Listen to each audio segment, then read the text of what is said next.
What is this event?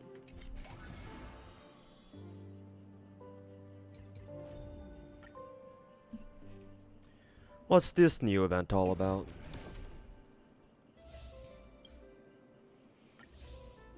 Okay, I used up all my coins for last week.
Hey, welcome back everybody.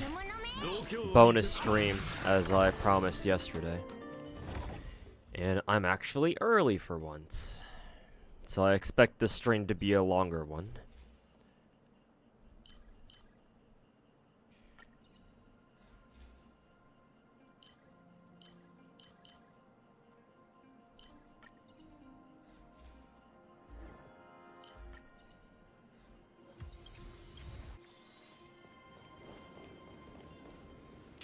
Still gotta farm occurrences in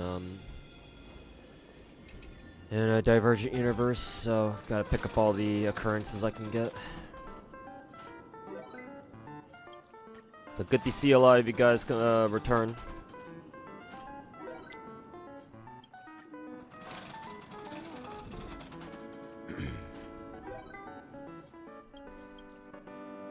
Destruction. I don't know how much I like that, or I don't know how much I need that, per se.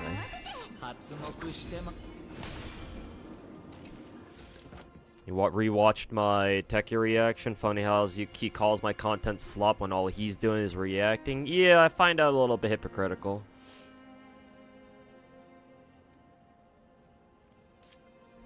But then again, streamers like Techie and all the rest, they can't really make good arguments. So all they have to do, all they can do is resort to, you know, insults and shit like that. So, anytime, at least Techie, unlike Ayatoma yesterday, at least Techie tried to, he tried to make a solid argument at times, which is more than what I can say about whatever the fuck Ayatoma did in his video.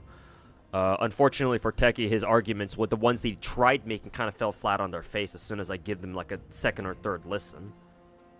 So, surprising? No. Disappointing? Yes.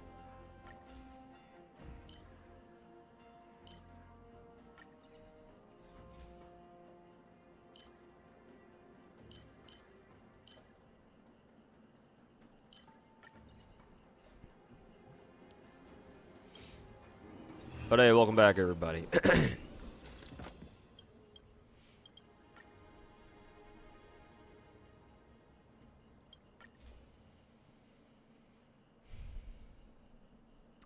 Mad King. I fought the banana boss before, so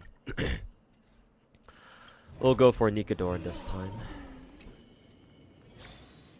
Blazar is pretty decent. Actually, yeah, you're right. Blazar, the new destruction blessings that have to do with what is it, Blazar or whatever it's called, are not bad.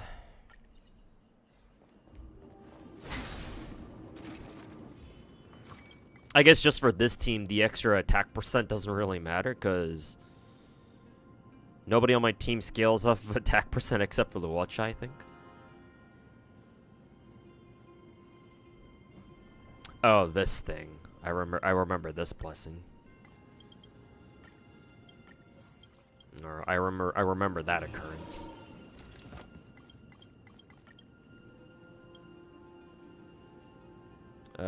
2 negative curios. I don't think I need any more curios, so.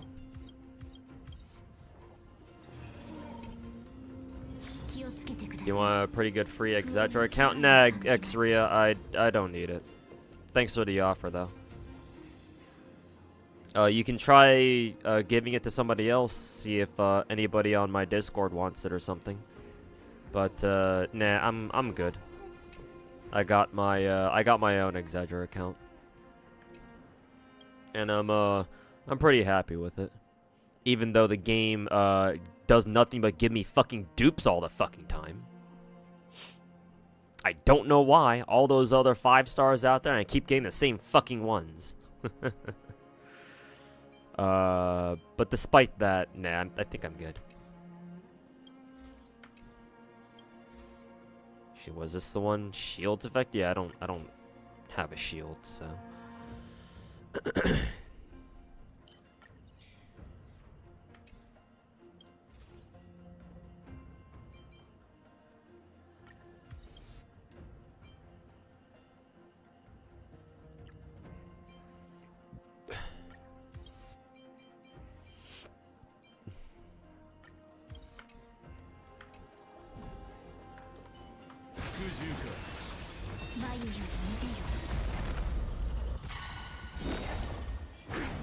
Have you done you Pure Fiction? No, not yet. I plan to do it after I'm done with other chores for Star Rail.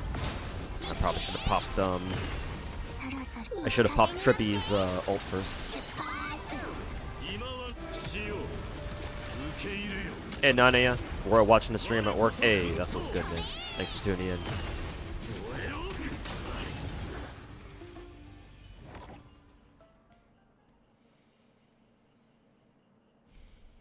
Techie tried to make arguments for the sake of quote-unquote winning a debate. Yeah, these guys, all these guys care about is just winning, is to look like a fucking strong man. I think that's the term that I wanted to use yesterday. Like the whole strongman effect.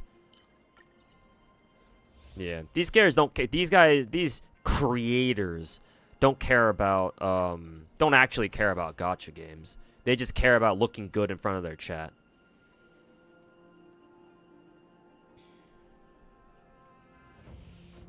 That's all it is. So why on earth should I take any of the arguments that they try making seriously? I don't get it. Oh, this one's perfect.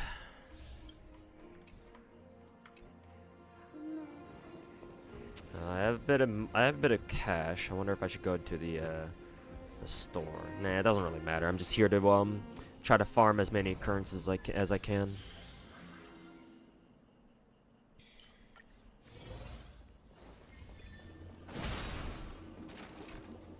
Hey, Wild Panda Man, welcome back.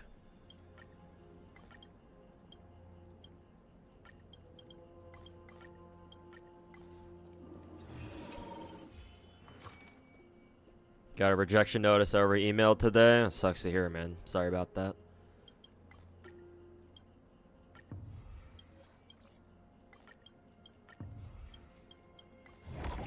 Got scanned.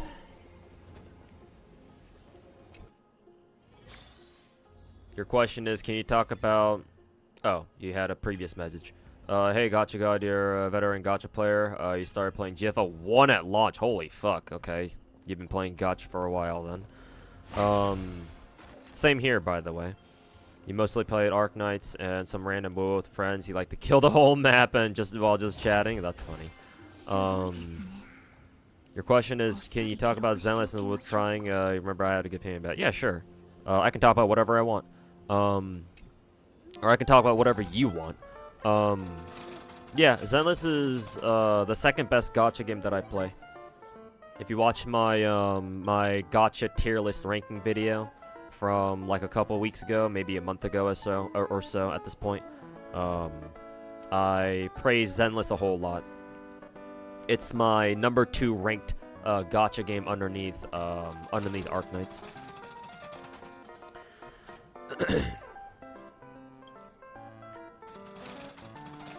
And yes, it's absolutely worth giving a try. Zenless probably has the best animations in Gacha gaming, in the Gacha industry. I'm sure there are other Gacha games out there that can sort of compete.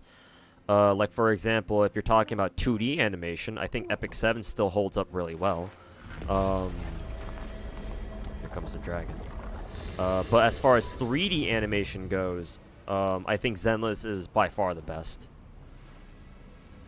So far, anyway.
Oops, all dupes. Yeah, exactly, Nanaya. You got Suzu's mom and laptop. I like laptop. I like that name. Within 50, you love you some Arc Knights. Hey, congrats on your polls, man. Glad to see they worked out. What, I just break something? Good.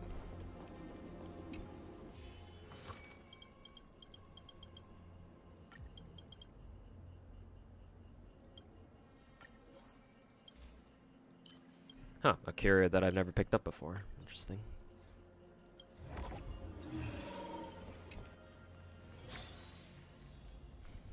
Finally down at Arc Knights despite your country restrictions. Game is amazing. Hey, glad you took the time to download it, and glad to see you're enjoying it.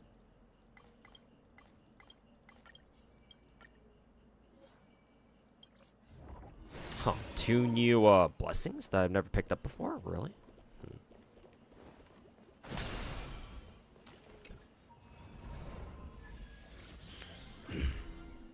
Hey, Finkel. Yeah, early stream today. Not only a bonus stream, but an early stream.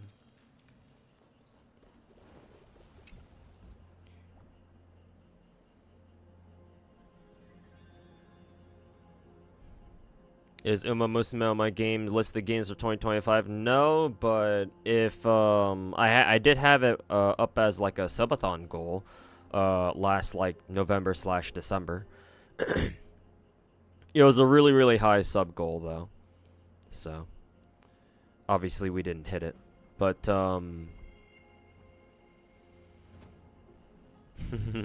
I'm not personally interested in myself, but I mean, hey, if I do another subathon, maybe I can have chat force me to fucking play it. If what is it?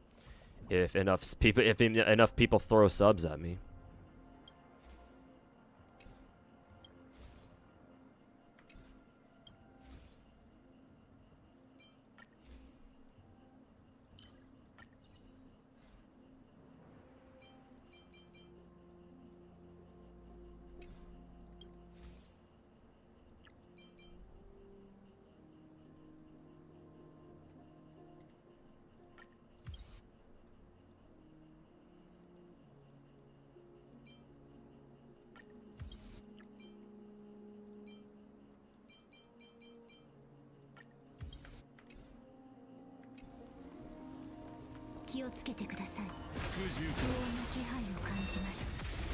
That was a great video. What, the Exedra video? Thanks, man.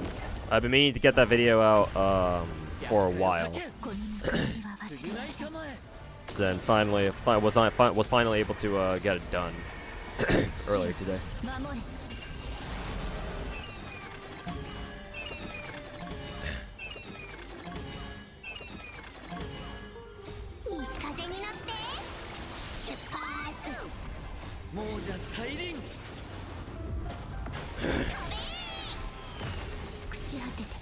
You don't know if you should roll for Zanny if you don't really like her personally. If you don't like a character personally, then you should never feel obligated to roll for her. I mean, Techie, we watched Techie last night fucking spend an hour yapping about how, oh, Wuwa doesn't have power creep. And so, hey, if you don't trust my if we're only going off based off that, then clearly in WoW you don't have to roll for a character. The only must roll character, or the closest character that comes to that, is Shorekeeper. As long as you have Shorekeeper, you're good. Shorekeeper and whoever else, whoever our next global support character is in WoW.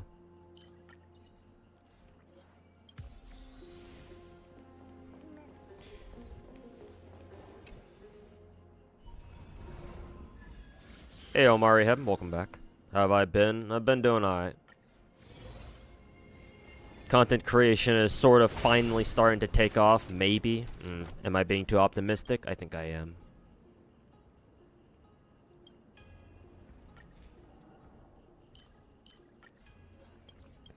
Ugh.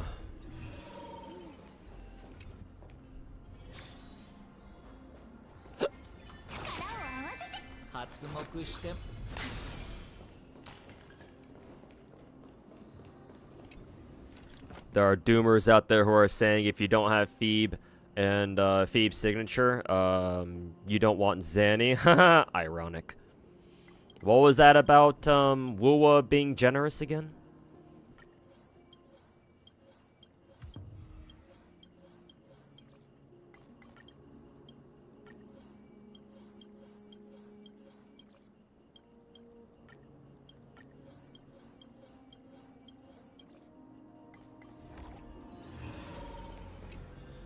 Why Shorekeeper? Shorekeeper does a lot of things. She's a healer, she's a support, her outro skill buffs your entire team.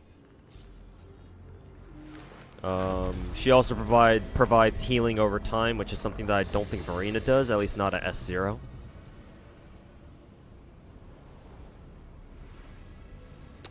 And her ultimate gives the rest of your team, whoever your active character is within the ult field, that she puts down, what, up to like 12.5% crit rate?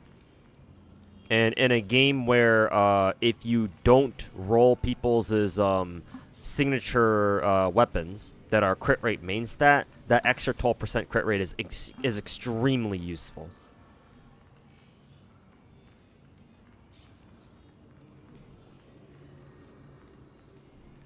There are global supports in WoWa, 3 of them technically.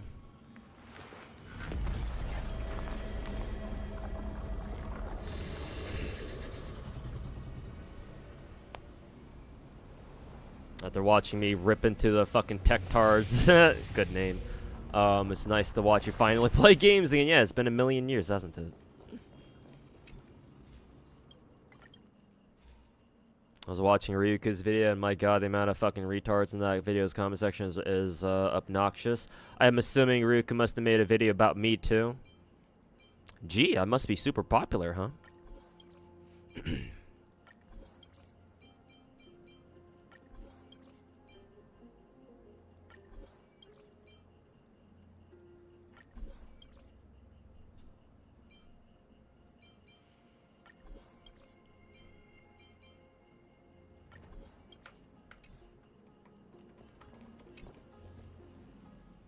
But there are 3 global support characters in WoWa right now. Shorekeeper, Verena, and then technically Baishi. Everyone else is a solo buffer. Or like a sub-DPS slash solo buffer. I like to call them solo buffers. I don't know what the WoWa community at large calls them. If we even have like a dedicated name for them that we've decided on.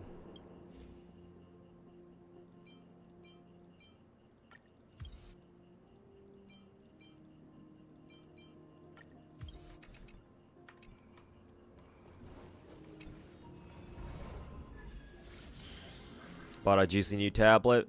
Big screen feels nice. Hey, that's what's good, man.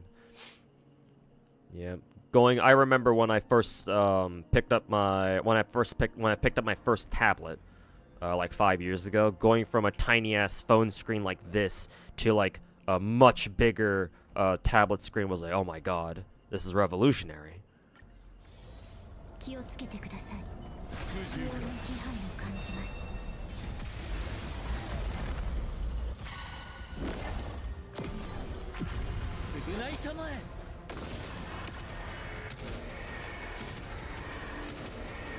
Did anything interesting you want to talk about? You don't mind to hear it while you're farming. Just wasn't sure if your opinion has changed so far. I mean, it's Hoyo game, so we know how it can go. I mean, I don't know what your impression of Hoyo games are, but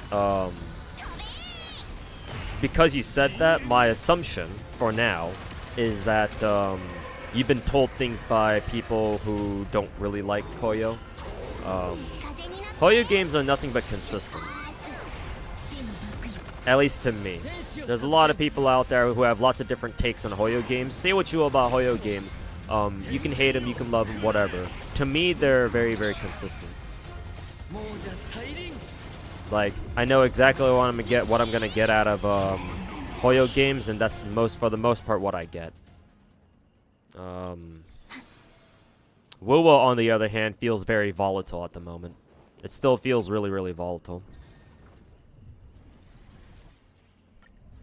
Not saying that that's a good or a bad thing. I'm just that's just my observation.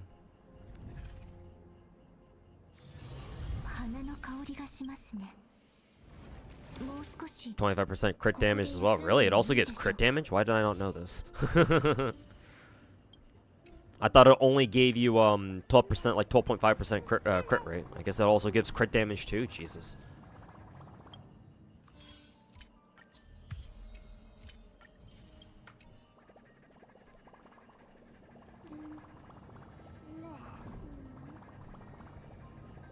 But anyways, to answer your question about Zenless Plague,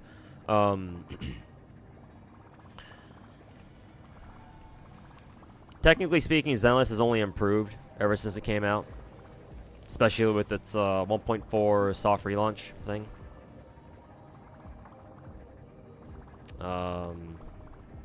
The gameplay was always good, and technically they only made it better because when Zenless first launched, they didn't let you use your ultimate with your entire team. when your team built up enough energy to use an ultimate, you had to pick and choose who you wanted to give it to, or which one of your 3 characters on the team you wanted to use it on. And once the character used that ultimate, none of your other teammates could. So there was a very obvious like opportunity cost there for like, oh, who do I decide to pop my ult on? But with 1.4, they changed it so that you can now ultimate with everybody. So that was a good change. I think the game should have always been like that, personally.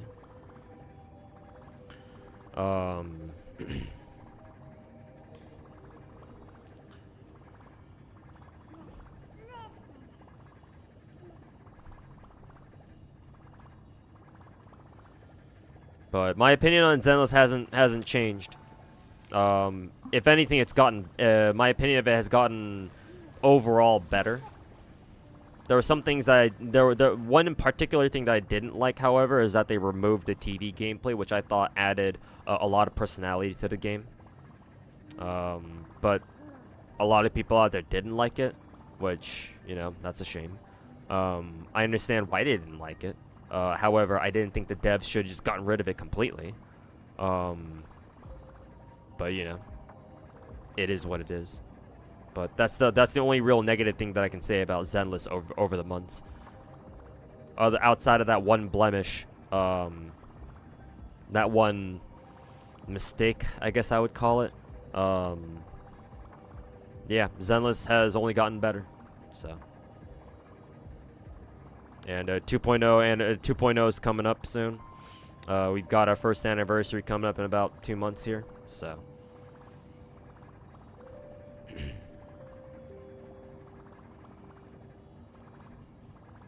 Since I have a degree in history, you must know a lot about history. I mean, not really. I don't know everything that there is to know about history. Like, I know like the major shit. I know a bit of European history, but I can't say that I'm an expert. Imagine if WoA did global passive. Are they gonna bitch and quit? Think the reaction stuff, we definitely gotta do it more often. What you say? I mean, given how many viewers I had last night, sure, maybe.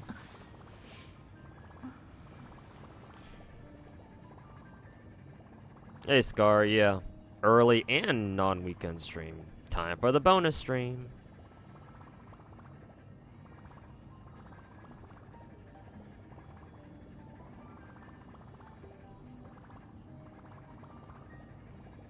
Only TV mode wasn't consistent. Yeah, I'm sad that they took it out entirely.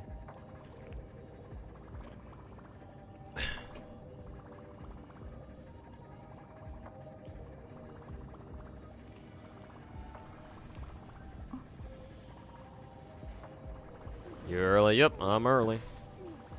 We have the Fall Guys event now too. Yeah, I think it came out like earlier today.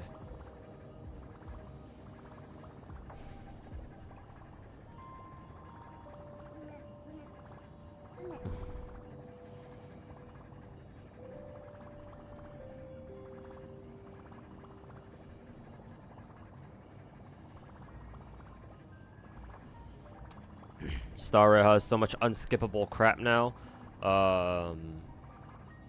Unplayable, forces you into things like that seal game and won't let you leave? That's kind of strange.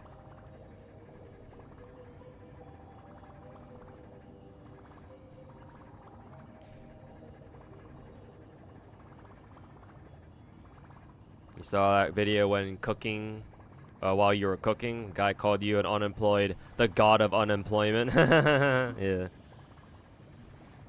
Says the guy who makes a living off of creating slop on the internet. I don't know what's worse, me being unemployed or some fucking retard like that.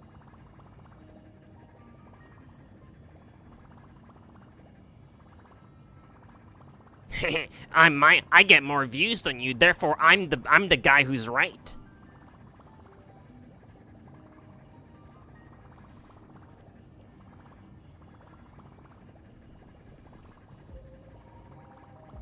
Well, Power Creeps 4 stars sell their 5 stars too much. They forgot that they have the rarity system and ditched it to introduce new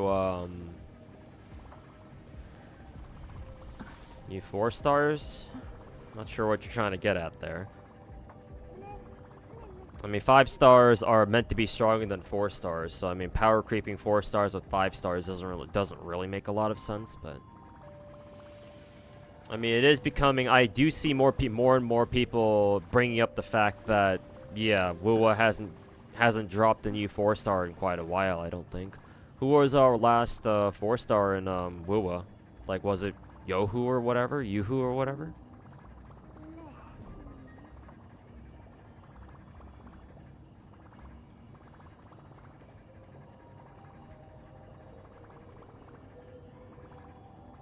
Probably want to do Wuwa dailies before maintenance. Oh yeah, that's right. I forgot that they have fucking maintenance today.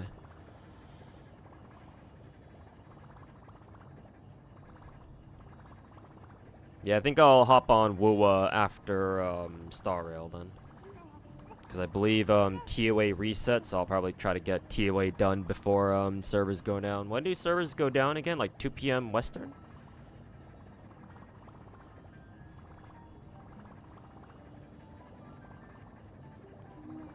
How are you unemployed and can afford to live in Cali?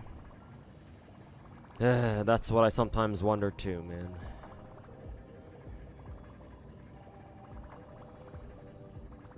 It wasn't Yohi, it was Lumi? Okay. I knew I was forgetting somebody. In an hour, I assume. I'll load up, I'll boot up WoWa and I'll check when servers go down.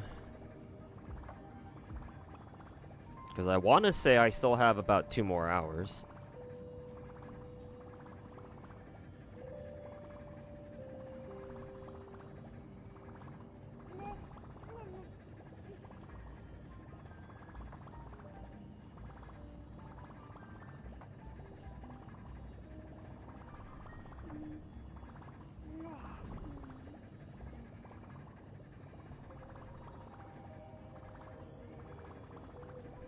The VTuber? And which Lumi VTuber are you talking about? Lumituber or Kaneka Lumi?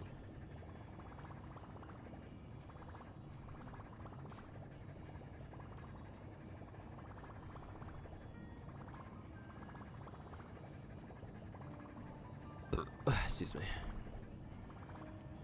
One is a lemon, yes. That's true.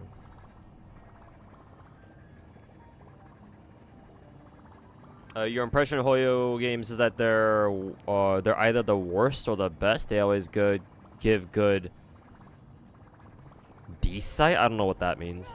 And music, audio. Only problem with Hoyo games is quality of life and how they make hard content. Mostly that you never expect too much.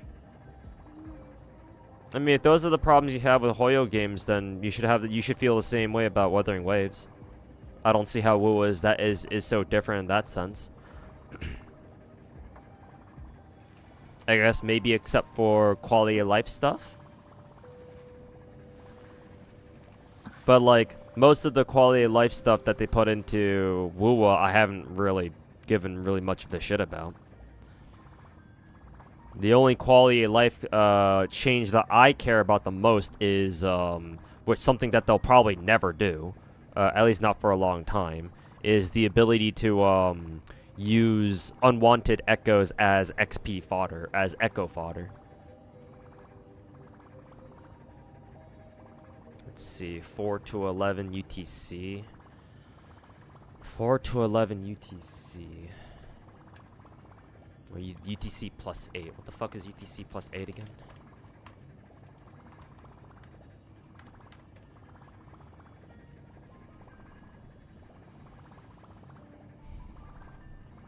UTC plus 8 is... Oh, it's Eastern. Oh, okay. Actually, yeah, then it does... Servers do go down in an hour then. Okay. Then, yeah, if I want to get TOA done, then I gotta get it done quick. Or I gotta get it done real fucking fast. Actually, I should probably start with Wuthering Waves then, and then come back to What is it? And then come back to Star Rail after. I think that's what I'll do then. Because I don't have much time. I'll have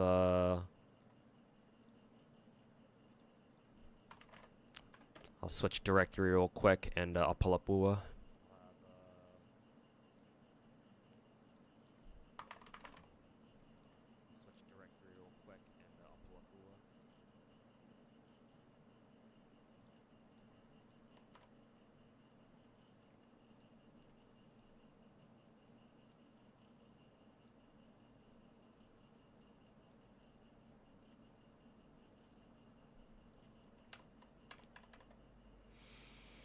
Hey Kenzel, welcome back.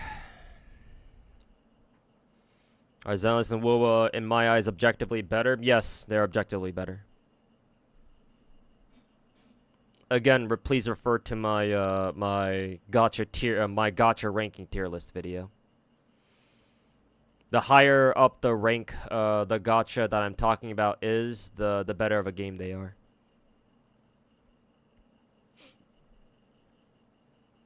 It's AM for you? I mean, it used to be. It just turned noon my time because I'm West Coast. Oh, I have to crank up the volume in Wuwa.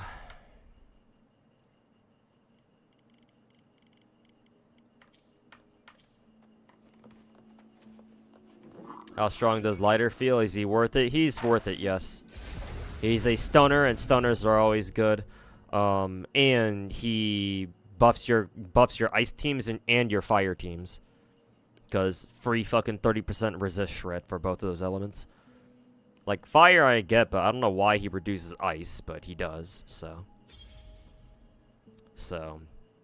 Lighter is very good. I highly recommend him.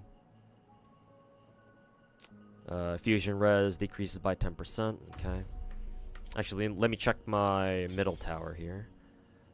Spectral res, arrow res are decreased by 10%. Well, right, because Zanny. Fusion res and glacier res. Glacier res decreased by that much. I kind of want to do middle tower first then, because I want to see if let's see here. I think for this, yeah, I'm going to use Shorekeeper. Middle tower is usually the most the most challenging after all. Okay, can Wuwa stop giving me the fucking maintenance notice, please? God damn. I fucking get it already. Okay. Well.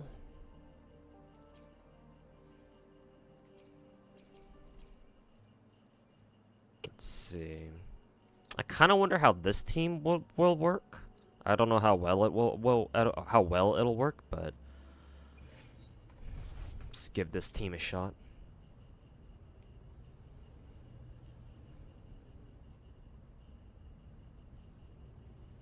Did you gain viewers from Techie's videos? I mean, yesterday I certainly did, yeah. I had like, I think I peaked at like 500 viewers or something across both YouTube and Twitch. So, for now it seems like I did, but we'll see. I gotta keep up the content though.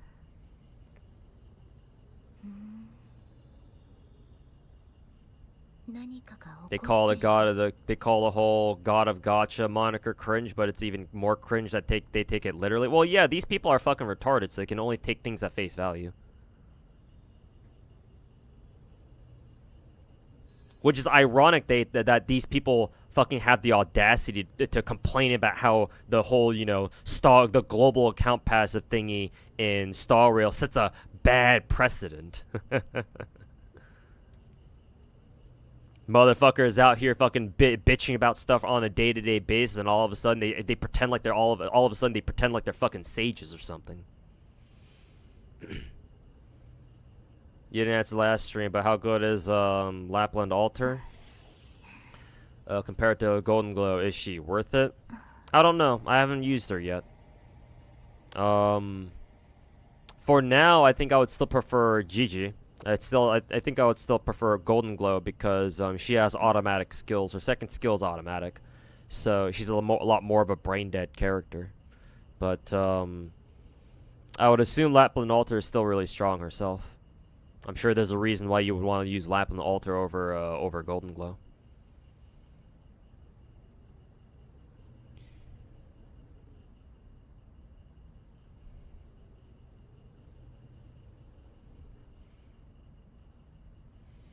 At least they warn you about maintenance. FGO just says fuck you in the middle of a fight. Well, FGO also tells you how much time you have left on. For example, if you're in the middle of doing an event node, like at the very least, FGO gives you like, oh, you have this much time until, you know, servers go down or something. It's not very intuitive, but once you know what you're looking for, you know, you can kind of expect it. Not only that, but FGO's been around for, you know, 8 years at this point. So, like, I get it. I would understand if you haven't been playing FGO for very long, so you don't know when its server times are. But like for FGO, it's like it's always at 8 p.m. or 9 p.m. when the servers go down for something. So it's like you kind of learn to fucking plan around that.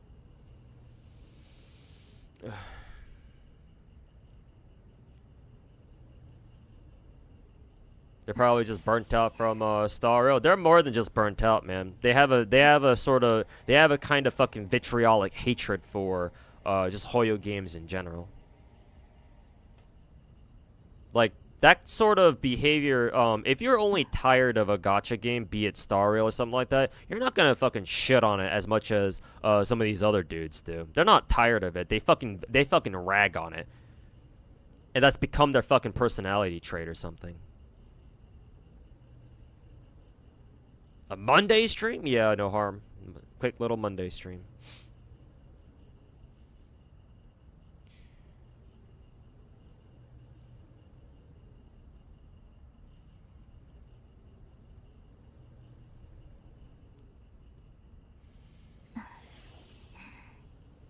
Star Rail won't let you play the game. So much extra crap in that game, unlike Azure Lane or Arknights, where you can get straight into the gameplay loop.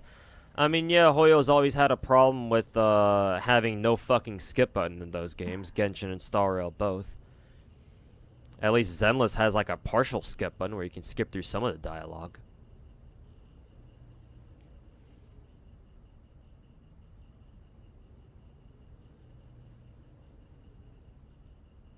What are your thoughts on the CN anniversary stream? It looks cool. Obviously, the thing I'm most excited about is the PC client. But, you know, we'll see how long it takes for that to hit global, so. Have you heard back from the job from earlier this month? Nope. They ghosted my ass.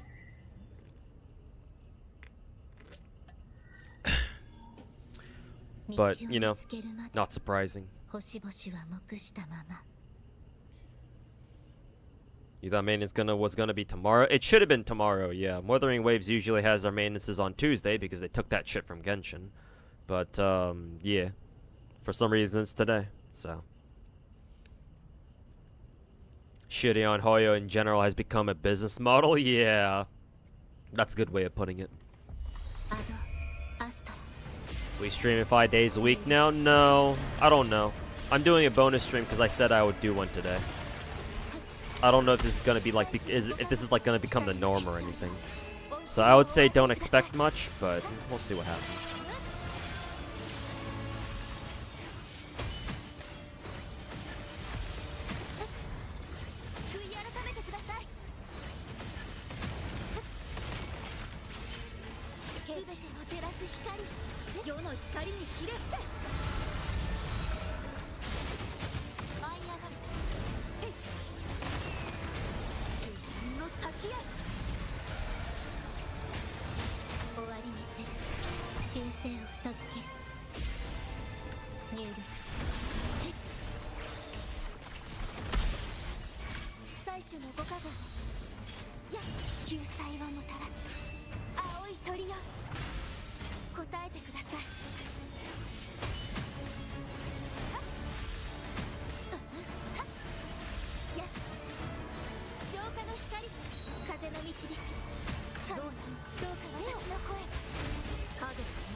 Okay, so far so good. My Jinchi's own personal damage took a big hit, but having double DPS on the team kind of makes up for that, I guess.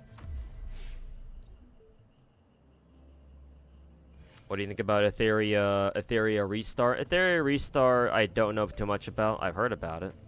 It kind of came out of nowhere, to be honest. I only started hearing about it like over the past week, and all of a sudden it's already out. So that one kind of came out of nowhere.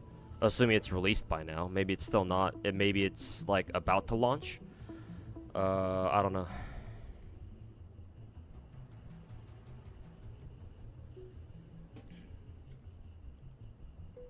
I don't know too much about it. Hey Naruto, welcome back.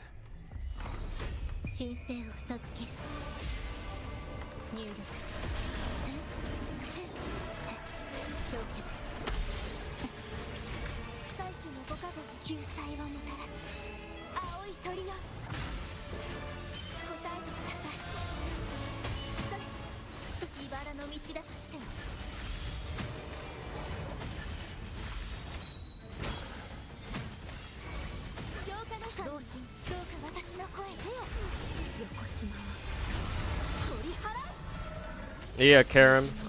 We did in fact get a release date for Uma Musume finally. Only took like fucking 2 years, but we finally have one now.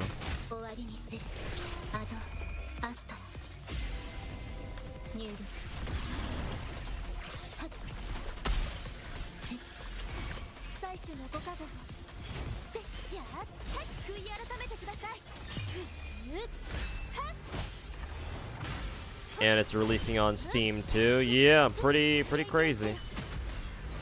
Can't say I was expecting a Steam release.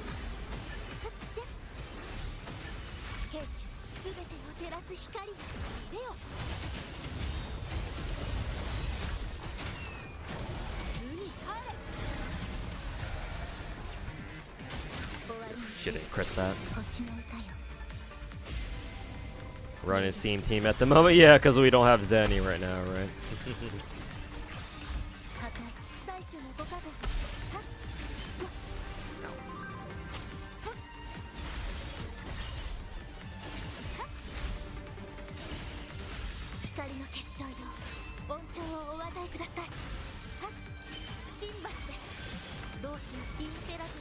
Not sure if my team is gonna have enough damage output though.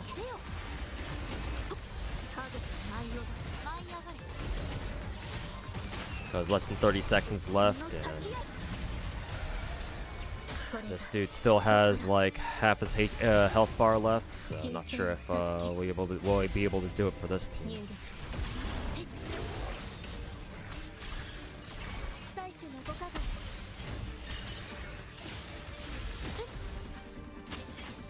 Getting frozen like that certainly doesn't help either.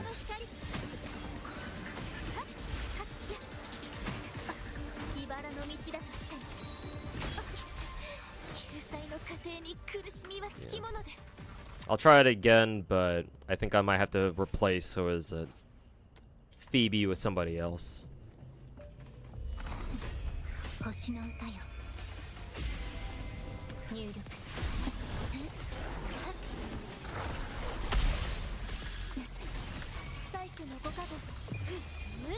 P with no S rover. Yeah, maybe I'll try that one too.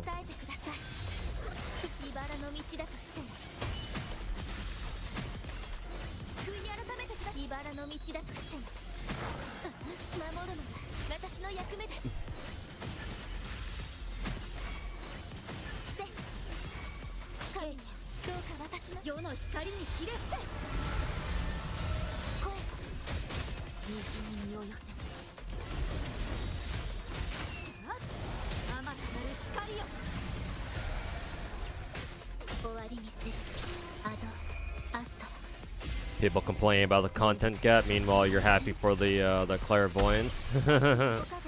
Well, it's unfortunate that they are in fact putting down a content gap, though. Not ideal, but Japanese gacha, so what the fuck did you expect, right?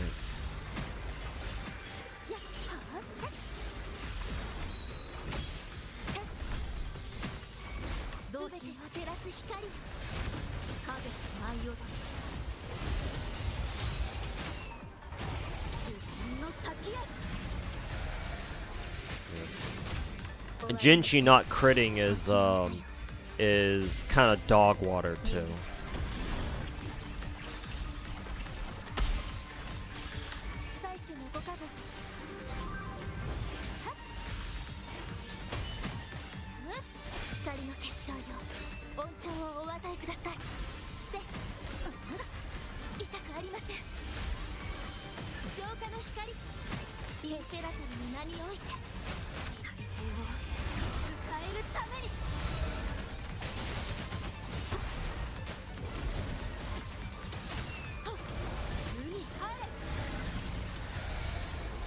That time she crit it. She had crit every other. If she had crit every other time, then we might have a chance, or this team might have a chance.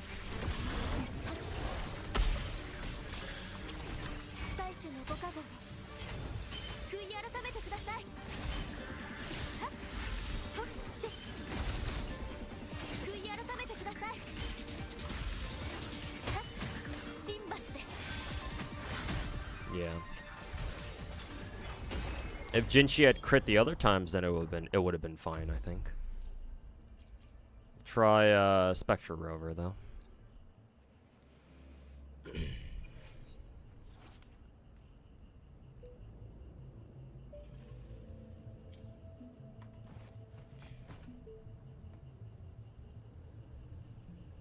You remember the biggest irony of them all, and his reaction, Tekka called you a lolcow, but before he said that he'd like to make a podcast with low tier god. I mean, hey, you know, birds of a feather and all that.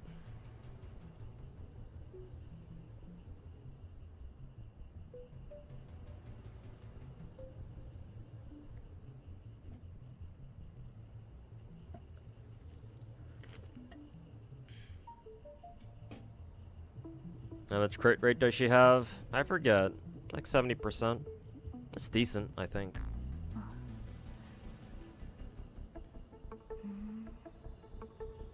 Oh yeah, Royal Knight. Of course I know who that dick sucker Saint Tontus is.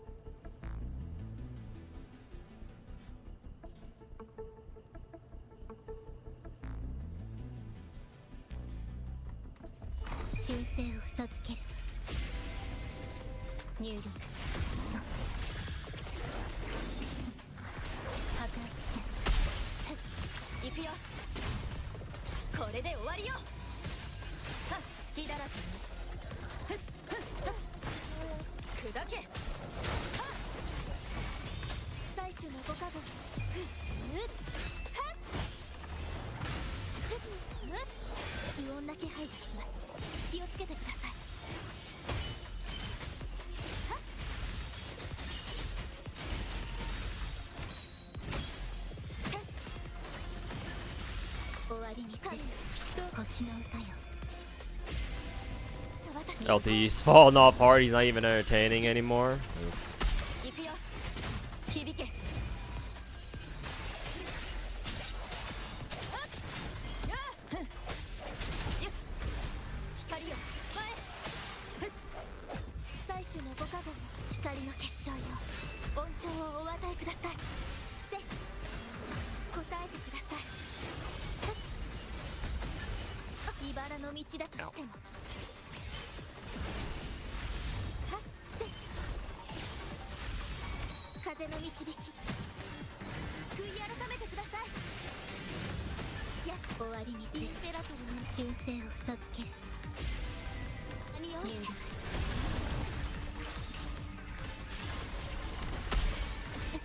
Ow.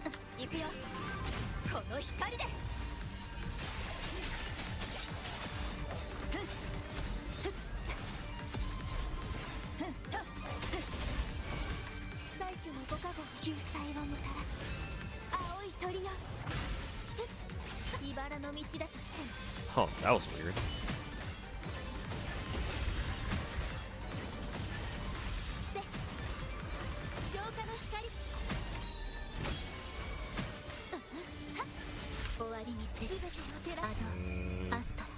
Am I still gonna have enough time to kill this guy? I don't know.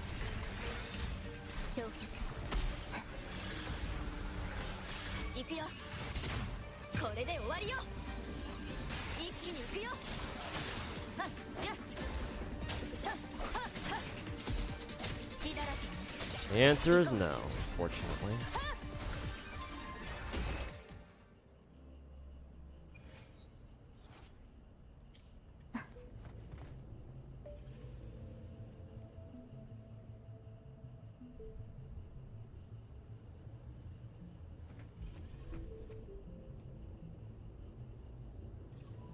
How's Wood been? Dropped it a bit after launch because I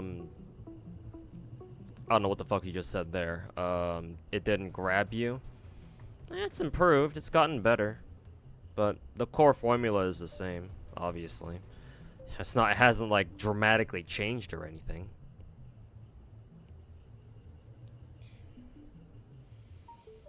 Could you pull up a picture of Saint Tontas? No. You can go to his fucking channel, look at his fucking ugly ass. But, no. Why the fuck did you ask me that, Naruto?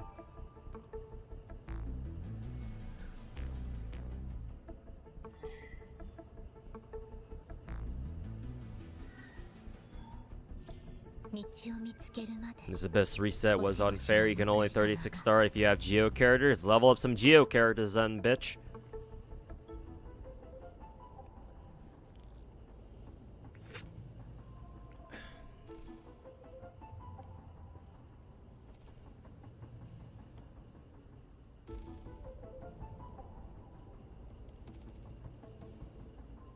They increased HP in TOA? I don't think so. Matter of fact, I think that TOA's gotten easier overall. It's just that I'm intentionally doing this with not a proper team, because I think a proper team I would use here would be what, Shorekeeper, Zeji, and Jinshi. I would use that team here. If I were to use that team, I'll probably have an easier time. I'll do this one more time. If it doesn't work again, I'll just switch over to Zeji and just get it over with.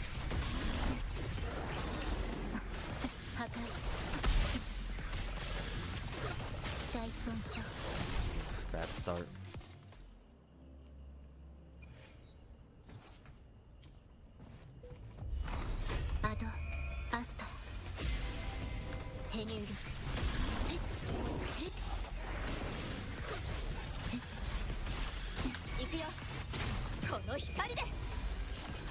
You see leaks on Silverwolf's and Kafka's buffs. Yeah, we've known about them for a little bit, haven't we? At least I knew about them for a little bit.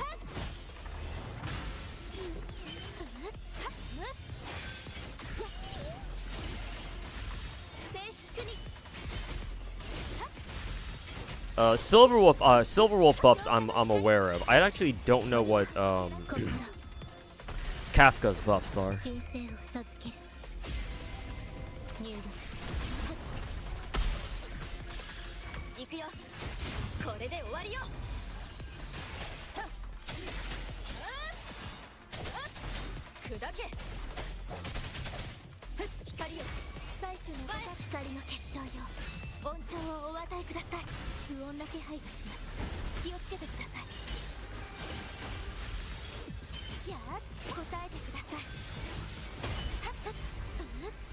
You were gonna make a Geo isn't meta re joke, but considering they're part of the Abyss cycle, would they be meta now? Technically, yes.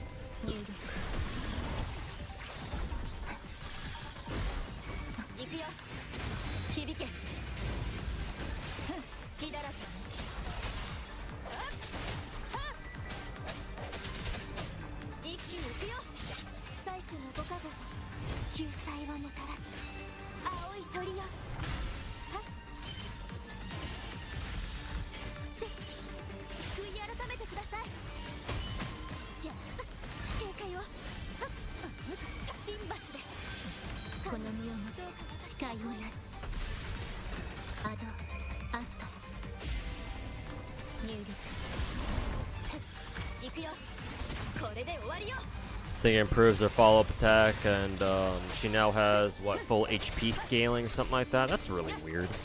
Because I heard that they were going to do that shit for Jingliu too.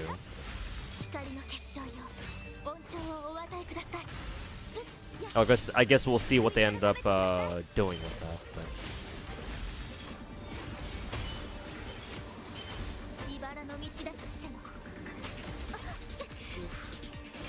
Huh, barely. I thought I wasn't gonna do it because I was getting frozen and knocked up into the air constantly.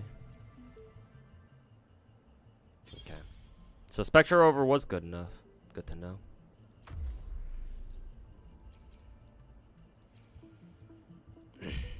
I'll try to get my Spectre Rover to max skill levels too, because I think she's still on like 7s across the board.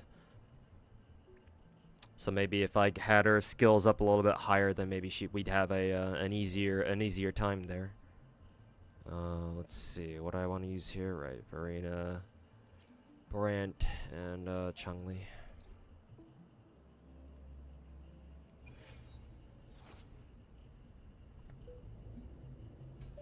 Oh, not Jinglu's still full HP scaling, not Kafka. Okay. Hey, this guy, welcome back. Did we get a list of upcoming Star Rail buffs? They're just leaks for now, I think. You doing any pulls on the upcoming banners? Zanny, obviously, and then see Achana later. If I get lucky enough to pull Zanny and her signature weapon early, then I might roll for Shangli Yao's limited signature, but we'll see. I don't expect that though. Blonde girl gives you Castoria vibes, kind of, doesn't she?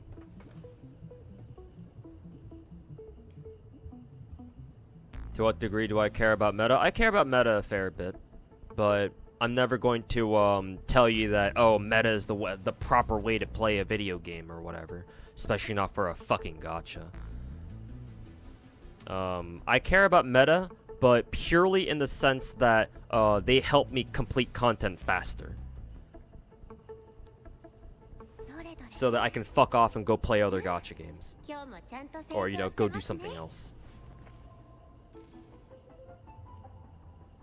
That's the most amount of use that I get out of meta.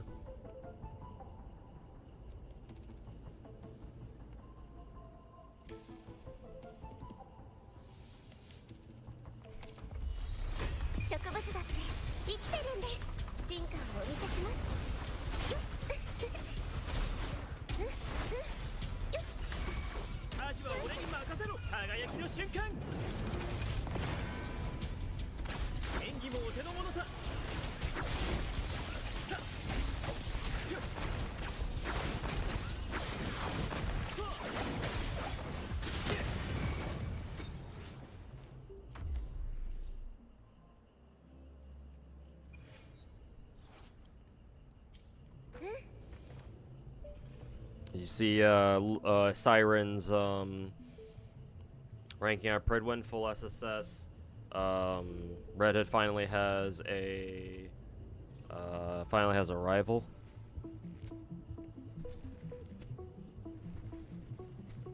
I'll say this much. I saw on YouTube that there's a new Kraken team. It replaces Red Hood with Siren, and so I leveled up my Siren. I leveled up my own Siren, gave her good gear and some overloads, and maxed out her skills and shit. And yeah, I was actually finally able to beat level 9 Anomaly Interception for Kraken. So Siren's pretty good, not gonna lie.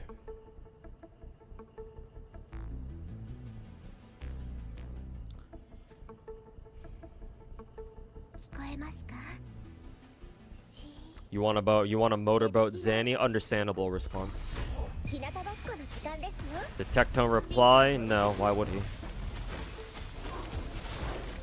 Ow.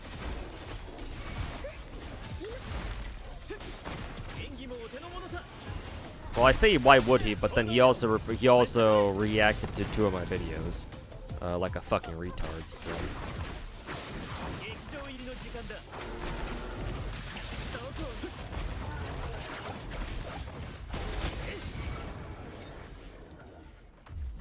But I don't expect him to react to my next video on him, but it's literally gonna be me clipping out my stream and just throwing it up on my YouTube chat. Or not my YouTube chat, my YouTube channel.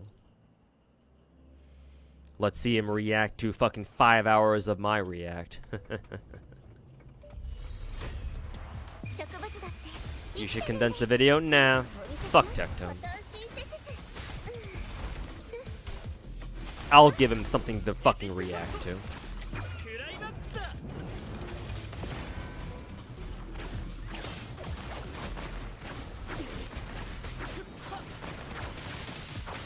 He wants react content, I'll fucking give it to his ass.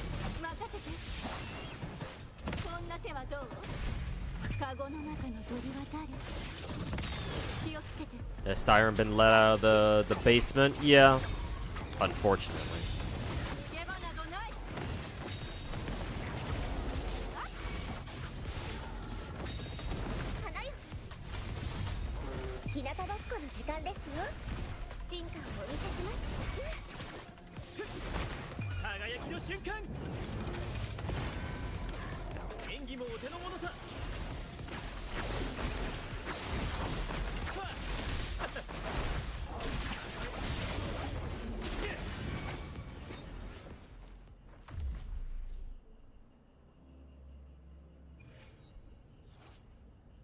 Wondering how exactly they're gonna do these Zenless buffs. Zenless buffs.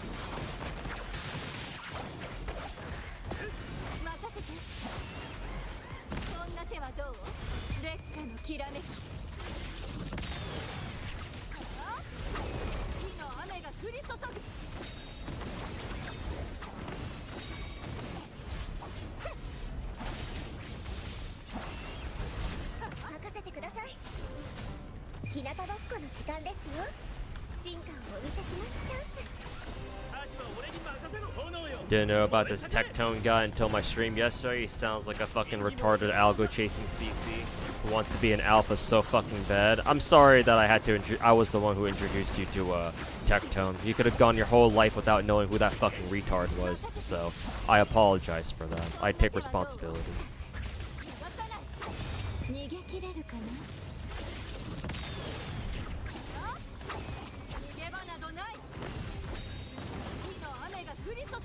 They're buffing some A ranks and some S ranks. Really interesting. Did they like make an official like announcement about it somewhere, like on their Twitter page or something, or what? Because I don't know if I remember them saying that ever.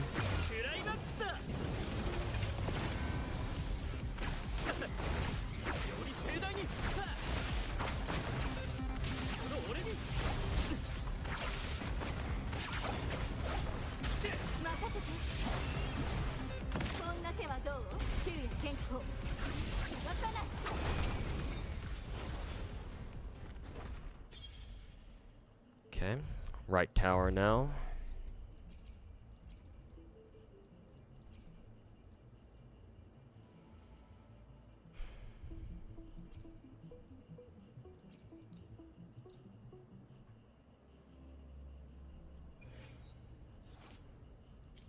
In the last stream, they said they were looking at either buffing or even reworking characters in the last live stream. I mean, this must be like the dev stream that I didn't watch. Because if they mentioned it in the preview stream, then I would know about it.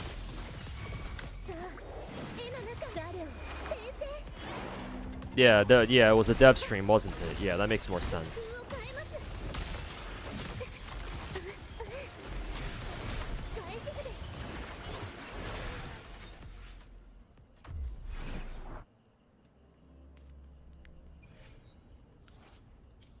How loud Techie is, you're genuinely impressed that, or surprised that you haven't heard of him.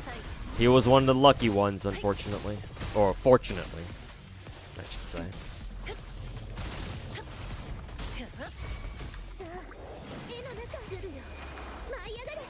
Is it worth summoning on a new banner as a oh, didn't need to do that. Is it worth summoning on the new banner as a new player, or the next banners after maintenance? For I'm assuming you're talking about Wuwa. I don't know if you should roll for Zanny in particular if you're a new player. But there are a ton of rerun banners, to be fair. How much do you want to spend? Are you okay with spending money? Or are you just asking as a completely free? Are you planning to stay free to play? Because in my opinion, if you are willing to spend money, the fact that they're bringing back a lot of rerun banners is really nice. Because they're bringing back a lot of characters, obviously, that you missed out on as a new player.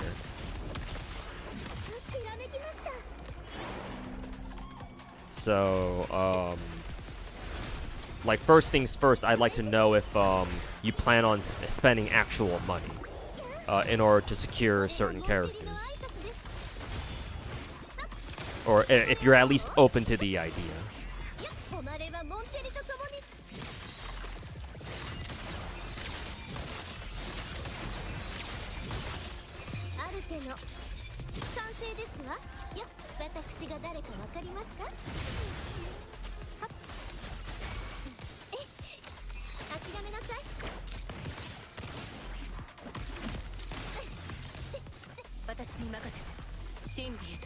You get the 120 stress title. Oh, it was 120. I thought it was only 96.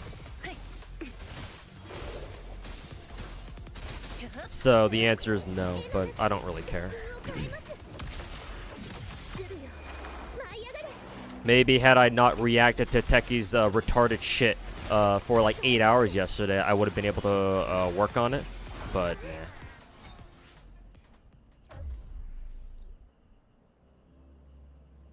Is rerun weapon banner 50% or 50-50 or guaranteed? Well, they should be guaranteed if you're talking about WoWa. It was 8 hours. Yeah, it was like I reacted to Techi's shit for like 7 hours straight. Technically.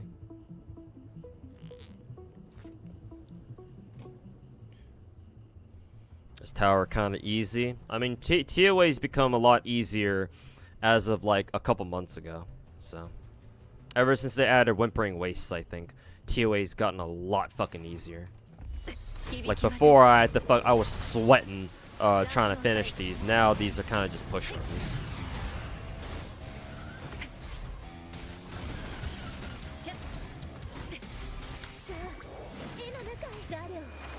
Did you post a video? What, my react to Techi's bullshit? Not yet. I will later this week though.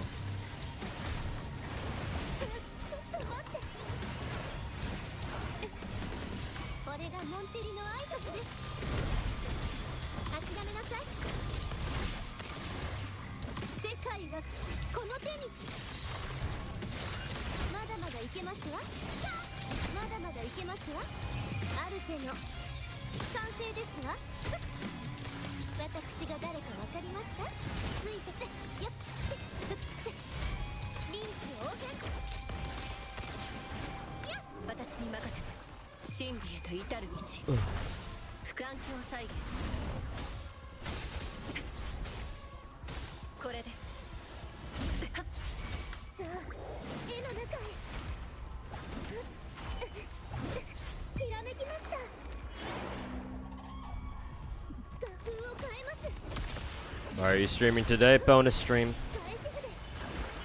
Are you still gonna be streaming like 10 hours? Well, maybe.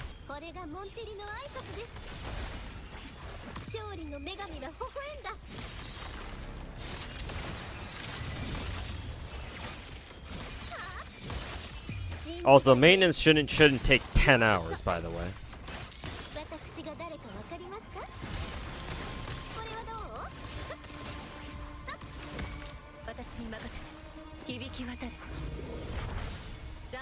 You pre-farmed with Zanny? Yeah. I should have most of her shit. The only thing I'm missing would obviously be her weekly materials.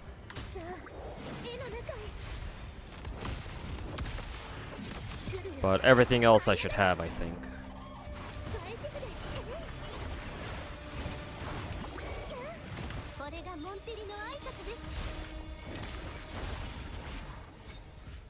Hey Zeranos, welcome back. Oh nice, they actually let you fucking collect everything all at once instead of fucking clicking every single one individually. Holy fuck, that was annoying.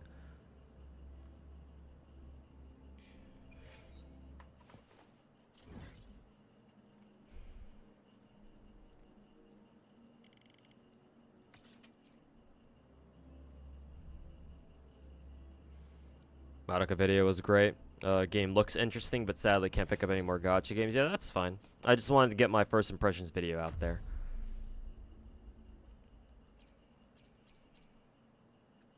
Oh, that's funny. Phoebes is a bonus character.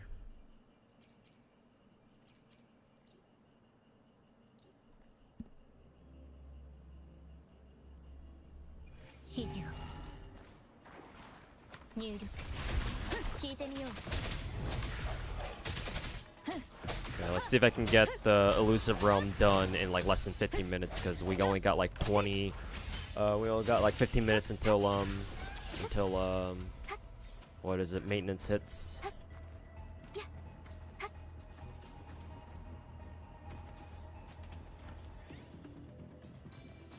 Basic attack, heavy attack. I'll just go with this. For you players, Carlotta's probably the best 5-star. Is she?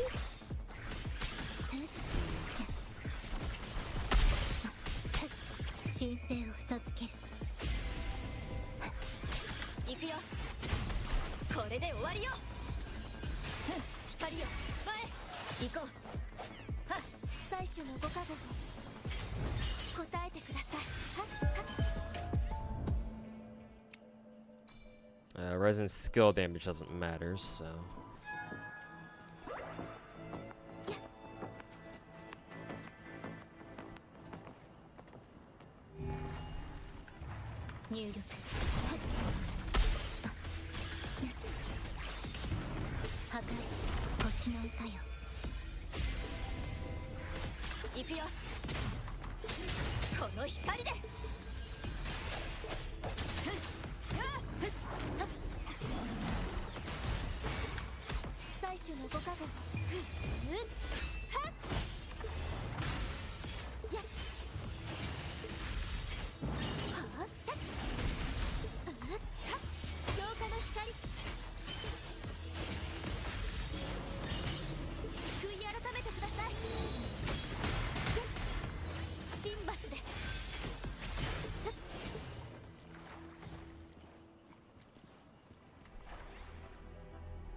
Attack, damage, let's go for attack.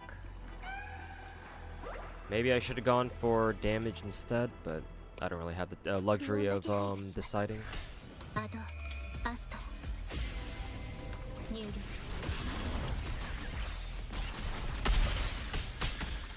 Carlotta's a good DPS, that's it. She's the best DPS in the game at the moment, easy to play because of the built-in CC. She's very strong. She's also a really good single target character. I will say that much.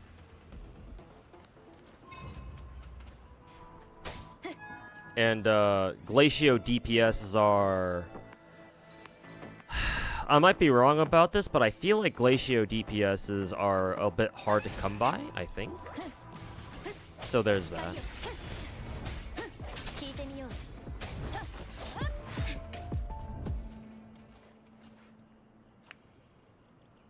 But I don't know if I agree with Carlotta being easy AF to play. She's got her advantages for sure.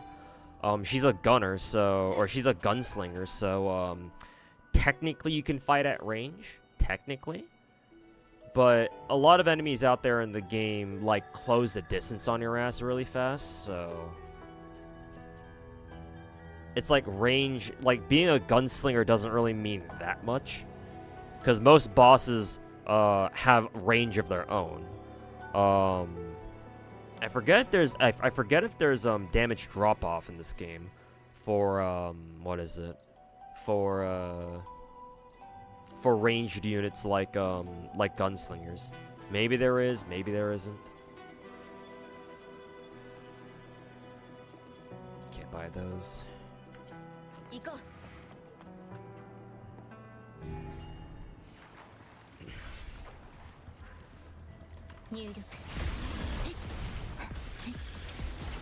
Not to mention, Carlotta, when she's ulting, is, she's very vulnerable when she's ulting.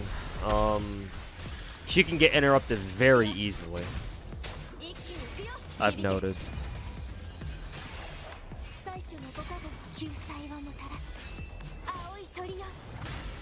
And, like, if she gets interrupted in the middle of one of her shots, that cancels that shot entirely.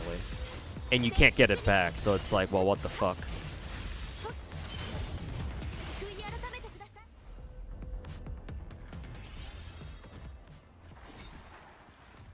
So, like, God forbid you have to use Carlotta's ult. No, don't want to do that. God forbid you want to use Carlotta's ult, like, in the middle of, like, like a boss, like, fucking rampaging at you. And, like, fucking throwing attacks at you out there left and right. Like, you're gonna spend most of that time fucking dodging that shit instead of actually using Carlotta's, ult. So, I don't know if I agree with she's easy AF to play, but she's very useful once you get the hang of her.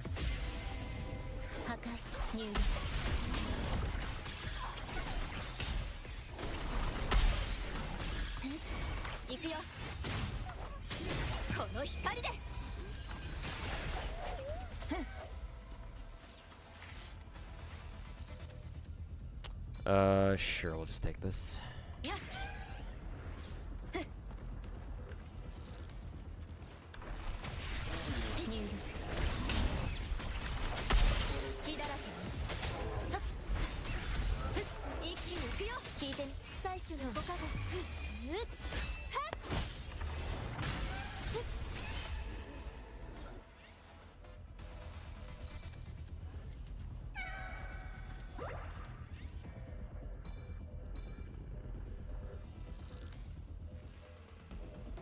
Sure, fuck it, I don't care. Pure Fiction later? Yes. Oh, this thing.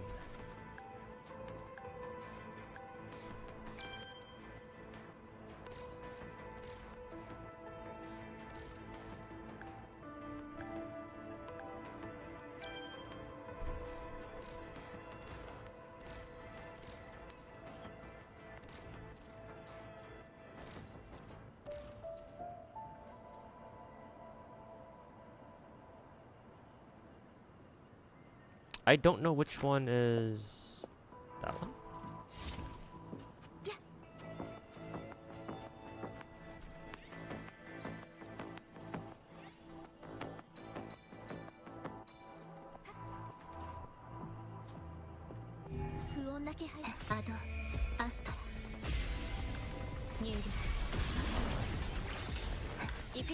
Good win in a boxing match between me and Techie. Probably Techie because he actually works out. My arms are fucking pencils.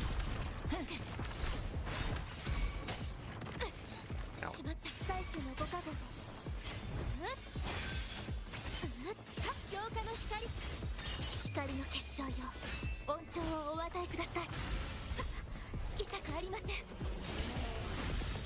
You're glad I'm not intimidated by Techie, and you're still you're still streaming. How can I be intimidated by a fucking retard?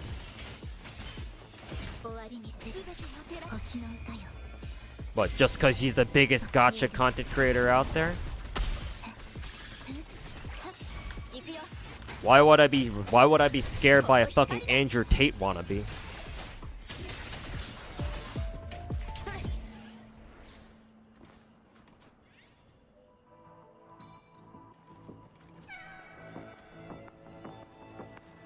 Phoebe low-key makes everything easy. I mean, any 5-star character in this game makes shit easy.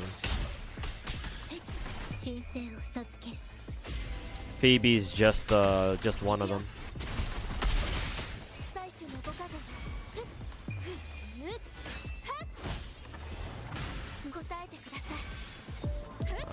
hide real fast.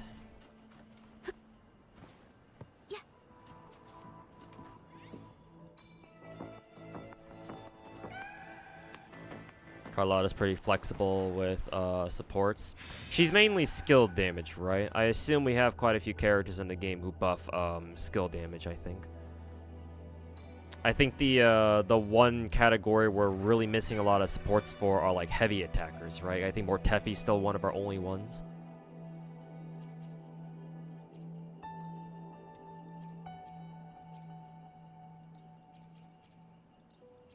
Something like that.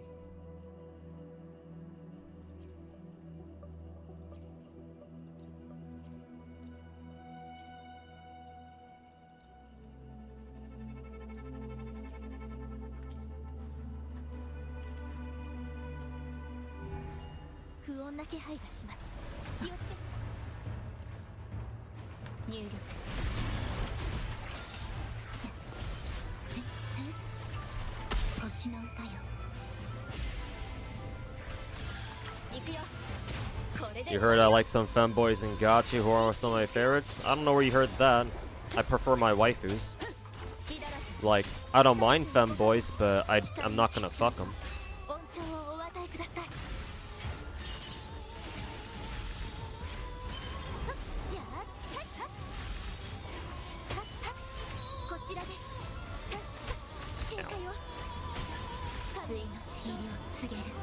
Isn't Zanny a heavy attacker? She might be. I don't know. I haven't looked at her kit much.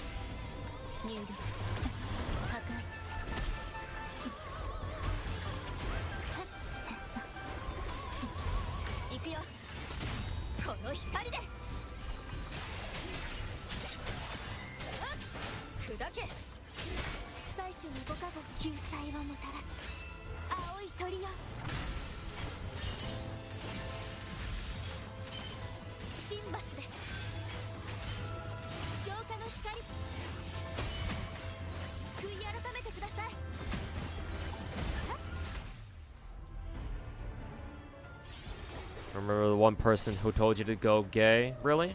I don't remember that. I mean, I can't be much gayer than Tectone who calls other people gay, so.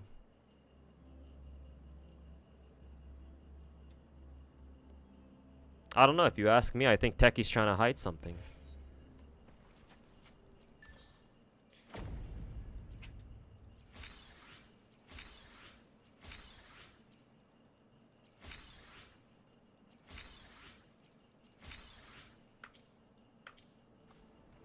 Okay. Did all my woo-woo stuff. Got it done within an hour.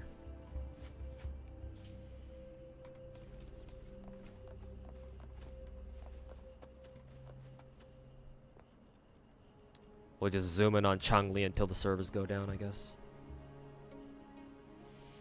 I'm gonna put YouTube channel. Actually, Articlaws, I don't know when this happened, but the chat box you see on stream on the bottom left, that actually includes YouTube chat too.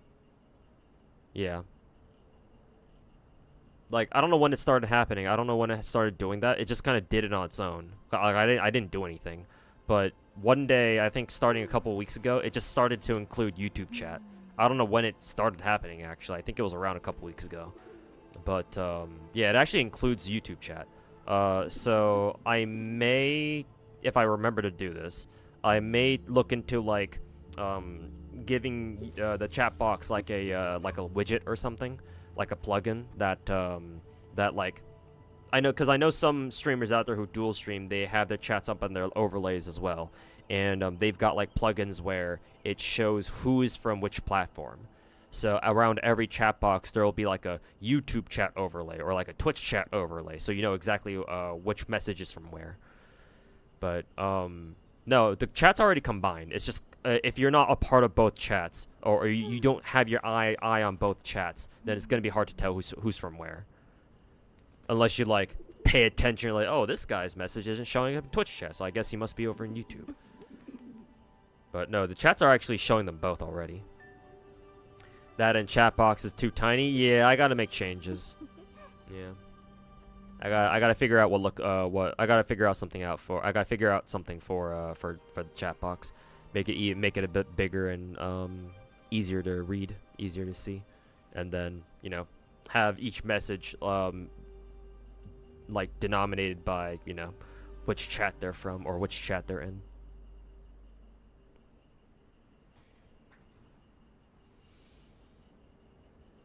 It was a bait question. Oof.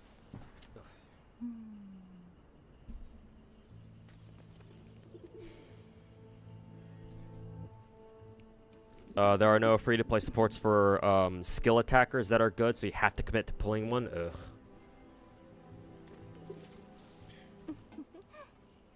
Because, like, Baiji is...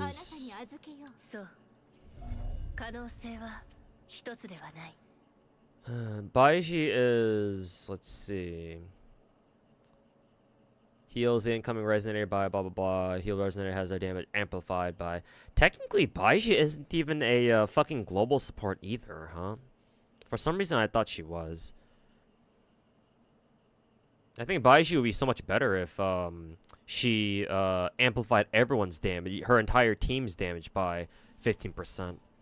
But then again, it's only for 6 seconds, so I don't know how you're supposed to go through your entire team with that. Excuse me. I guess I was confusing her shit with her S6, because her S6 is a what is it? Glacio bonus. But then again, it only gives you the Glacio bonus when you pick up Euphonia, I guess. What the fuck was Euphonia again? Was it that fucking feather that her summon drops or something? So yeah, I guess Baiji isn't even a fucking global support anyway.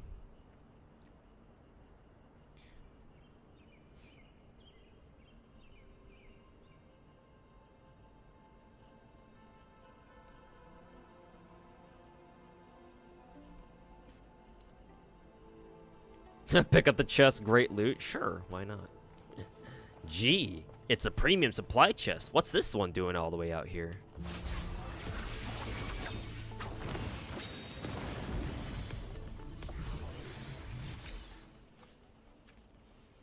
Just got here. Hey, hi, Haviland, welcome back. Nice Exedra video, by the way. Just gonna release, wait for the Steam release. Do you have any potato phone? Yeah, probably for the best. Hopefully they release it soon, but who knows when they will. Haha, le epic troll. Exedra gets a Steam release. It was supposed to, but they delayed it for some reason. I don't know why. People are guessing that it's because Exedra was rushed in development. Probably the PC client was, and so they had to delay it or something. But yeah, just praying that the PC version shows up sooner rather than later. Miss Denpo 100% Cinder is too good to do that. No, unfortunately, the evidence against her is pretty damning.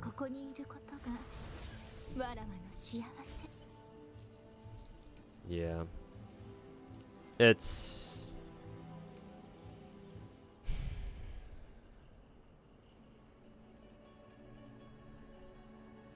not looking good, man.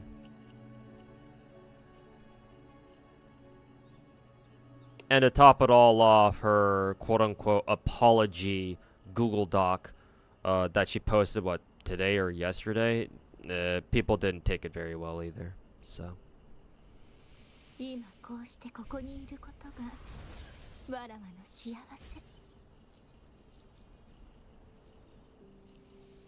Really wish Baiji's Ultra buff was at least like 10 seconds maybe. Yeah, a little bit longer at least, yeah. But it is what it is.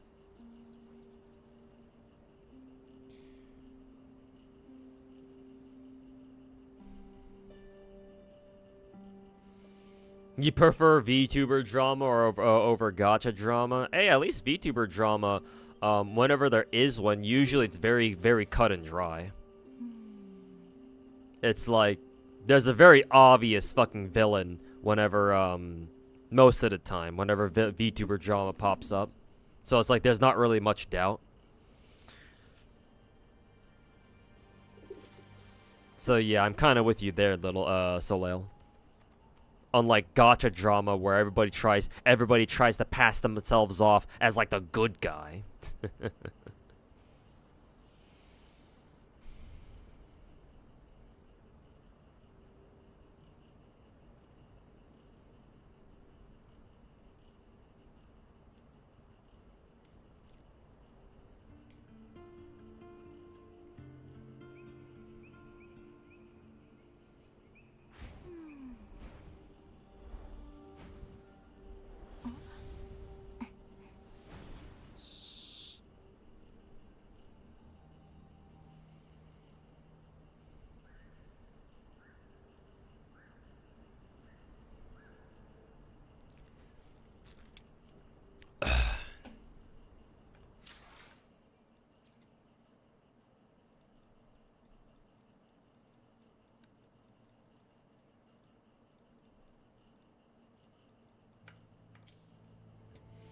Huh. It's 1 p.m. right now. Shouldn't the servers go down by now?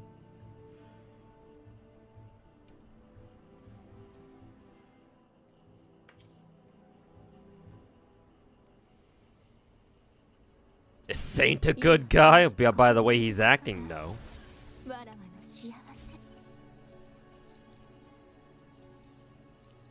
He might be a cool dude IRL. And maybe there's a chance that his how he acts online on his YouTube channel and on stream is just an act, but you know, I have no reason to give him that sort of benefit of the doubt. So for now, no, he's not. He can go fuck himself.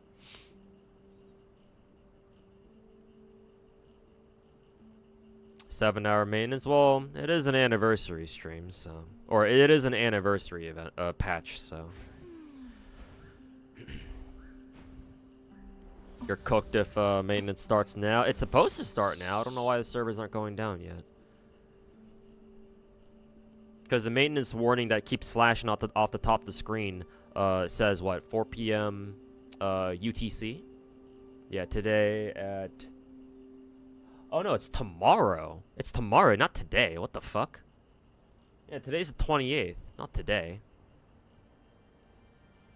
Yeah, because the warning said, why is the warning flashing now? Well, shit, I should have read a little bit better. I thought today was the 29th. But yeah, no, fucking maintenance isn't now, it's tomorrow. Why? Actually, yeah. Why is it saying today? Well, why is it saying tomorrow? Because usually, whenever they give you a like that in-game notification, it's like, well, usually you do it on the same day. So why are they doing it a day ahead of time? It should be today. No. Well, they say it said UTC +8. UTC +8 is East Coast. Like East Coast United States. I'm West Coast, so I just subtract 3 hours from that. Yeah, we'll be holding maintenance on April 29th, 4 a.m. Oh, is it 4 a.m.? Yeah, I was thinking of 4 p.m. They must be saying 4 a.m. then. Ugh, time zones. Either way, though, UTC +8. I'm pretty sure I didn't read that wrong. Pretty sure it said UTC +8. So either way, the maintenance is still tomorrow. At least I'm pretty sure, or at the very least this morning. You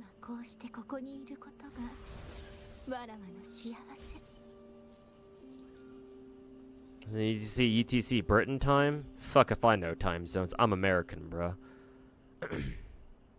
The only time zones I know for sure are the American ones, 16 hours ahead, or technically 8 hours back for Japan/Korea, and then 8 hours forward maybe. I think it's 8 hours forward from West Coast for UK time. That's it. Everything else, every other time zone, it's kind of like this nebulous zone of what the fuck. Yeah, it says UTC +8. I googled that shit and it gave me East Coast, so I don't fucking know. I guess we'll see.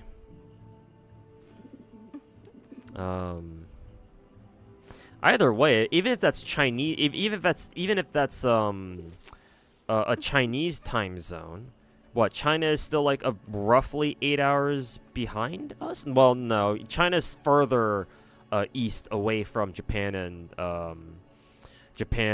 Korea. So technically, they would be like, what, 10 hours behind or something? Chinese gacha games usually do their preview streams at JP/Korean time anyway, so. 今こうしてここにいることがわらわの幸せ。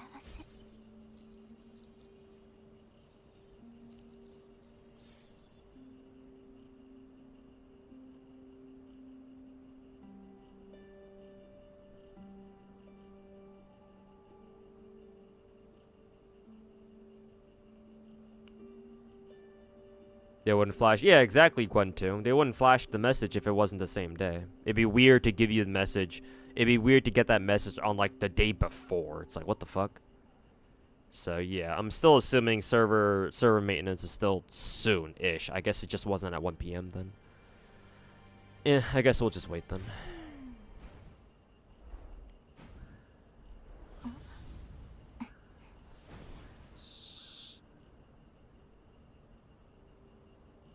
You're in the same time zone. It is 4 a.m. over there. All right.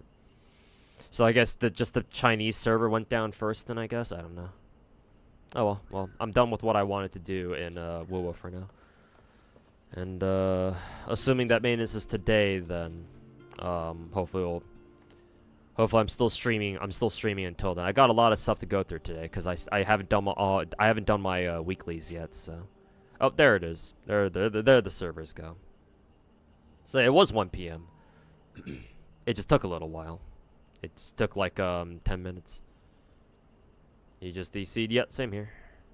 Okay, there we go. There we go.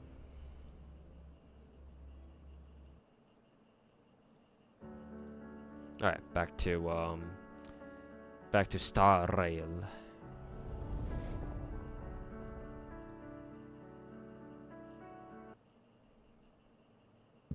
Excuse me.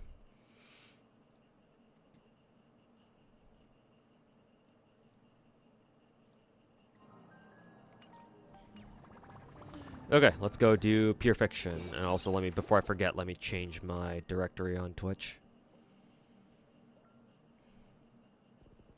Okay, let's go do Pure Fiction. Oh, I hear myself.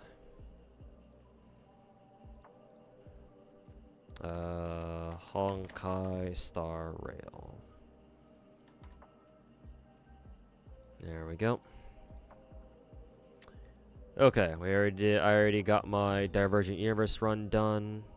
I got the second anniversary, the fucking auto clicker event done on my own time. I just wanted to speed run it real quick.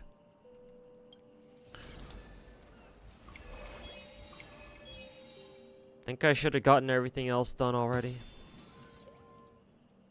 We have a new event that came out just earlier today, I think. Just a relog thingy. Yeah. Pure Fiction time. See you guys in 7 hours. Yep. See you guys on the other side.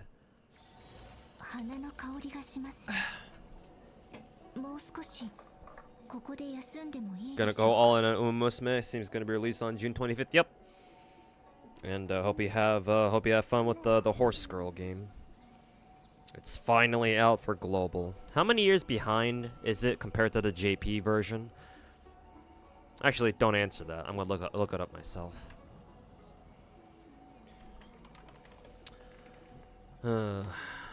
Umumusme.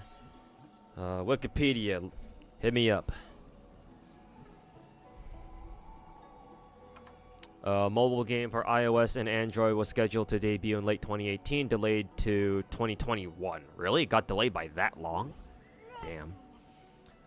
But still, February 2021, and right now is April, the end of April 2025. Or technically, it's slated for release in June of 2025. So 4 years and then some. God damn. Imagine playing a gacha game that's 4 years behind the fucking JP one. I hope they're not that far behind JP. Do we know? I don't know. I doubt we know this. Or I doubt that they would tell us. But do we happen to know, like, how far behind in content that Global will release with? Like, how much of JP's content will they will Global release with?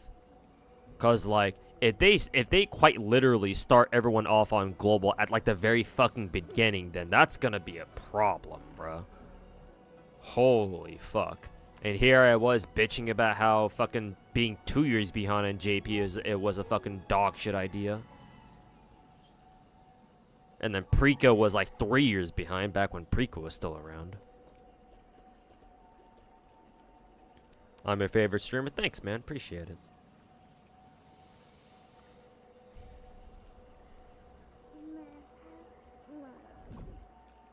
Kectone preaching that I shouldn't be playing 13 Gachas because no one will listen to you, as I'm still the most retarded shit he's ever said. I mean, it's up there, yeah.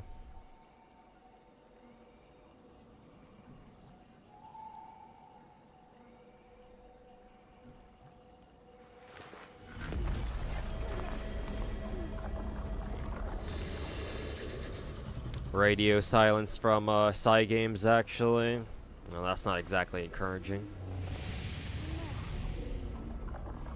Imagine the clairvoyance power on that one. Well, your clairvoyance kind of tapers off, like, the longer you have to fucking wait, though. Like, it's already bad enough that, oh, if JPFGO announces a new server and it's that you really like, well, guess what? And you only play NA. Well, guess what, buddy? You're sitting your ass down for 2 years before you finally get them yourself. Imagine Uma Musume, where JP Uma Musume releases like a new horse girl or something. I don't know how they do their characters, but assuming that they release like a new horse girl character, or maybe more accurately, what's more accurate is if they like release a new skin for like your favorite horse girl waifu, for your favorite horse waifu, and that means you have to wait fucking 4 years until you can get it, man. Holy fuck, I cannot fathom that.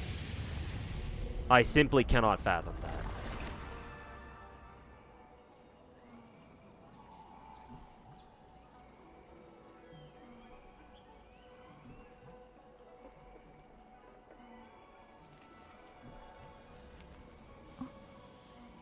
Psy Games will personally handle this one, but if it's not successful, nah, I think it will be. I don't think Uma Musume has been able to achieve such a reputation overseas that it should be successful as long as Psy Games doesn't like massively royally fuck up. And remember, this is a Japanese studio, so there's always a chance of that happening.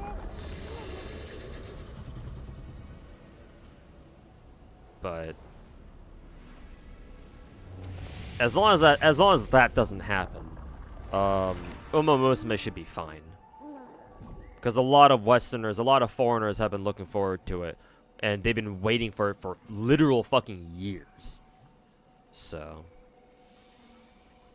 On their Twitter, they've been posting profiles for some of the girls, and they include the ones that came after release. Okay, so hopefully that means that Global won't be fucking 4 years behind.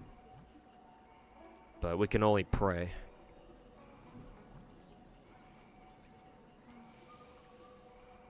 You really hope that FGO does something about this delay? They won't. Tyrant Prime. They're not going to. Not at this point. They saw what happened to Magia Record. They're not gonna. They're never gonna fucking try that shit with FGO.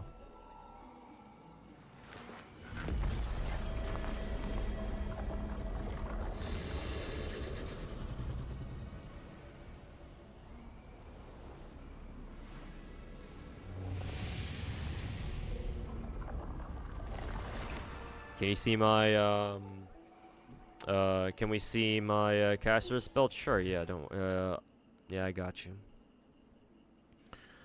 My caster spell is pretty good, I want to say. Somebody told me that according to like this one website. I forget if it's if it was Enkonomiya or something.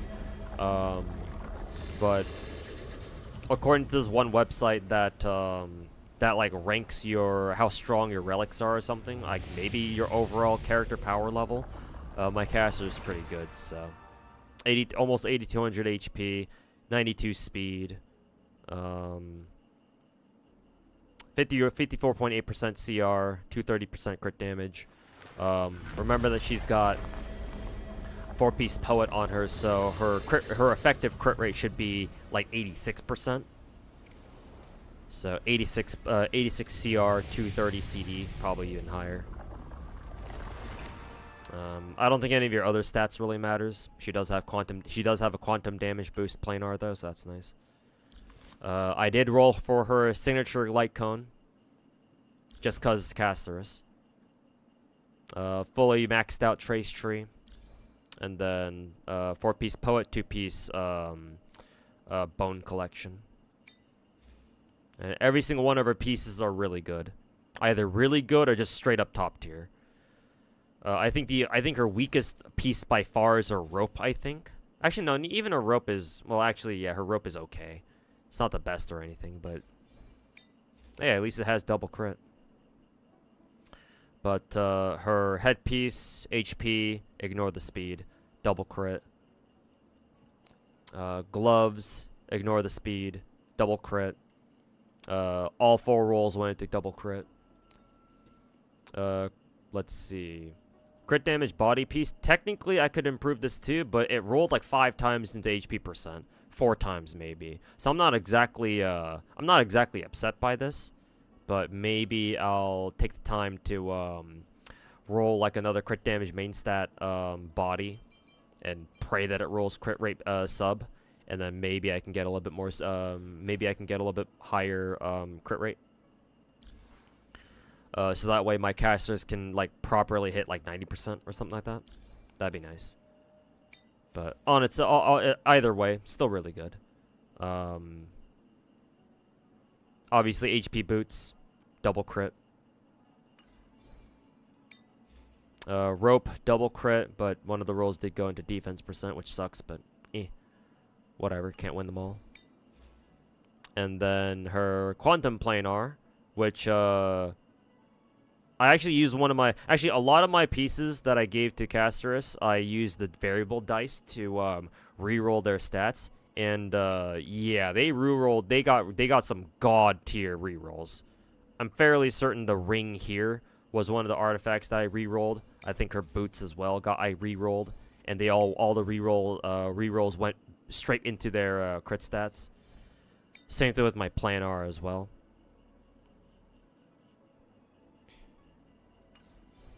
So yeah, all of my pieces for casters are pretty fucking amazing. With maybe the 2 exceptions being her rope. Her rope could definitely be a little bit better, and then her body piece. But then again, it's giving her a big chunk of HP percent. So now casters has over 8,000 HP, over 8k HP.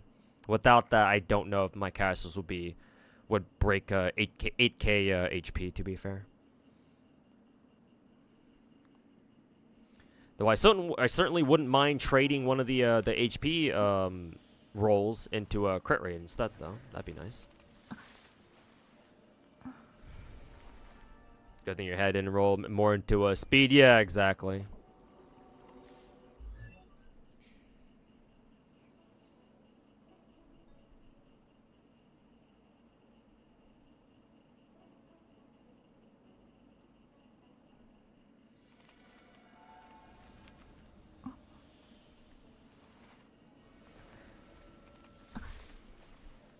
How do I feel about Zanny so far? How many copies will I be getting? Only 1. I only roll for 1 copy in Wuwa.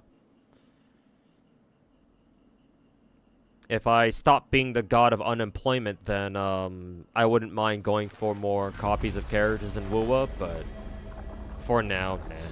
Actually, even if I do stop being the god of unemployment, I don't feel I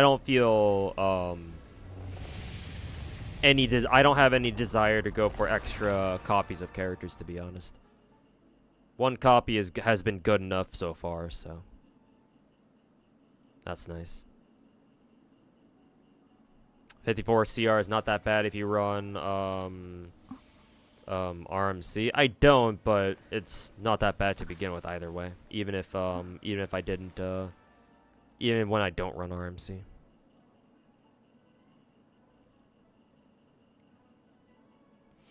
God of unemployment. Yeah, I'll probably start calling myself that too. It sounds funny. The god of unemployment.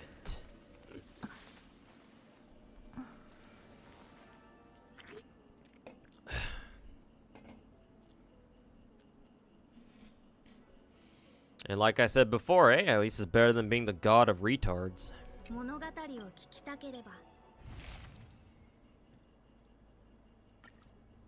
Okay. Let's get Pure Fiction done. What do we got here?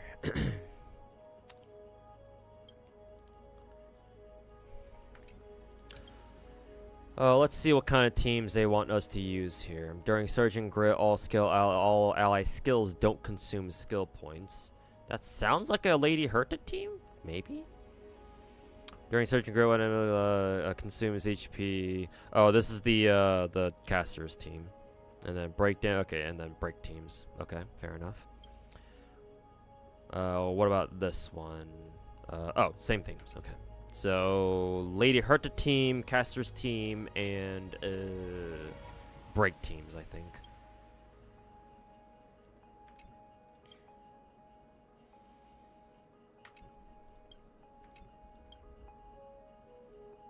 Don't think I'll use break teams here, though. I think break teams are kind of meh for this rotation.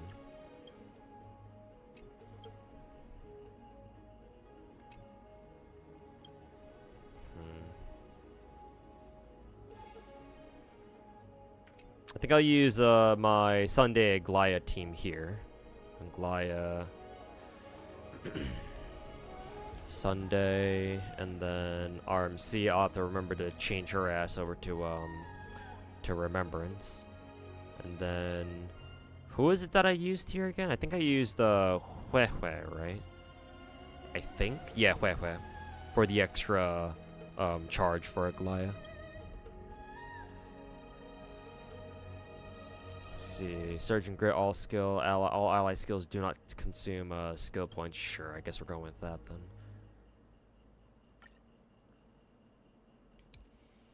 And this team will run my casters team.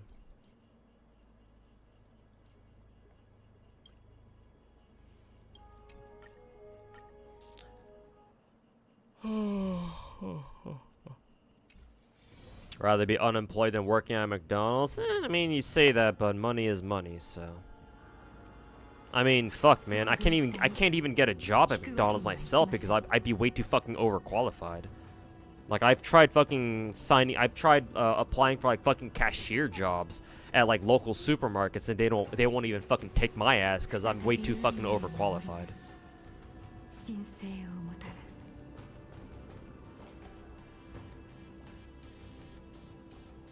Aren't I technically self-employed? I mean, yeah, but I'm not gonna sit here pretending like I am, though.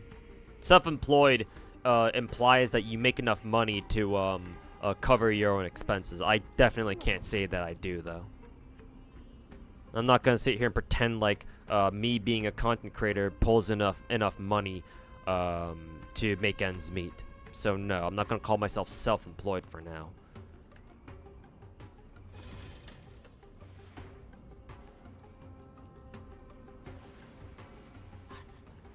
WoW is skill-based? I mean, yeah, it is, but a lot of other gacha games are skill-based, too. Besides, all gacha games are trash, so, like, arguing about how, oh, gacha games are skill-based doesn't really matter to me. Because if it's truly skill-based, then why are you able to spend money for extra copies of 5-star characters and basically turn the game into a fucking joke? But yeah, you're right. If you're omega fucking sweaty, then yeah, it can absolutely become skill-based. I just don't like playing gacha games that way, though.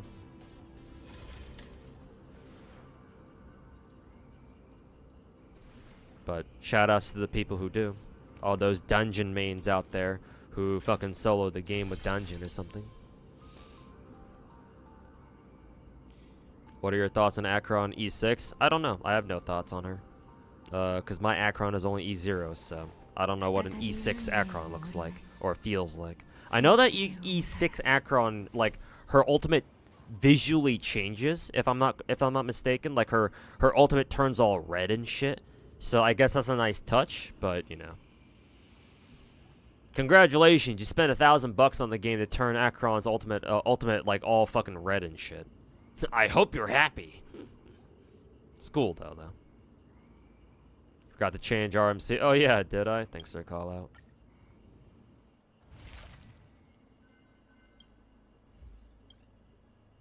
I was gonna find out real quick anyway, as soon as I entered a fight.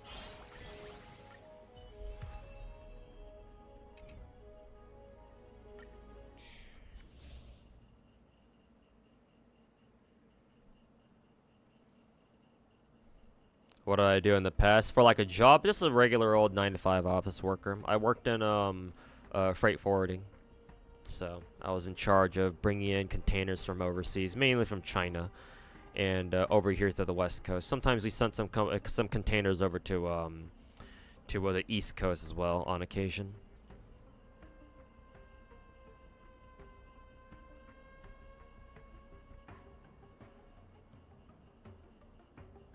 When I get a job again, I could get a Switch too, and I'm not interested personally. I'll stick with my shitty fucking trash gacha games. I'm pretty happy with these for now.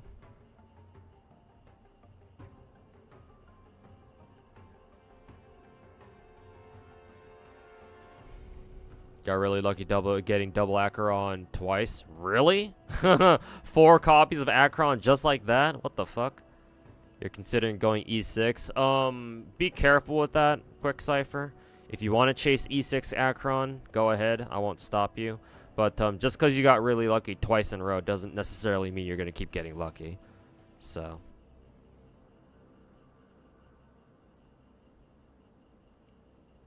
Personally, I think since you already have E3 Acheron by this point, like E2 is the important Eidolon for Acheron, so I think it's good for you to stay where you are and save your money for somebody else that you want later on. But if you really like Acheron, you want her E6, then, you know, who am I to stop you?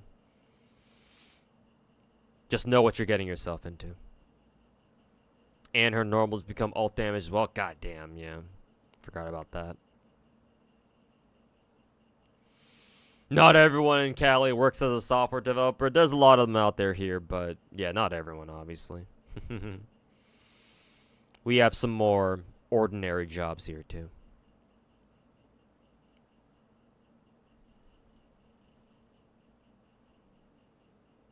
Shameless luck sack behavior.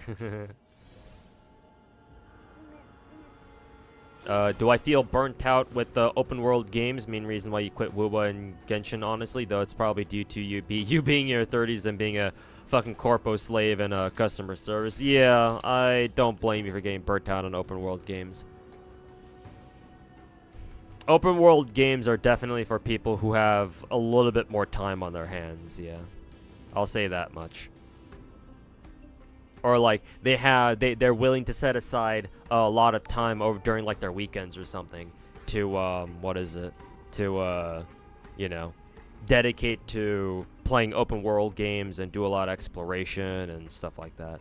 So if you don't have that sort of time, or if you don't want to sink in that sort of time, then yeah, I get it. That's understandable.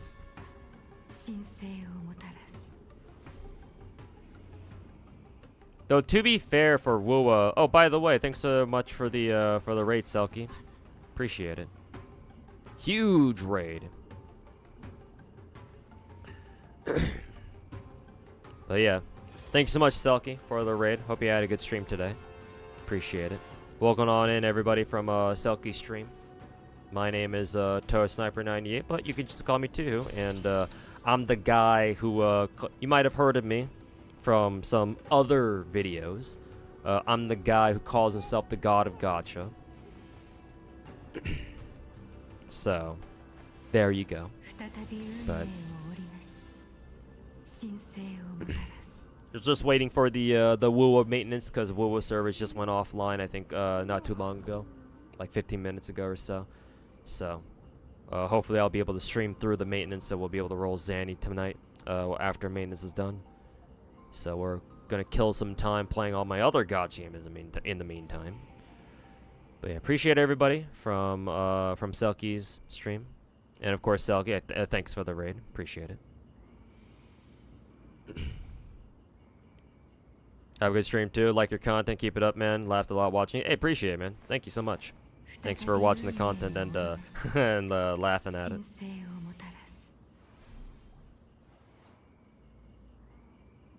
We hate you as much as we hate watch Selkie. You shouldn't hate watch me. You shouldn't hate watch people, but you know, it is what it is. I won't judge.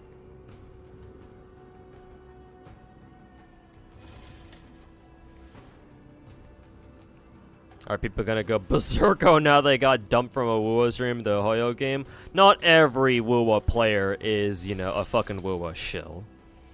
Not everybody is mentally handicapped like some other people. And hey, even if we do have some, you know, bad apples in chat, I'll put them in their place. Don't worry about it. You leave that to me. But yeah, once again, thank you for the raid. For anybody who's sticking around, I'll keep you guys company for as long as I can, at least until Wuba comes back, at least, because I would like to roll for Zanny tonight, if I can. Anyway, we'll see how much. We'll see how much. How long I can last. How long my pulse can last. But yeah.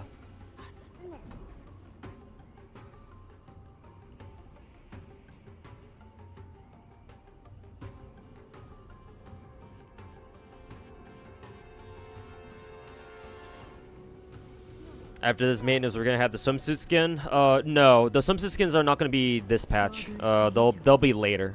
I believe they'll give us more details when we get closer to them actually coming out. But no, don't expect the swimsuit skins to be here in like 7 hours or something. Those will come. Those will come later. Anyone else got a 20k credit gift in their mailbox? Probably a scam. But I don't know what that's referring to. Put you in your place, Daddy too? I don't know, man.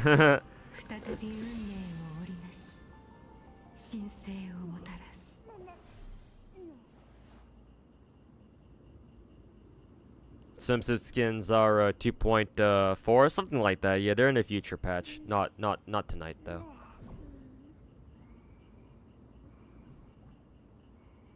Alright, let's get this bad boy done.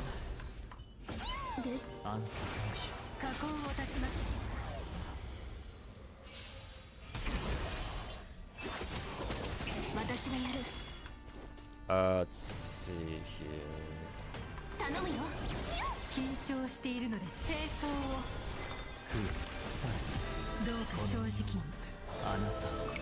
Oh, excuse me. How much energy does Glaya have? Oh, I can do a basic here. Pop her ultimate.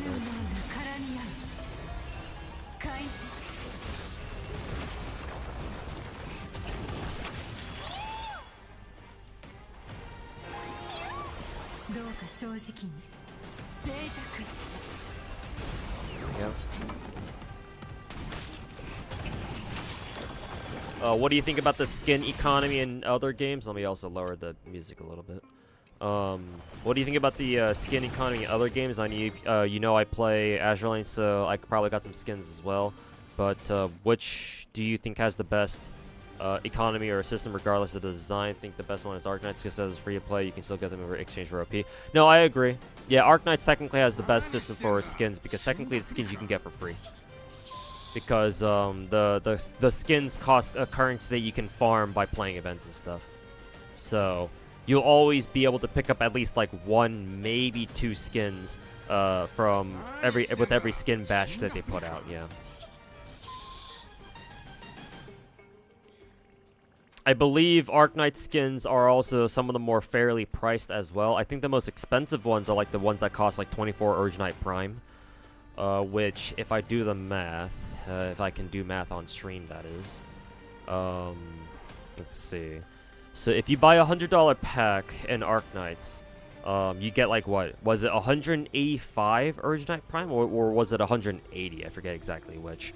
I want to say 185, so 185 divided by 100. So each Originite Prime should cost, at the highest pack value, $1.85. So you multiply that by 24, so it's still pretty expensive actually, at like 44 fucking bucks. But thankfully most skins only cost like what, 18 Originite Prime. It's still like $13. That's still 30 bucks though, so they're not cheap by any means. But at least you can pick them up for free.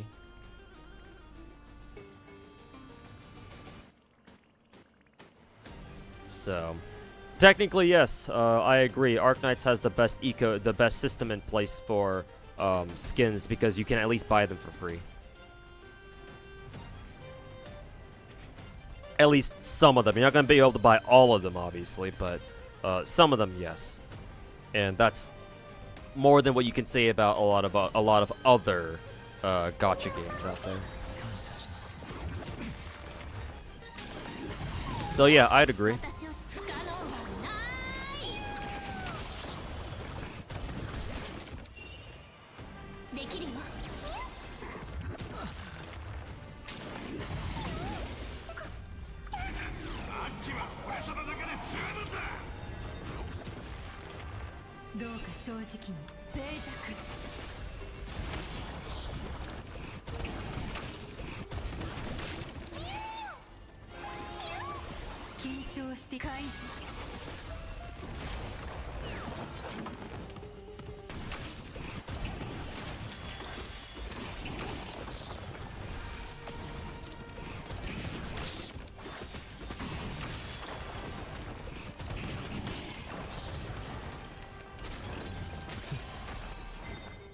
What the fuck? I thought I used I thought I popped Aglaya's skill ult there.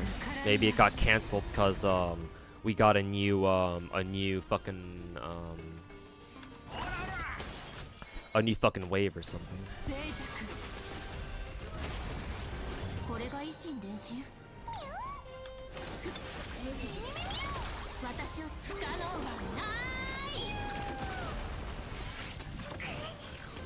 You gotta pull Zanny during the stream? Yeah, that's the plan.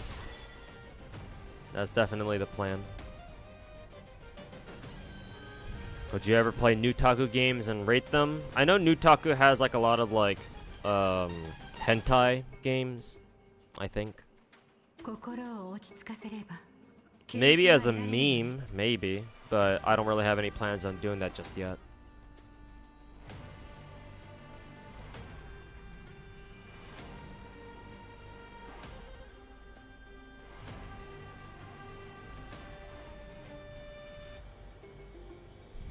What do you think of Lapland Alter? She's cool. I use Golden Glow all the time, so once I'm done, oh, speaking of skill thingies, let me pull up Arknights real quick. But yeah, once I'm done mastering all of the skills for both Volpus Foglia and Lapland, I'll start actually playing the event, I think.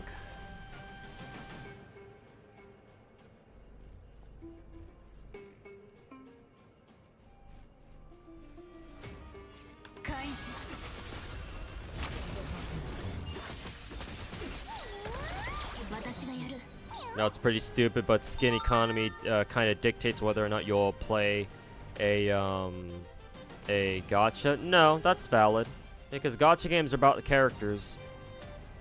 So if you want to be able to buy skins or characters, then yeah, that's a big deal. Or I can see why that's a big deal for you. So personally, I wouldn't knock you for that myself.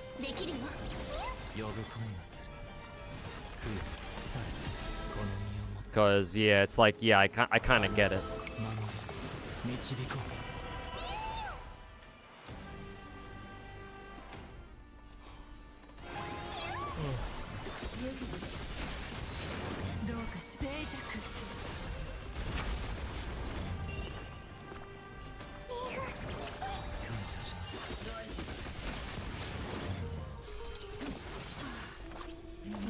れたの？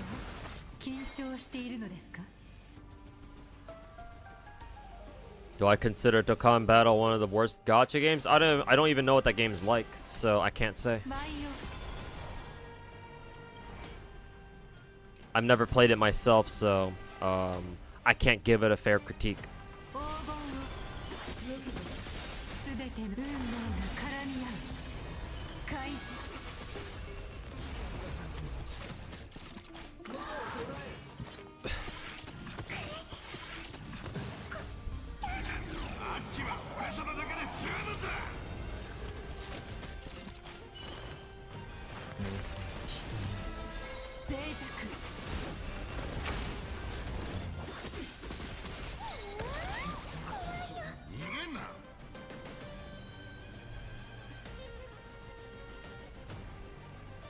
Nah, gacha games are about combat for real. Skins are just waste of money that don't buff your combat potential.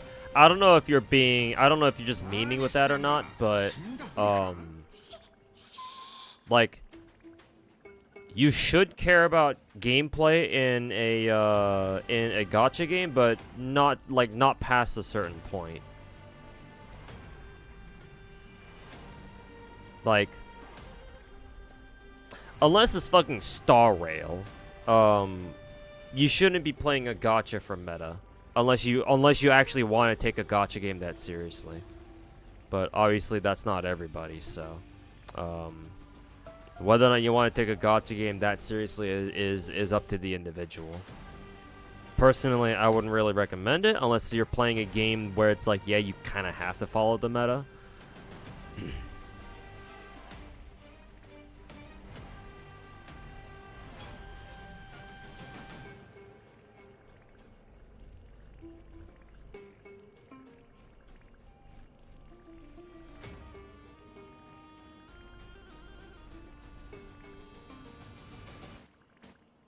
You play Genshin for meta and you're happy with it. I mean, I'm glad you're happy with it, but it's definitely not what I would not what I would recommend to most other people. That, and you know, just because you don't like skins doesn't mean that other people don't too. You might not see the point in them, but I certainly do.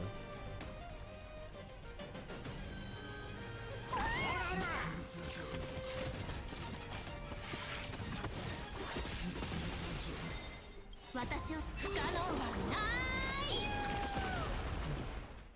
いできるよ脆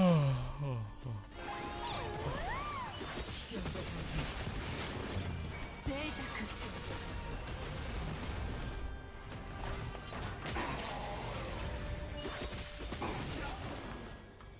明晰人に好みを持ってあなたを守り導こう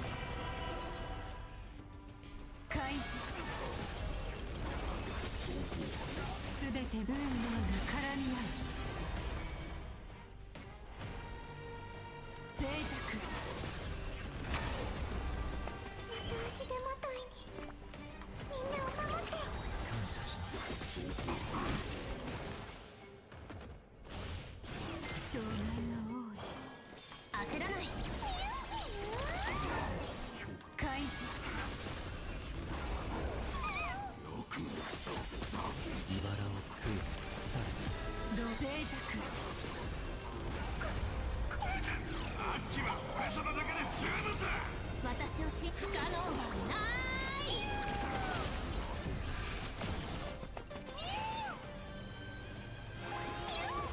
緊張開示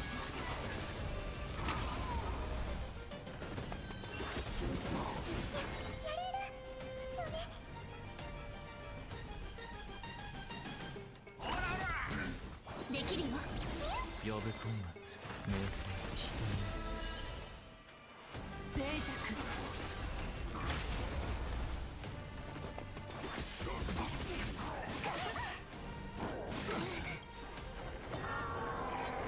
好みを持ってあなたを守り導こうすべて運命が絡み合う開示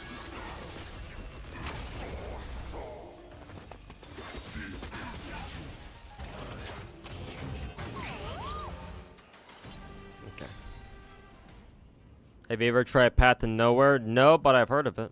I know it's another tower defense game that sort of reminds me of Arc Knights, but gameplay-wise, but I know it's different. I know it's slightly different, but I've never played it myself. No.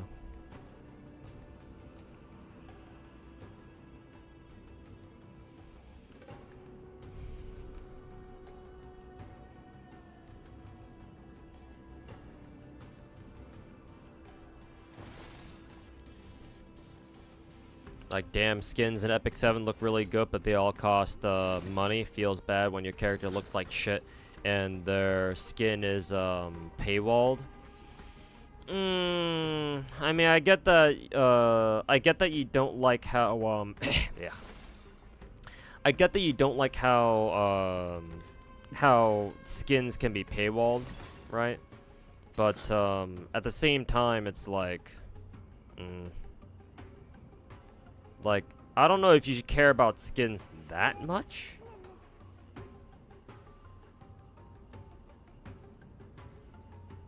Because, like, on one hand, it's like, well, I don't, like... I don't quite agree with that Green Prism guy in Twitch chat where he's like, nah, skins are a fucking waste of your money and shit like that. And, you know, they don't even give you any buffs, so what's even the point?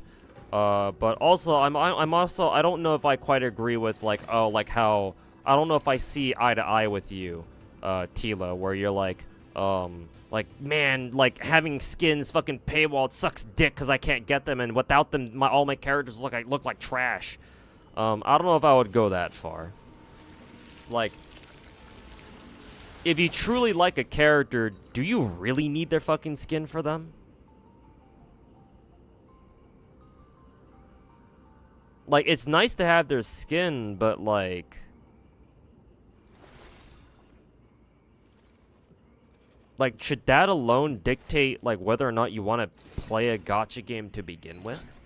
I don't know. There's something doesn't really sit right with me with that one. Either. You know?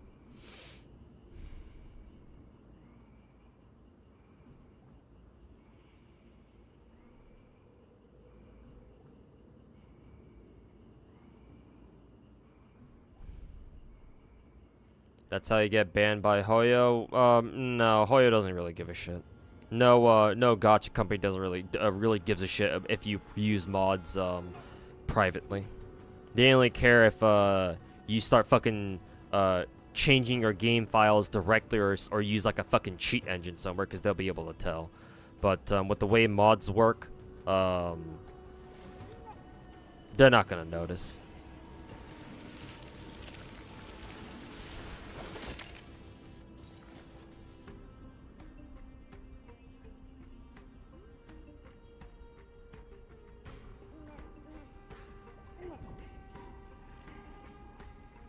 So many people get banned for the people who got banned for using quote-unquote mods didn't get banned for using mods. They're doing something else. It's either that or they tried installing mods incorrectly and they got fucked for it. No, if you install mods properly, then Hoyo and the other companies they shouldn't be able to tell. But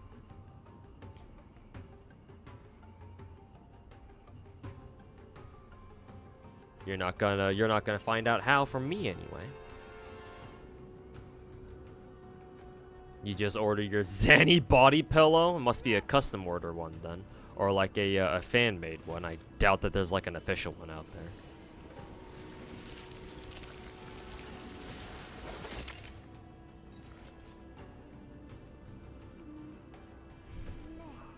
Meta used to not be important, but literally every single game nowadays restricts characters' comfort behind copies of weapons, or even worse, or like more partners. Even Genshin is doing this thing now. I mean, technically Genshin's always been that way, but sure, go off, I guess. And also, in Wuwa's defense, if you're only talking about comfort, then comfort is different from meta. Like, don't confuse those two.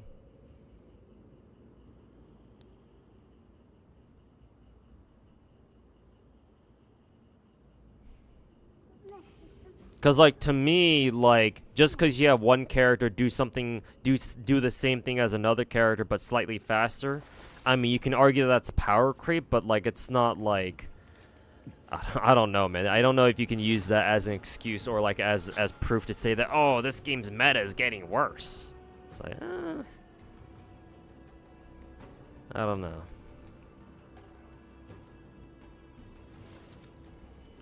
Any Plants vs Zombies Gacha would be hilarious. Do they not already? I feel like they. I feel like they would.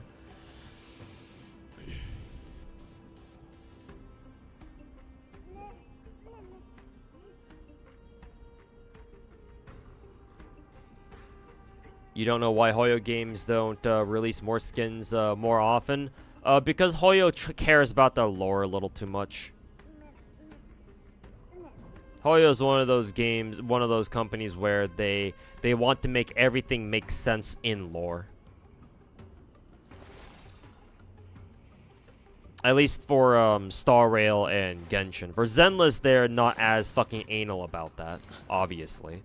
But Hoyo is definitely one of those companies where like they take their own lore way too fucking seriously. So if there's ever gonna be a skin for a certain character, it has to tie into the story somehow.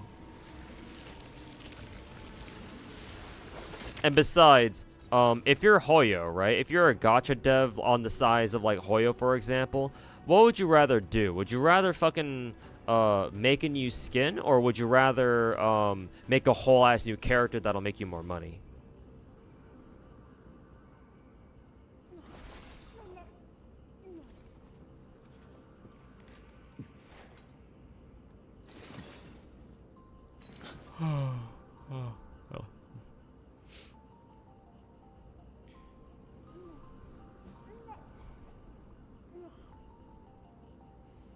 You know, that skins are designed to sell, but you feel like the system that Arknights has is so good, you don't know why companies don't use it to garner goodwill from players, because companies aren't here to be your friend, Tilo.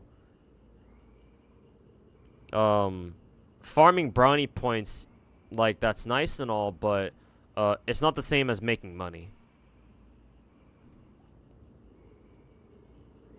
Like, that's why companies don't do it. It's quite that simple, because being generous doesn't make you money. Like, we just got off playing Wuwa like half an hour ago. Maybe 45 minutes ago. People always say that, oh, PGR is so generous, right? PGR this, PGR that. Right? PGR is so generous, guys. You guys should go play PGR. Right? And people expect the people who have played PGR expect Wuwa to be as generous too, right? Hence the fucking first anniversary rewards drama that Wuwa had just, 2 weekends ago or something. Like, why is that, right? Why isn't Kuro Game as generous with Wuthering Waves as they are at PGR? Well, the simple reason is that them being generous with PGR doesn't make them a whole lot of money.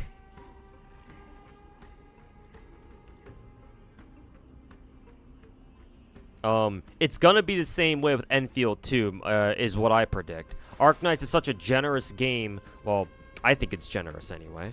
And it's got the best system, like skin system in the game, where you can technically buy any skin in the game for free, as long as you have enough Originite Prime. Again, you're not gonna be able to buy all of them. At least you'll be able to pick out some, which is far better than what you can say about like the vast majority of other gacha games out there, that you're forced to buy skins if you want them.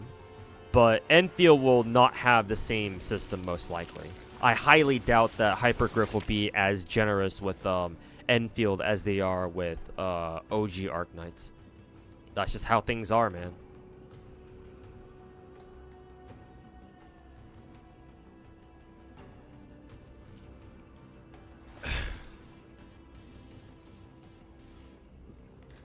Am I gonna summon for Zanny right away on stream? Yeah, probably. It shouldn't take too long. So, I won't keep you around for too long. But they're so nice on their live stream. They refer to us as dear players and dear travelers. Yes. PR 101.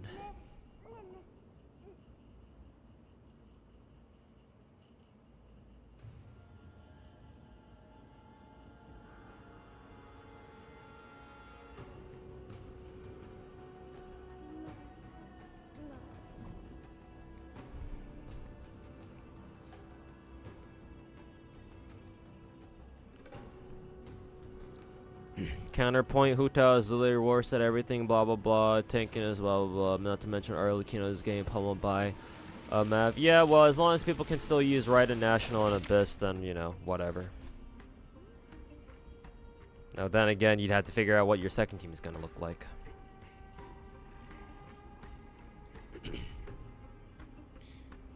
And besides, you're comparing a regular 5-star characters to a literal fucking Archon, so you're forgetting that part. You seem to forget that Archons are intentionally designed to be fucking stronger than everyone else. So, sorry, that's how Genshin is. Like, did it take you 5 years to figure that one out, Crisis Core?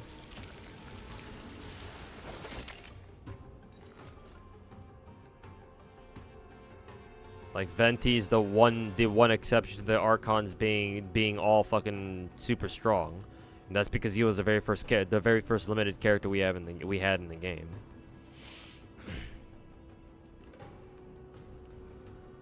Like, in an ideal world, you know, in an ideal world, the gacha game shouldn't be designed that way, but, you know, we don't live in an ideal world now, do we? Welcome to gacha games. Every gacha game has power creep.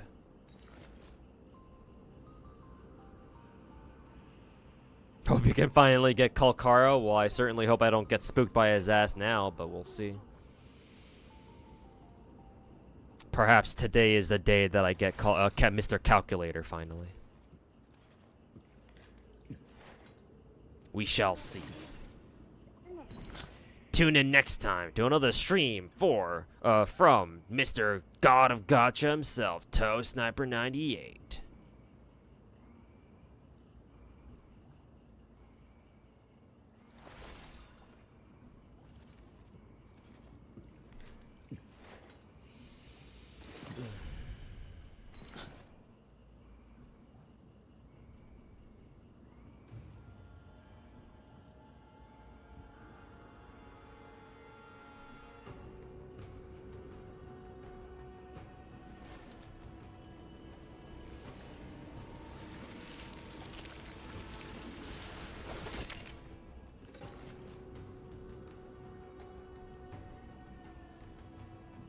A skin for characters with large fan bases like Wanderer, Yelan, or Raiden Cannon will outsell new flops like Emily and Moalani, for example. Emily maybe, but I don't know why you're calling Moalani a flop. Then again, though, if you call Moalani a flop, then basically all of Natlan was a flop, so...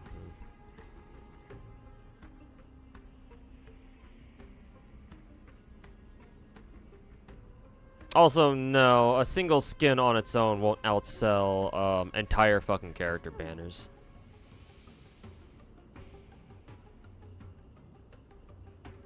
I find that a little hard to believe.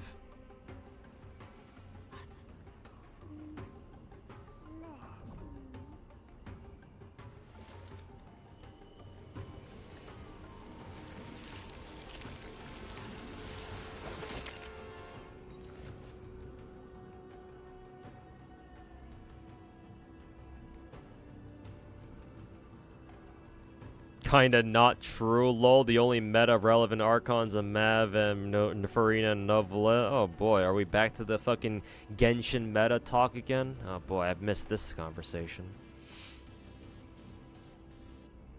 Pretty soon you're gonna start telling me that Zhongli is the weakest Archon in the game because his shields don't do anything.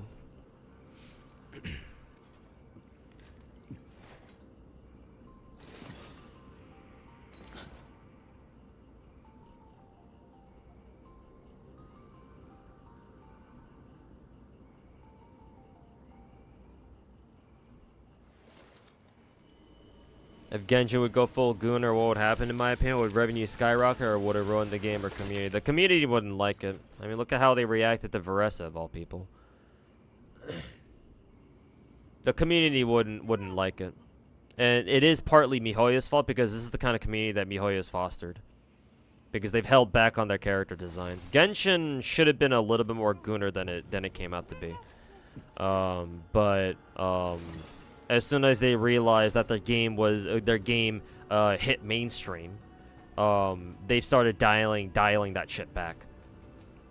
Because like you can see scattered in a lot of throughout Genshin's roster that the game was supposed to be a lot more Gooner than it is. Right. Lisa's voice lines when she's climbing shit. Shenhe having an exposed like belly button or whatever. Miko and Ayaka originally having panties that you could fucking upskirt constantly before they censored them and changed them to wear bloomers or whatever the fuck, spats maybe. You know, so on and so forth. Or them nerfing Rosaria's titty size, which I will never forgive them for. So they definitely decided to play it safer to try to appeal to even more people, right? Don't make their game explicitly Gooner. But since they've been doing that for so long, that's what people kind of expect out of Genshin nowadays. So, as soon as Veresa came out, who dared to have a fucking slightly bigger titty size and slightly thicker thighs, the fucking Genshin Twitter fucking had a fucking meltdown. How many times can I shove the word fuck into my sentence? And they're like, why is MiHoYo starting to sexualize their characters now? And other dumb dog shit that comes out of their fucking mouths. So, at this point, just for their own PR, I don't know if MiHoYo should go full Gooner. Personally, I don't mind. I've gotten used to their character designs at this point. So, I don't care either way, but, you know.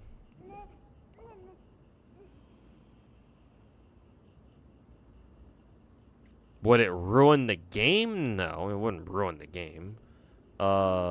It would just filter out a lot of the people out there who like complaining about, you know, oh, MiHoYo is sexualizing our characters, blah, blah, blah.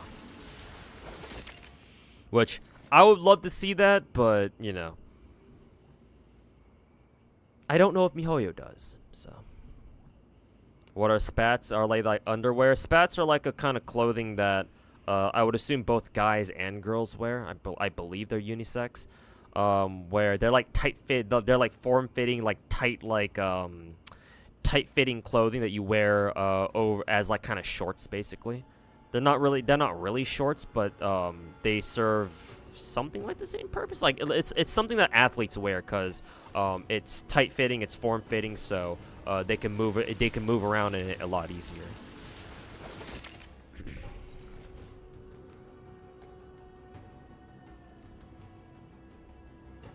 When you're mentioning casuals, are you more so referring to mainly CN or no, just in general? You have casuals everywhere, my dude. It's not like there are only Chinese casual players.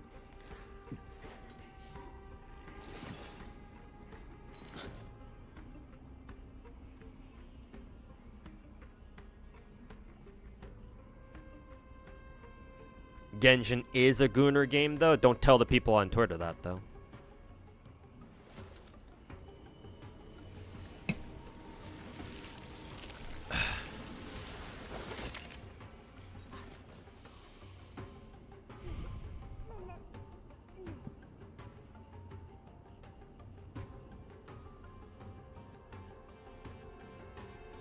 Are cosmetic changes for characters that bad for even Hoyo or Kuro games? Because even a slight even just a wardrobe change or whatever will be fine. Plus they'll sell. Well, they don't need to do anything to elaborate. So let me show you why they haven't tried to do it yet. Yeah, I'm with you there. I don't know like how hard it can be to create a skin.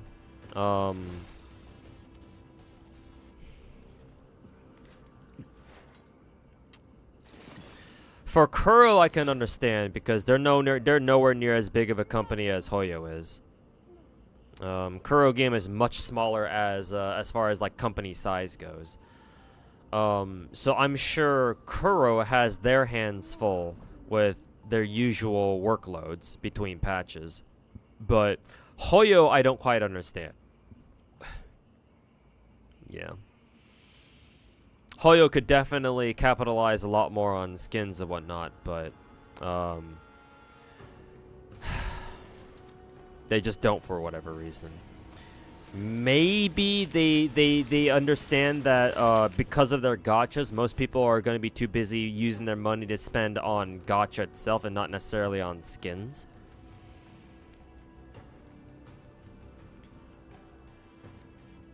But then again, if that's the case, then I think what they could do is like they can maybe like roll out some patches every now and then where instead of like putting out new characters that people can roll for, you know, just put out like, you know, like skin, like a bunch of skins or something, like a skin set or something for like a handful of characters that people can, you know, pick out and buy, whichever ones that they like. And instead of having no banners, right? Maybe they can throw up some like rerun banners or something if people are interested in that. But I'm trying to bring logic to a situation where it doesn't really feel very logical, so I don't know. That's just my best guess. So either it's because of like lore, like story reasons, and developers take their own stories way too fucking seriously, or they just physically cannot work on new skins, like in the case of Kuro. Well, I say that and they're making they're making fucking 2 swimsuit skins, but it's like you kind of have to wonder like why only 2, right? I'm sure a lot of people out there would have loved to see their own favorite waifus get summer skins, right? I mean, Chang-Li's my waifu in Wuwa, but and I'm obviously very happy that she's getting a summer skin. But like, what about the people who like Camellia, for example? Why doesn't Camellia get a summer skin? Why doesn't, you know, Cantarelli get a summer skin? Why doesn't fucking, like, Shorekeeper get a fucking summer skin with how popular she is? Like, why did they only stop at just 2?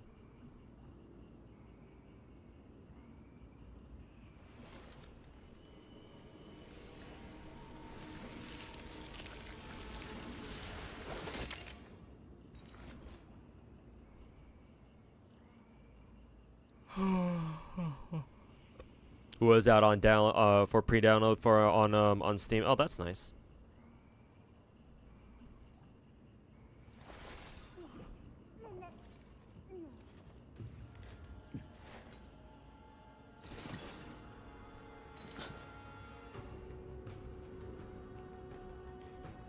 Somebody from Zenless's dev team said that it takes them blood, sweat, and tears to create the characters. Like the base models, yeah, but like, if you already have the base model, then you should be able to make a skin for them pretty easily, too. If what they mean by that is that if they want to make a skin for a character, they have to basically make the entire fucking model from scratch again, that's not a very efficient way of doing things. And, like, as developers, they should probably fucking know that, but maybe they don't? I don't know. Like, the reason why gacha games have transitioned to 3D is because 3D models and 3D assets are, generally speaking, easier to work with, as opposed to 2D games that are like sprite based and shit. Unless your name is fucking Limits Company, where you don't really have much animations going on. But yeah, 3D games are usually a little bit easier to work with. Which is why all these new upcoming gacha games are all 3D for the most part. Obviously, you've got some exceptions that are 2D, but a lot of them, I would say the majority of gacha games out there are coming out in 3D nowadays, and like that's not a coincidence. So it's like, what do you mean you can't like?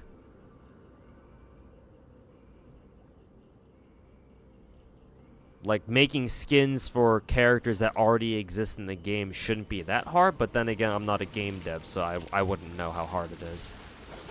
I'm sure it's tough, but, like, to the point where you can only put out, like, 2-3 skins a year? It's like, feel like they can do better than that, but what do I know?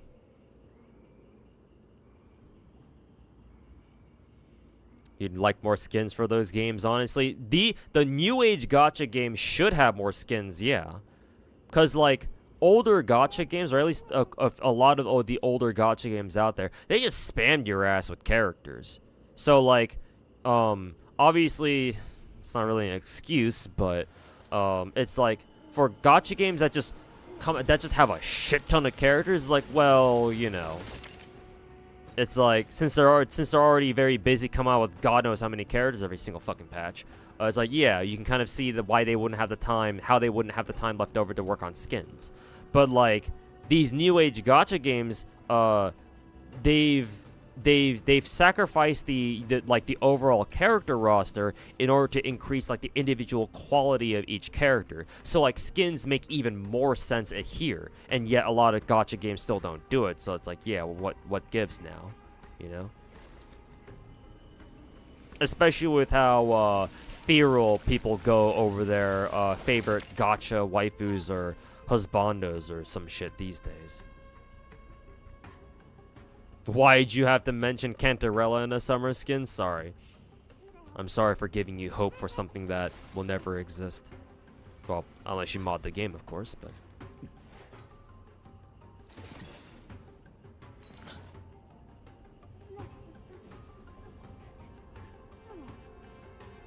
Even some of your most seasoned VR chat friends who are modelers say that a new model takes them roughly about a couple weeks to perfect. I mean, I would imagine that a professional team could do that a little bit faster, though.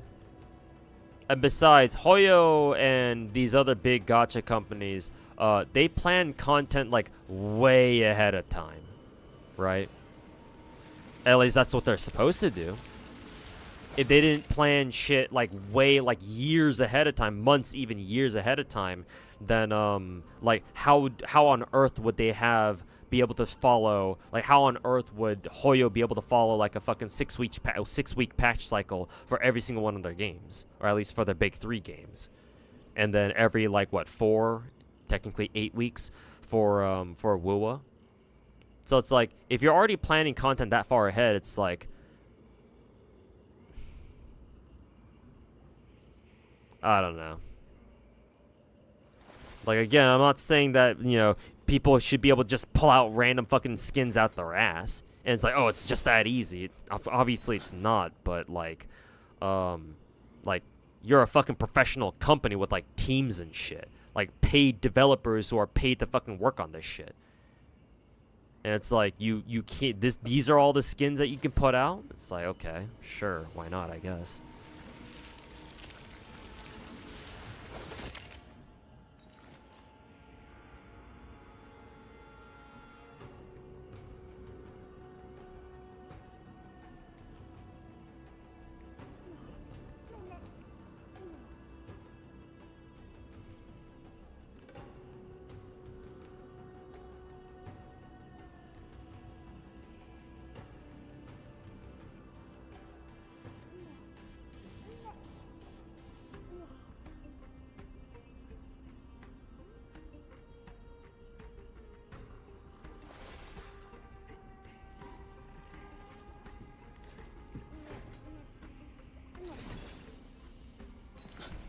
You're still amazed by how detailed the skins are in GFL2?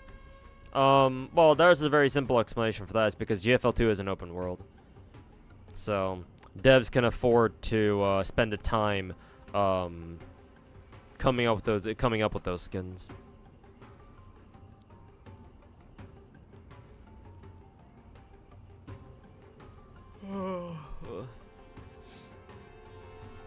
Why do we never get to see leak footage for versions like way in the future? Well, because a lot of that content is only in like the very early like alpha stages of development.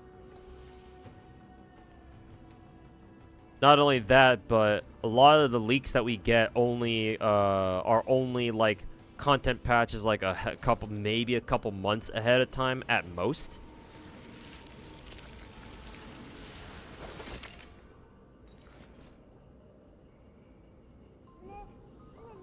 Like leakers can only leak what they actually can get their hands on. Like in the case of Hoyo, it's like, well, people are obviously leaking like the shit that's on the what is it? The closed beta clients, or like the beta clients. Every once in a while we'll get like a leak that's a little bit deep. That's a kind of a deeper cut than that, but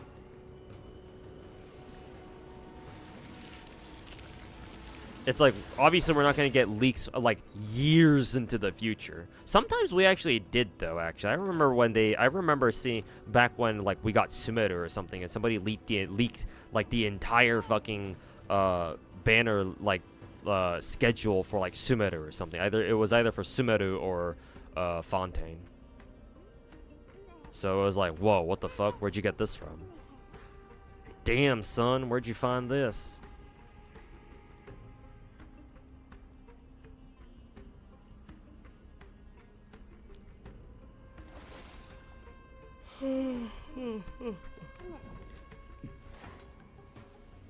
But those kinds of leaks, it's likely that those are like leaks that come straight from developers who are actually working on the game itself. Most quote unquote leaks are what we find in like the beta clients are only just like a month or two ahead or something.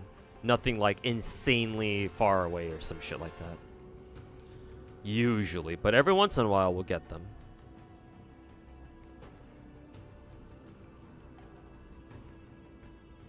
Yeah, data mines too.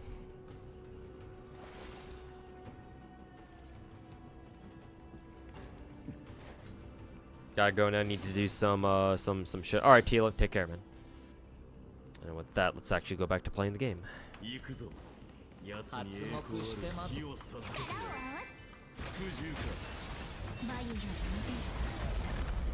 Just want to see a 3D Saba that isn't arcade. Yeah, that's gonna be interesting, isn't it?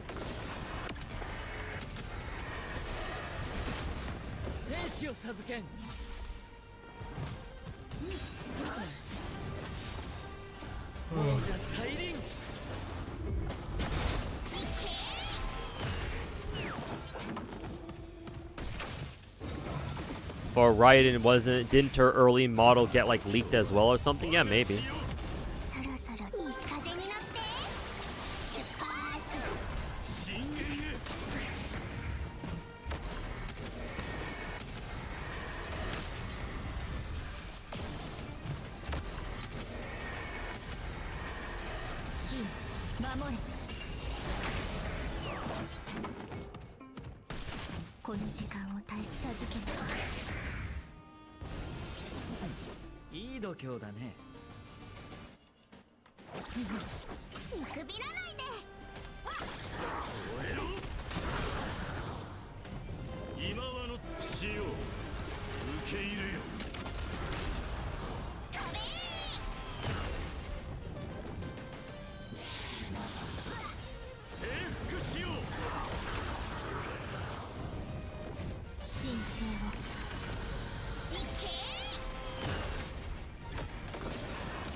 Oops, wrong target.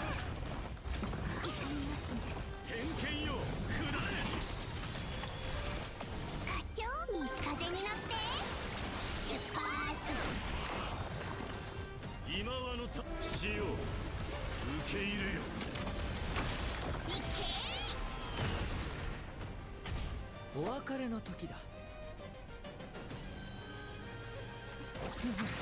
深淵へ。神聖を飛べー。どうぞ。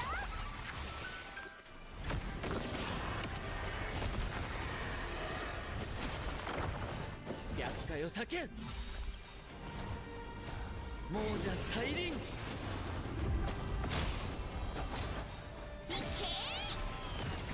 そろそろいい風になって出発。歴史の幕。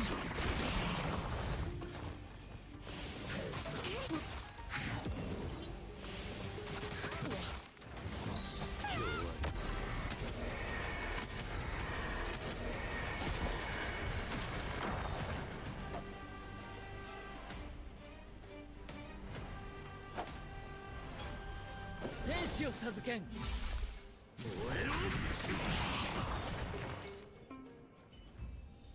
Man, that was fast. But then again, that was only Pure Fiction 3, and we still haven't done 4 yet, so.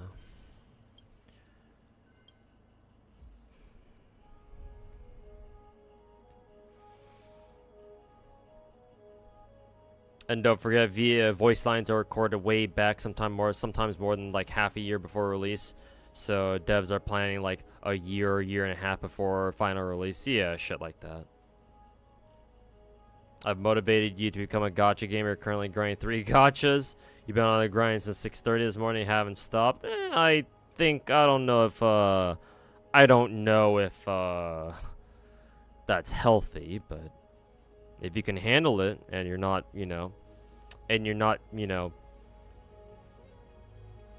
ditching other responsibilities that you might have, then yeah, go for it.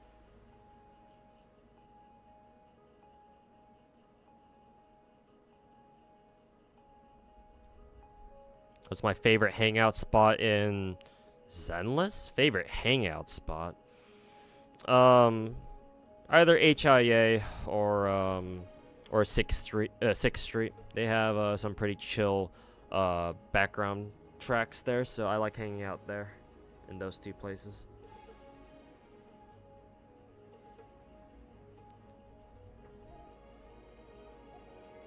God. Clearly I didn't get enough sleep.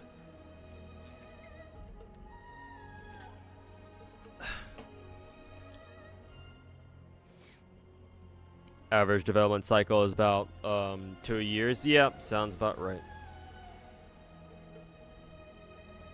You play Zenless, Star Rail, Genshin, WoW, and keep up with every game. Are you a demigod? I mean, sure, if you if that's what you want to think yourself as. Sure, why not? I ain't gonna stop you.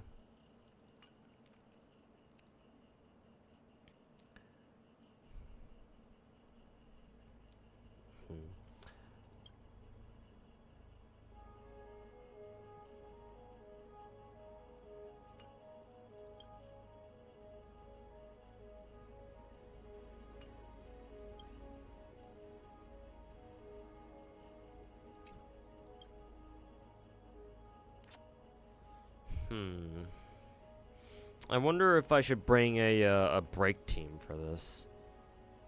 I wonder.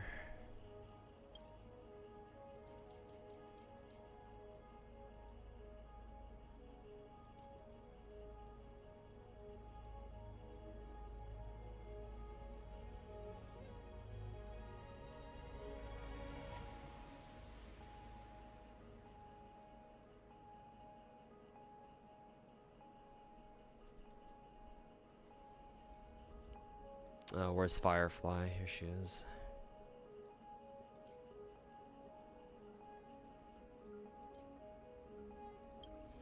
And you switch this over to break damage. And then of course I switch RMC back to HMC.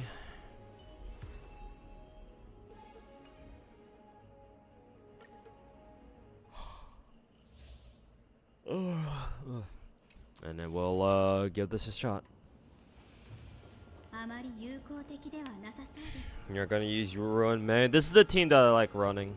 I know Ruin May, you're supposed to use it. I've used Ruin May before I got Fugway.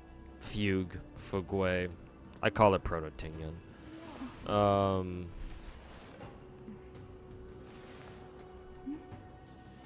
But yeah, before Fugue came out, I did run Ruin May, but once Fugue came out, I decided to run Fugue instead because I like her better.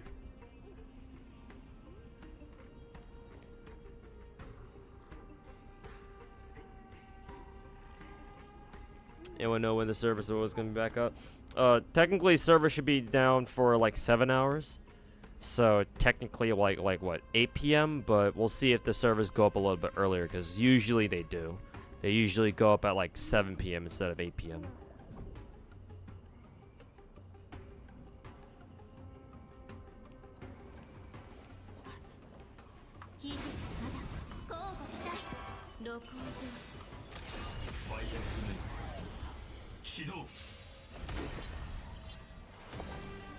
For this though, I'm definitely using Fugue's skill on Lingsha.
Two.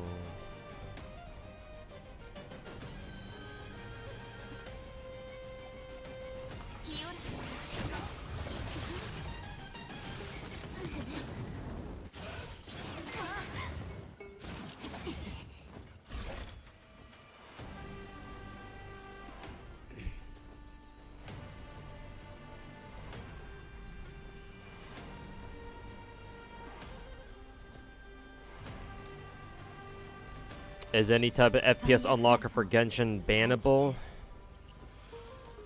Technically, yes. I don't think there's a mod out there that unlocks frame rate. Because if you want to unlock frame rate, then you have to do something else. Like, you have to change, like, game files. And I think if you try doing that, then the game will detect that as, like, and will flag it as cheating. So Unfortunately, I don't think there is a way. If you want to play like 120 FPS in Genshin, for example, you're going to be playing on an iPhone, because I believe that's part of their exclusivity contract.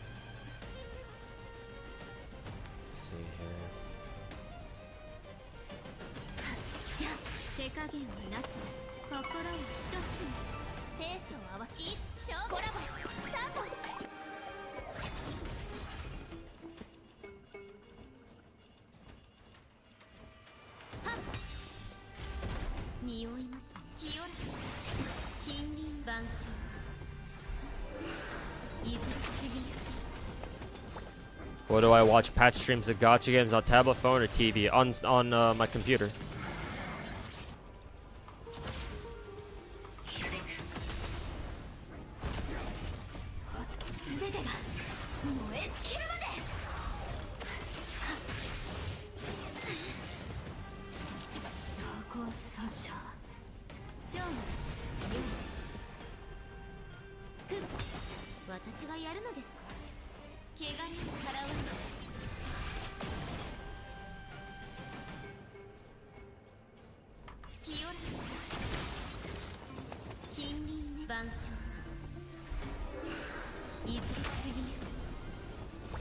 This PF wasn't bad. Pure Fiction is usually pretty manageable, so yeah. No surprises there. Just stick to 60 then. Yeah, unfortunately we just gotta hold that. 60 is as best it'll get, unfortunately for us.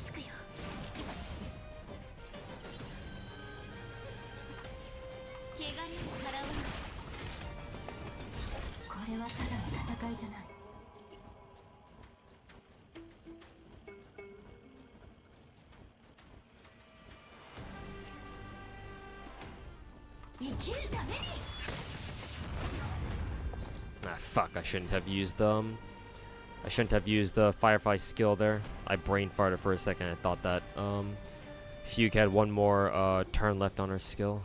Oof.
Wasn't able to kill that guy, unfortunately.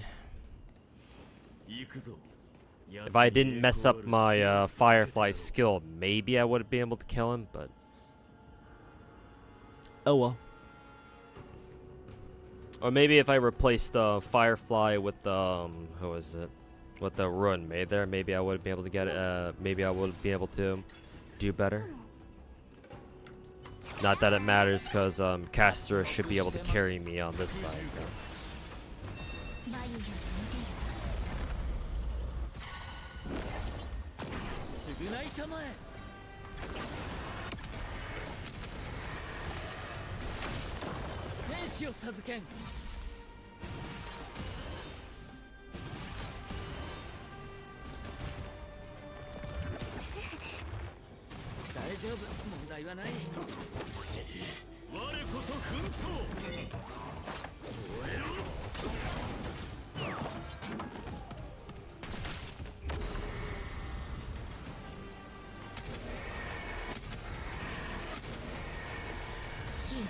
真守れ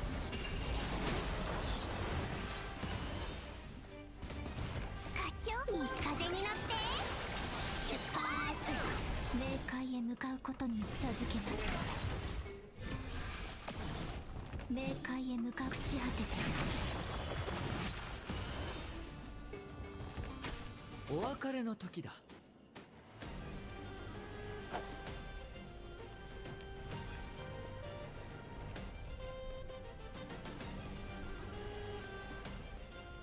厄介を避けん。感謝し亡者再臨。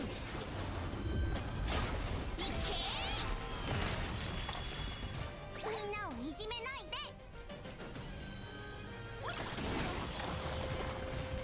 神聖を飛べ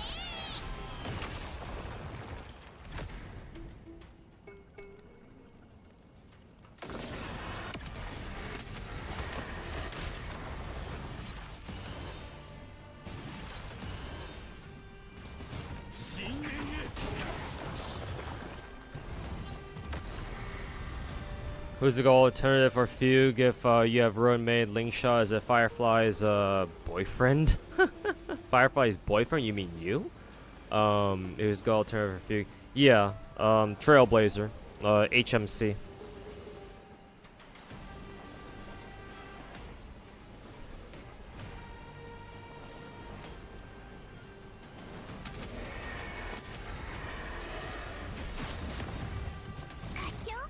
Tried Tribe 9 recently. Strange to see devs changing pull income from dailies and gacha rates due to backlash. I don't know if the backlash is also from Japan. Though most likely, yeah.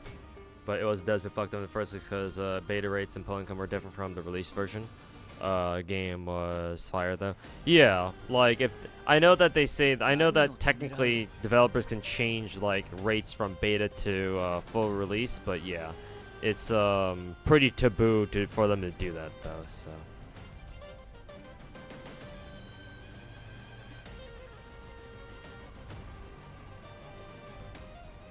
But glad to see you're enjoying Tribe 9 at least. 厄介を避けん。天使を授けん。命はもろ死の幕よ天剣よ下れ今はの死を受け入れよ飛べ深淵へ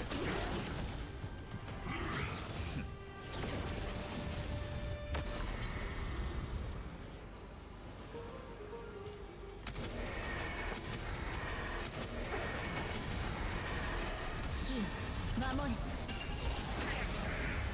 みんなをいじめないで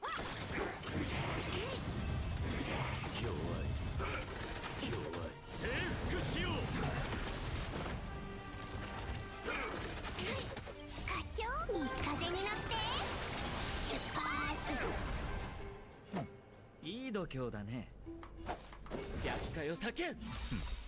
感謝し亡者再臨。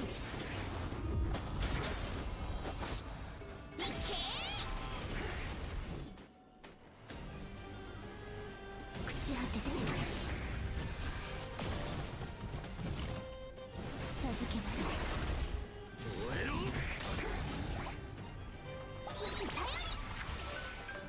神聖を飛べ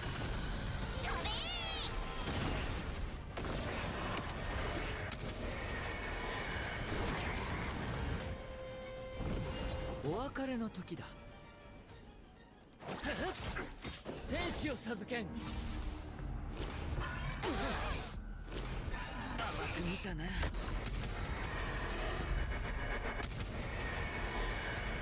Does Tribby need her signature? No. My Tribby does not have her signature. 西風になって She just has dance. いい度胸だね。厄介を避けん。亡者再臨。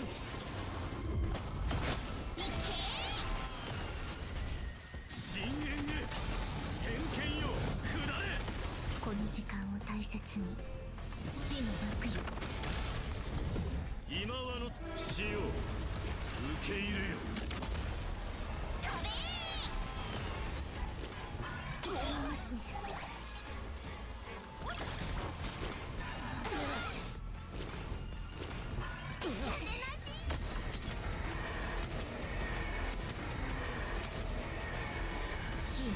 what exactly are devs doing during maintenance? Enter the game and doing test runs. They have to update the servers. That's what happens when servers go down for maintenance. They have to update the servers and make sure that the servers are on the proper version. Something like that.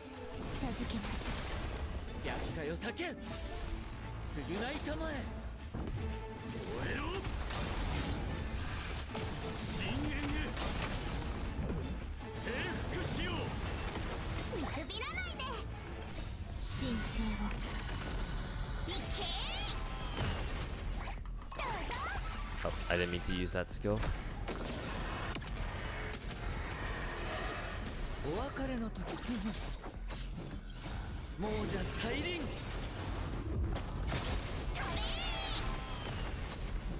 You love doing a casterillion damage. Gee, that sounds like a lot of damage.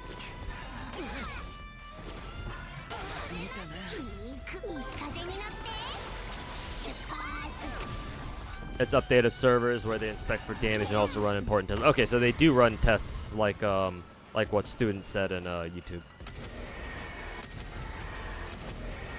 Yeah, update the servers, run tests on to make sure everything's running okay. There's no like major game-breaking bugs or anything like that. Yeah.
Okay, yeah, we got the 60k.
We actually killed the Flame Scion on second half. Nice.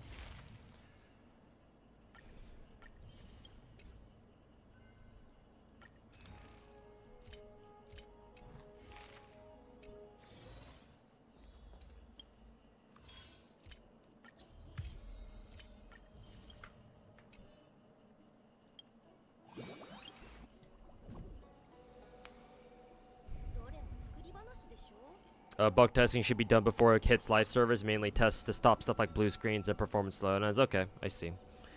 Gotcha. And apply operating system updates as well. Gotcha. I'm learning. Apparently we're getting free SSS Cali for Ether Gazer. Oh yeah, that's right. They should have Ether Gazer should have announced some anniversary stuff for the weekend, I think, right?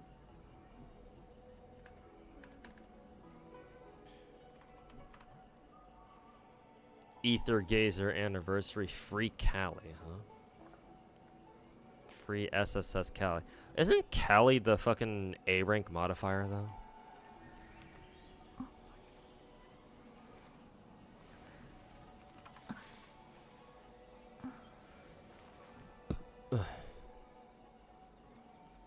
Or maybe this is a this is an S rank Cali, I guess.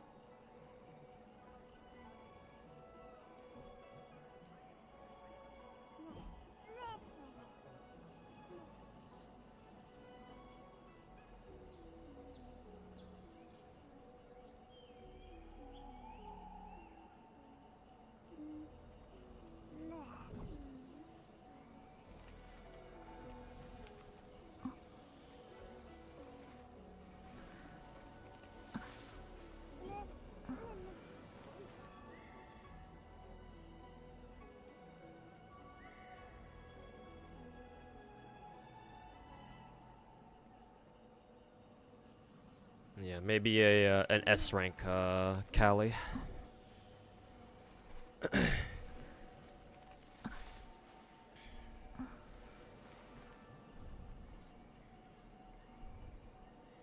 Shooting range opened in Snowberg. Oh yeah, that's right. Saw it earlier. Good to see the devs listened and made the event slightly better. Oh god, how much better though is what I want to know.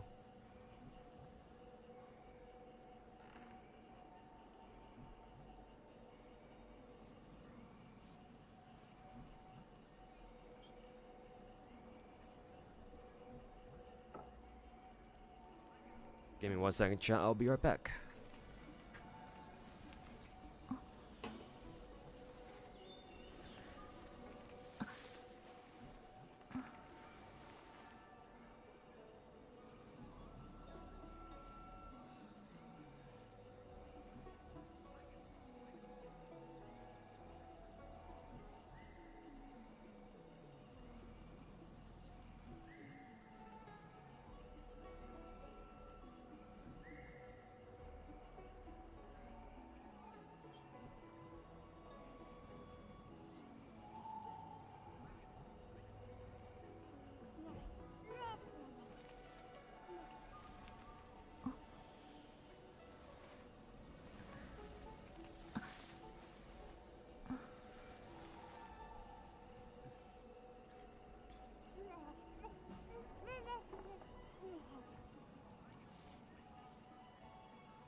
Hey Cornithius, welcome back. Yep, bonus stream today. Haven't played enough to try out the abilities but builds, but anyway. There's now triple speed and background play. Huh, interesting. Let's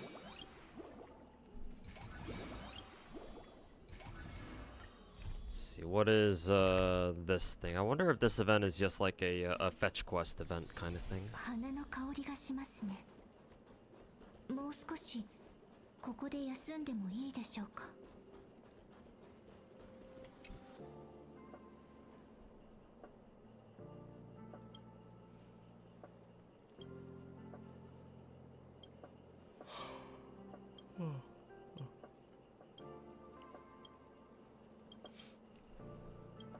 You waiting for wood patch to finish? Yeah, pretty much.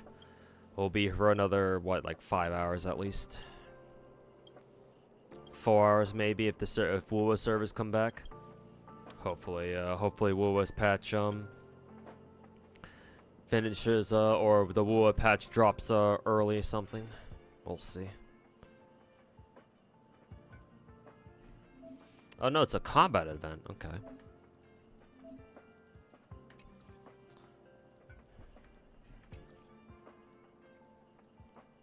Time gated as always though, no surprise.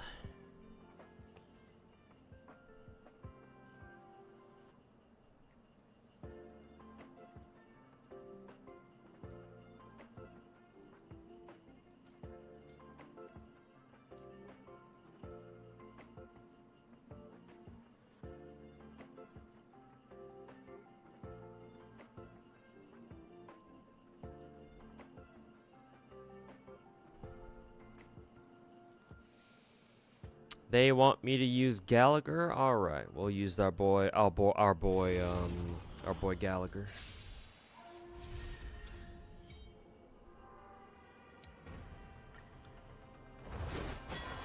You just autoed this? Not a bad idea. この地は栄光燃えろこの時間を授けます。よく見せてくれさあ存分に味わえ全力を出せ Oops, meant to use the skill there. 西風になって出発神聖を行け深淵へ今はの死を受け入れよ我こそ紛争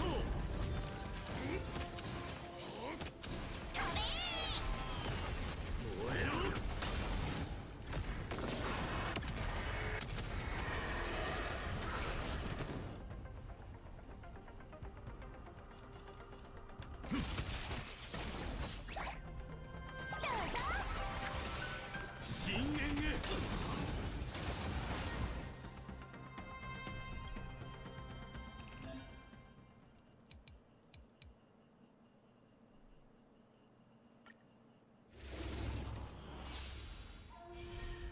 この地は栄光を見届ける Would I want to talk to Paimon's English VA or some of the others? No, I have no interest. I doubt they would even want to talk to somebody like me. 体を冷ますな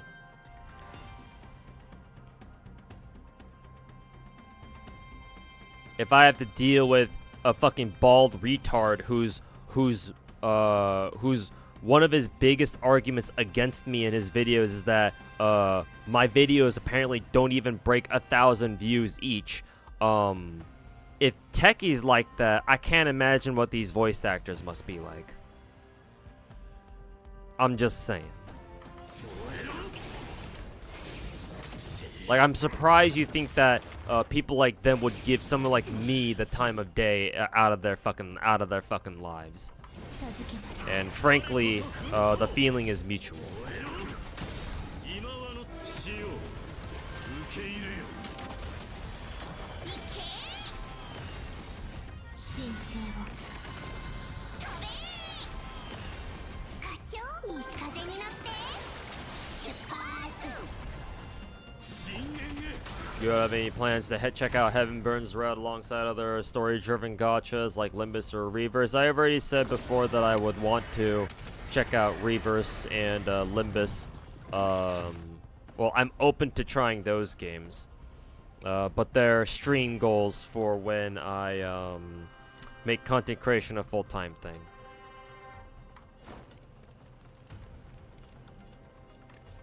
飲め よく見ておいてねどうぞ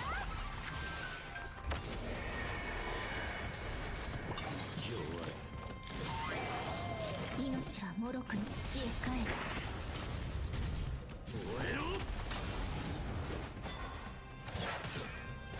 ろよく見せてくれさあ存分に味わえ行け深淵へまだだ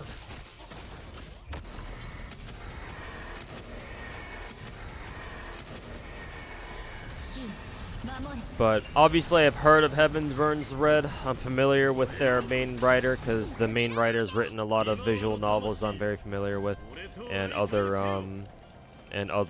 what is it? And other stories, other animes in general. 西風になって出発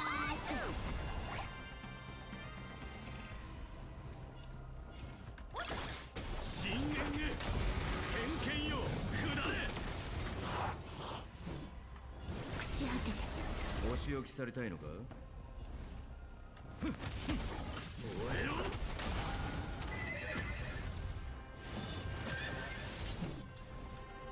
授けます深淵へ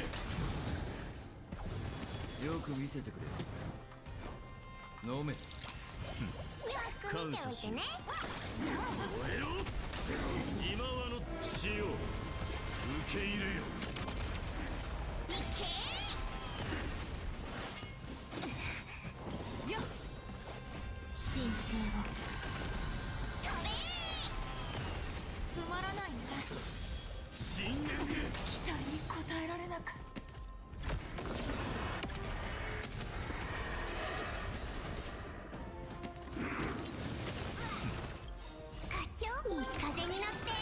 What about BD2? That would that be a game I would like? Well, yeah, obviously, but I already play 2 or 3 like straight up Gooner gachas, so I'm not in any rush to add another one. But I wouldn't be against it necessarily.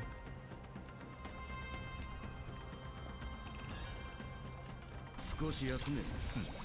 感謝しよう。存分に味わえ。燃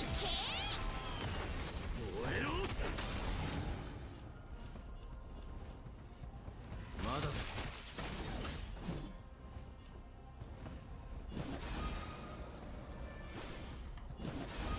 死の幕よ。深淵へ。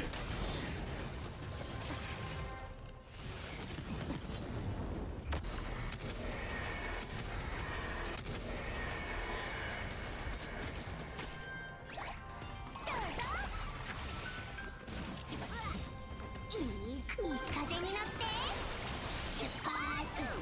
燃えろ。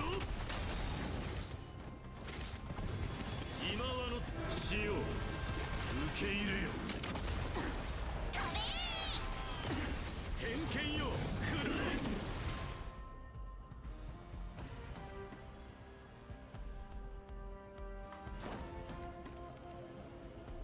飲め。このぬくもりは忘れません。真守れ。期待に応えられなかった。朽ち果てて深淵へ。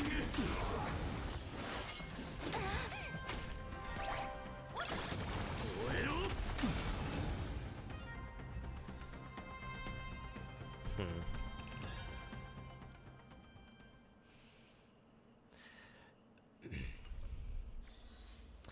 And that's why I run Luocha over Gallagher in my casters teams.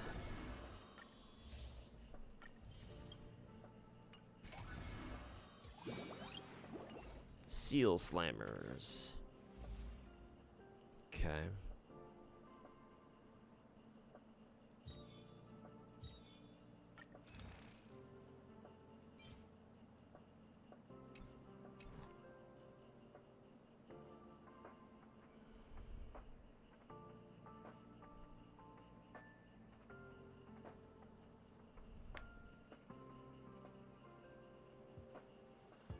There has to be a reason for the existence of standard character banner of WoW, so let's hope devs will add older units to the banner. Sounds like copium, you know.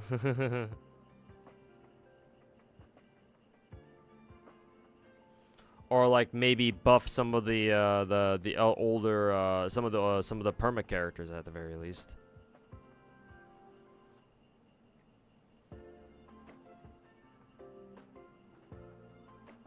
I feel like the theory of the beginning cutscene of Genshin is actually the aftermath is getting closer and closer. Yeah. It makes a little bit of sense, yeah.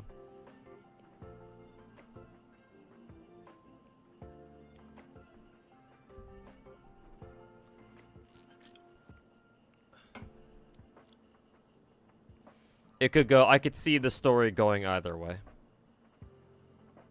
New key visual novel doesn't have any H scenes. You're mad. What's the new key visual novel?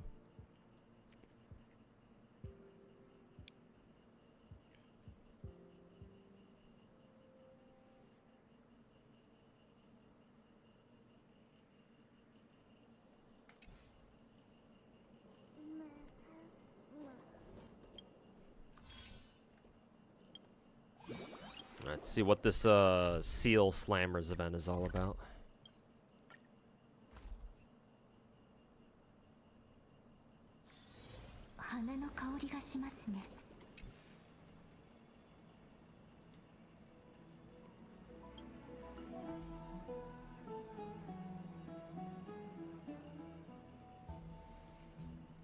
Clannad has sex scenes. I don't think Clannad did. No, I think Clannad was all ages. The Tomoyo one, I believe, was an adult VN though.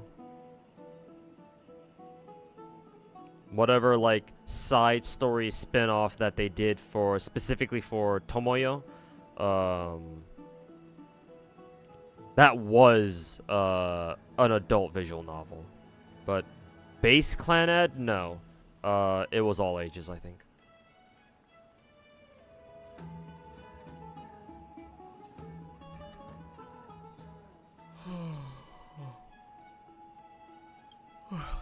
You think Hoyo will drop the second part when Genshin's story will come to an end? I do think that the first arc of Genshin is coming to a close, yeah. And then they'll drop like an arc 2 after arc 1 is done or something like that. Like, no way they just end Genshin right here and now. That wouldn't really make much sense. Seal Slam time, yep.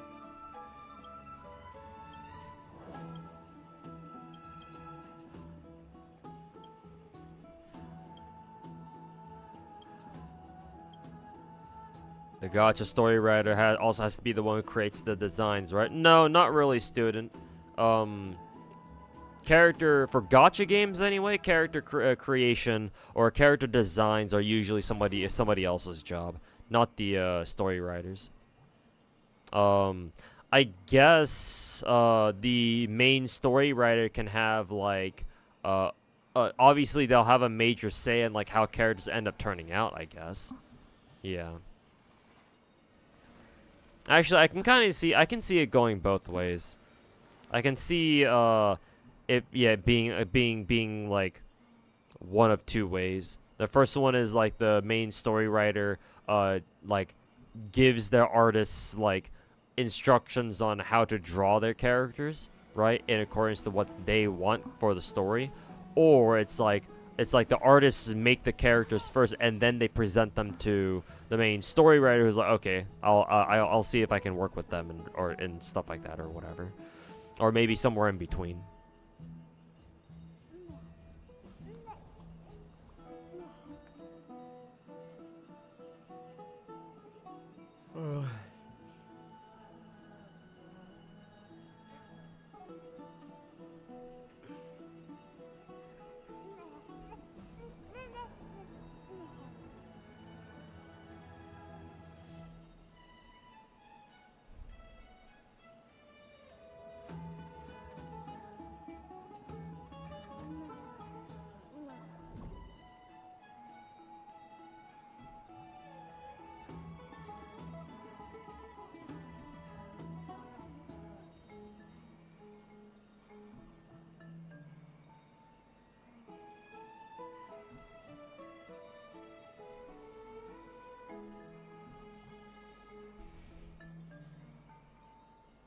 Cosmos in the Tavon.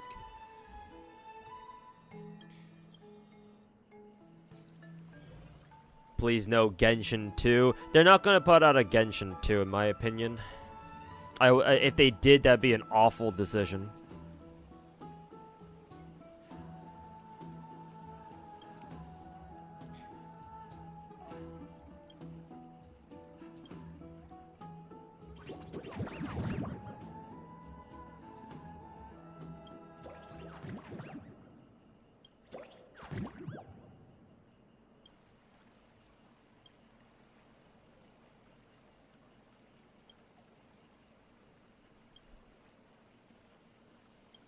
Can you say chicken jockey? Chicken jockey. Or how he says it. However, Mr. Jack Black says it. Who even says that in the Minecraft movie anyway?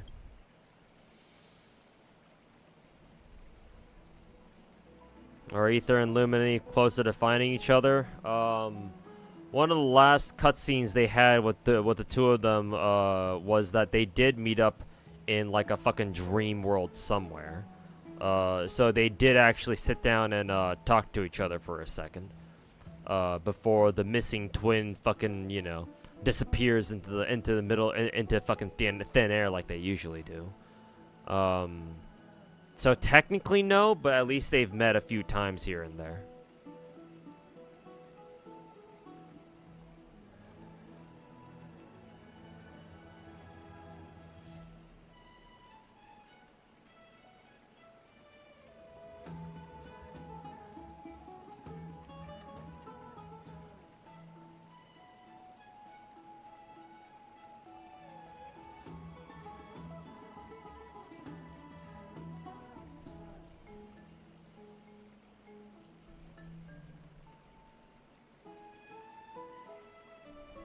There's a leak or a rumor that Jack Black. No, Crackcaster, that was a joke. That was just a meme.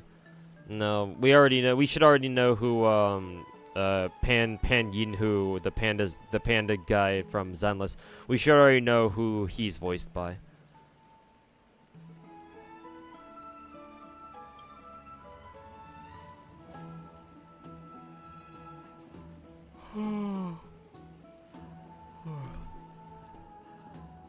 Yeah, it was a meme. Jack Black. It would have been amazing, but nah, it's not Jack Black.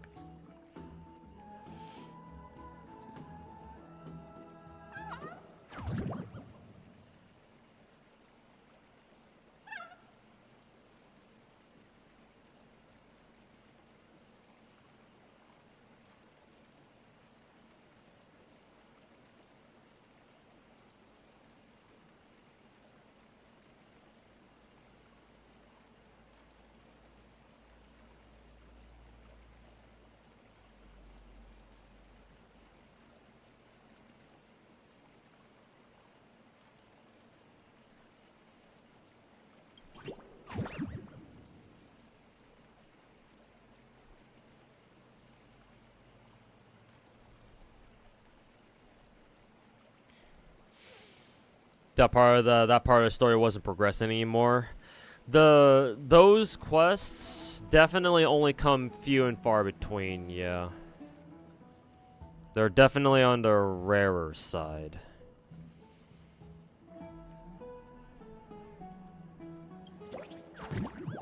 Ugh, excuse me. However, they did drop in the last Genshin preview stream. They did drop a like an interlude chapter for Mondstadt, where we go back to Mondstadt, and like there's some shit going down, and they name drop Alice, who's Klee's mom, one of the witches, the really strong witches, and who is it? Varka, the dude who's in charge of Mondstadt's like expeditionary quest or whatever the fuck.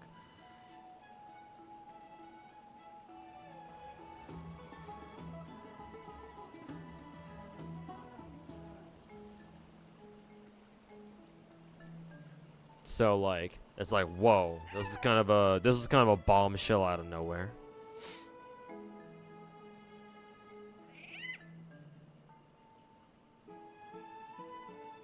You haven't done the seal event? No, not yet. First time actually clicking on it. It's fun, but kind of boring at the same time. I see. Well, I mean, that's usually most Hoyo events to begin with.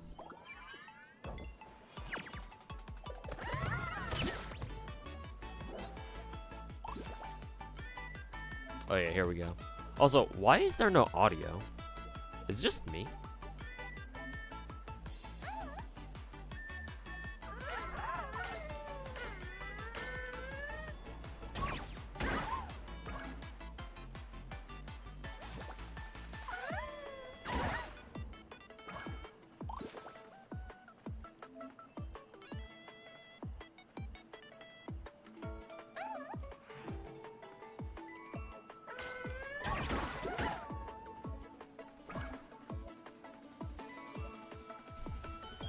You guys can hear the audio? That's really weird. Let me reset my headset. I don't know what that's gonna do though, but... yeah, I don't hear the audio for some reason.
You connect the sound and the sound settings to your headset? No, that's not how it works. It's very strange. You guys can hear the audio, but I can't.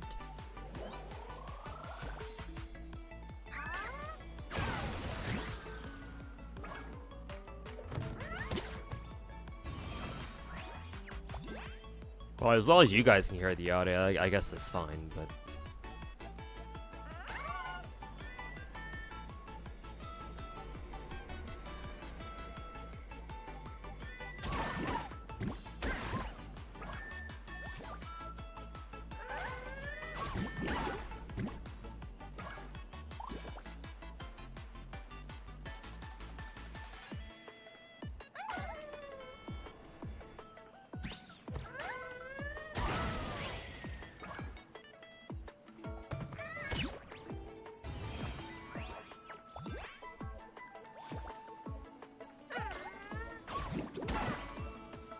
Huh. That's actually kind of smart, bumping your another teammate to ram them into somebody else.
What's Hysine doing?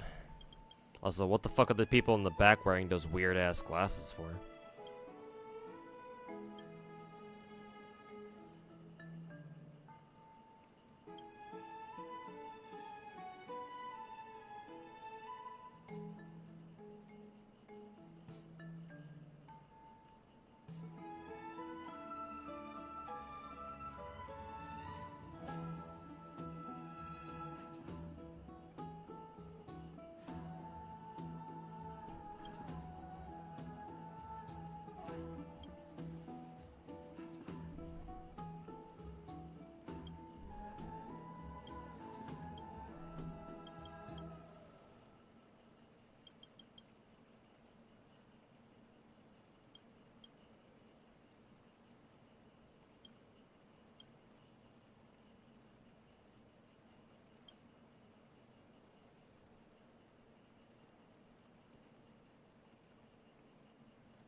Oh.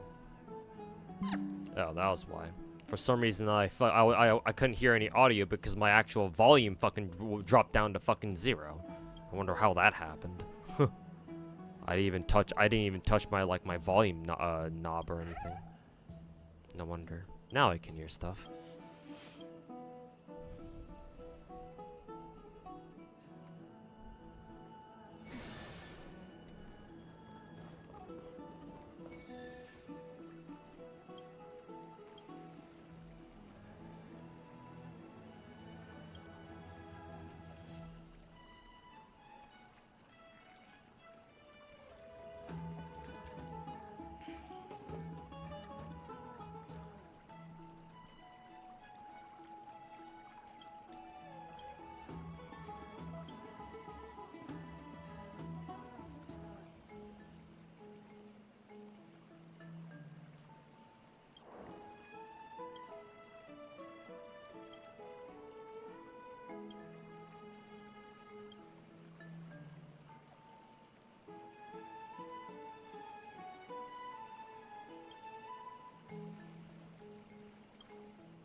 Okay.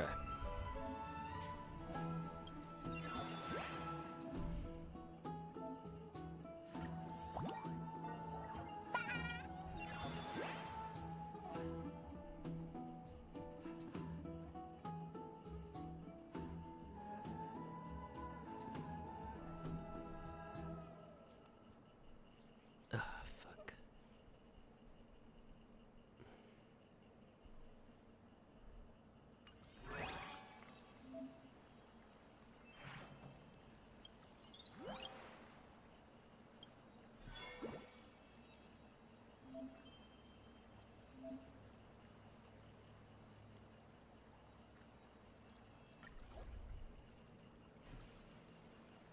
Oh, fuck.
Let's see here.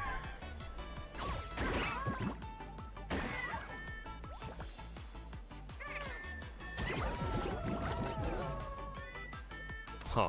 You get an attack boost for bumping into your teammates? Really? Or is that just like a special effect of, what? Of one of their, guys?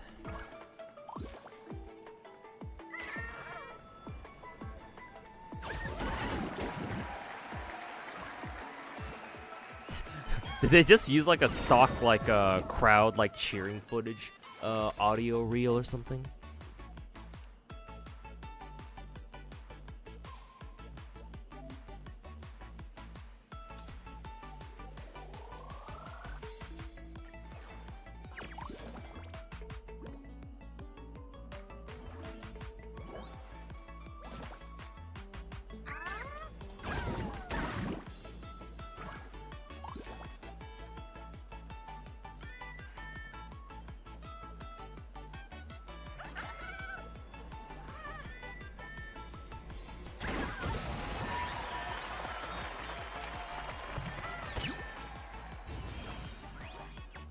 This is Mario Party sounding ass soundtrack. I mean, given what this game is, not too surprising now, is it?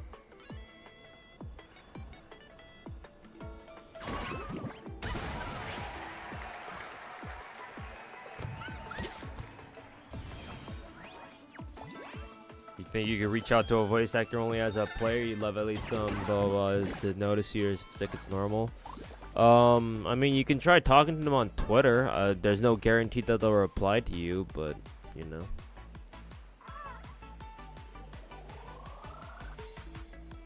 If you're gonna do that, though, you know, at least try to behave normal, as more normal as you can.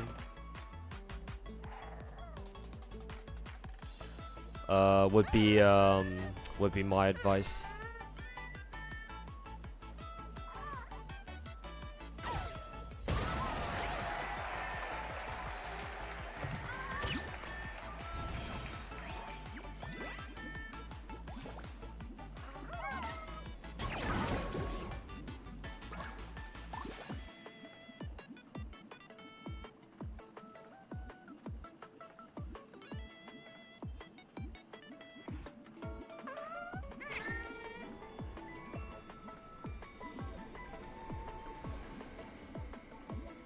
Wonder if I can hit, yeah, these two. There we go.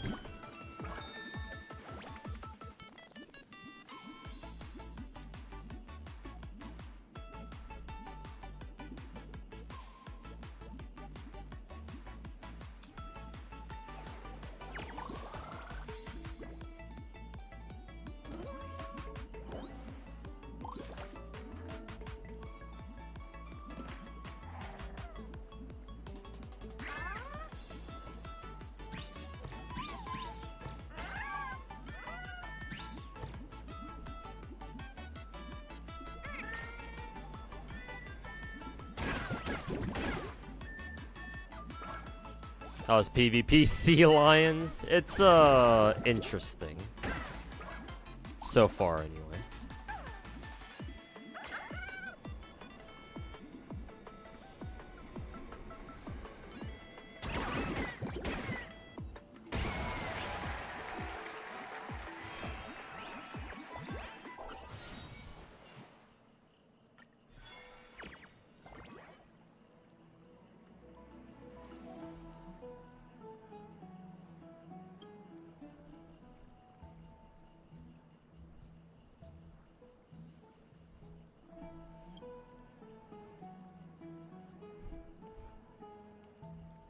Sort of reminds me of curling in a weird way, I think.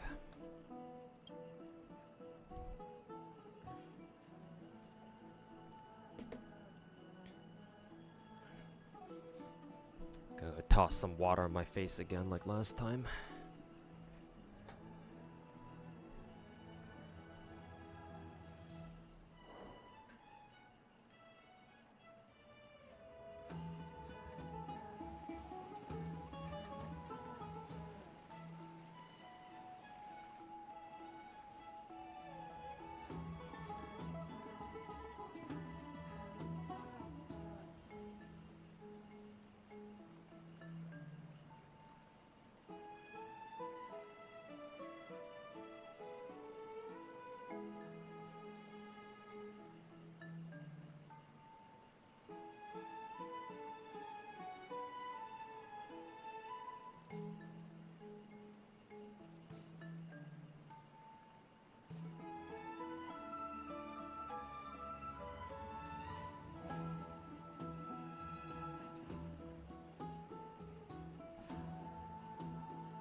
Almost forgot to mention Reverse EN dub is really good. I've heard a few lines from Reverse. They sound really good, yeah.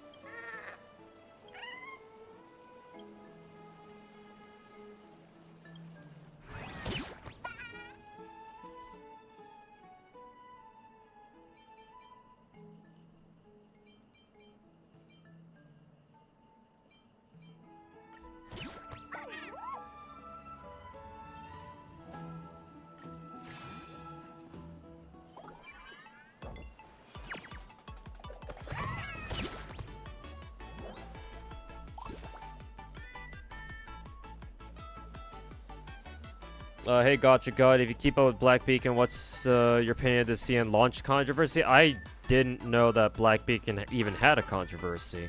I've been hearing nothing but good things about, whatever I hear about Black Beacon, people have always been praising it and shit. Mr. Psyche thinks that's really good, so I'm inclined to take his word for it. I did not hear about the CN launch controversy, so if anybody can tell me about that, I'm sort of interested to know what the Chinese players are all pissed off about.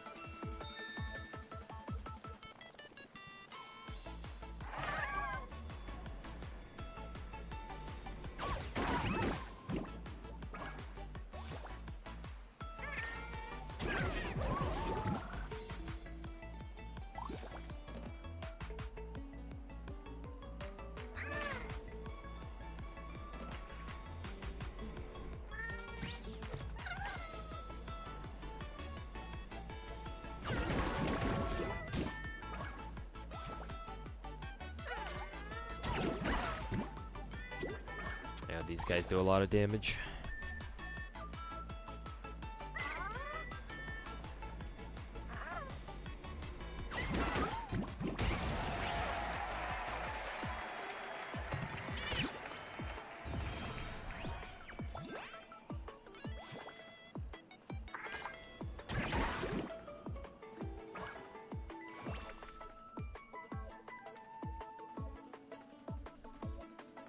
I'll take the spike immunity, actually. That sounds nice.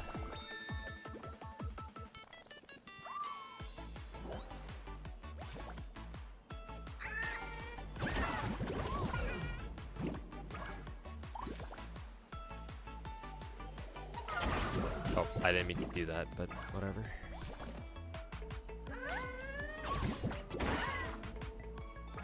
Yikes, they do so much damage.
I don't know if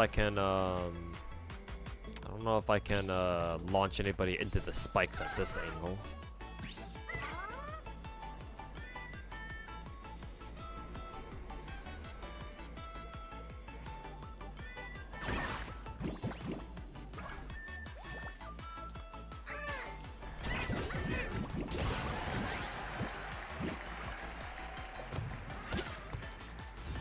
Minigame is actually pretty fun. Yeah, I see the potential. I just have no idea what I'm doing, so I'm just kind of flinging myself around everywhere.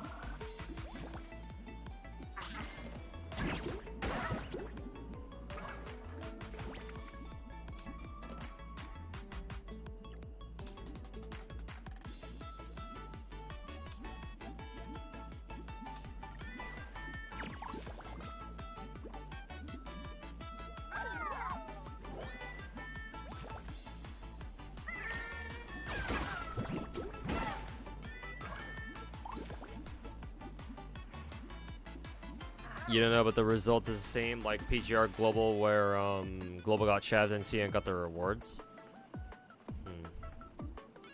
You remember the random spawning jellyfishes? I don't know why you have to ask that twice, but no, I don't. What are you referring to?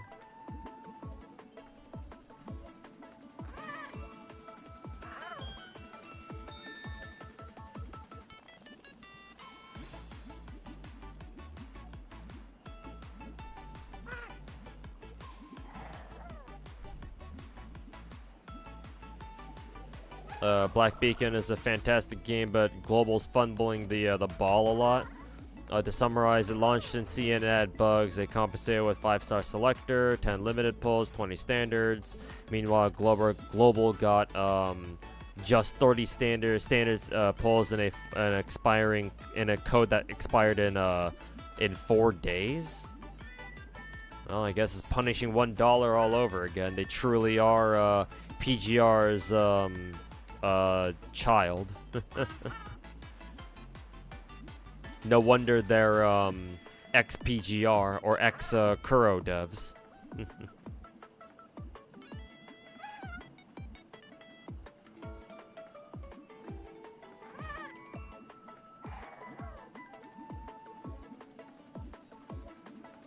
So yeah, Jago Ba, that's unfortunate. I mean, I know it's a Chinese gacha game, but you know, equal treatment would have been nice, right?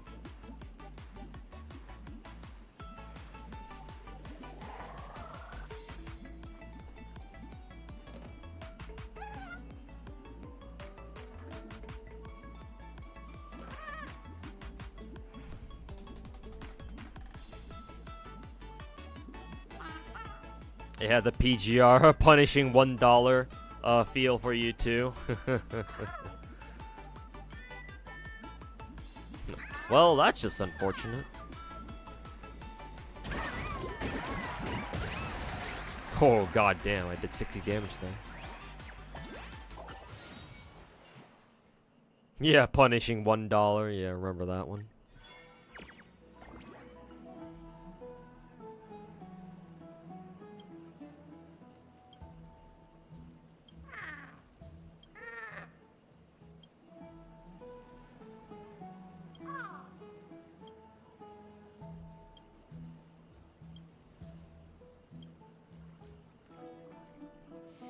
Curious about what exactly ticks your boxes regarding gachas.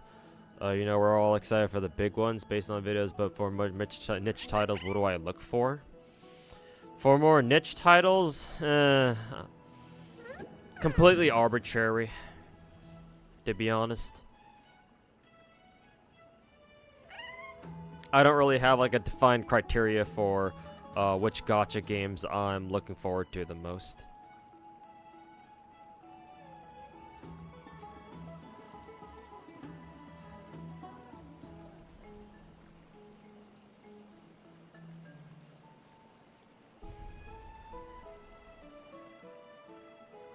China has their own version of Genshin, is that true? Technically, I guess? I don't know for sure, though.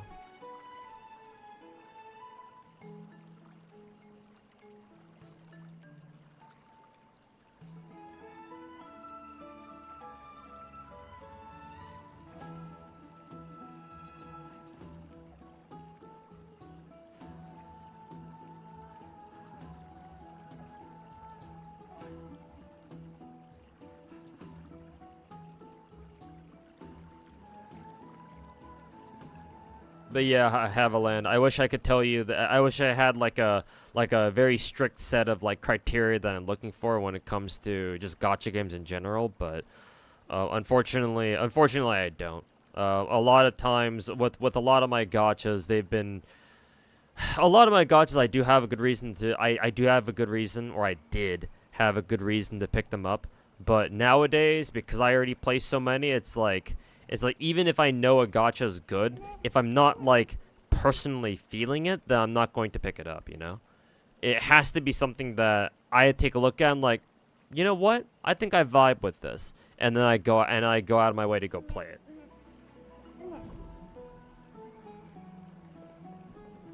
Because that means that I'll be personally motivated to, you know, play that game as opposed to, oh, I guess I have to play this game because everyone says it's good. So.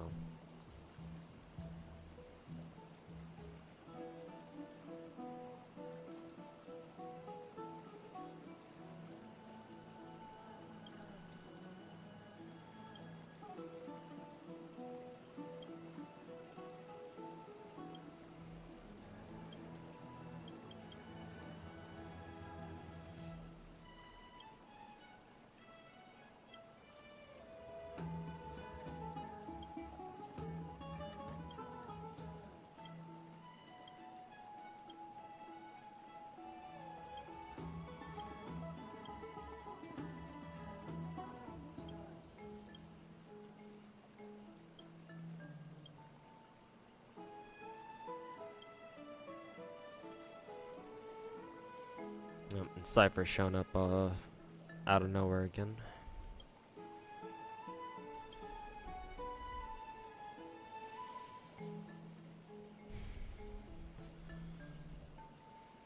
Thanks for answering though. Yeah, no problem. My pleasure.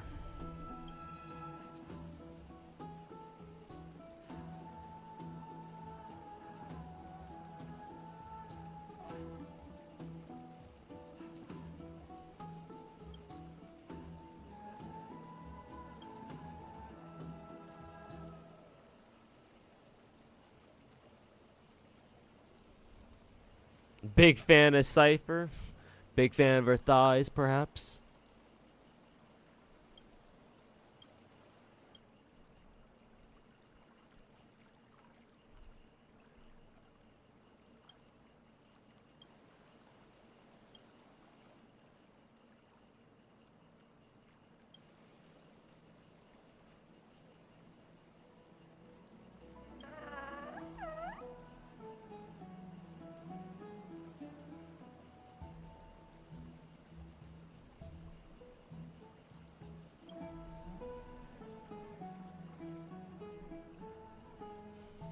Cat lady already guilty by default. True.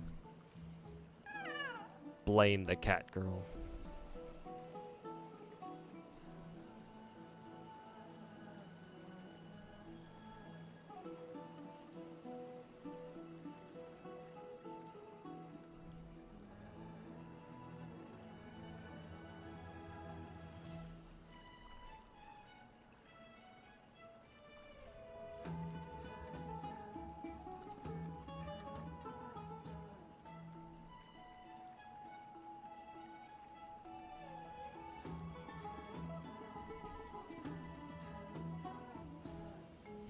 Cypher will save Star Rail for you.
Oh, we're playing against Trippy now. Cool.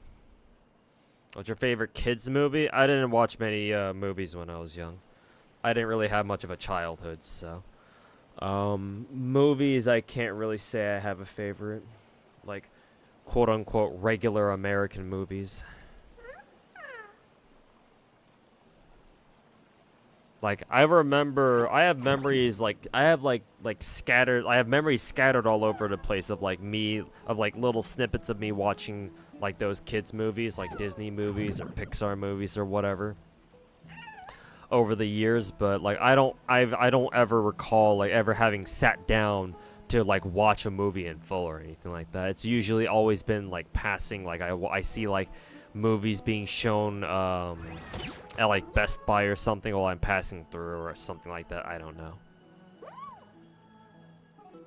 So I don't really have any memories of like watching movies at all, really.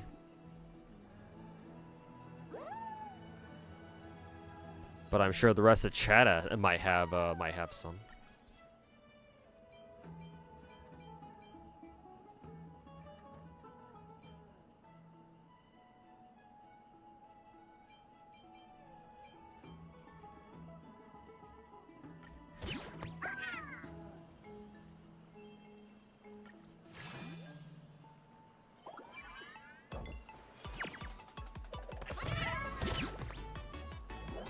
You never seen Kung Fu Panda?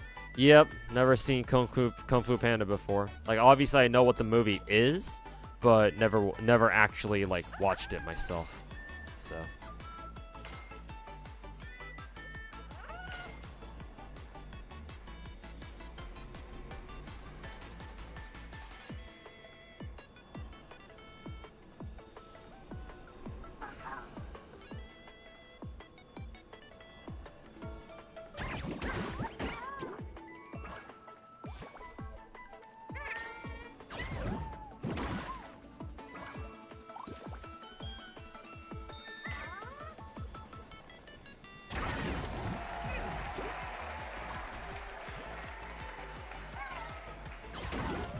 Asian parents, am I right? Mm-hmm. Indeed. Sasuga, Asian parenting.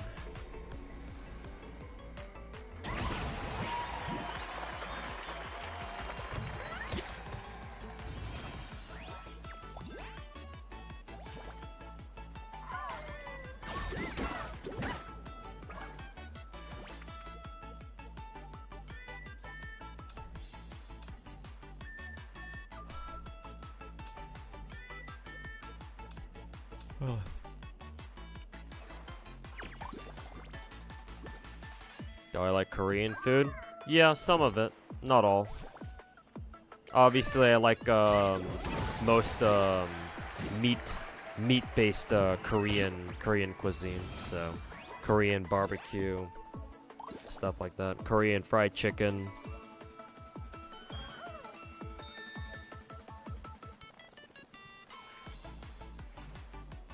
So yeah, a lot of Korean cuisine. I'm familiar with.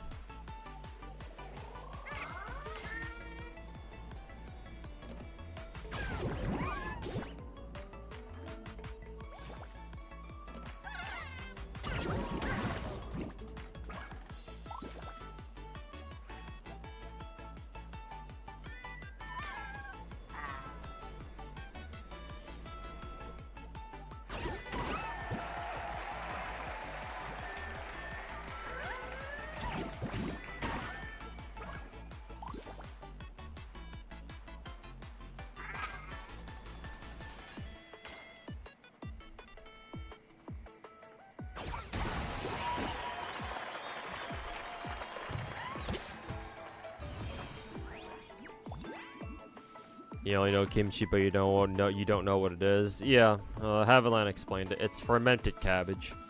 You, like, I don't know how exactly kimchi is made. I should, given that I'm Korean, but I believe you take like a big ass head of cabbage, and then you like season it with something, like chili powder and shit, and then you put in like a jar or something, and you stick that jar in like underground or something, or you store it and you let it ferment, and that's how you check back on it a little bit later, and that's how you get it.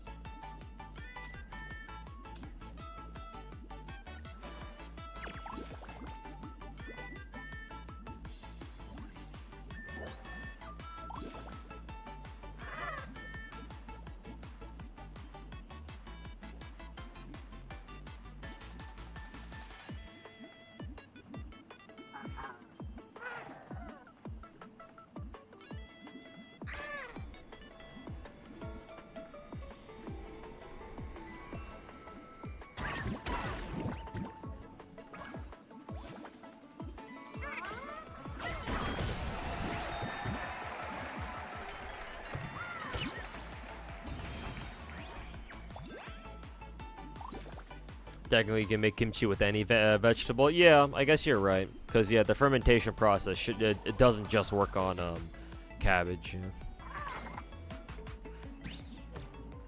Yeah. It should work with pretty much anything.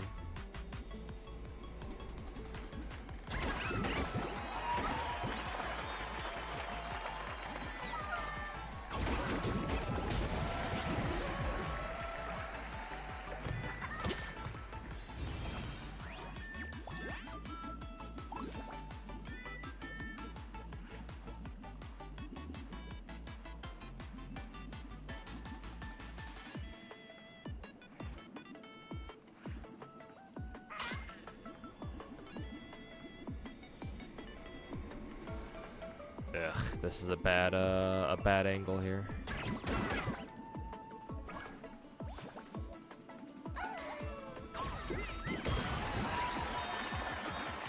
Damn, that seal that they have even heals. That's kind of bullshit.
I wonder if I can hit this seal to hit the one with the 11 HP.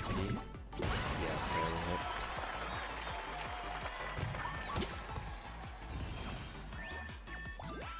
A lot of stuff's making kimchi is time consuming, so it's better to make a big batch. Yeah, I can see that.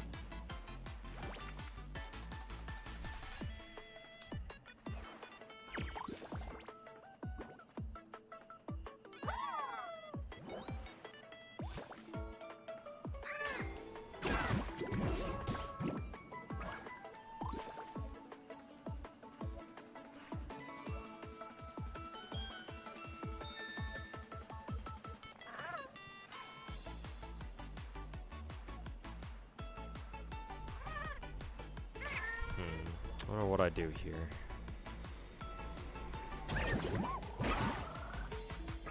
Maybe that, I guess. I don't know how well that's gonna work out, though.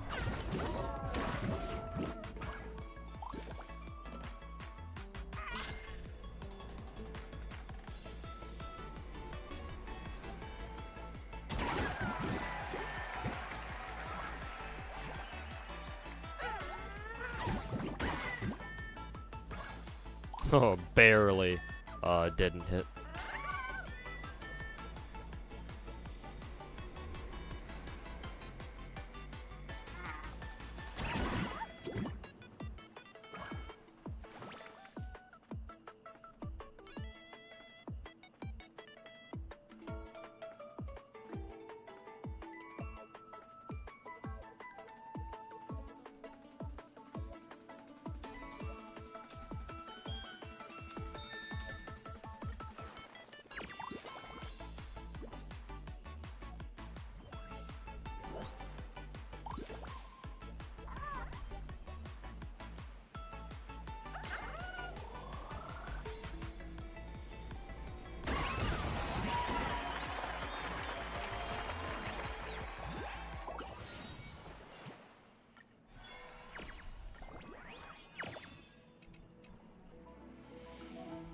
You love it when you liked it when I said we Asians love gacha and grinding. Well, I specified Koreans in particular, but I guess you can kind of apply it to all Asians, at least all the East Asians, maybe. We love gacha and grinding.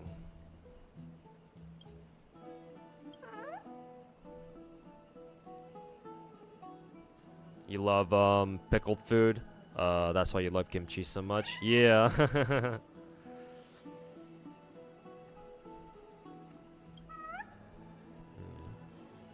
Kimchi is just a overall good food to it's just an overall good food. It's healthy if it's prepared properly, that is, and they don't stuff too much sugar in there. And it's crunchy, so it's fun to eat, nice and refreshing.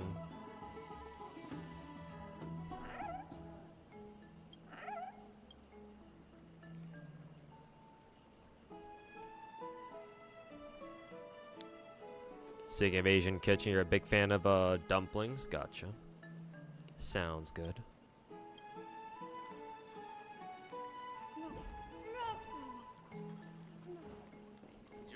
Oh, I don't know, there's a basic treasure in here too.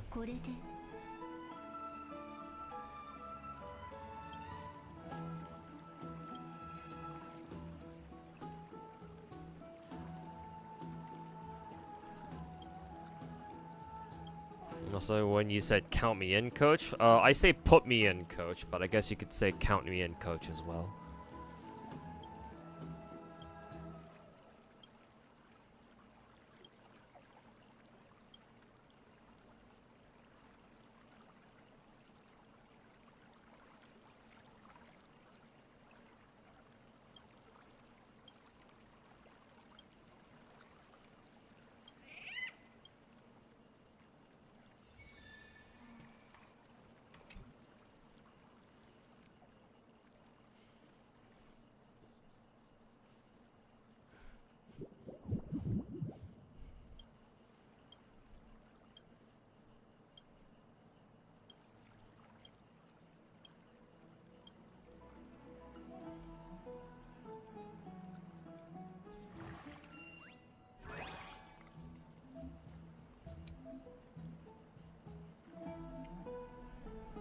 Oh, this is the actual PvP mode, huh? Funny.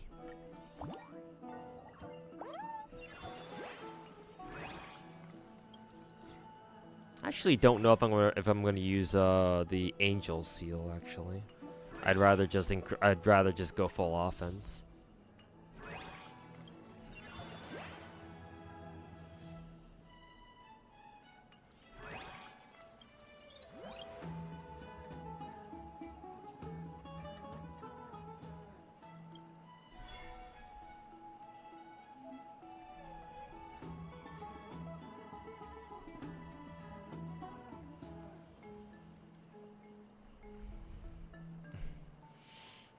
Game's not working. Yeah, servers are still down, my dude.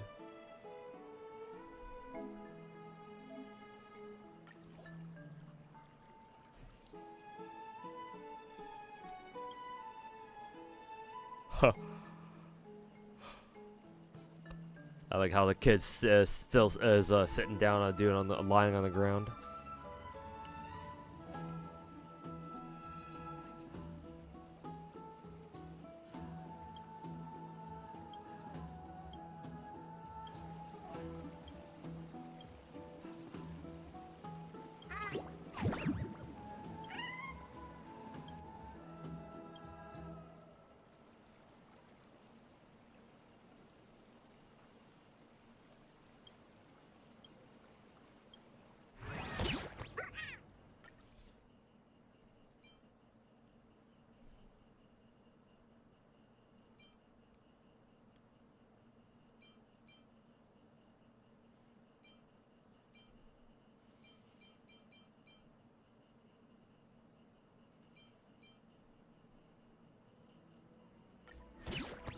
Just go full offense as usual.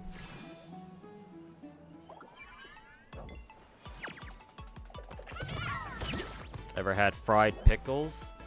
I think I've seen them. I don't think I've ever tried it myself though.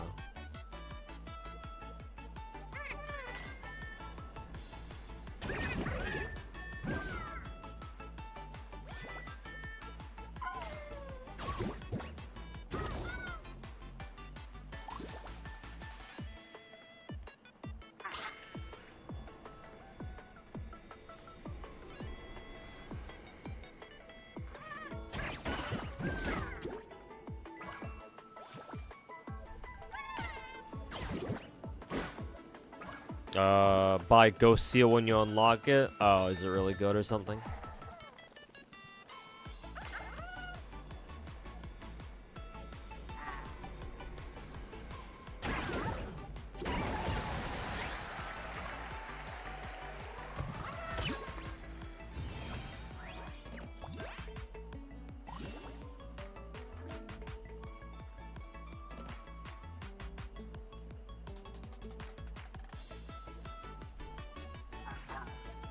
What would I do if a zombie apoc would happen? Meet up with my IRL buddies. Grab a couple guns if we can find them, and hunker down somewhere.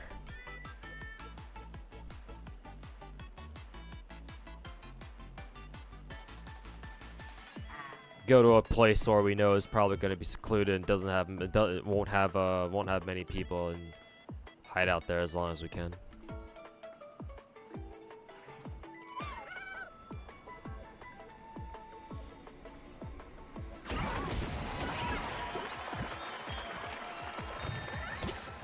Pulling plans. We roll as soon as servers come back. Just S0 Zanny, nothing crazy.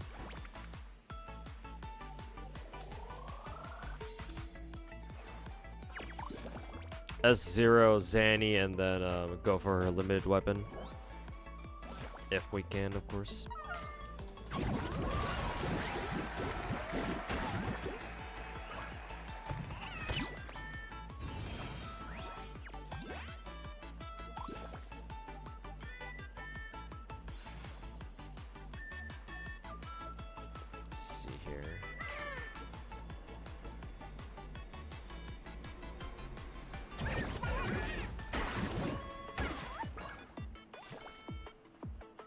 How about Siachana? I'll roll for Siachana too, but she'll be in 3 weeks, so I'll worry about her then.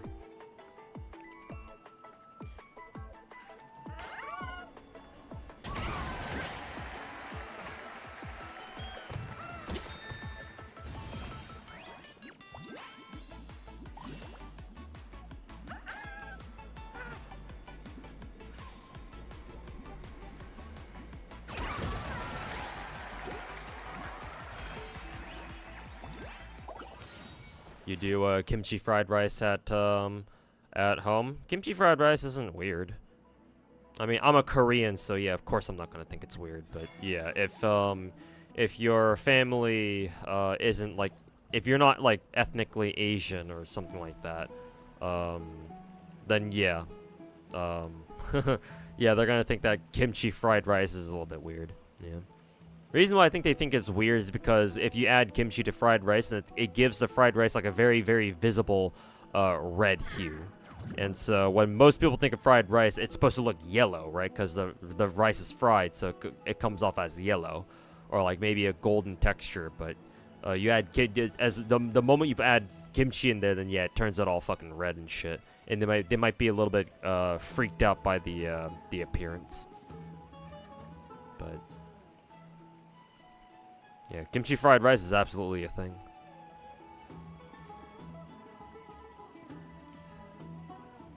Hey yo, Gray, how's it going, man? Welcome back. Kaibi is the best? Yeah, but Kaibi is really fucking good. Good old short ribs.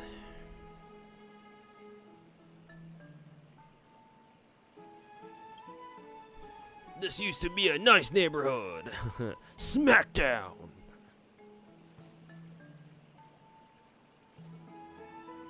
Best of luck rolling on Zanny. Hey, thanks, man. Hopefully it goes well. Hopefully it goes better than my rolls have been lately. But we'll see. Smackdown!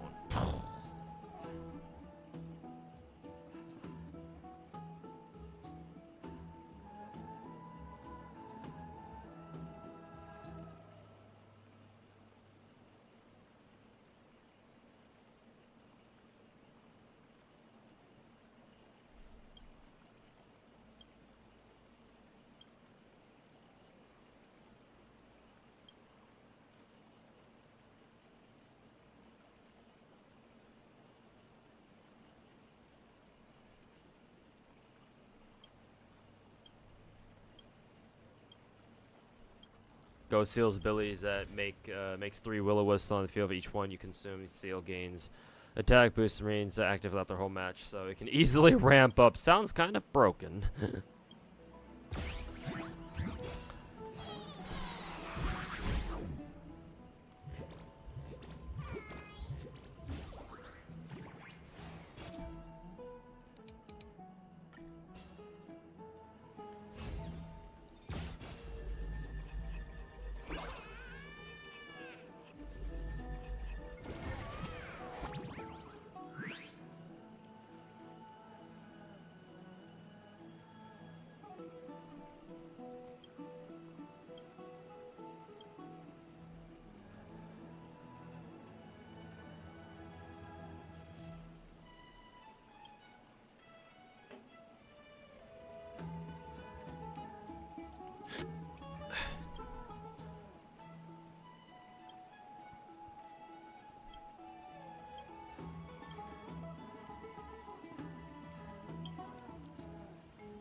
See, Will-O-Wisp.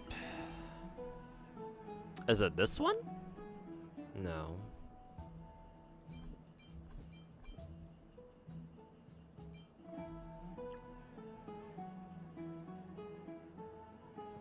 Duotone, Dark Seal.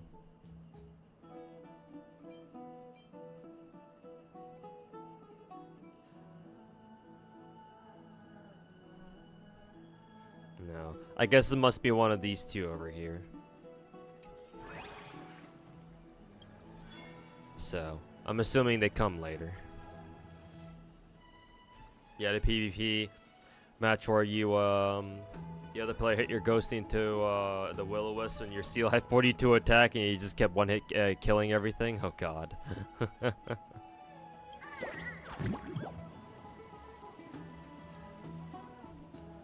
Yeah, Simon. After 84 years, they finally announced the Global Umamusume. It's been 84 years. Finally. Am I more excited for WoWa Anniversary or Zenless Anniversary? Well, I mean, that's kind of an unfair question to ask, to be fair, because we already know what we're getting for WoWa now. You should have asked me that a couple weeks back, or at least before, what, like 2 weekends ago, I think. And then it'd be more of a fair question to ask because we didn't know what we were gonna get for WoWa Anniversary, but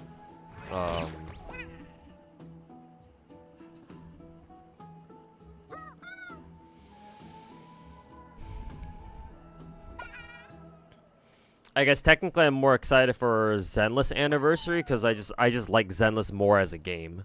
So just by technicality, I'd have to say that I'm looking more forward to Zenless's Anniversary than WoWa's.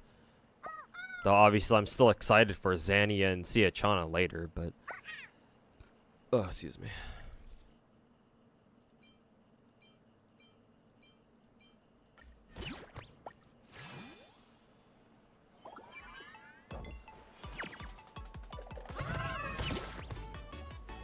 Zenless Anniversary is going to be incredible. I sure hope so. I certainly hope so. Let's hope that they knock it out of the park with this one.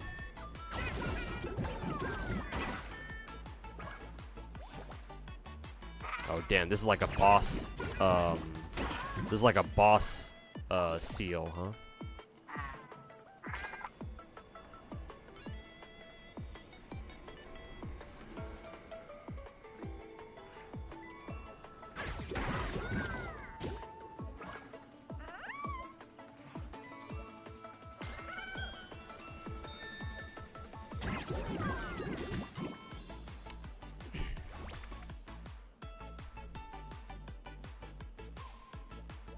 Allied baby seals would deal 99 damage? Fuck it, sure, why not?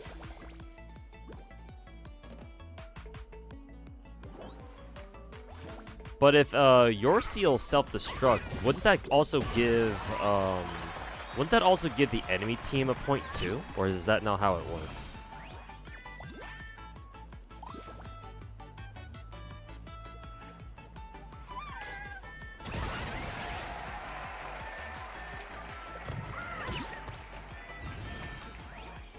Yeah, it does. So, not a great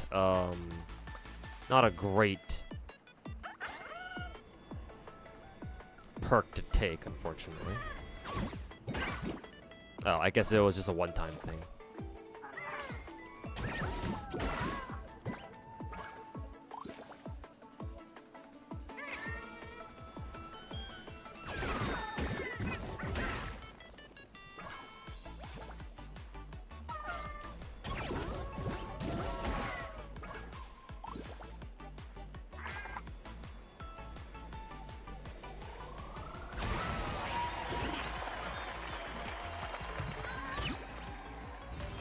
It does, yeah, it turns out.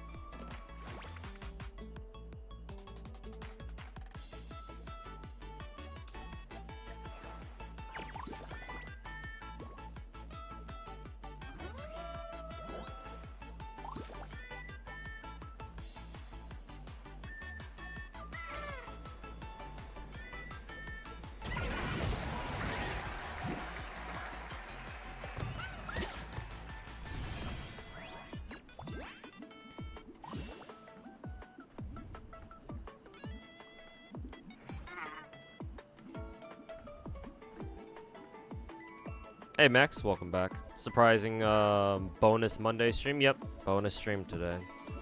Time for the bonus swig. Also, why does this motherfucker have 21 attack? Holy shit. Why is your attack so goddamn high, buddy?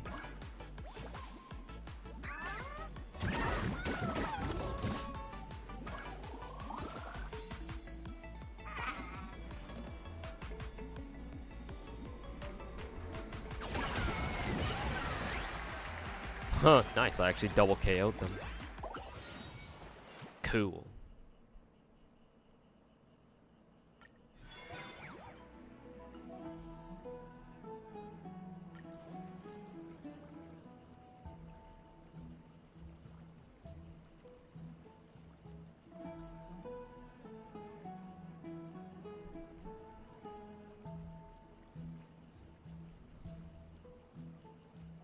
Get the adorable pet buddy in Star Rail. Yep, that's what I'm trying to do. Also, why is my game on a fucking black screen? Hello? Excuse me, game. You having some trouble there?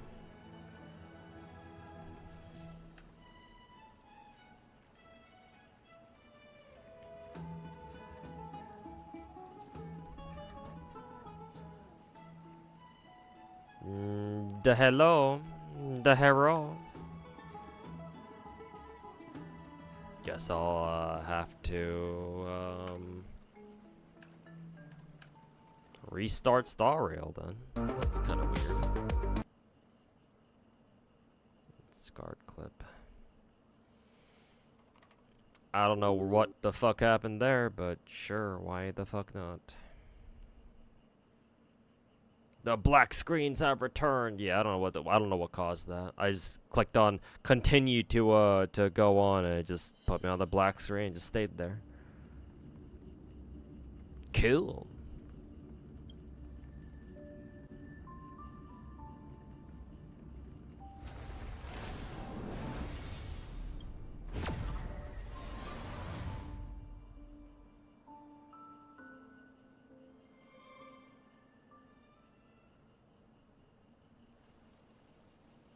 At least it put us back where we last left off, at least.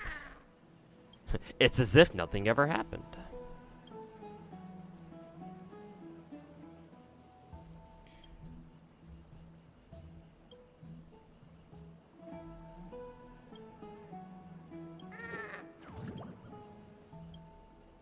Still a black screen for yeah, I know.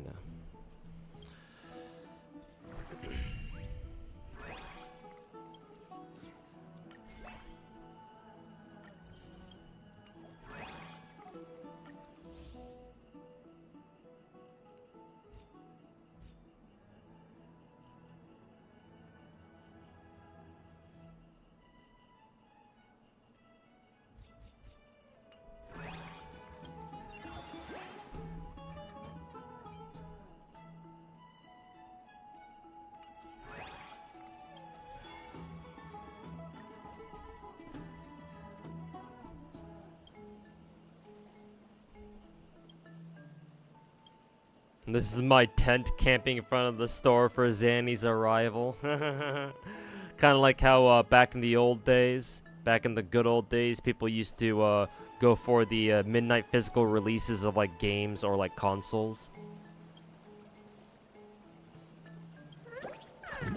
People would camp outside, bring their sleeping bags and shit.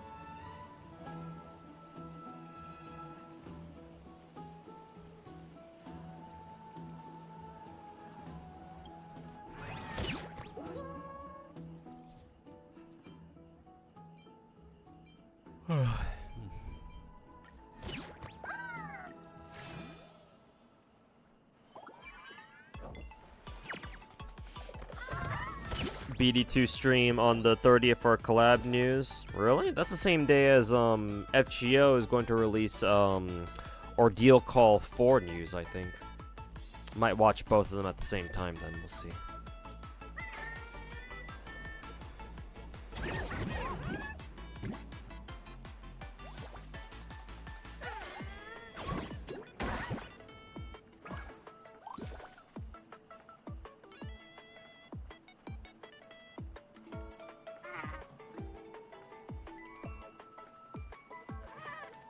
They'll remind you, your mom grilled the fuck out of you for getting her to take you to the OG Modern Warfare 3 midnight release. Good times, right? Good old times.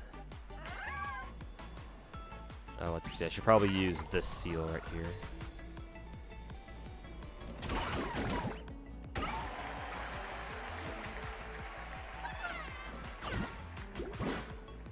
Ow.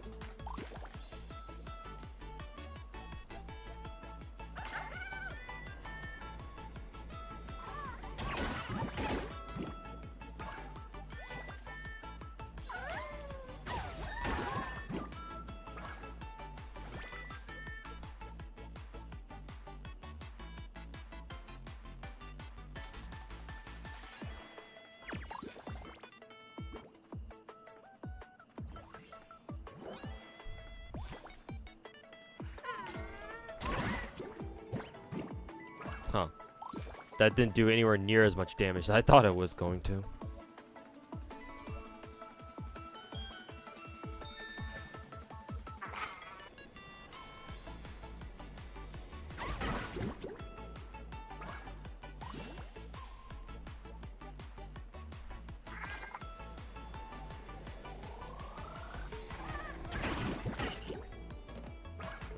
I was trying to get it to bump into the red seal that I have.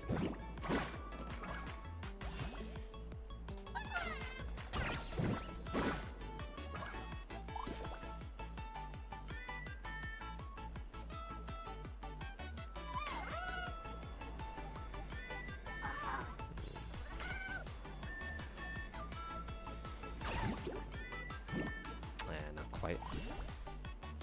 Oh, extra action. Cool.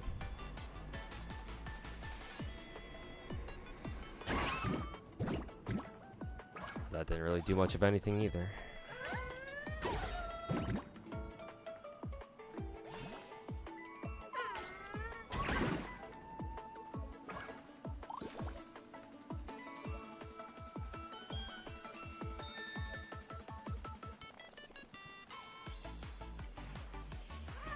I guess I can just go take this guy out real quick.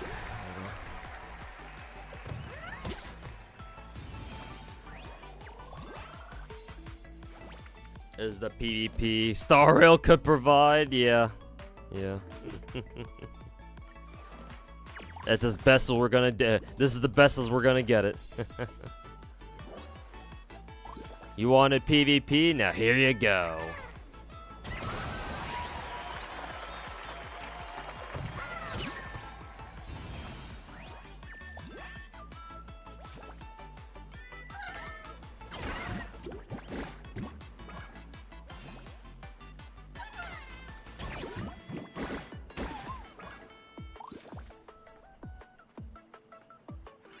Man, maybe I should take the whatever this seal is, because he's quite literally just free damage.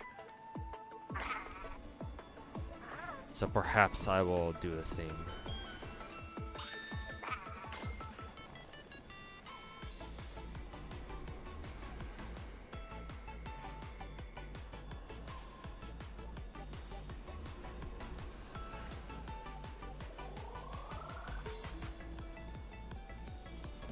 You think camping in front of stores is passion or delusion? To me, it's passion. For like just regular passersby, it might look like delusion, but like I haven't like camped out in front of a store before myself, but back when I used to attend Anime Expo, me and my buddies used to get up at like fucking 5 or 6 a.m. Just to line up at like the early morning lineups, like for the dealer's hall or for like autograph tickets. So I've done that shit myself before.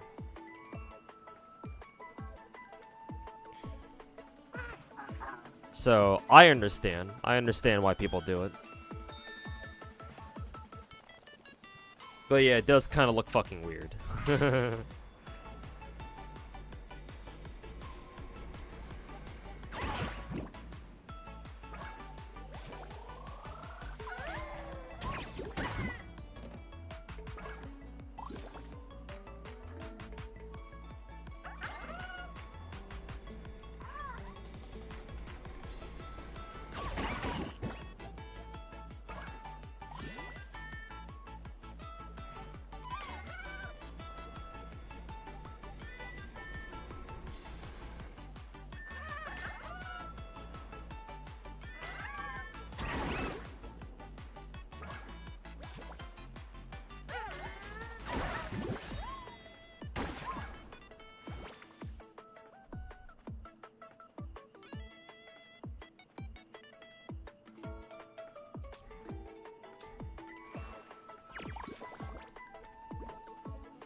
Hey, what's up, Long Bill? We're just chilling, just waiting for WoW anniversary to show up, or WoW patch to go live. Just grinding some other Gacha games in the meantime.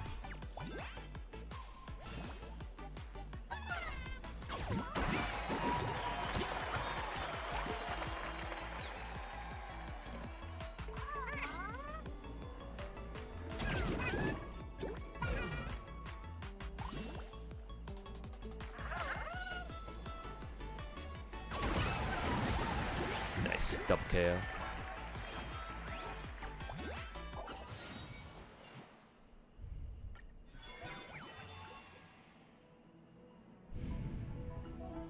Have you tried out Lost Sword? Sounds familiar. Yeah, it sounds familiar. It's basically Coomer Epic 7. Sounds like a good time.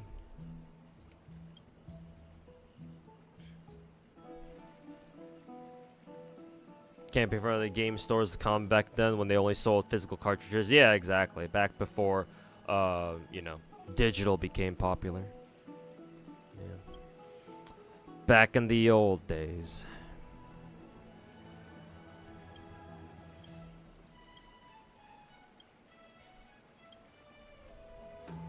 You're playing with this Weezidil character. Now you're praying this she comes back, legit hydrogen bomb. Yeah. Power creep.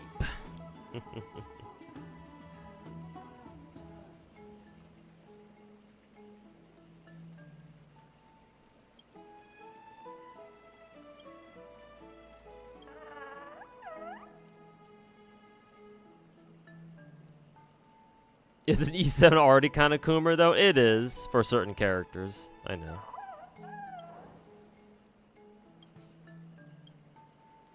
For certain characters, absolutely.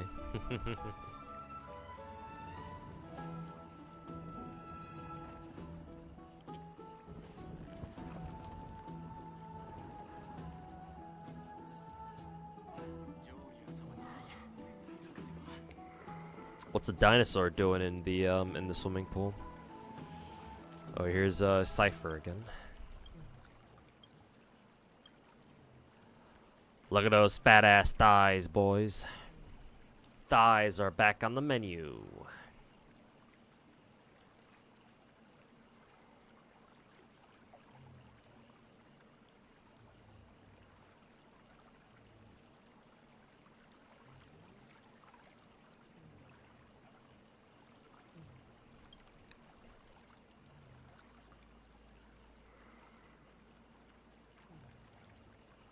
In terms of power creep, why creep though? Well, the creep refers to how new characters, like the power levels of newer characters start slowly creeping up on people. Or slowly starts creeping up and up and up and up. I mean, that's how I think of it, so it makes sense to me. But maybe it sounds a little weird to you or other people.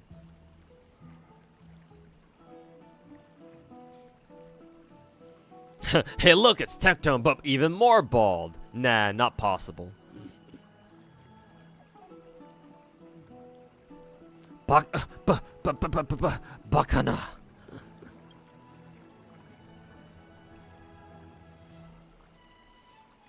Bacana.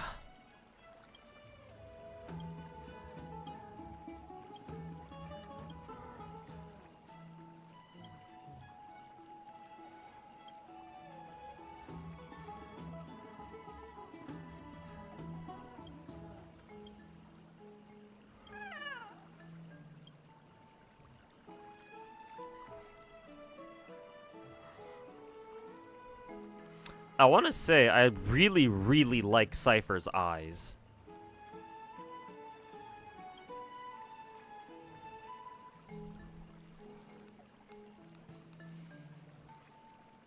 Plus, I just realized she's got that, I was wondering why I liked Cypher's design so much. She's got that, blue and black color scheme going on. I mentioned before that blue and black is a fairly rare color combination. Like, the only other character that comes to mind immediately when I think of blue and black, actually two characters actually. Yelan, I think Yelan wears blue and black, right?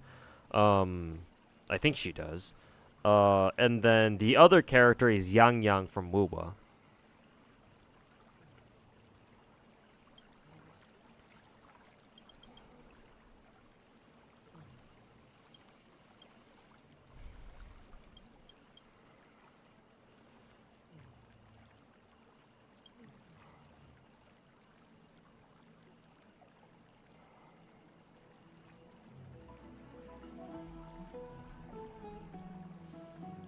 Is that supposed to be Techie? No, this guy is actually cool, unlike Techie.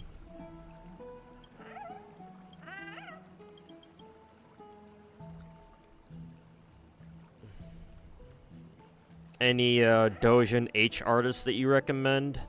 Need some new sauces to research stuff. There's a I don't know if he's been making new content or like new dojins these days, but back in the day, he used to back in the day. I believe he's a Taiwanese artist. He goes by the name of Barehand, and he did a handful of FGO dojins before. I really like I like those.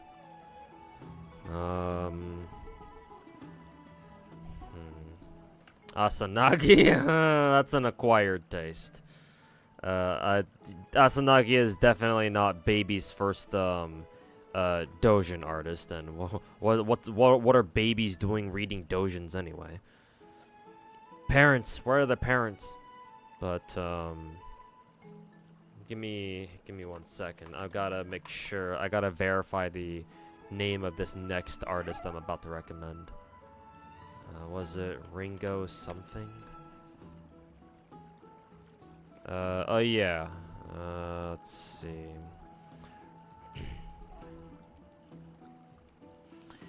Yeah, Ringo Club.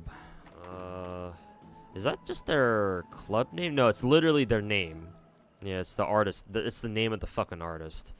There's an artist who goes by the name Ringo Club. If you go to just hentai or somewhere, then you just type in Ringo and they should pop up. But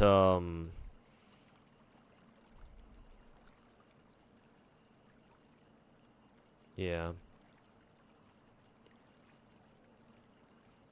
They don't really make dojins per se. It's more of like image sets, I guess, like short image sets. But sometimes they combine them all together in order to like make like a compilation / an anthology, because they draw so many of these fucking image sets. Well, they're not really image sets. The images themselves are all different. So it is more like a full-fledged dojin, but they're just really short. But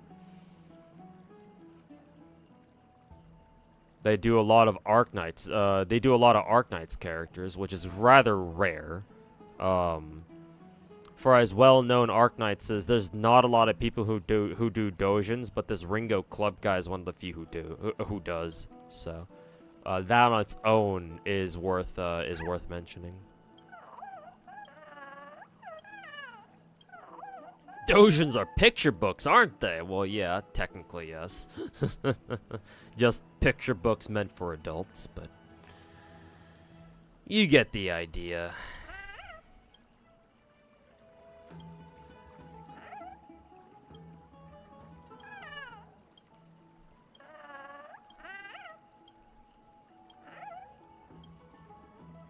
Cypher low-key hot? Not even low-key, man. Yeah, Techie gotta farm the fucking Cinder drama? Yeah, of course. He's a fucking React Andy. Of course he's gotta fucking farm the fucking drama, bro. Ride on the fucking coattails. That's all these fucking dipshit retarded motherfuckers know how to do. Original content? Never heard of it.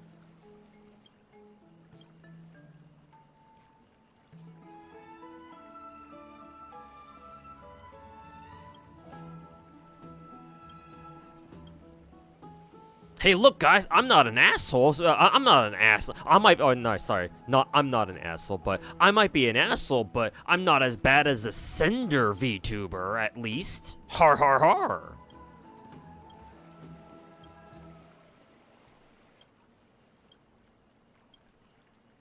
Is it normal to read dojins but not jerk it? Yeah, that's fine.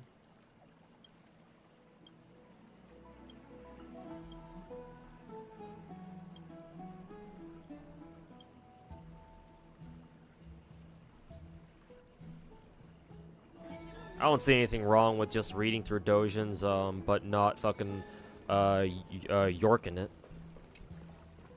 Nothing wrong with that. Though I'd like the concepts of the little cats in Star Rail. What little cats? You mean the chimeras here in Amphorius? I mean, they're cute. That's fine. They're fine.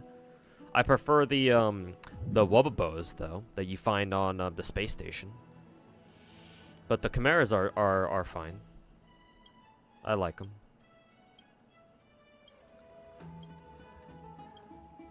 Bare Hands art is really good though. Hey, you recognize him though? Then that's good. But yeah, I don't know when the last time she. I don't know when the last time they've made an actual dojin though. I do kind of wonder if they're still drawing dojins to this day.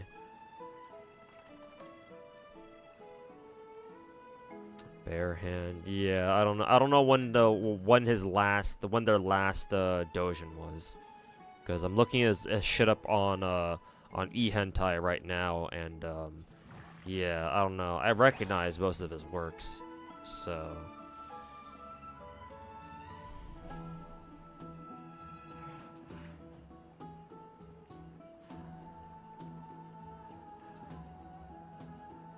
So I don't know if he's still out there drawing shit or something like that. Maybe hentai just doesn't have him right now, or what. But his art is really good though.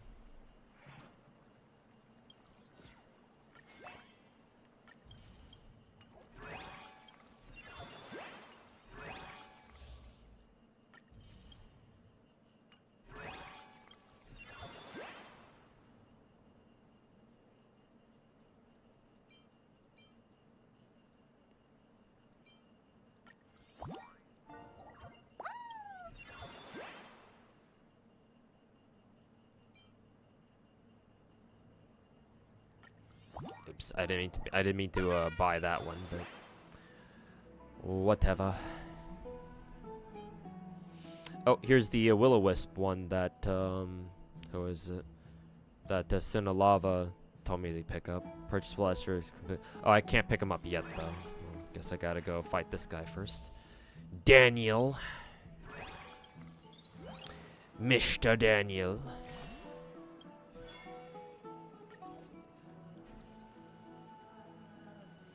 Armadillo Daiji. Oh yeah, I know exactly who you're talking about. Yeah. His cosplay dojin one was pretty good. The one where the girl the girl does cosplay services for extra cash. And she ends up cosplaying as different gacha wifes. I think she cosplays as Hasumi. Either Asuna or Hasumi, I forget which. A Blue Archive girl, I know she cosplays as Taiho from Azure Lane, maybe one other one, but yeah, I know exactly what dojin that one is.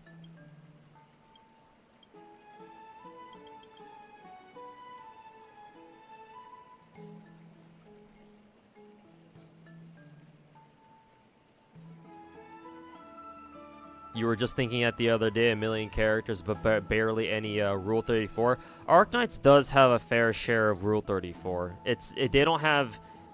You would think that they would have more, but they don't. But it does exist if you know where to look.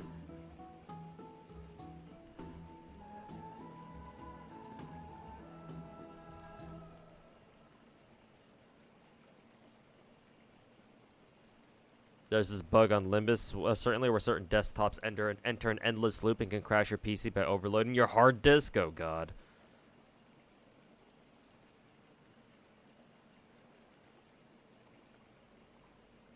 Daniel Daniel Hung.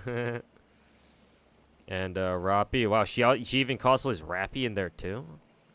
I guess that makes sense, because that dojin was more recent, so.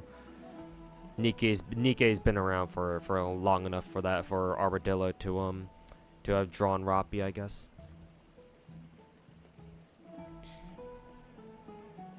Art in dojins are kind of peaked though. I mean, they have to be.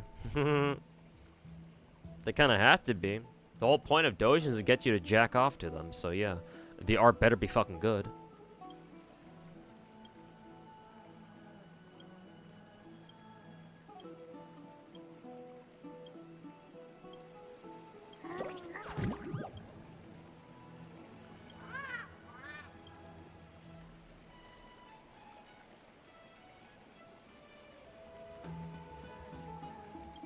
I mean, why would you not just start reading mangas at that point?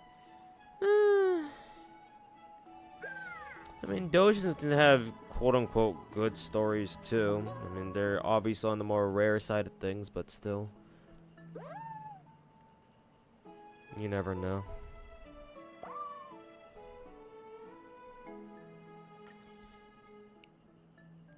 Oh god, they banned Bubbles. How could they? No. How dare they? Well, at least that's fine. They can use a will-o-wisp. Or not will-o-wisp. We can use this guy with the fucking orbs over his head.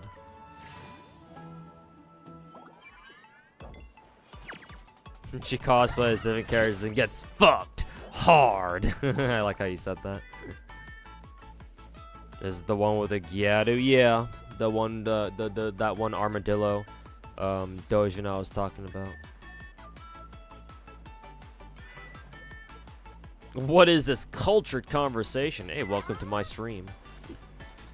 We talk about culture sometimes. Well, not even sometimes. We talk about it very, very often.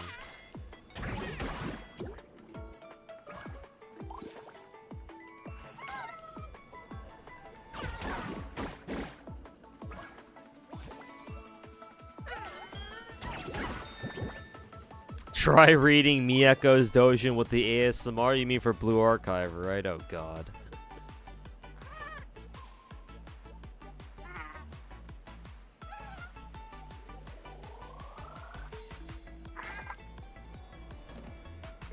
Let's see. What is this guy's special ability? When HP drops below 25, attack increases. Okay.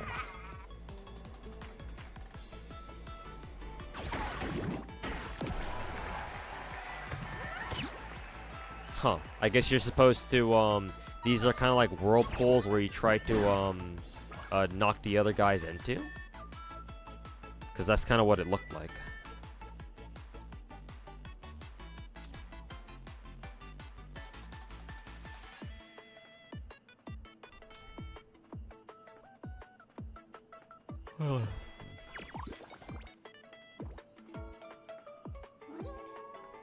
You excited for Wuba? Yeah, the upcoming patch? Yeah, I'm just waiting for it at the moment. Ow.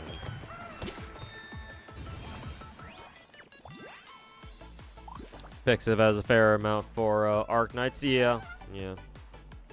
There's also a lot of like smaller Twitter artists who draw smut for Arc Knights as well. It's just like you won't know who they are until you actually come across their Twitter accounts.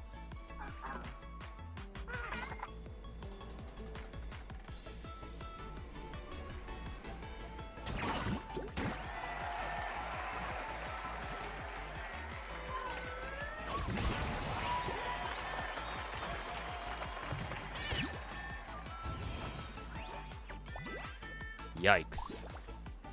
It's already 0-2. Didn't I kill a didn't I score a point on my own? Guess not, huh?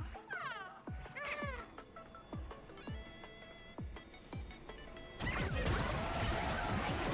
there's a double kill of my own there.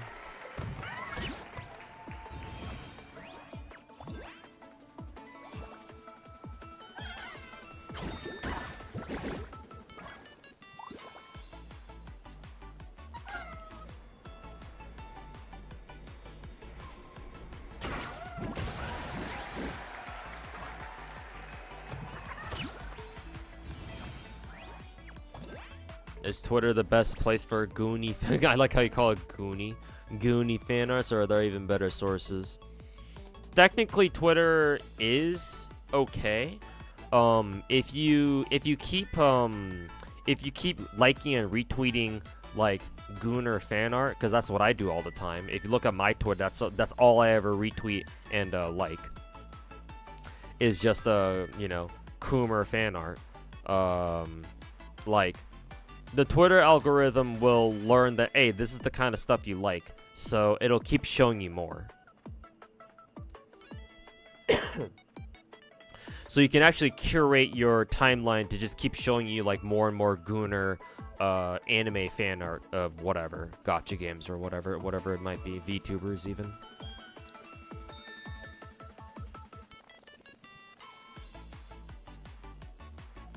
But technically, there are better places. Sad Panda, if you know how to access that. Pixiv, if you know how to navigate it. Takes a little bit learning how to navigate Pixiv properly, but once you get the hang of it, then you can basically look for whatever you want, and you'll probably find it.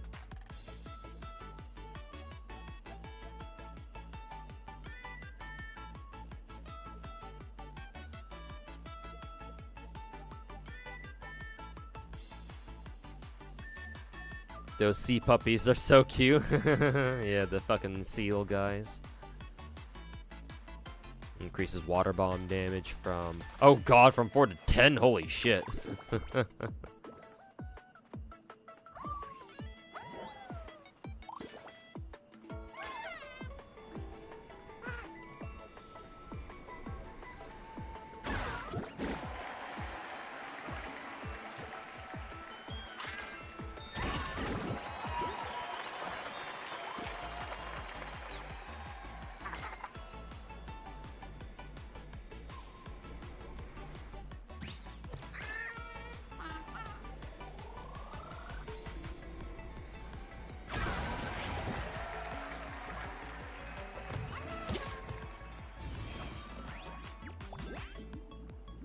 Oh, the scores goes up to 5 instead of 4 now.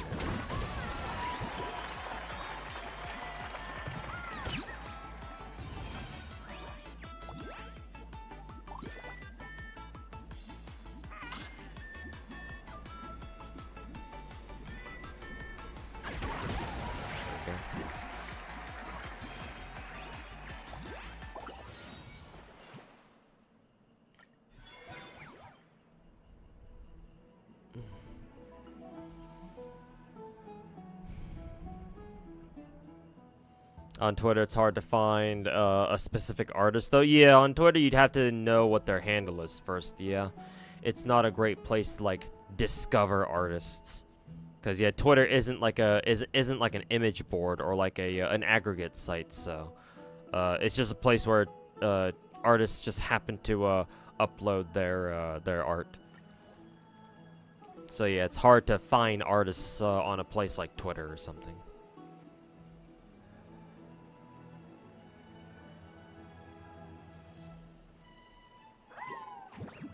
Watch my Exedra video. Looks pretty informative. Decided to try out the game. Download the game. Had met with a network error. Something. Remember this as well, Athesia. You have to play it on a phone. I believe the only emulator that works with Exedra at the moment is Mumu Player. That's the only emulator that you can use to play it on PC. It's supposed to get a Steam version, like a dedicated Steam client for PC, but it got delayed, so we don't know when it's gonna come out. So yeah, otherwise it's either that or you have to play on your phone or your tablet if you have one or something like that.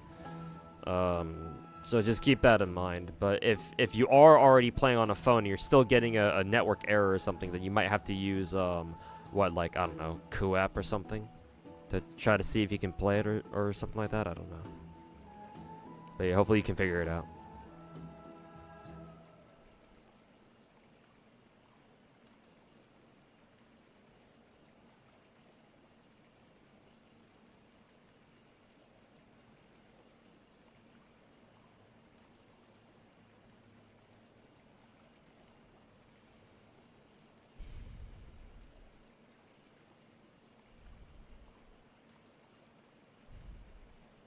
Ross Dog is real Gacha God? I don't know who he is. He might be. I don't know.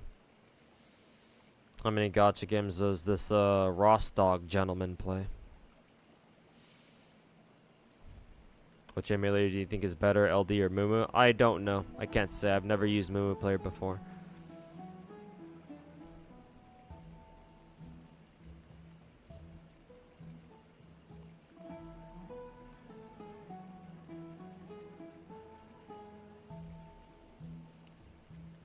For emulators, I would suggest that you just use whichever one is more comfortable for you.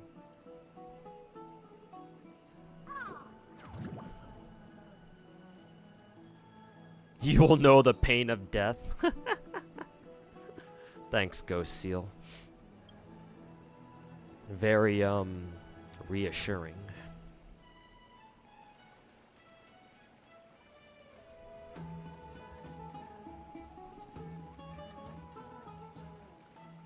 YouTube chatter mentioned Enokido.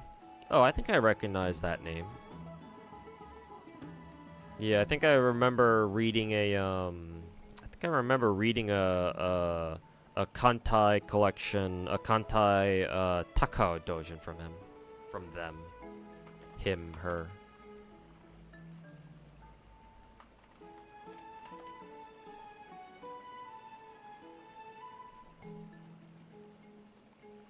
Oh no, it's not Enoki. It's not the artist I'm thinking about. It's somebody else.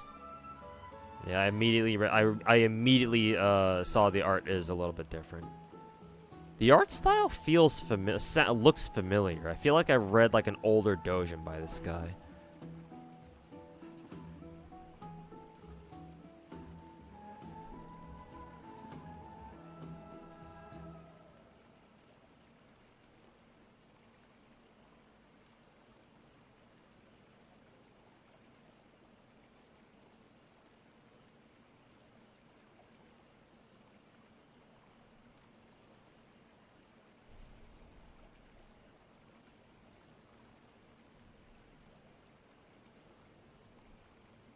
Exagger tags emulators as like cheats, so you have to go through a lot of hoops just to get it to work. Oh god.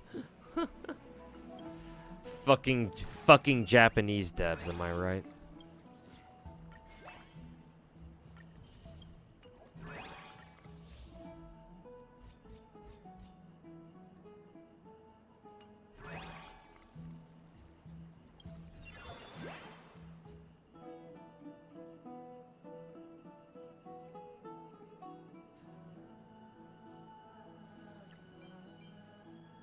Okay, we can finally buy the Will-O-Wisp seal. There we go. Now for the finals.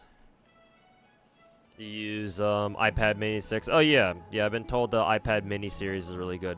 They're a really good series for playing gachas. But thanks to my Exedra video, I've interested you in that game. Hey, thanks for watching, man. And if you can figure out how to pull up Exedra, or if you can figure out how to play Exedra, hopefully you have fun with that game.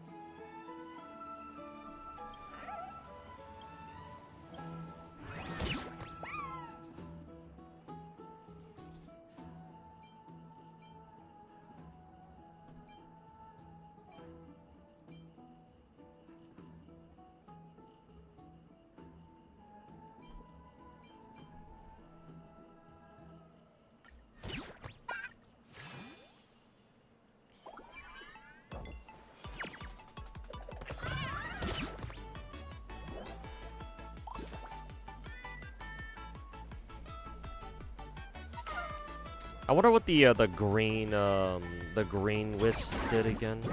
Did they even do anything on the map? I don't know.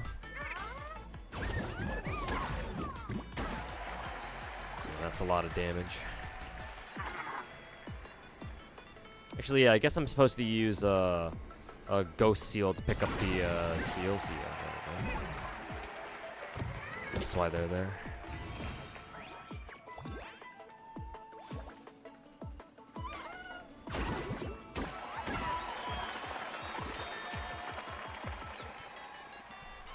Shit, that's quite a bit of damage, eh?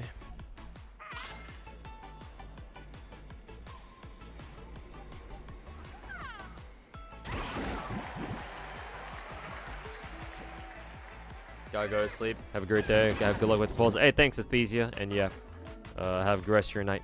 And we'll see you next time.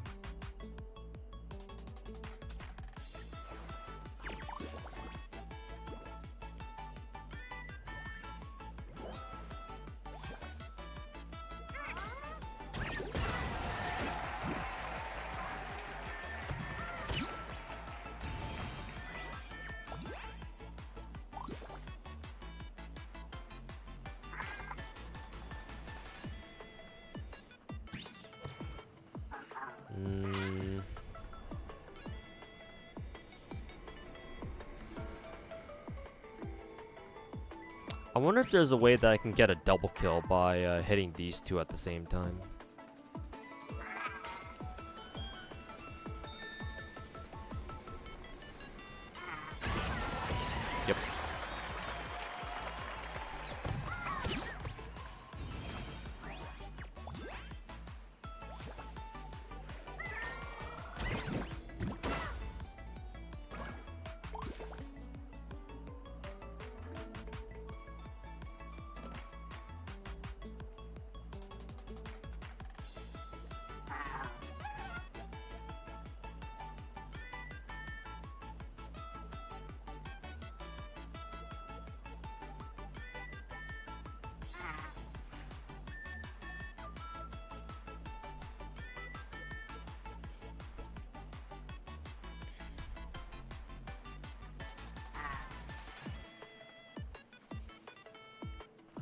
see, score is 3-1.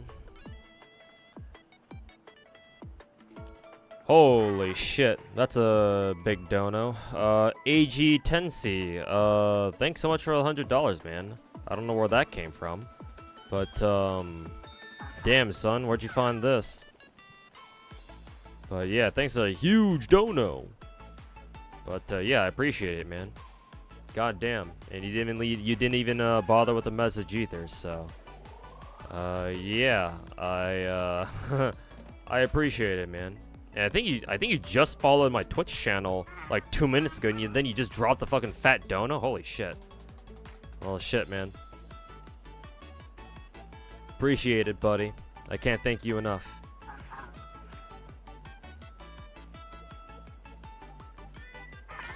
How do I do this? Sure, yellow.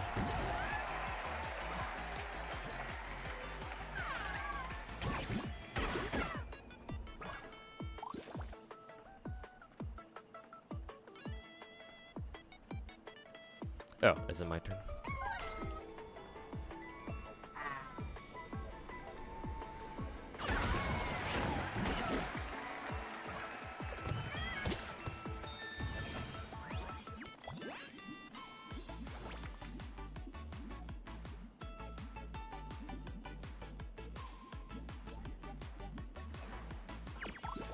Nah, bro's a techie hitter just as much as you are? Really? Huh. I think I just need one more points here. That should do it.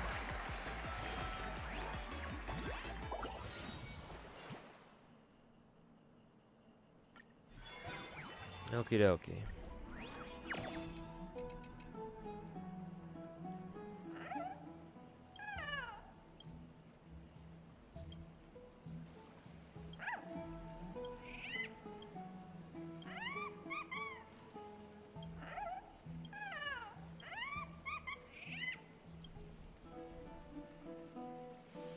The LD shop site and that has some CCs promoting it seems sketchy. What do you think?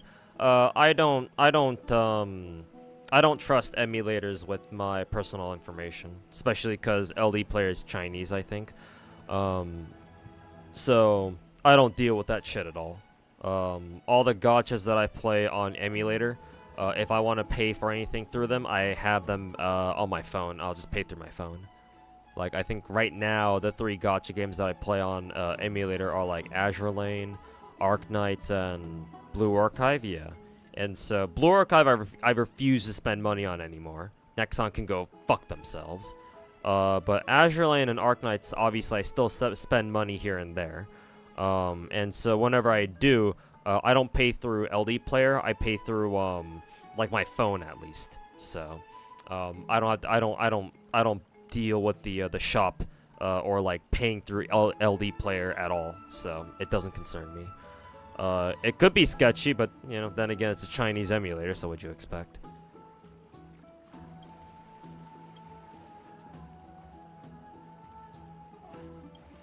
New event open in Star. Yeah, the new combat event, right? Yeah, I actually got that done first before starting the seal event. At least the first stage, because I think it just opened today. So yeah, only the first stage is available, and the rest of them will unlock as it goes on.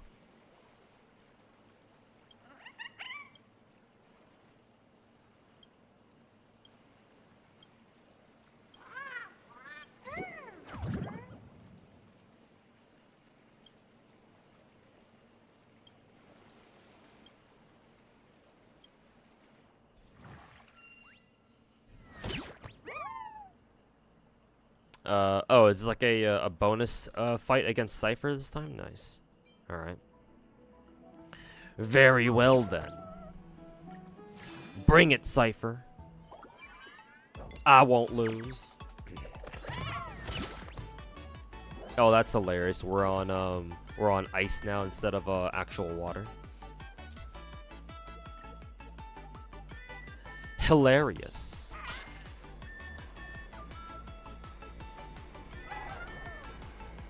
I wonder if I can collect 2 wisps like this. There we go. God, that guy, that's a chunky boy with fucking 64 HP. Holy shit. And he's big as fuck, so he'll keep he's gonna keep ramming into all my other fucking seals constantly too. So this is gonna be interesting.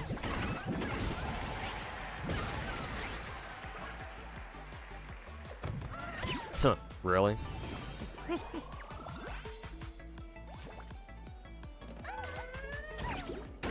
I'm not exactly sure how that was supposed to work, but sure, whatever.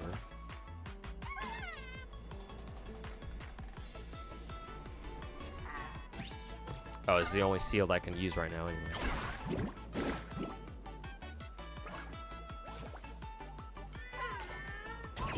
Can you link this funny Blue Archive tweet you found? Sure, as long as it doesn't show, like, you know, anything inappropriate.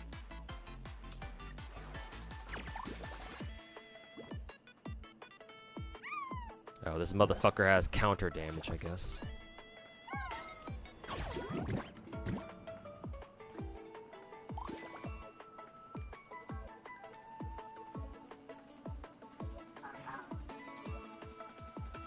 Let's see, 15 attack.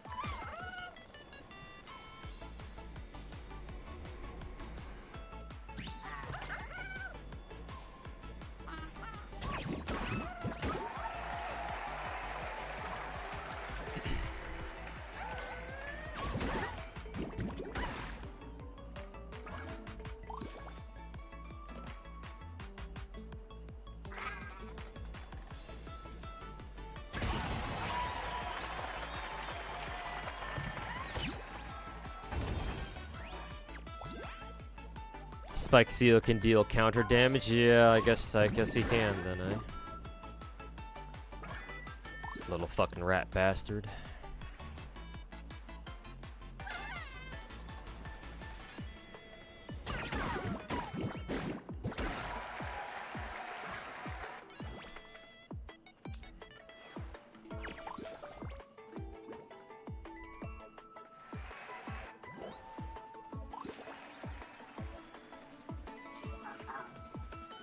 Why is stuff on LD shop cheaper? The top-ups and welcomes are like 15 to 20% off. Most likely because they have a deal with those what is it? With like Hoyo and stuff.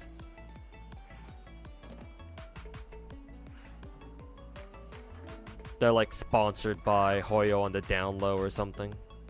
Is what I would imagine.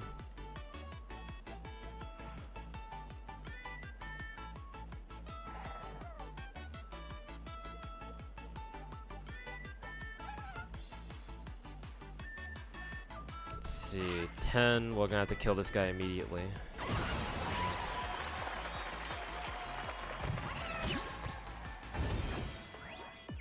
Score should be tied, yeah.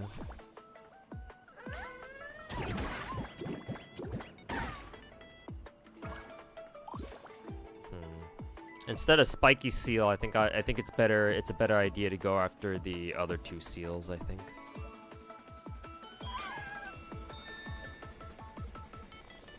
Unfortunately, I can't quite reach the other one. Oh, never mind, I did. 69 damage, nice. Alright, cool. I get an extra attack here.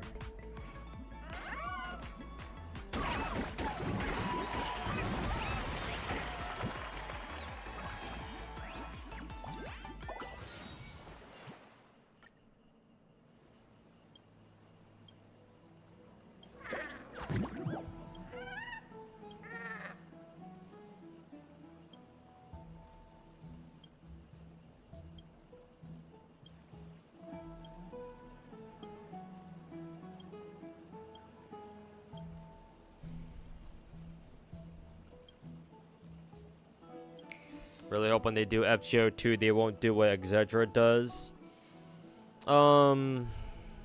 Yeah, hopefully not. We'll see, though.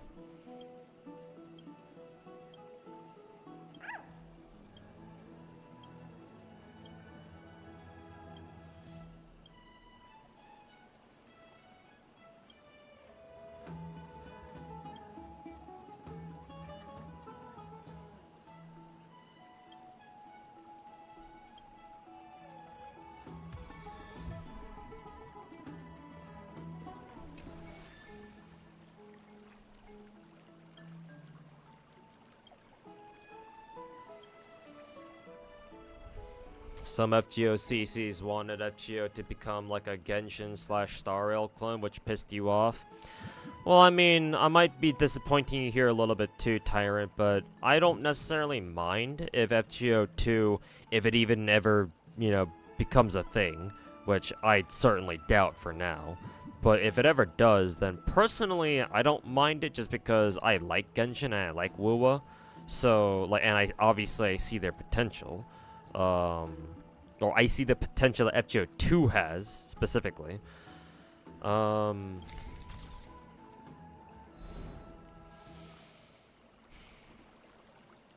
at the very least, like, maybe put their own spin on it, yeah? Not make it like a fucking 1-for-1, like, almost like a 1-for-1 or something close to it, like Wuwa did with Genshin or some shit. But I mean, we have to wait until they fucking come out with the fucking FGO 2 to begin with, and I don't think that's gonna happen for a very long time. If ever, actually.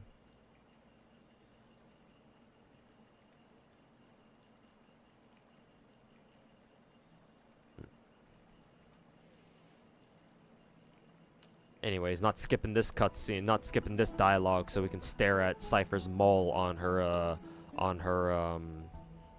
chest for as long as humanly possible.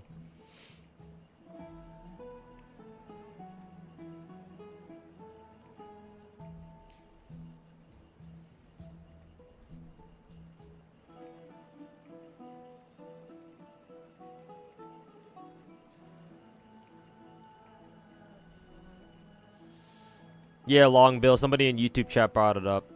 I think it was Jago Bra or whatever his name was. But yeah, he a YouTube chatter told me about the situation, asked for my opinion about it. I was like, well, that kind of sucks. This is PGR all over again. PGR all over again, and they screwed over the global players. Oh, how surprising. They truly are ex-Kuro devs.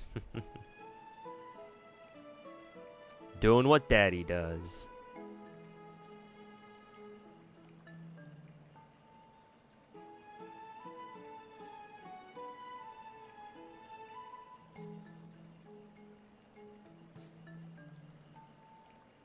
I was like, is it still auto playing or is it stuck? Sometimes it gets stuck like that.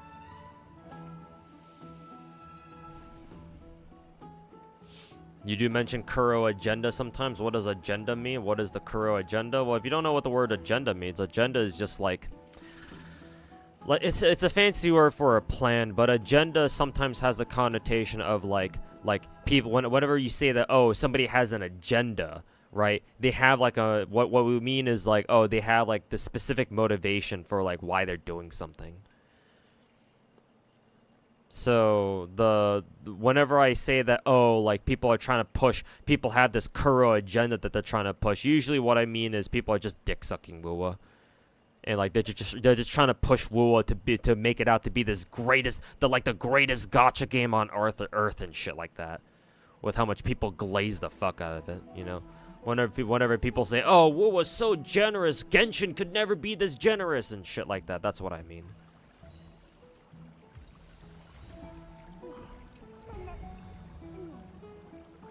Okay, nice little event. I know. Technically, the event's not finished yet because I still got to do the PvP matches, but I think I'll do that in my own time, though.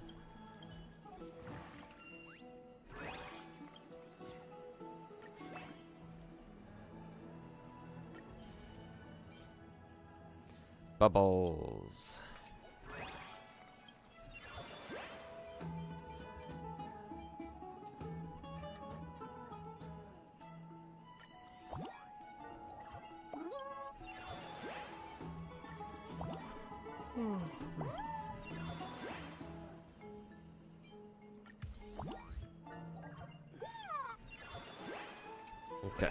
unlocked all the seals, got all the stuff from the prize exchange. Got all that, and I just need to do PvP matches, but I'll probably get them done later. Alright. Okay, Caster's banner should rotate out in less than 2 days, and we'll get Anaxa in there next, up next.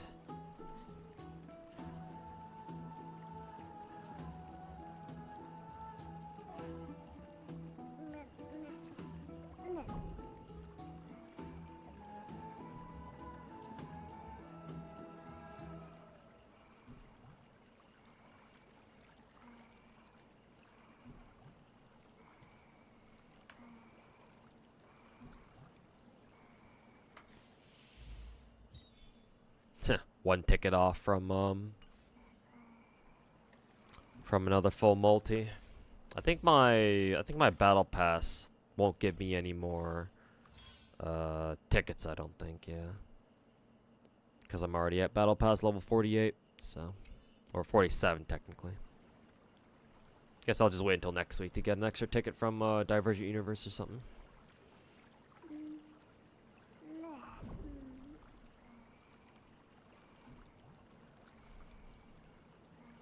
Just waiting for the Fate collab. Yeah, hopefully we get some drips leading up to the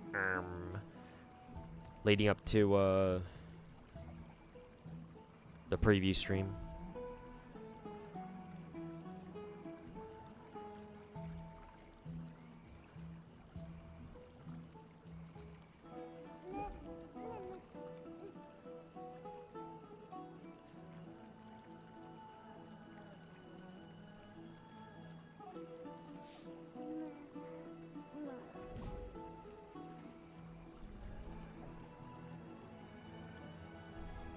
You don't get game glazing, you just play what's good and continue on with your life. More good games is always a good thing. Yeah, but you have to understand, Canadian guy, there are people out there who care more about being right than caring about actually good games. Tectone is one of them. Saint Tontus is another. Like all those people I call rats and termites are all basically different shades of what I just described.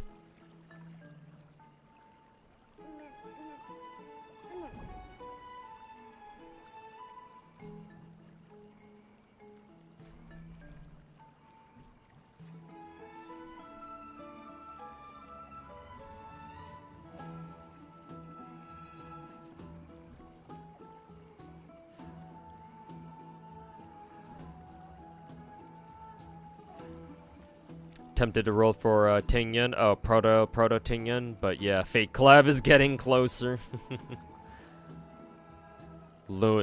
I am the storm that is proud. Audio jungle, audio jungle.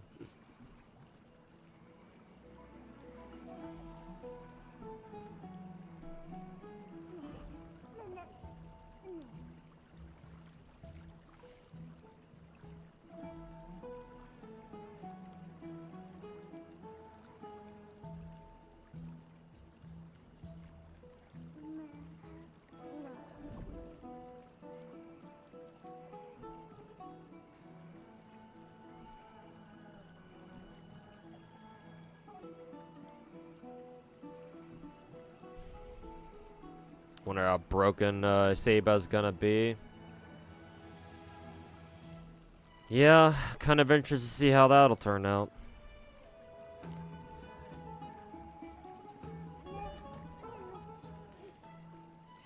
Personally, I don't know how strong she's gonna be, considering the meta right now is all about Amphorius characters, and obviously with Amphorius' release, we have new Remembrance characters and all that, so...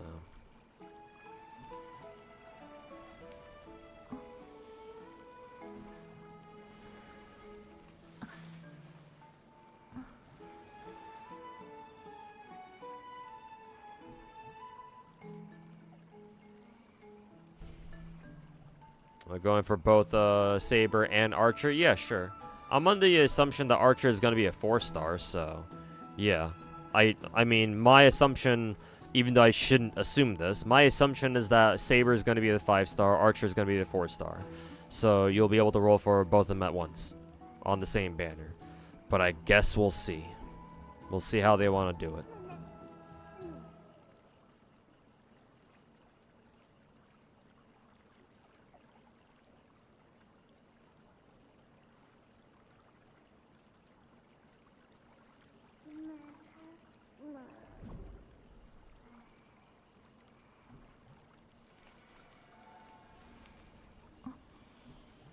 Archer is a 5-star? Really? That's so fucking weird. But then again, that's my FGO brain kicking in, so yeah. Cause not like we've ever had an Archer variant who's a 5-star before. Well, unless you consider Muramasa to be a fucking weird ass version of Archer, I guess, but yeah, like Archer, Emiya Alter, it's like I've known him as a 4-star servant in FGO for so long. It's like what? They're making it a 5-star? Are you fucking kidding me? But I guess if they are, then well, obviously I'll still try to go for both of them. But yeah, I guess we'll see.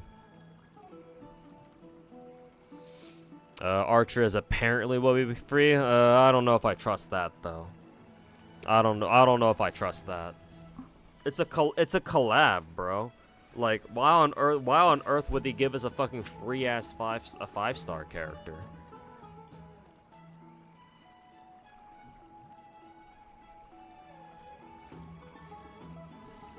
You say that at least if they were getting paid in some way, but normal people glazing a Chinese company is even crazier.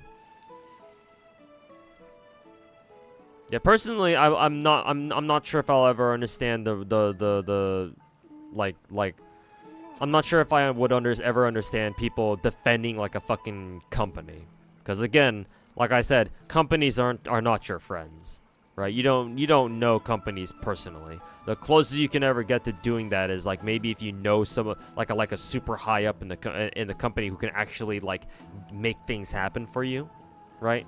Thanks to your connections, but that's not most people, so.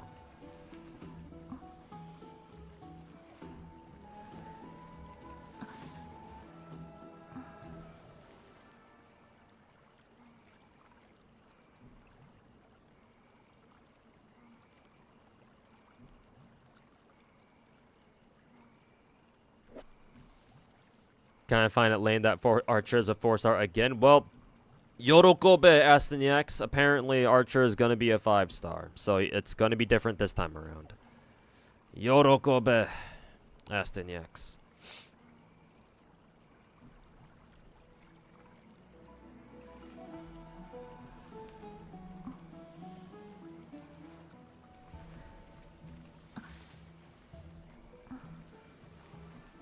Nasu is writing his event collab too? I don't believe it.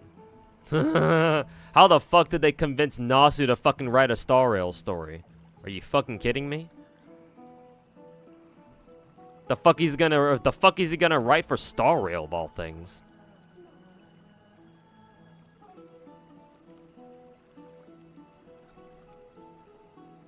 Remember an anniversary that we would get a free 5-star?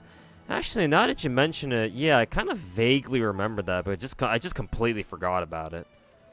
No thanks to everybody else bitching about, oh, Star Rail, global account passive, win, time to quit Star Rail because I'm a fucking retard.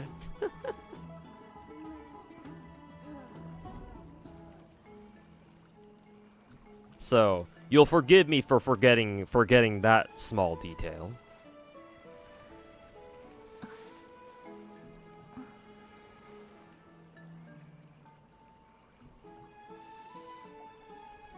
Isn't Dawe a big fan of him or friends of him? Probably fans. You have to remember that a lot of Chinese developers grew up with the same shit that we did.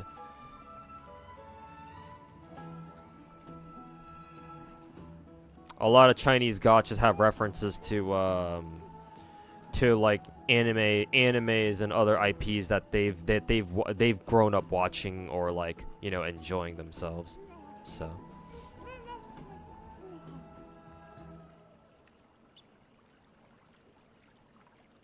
You can't say anything that confirms Nasu wrote this. Yeah, I doubt Nasu, unless it's actually fucking confirmed somewhere with an official ass fucking source that's not, you know, I just made it up, or my sources I made it the fuck up. Like, until I see something like that, I refuse to believe Nasu's writing the event story.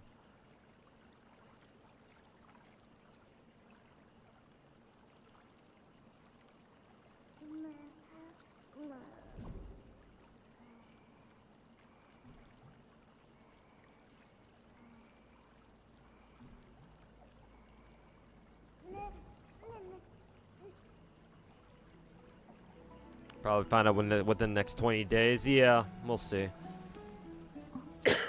See if they drip market Seiba and Archer and the others maybe.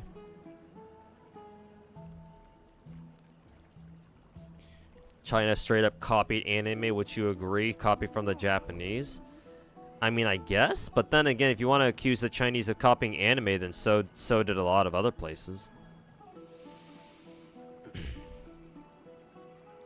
You know, if the Chinese copied anime, then like the Koreans copied anime too. Oh no.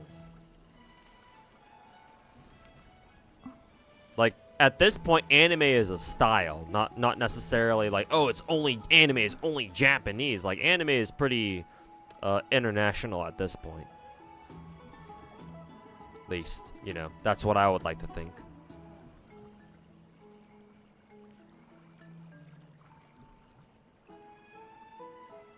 Check that there's a coming soon for the exchangeable tokens and 5 units. And Stario also said that it is also said that would be Archer. Nah, I don't believe that for a second. I find it highly unlikely that that they would stick Archer's ass in there.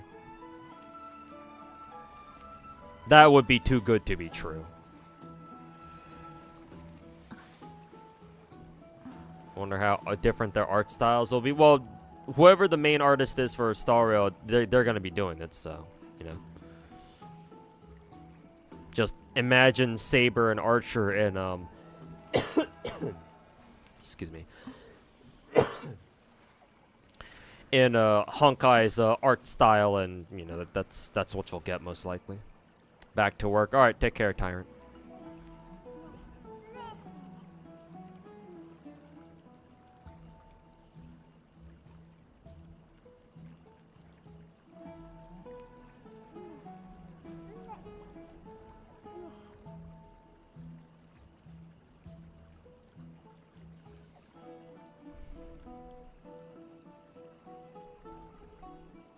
Since these are collab characters, will they not have reruns? For collab characters, why am I coughing so much? For collab characters, never assume that they're gonna get reruns.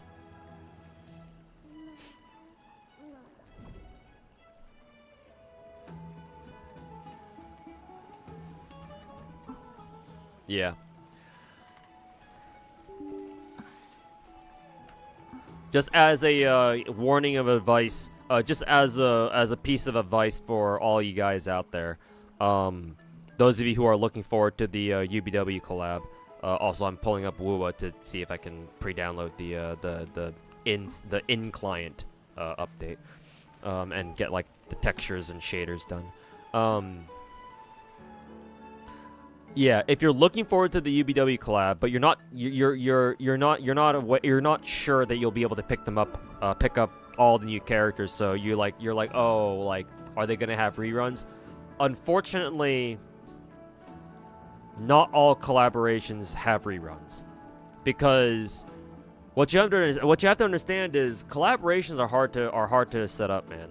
Because you have to, the reason why collabs are so rare is because you have to have two different companies agree to share IPs. Well, usually it's one company agrees to lend their intellectual property to another company, right?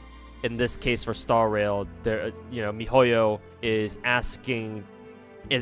borrowing, Saber, Archer, and whoever else from Type Moon, and so they had to fucking haul their asses over to Japan, sit down with Nasu or whoever the fuck, right? And then ask him, pretty please, can we use your fucking characters? And Nasu's like, yeah, sure, whatever. Give me money. I need the money to go pay for a fucking Elden Ring DLC. Or like the fucking new, for my fucking Switch 2 so I can play that new fucking From Software game. But, jokes aside, it's hard to set up collaborations because of that. Because you have, with collaborations, you are now dealing with 2, possibly even more companies than that, right? Maybe if you're trying to collab with an IP that's owned by several different companies, well, guess what, buddy? You have to go to every single one of those companies and ask them for permission because they're all like shareholders or owners of that IP that you want to collab with. So collaborations are always like potentially very messy, and with reruns, right? Just because you have a collaboration that happened already, right? Doesn't mean that, oh, you can just rerun it whenever you want. That's not how it works. If you want to do a rerun, you have to ask for permission again from the same companies, plural, if there's more than one that's involved. And you don't know if they're gonna say yes a second time. What if the next time around the company's like, nah, we don't really feel like it. If they don't give you permission again, sorry, no rerun for you.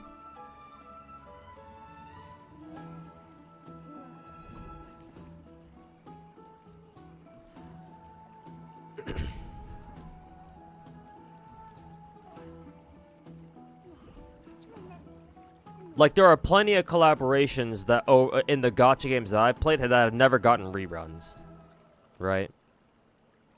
Girls Frontline 1, I think there's... Actually, Girls Frontline 1 is better than a lot of other Gacha games because surprisingly, most of the collabs that they've had, they've actually gotten reruns for.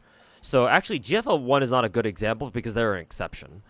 They actually went out of their way to give their players like reruns for even collaboration events, which is very strange, or not strange, but it's highly unusual for any Gacha game to do that. So actually, never mind on GFL 1. They're an anomaly, an exception. Azure Lane, Azure Lane's had like, I don't know, like 5 or 6 different collabs. They've only gotten reruns to like 1 or 2 of them. Like, I know that they reran their DOA collab. I think they reran another collab. I'm forgetting which one it is. But all their other collaborations that Azure Lane's had have not gotten reruns. The original Neptunia collab that we had during the first year of the fucking game, like fucking 5-6 years ago, that hasn't gotten a rerun yet. They're never gonna rerun the Hololive collab. That's for fucking sure. Also, Derpin, thanks so much for the additional gift that's up, man. Appreciate it. They're never going to rerun the Hololive collab for very fucking obvious reasons. Among other collabs that they have yet to rerun.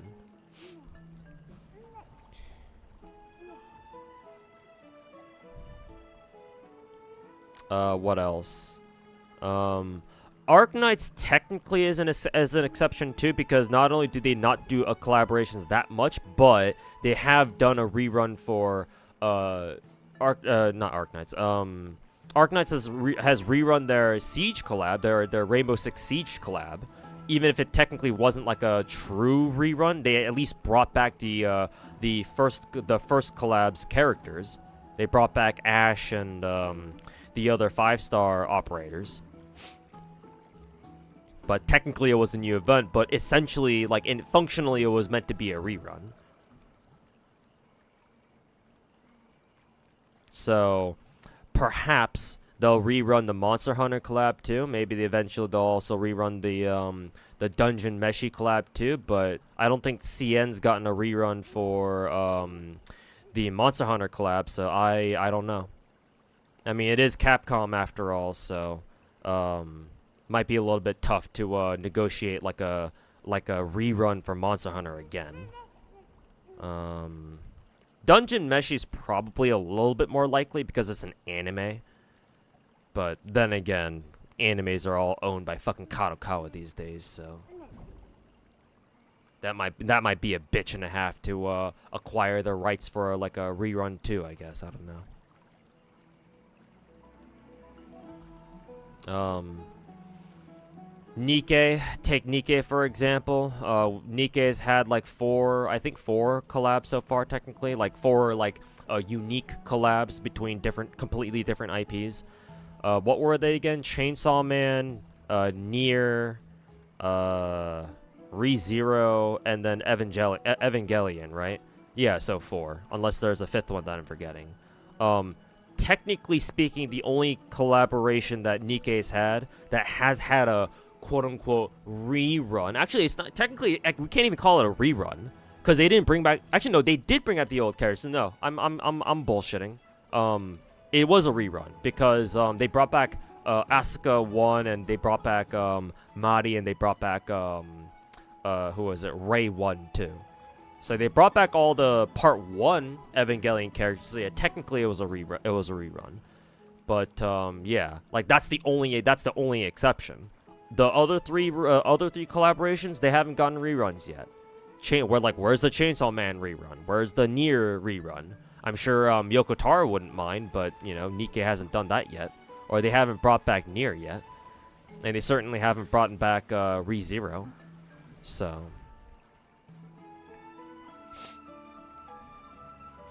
like Blue Archives had like I think 2 collaborations, one with Miku, Hatsune Miku, and one with Toado Kagaku no Railgun, or only my you know, a certain scientific railgun.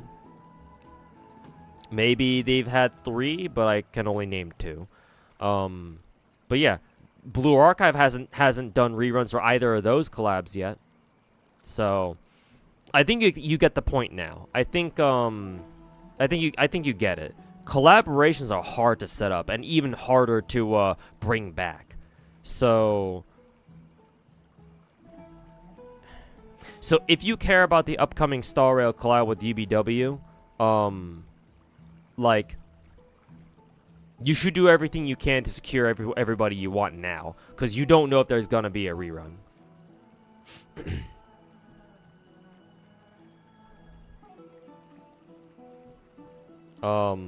Unless Hoyo unless Hoyo comes out and says, "Hey guys, don't worry, we're gonna have a UBW rerun in the future." Unless they confirm that themselves, then you have to assume that this collab is a one and done. Think Nier had a collab rerun in PGR. That's great. I don't play PGR though. But yeah, I'm not exactly surprised. But Nikke hasn't had a Nier collab, Nier rerun yet, so.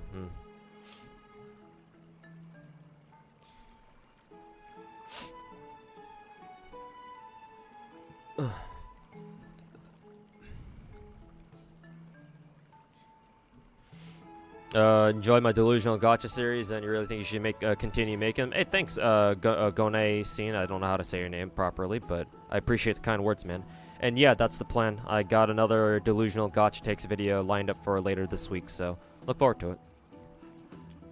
But yeah, appreciate the kind words.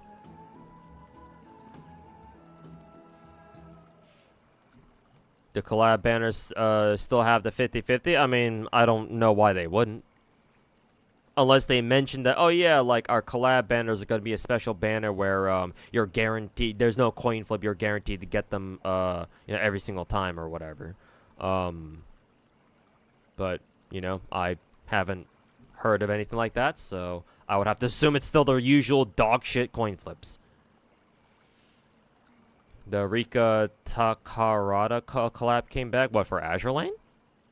You mean the SSSS Gridman collab? Did we have a rerun for that? I actually don't remember. Maybe we did. Maybe you're right. I don't know. When's the Fate collab releasing? Soon, TM. Probably in like 9 weeks maybe? Am I getting Zanny? Yeah, go nice and I am. I'll try to anyway tonight. When the patch goes live. When the servers go live. Honestly, that's kind of what we're waiting for right now, so. In the meantime, though, let me pull up, what is it? Let me pull up Zenless and Genshin because I have to go through weeklies on those two games as well. Let's pull up Zenless first. Why not?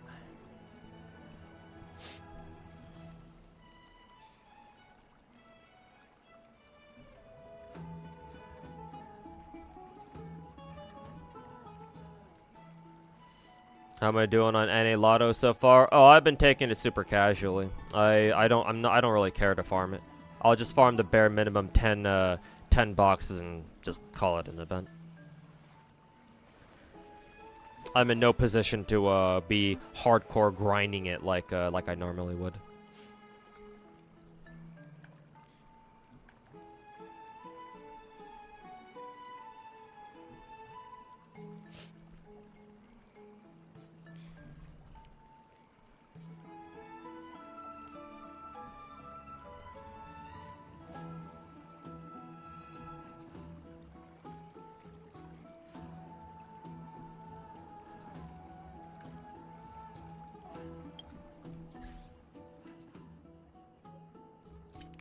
Drop the audio. Pull up Genshin real quick. Oh, not Genshin, Zenless.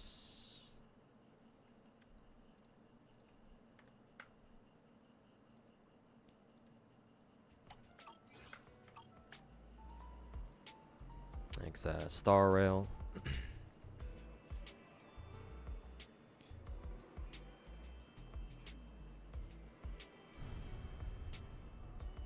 We did get a rerun for the Gridman collab in Azure Lane because we got a new outfit with her. Okay, yeah, that sounds familiar.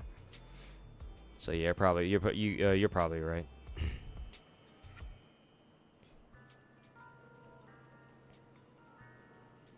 Patch should go live in like 3 hours. Usually, WoW launches their servers an hour early, but then again, this is anniversary patch, so maybe they'll go the full patch length, but we'll see.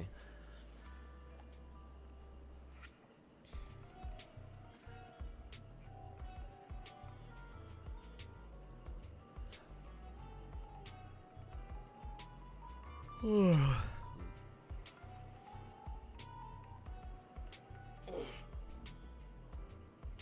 guys think pull with wife over meta? I mean, it's WoW, so yeah, absolutely. WoW content creators will talk your ass up a tree, telling you how much the game doesn't have power creep. So if you believe them, then yeah, you can just go for whoever you want.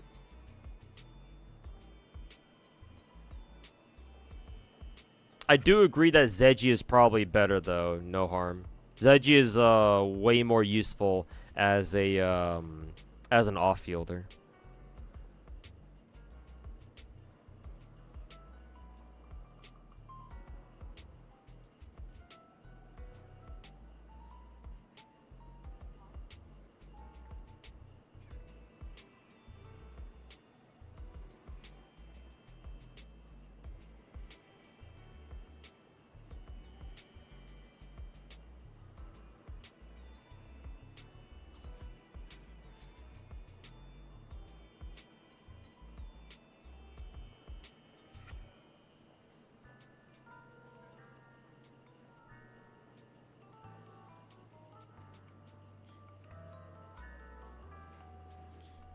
Oh, I have to change my game directory. I just remembered.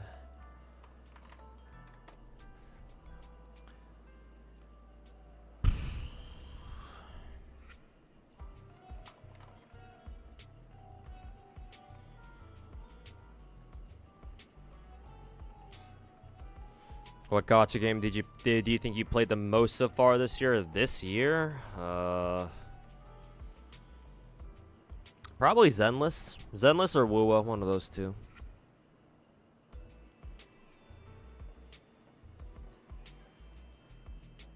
Is Vivian good for Miyabi if you don't have Yanagi? Miyabi is an anomaly, to be fair, but...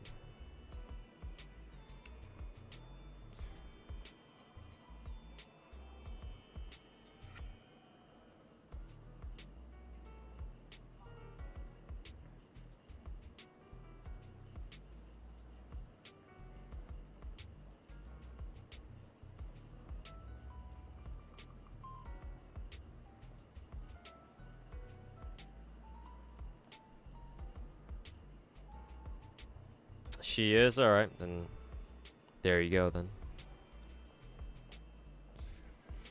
You hope that way shows up for Zenless anniversary stream? Yeah, hopefully. Hopefully so, man. Because he didn't show up for Star Rail's anniversary stream, so I'm slightly concerned that the CCP took his ass away for some tea or something.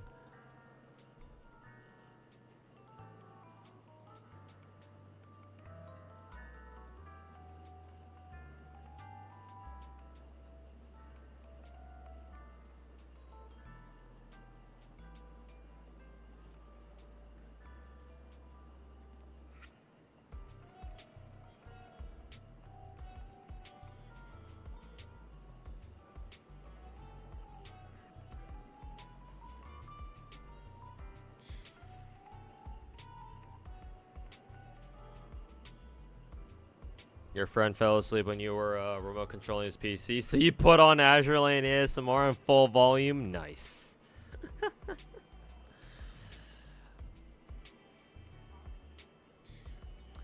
Nice.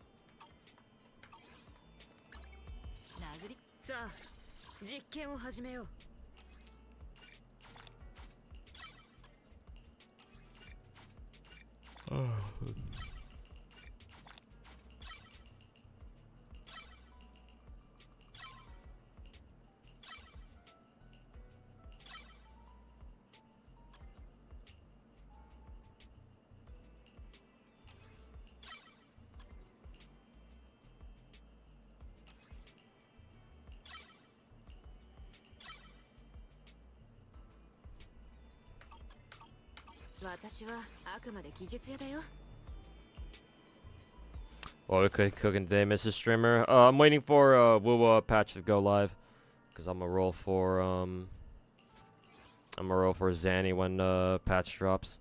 I've been chilling on just other gacha games, just slowly clearing through all my weeklies and shit.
Yeah.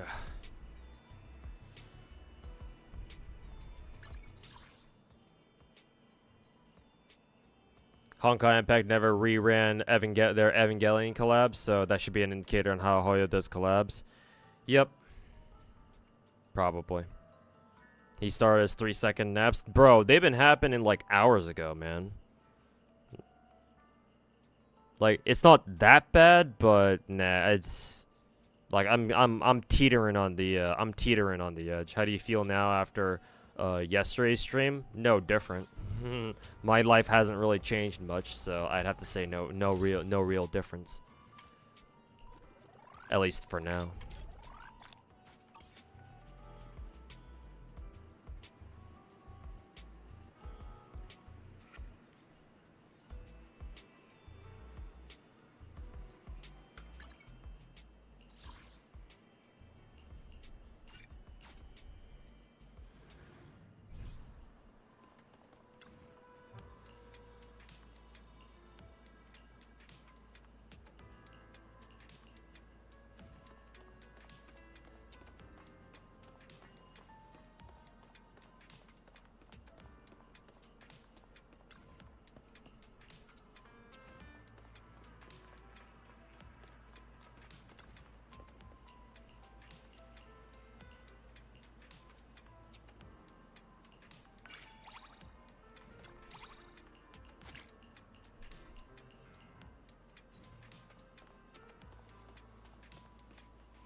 Why does Genshin not extend the max AR as time passes?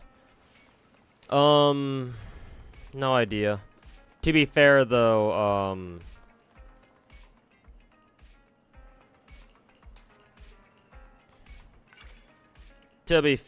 it's it takes so long for your average casual to hit AR 60 that if MiHoYo were to increase it again, that might upset some of the casuals.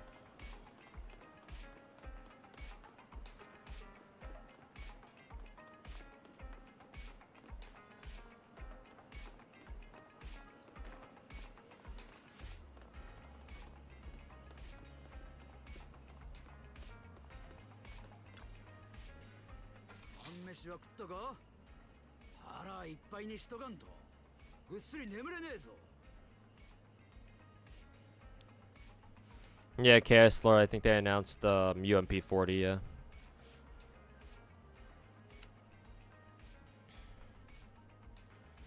They're too lazy to make their game better. I don't know. Well, I mean, you can't say that, Gray. I mean, what exactly about increasing AR level is supposed to make the game better, though?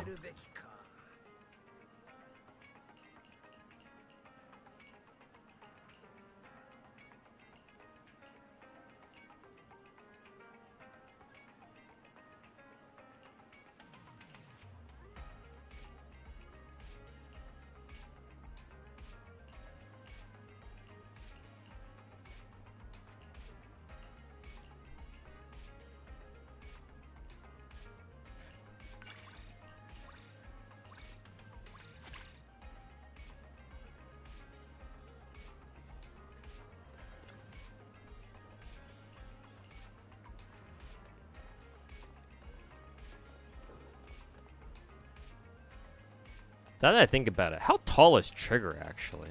Trigger's like noticeably taller than both Vivian and S11. Is she as tall as Because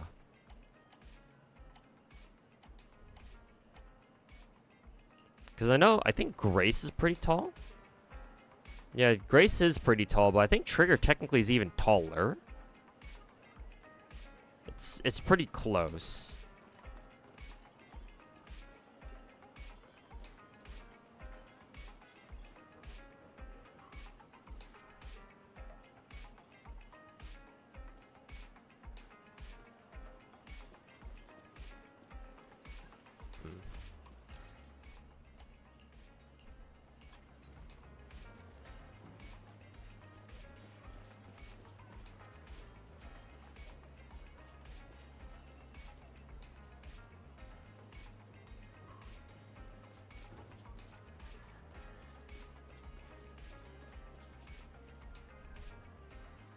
Okay, yeah, no, Zhuyuan should be as tall as Trigger. Okay.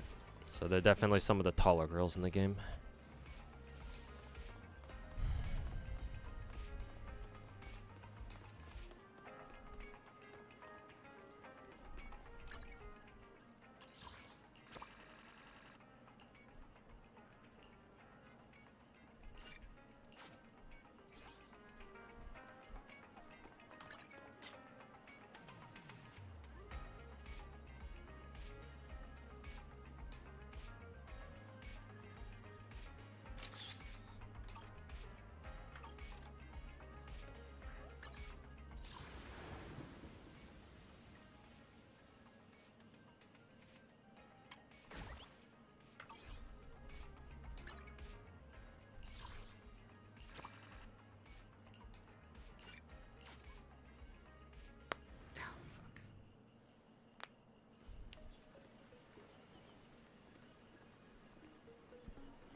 You got Vivian and 4 pulls. Hey, congrats, man.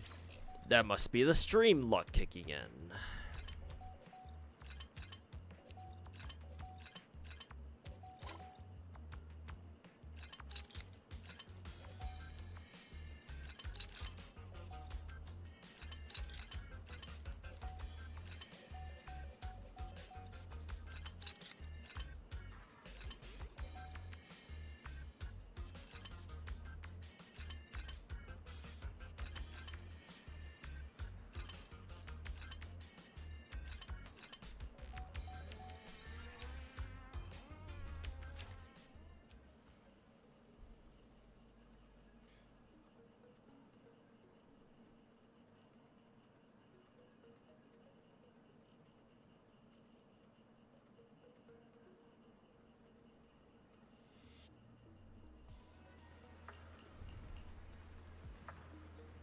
You think Yanagi is huge, but you know she's just the same as everyone else.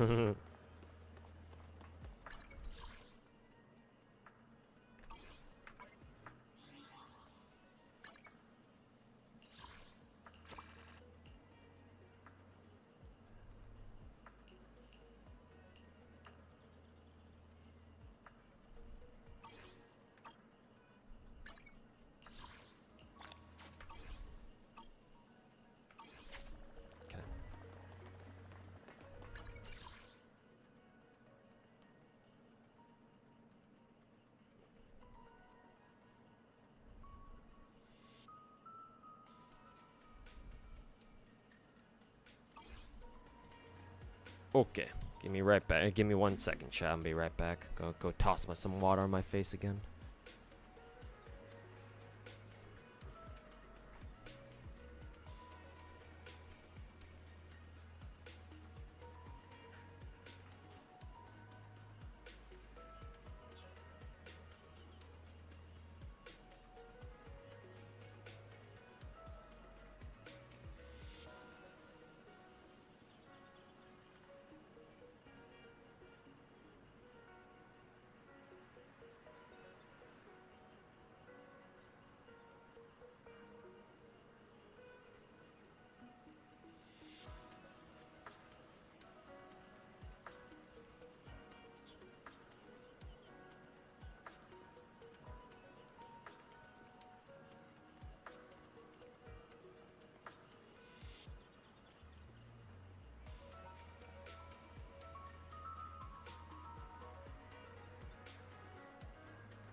Sorry, give me 1 second. I'll be right back.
Okay, sorry about that. Had to take care of something.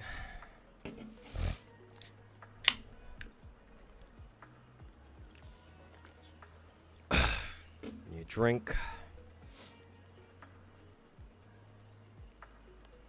New drink, new me. Alright. Let's see here. What do I need to get done?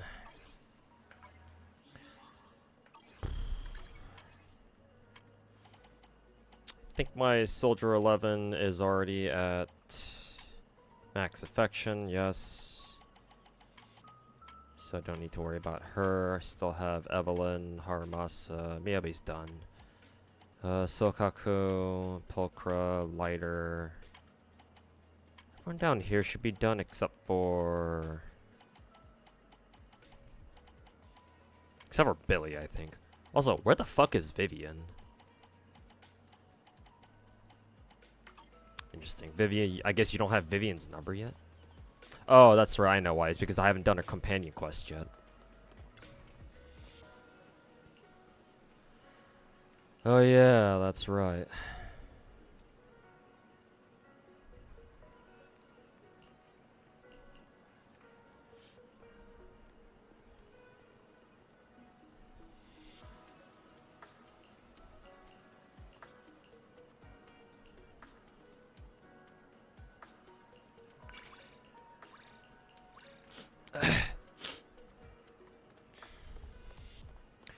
Do you think Chiwa will make it into Zenless? Oh, the voice actress, Chiwa Saito? Maybe. Who knows? We'll see. It's not a guarantee though, just because she's done. She's had roles in the other two games.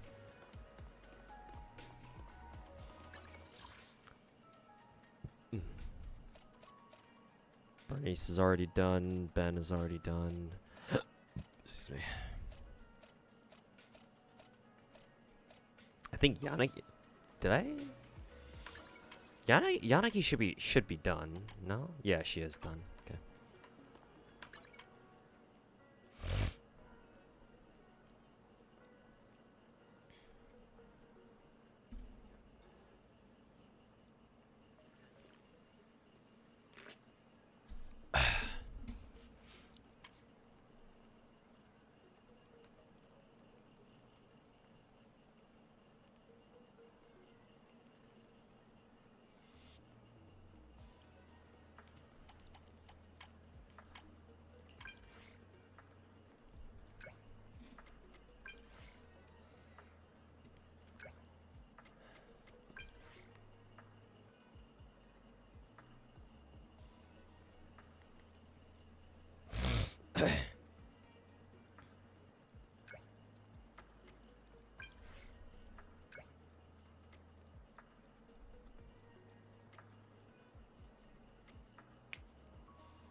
And that's the frame room, okay. So we're done with Evelyn. Let's see, 2 more for today.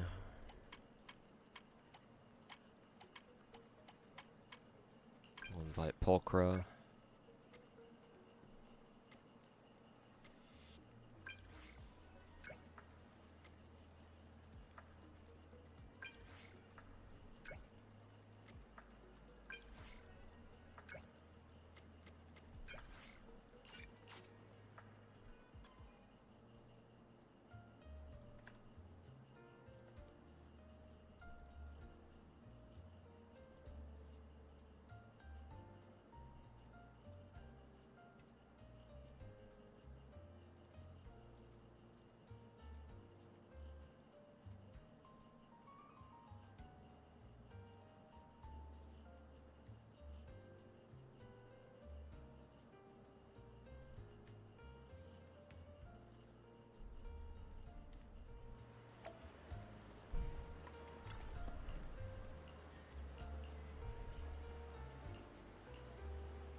Saint Tontus is wearing a suit on camera for Zanny summons. That's not so strange. People always people always use that meme. I think I even saw somebody use that meme earlier in my chat today about how you know, when I go to like my own wedding or something, you show up in a t-shirt or something like that. But then, you know, preparing for your gacha rules for a favorite waifu, suit and tie.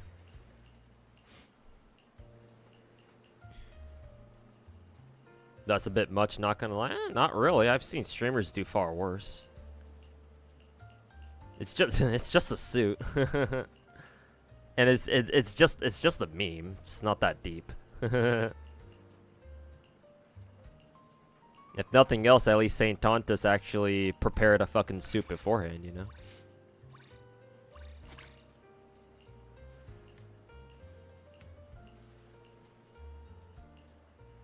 Bro, is Kuro bought for? I mean, he is a Kuro. He is a fucking Kuro shill, yes, but him wearing a suit and tie to Zanny's roles, isn't what I would call, like, you know, Kuro bot behavior. Because you don't have to be a Kuro bot to, you know, decide to show up in a fucking suit and tie for, you know, somebody that you really want to roll for. Of all the things I can roast Saint Tontus over, that's not one of them.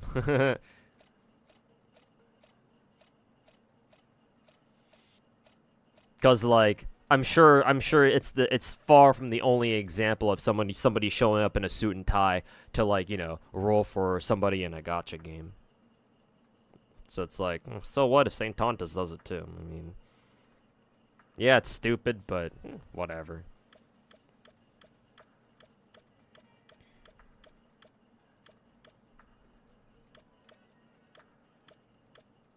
I think I have one more invite left. Yeah. Can go finish up Haramasa, I guess. Too bad he got banned. Is he still banned? How long was this banned for?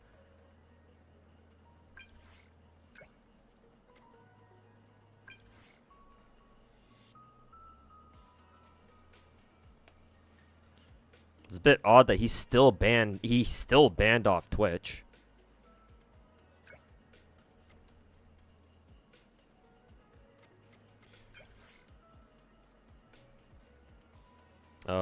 He got a week ban. I thought it was already a week by now. Unless it's like one of his last one of his last days. Techie got unbanned before he did. Yeah, it's big streamer privilege, I guess.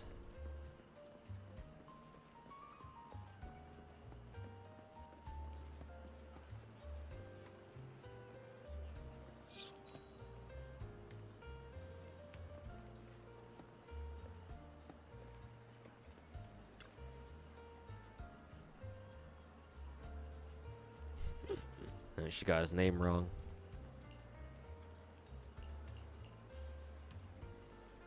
I'm a fan of his too.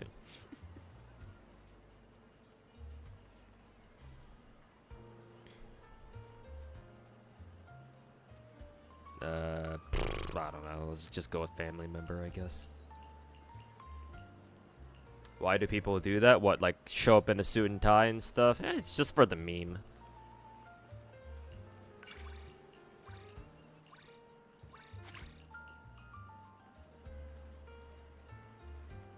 Also, how happy are you that Casters is her too? Like everything about Casters, she's a 10 out of 10. I already like Casters a lot. The only thing I really complained about her design-wise was just her color palette could use a little bit of work. I think if it had more vivid purples, I think it would be perfect. But it's like as it is, she's all right. Design-wise, she's certainly... Oh, the fat cat walked all the way over here. Design-wise, I think Caster is certainly one of the more attractive ones, in my opinion. Her and Cypher. If Hysine had fat titties or something, then I'd probably consider her too. But she's all right. But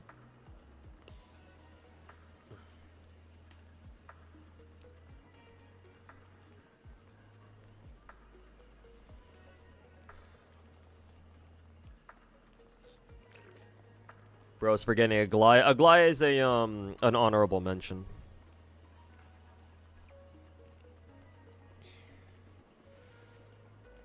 Isn't Heisei underage? Well, I mean, I did say character design, not a waifu.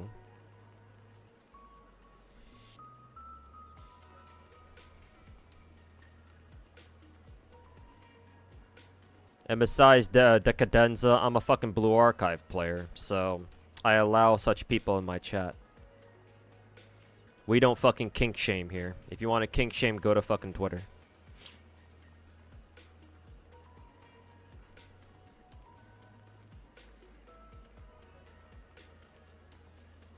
But Aglaya is a an honorable mention. Anyways, back to Size's comment. Yeah.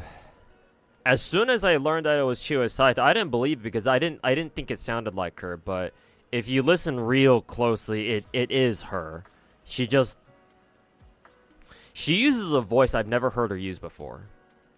Maybe she's used it before, I just don't know where exactly, but I have never heard her use that kind of voice before that she uses for Casterus. But, so she doesn't feel like a Chiyo Saito character, but it is her for sure, so, I guess, you know, I guess I gotta commit, you know? So, okay, did all that for today.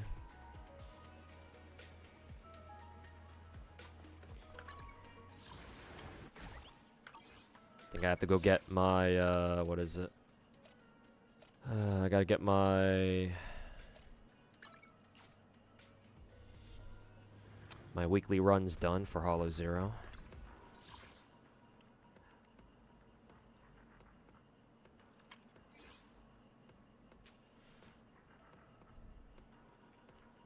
You remember Ashigata from Azure Lane? Yeah. Yeah. I think Chiyo Saito voices Ashigata and then Kongo. Yeah, I think you even mentioned her yourself.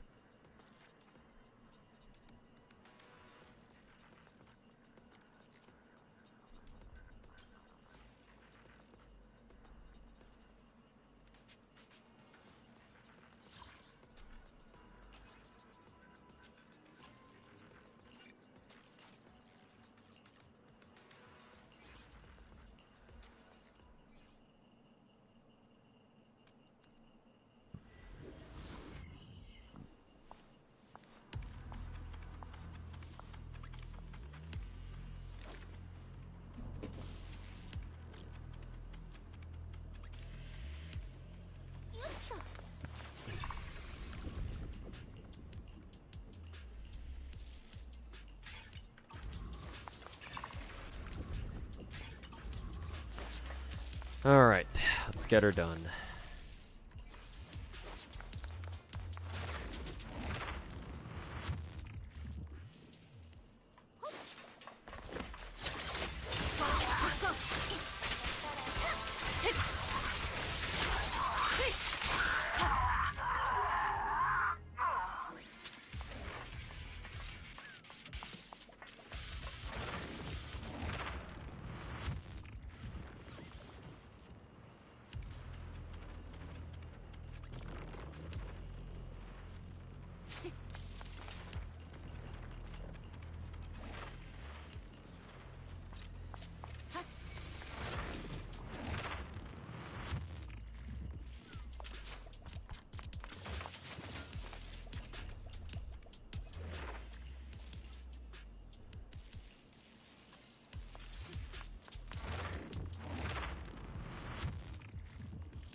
けて回避を図る。ドローでしたね。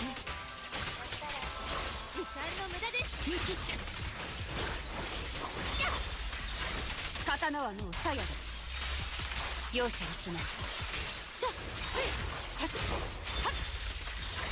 終わりだ。この刀に誓おう。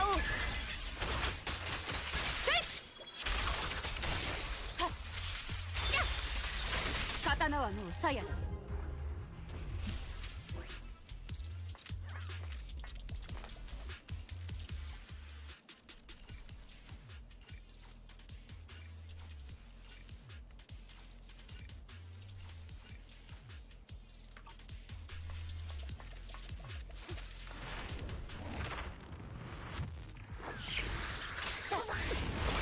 この気を逃さず攻撃続行。どっかの肌なし報いよ。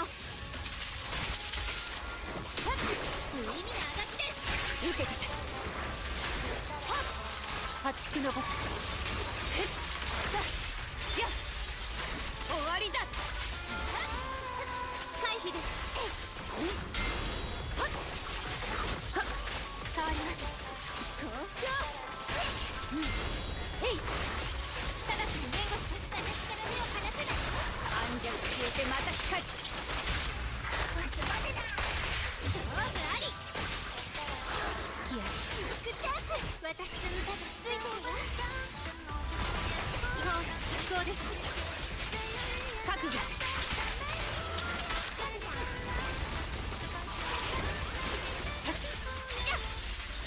耐えてみせる。悪直残。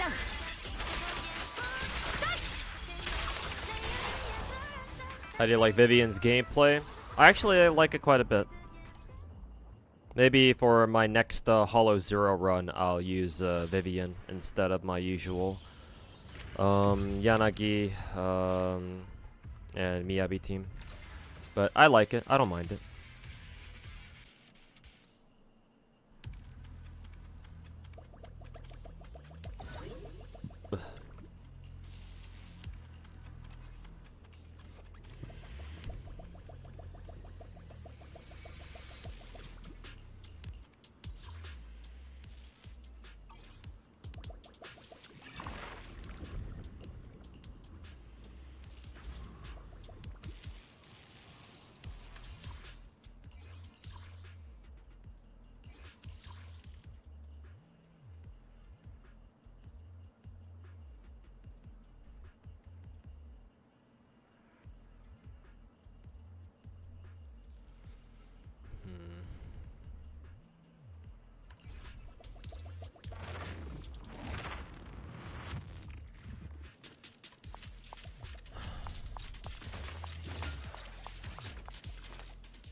容赦はしない。耐えてみせる。この気を逃さない。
刀に誓おう。せいさや刀はもう鞘。攻撃続行。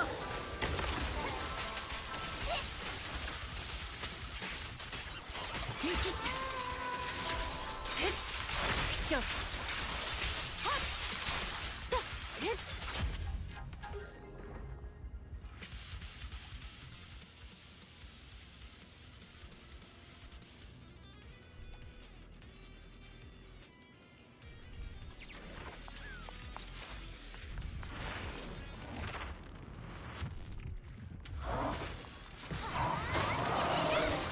ロッカーの肌の報いよ。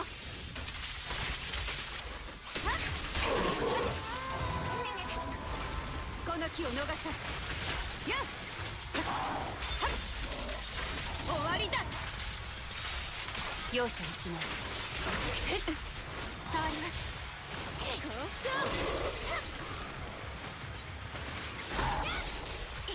へっ刀はもう鞘だ。勝利を上となし狂乱はこれに次ぐ。さっはっ終わりだ。やっ追撃します。はっはっ時間の無駄です。攻撃が来ます。待たせたね柳。はっやっやっへっはっやっタイプ見せる。有意味なあがきです。そろそろ怒りますね。はっ見切った。ふいやっへっはっはっはっ刀はもう鞘だ。悪直ジャンせいやっタイプ見せる。攻撃続行。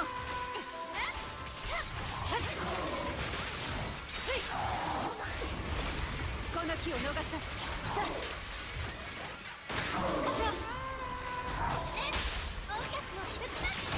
勉強し我が心。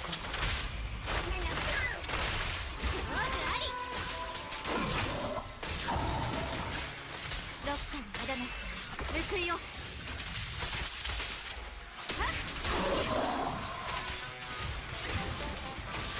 この歌を世界に捧げるわ。ドローですね。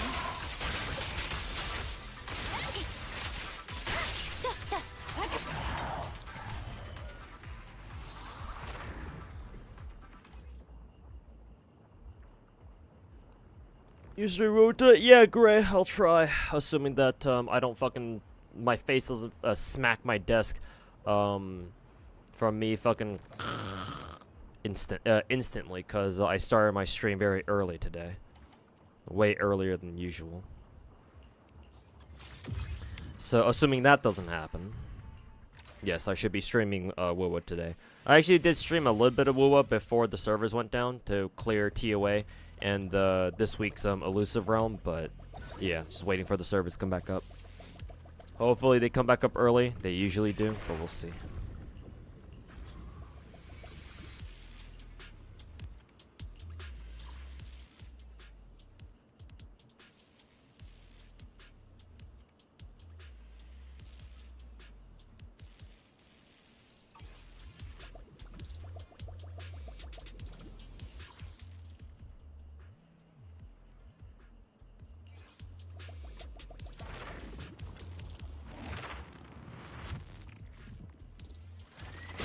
TOA is also refreshed. Yeah, when I played Wuwa earlier today. Yeah,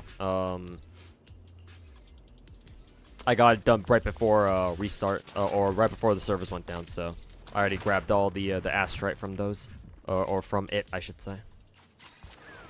引き継ぎます。任せて。スパイクは任せてね。近くに注意を追撃します。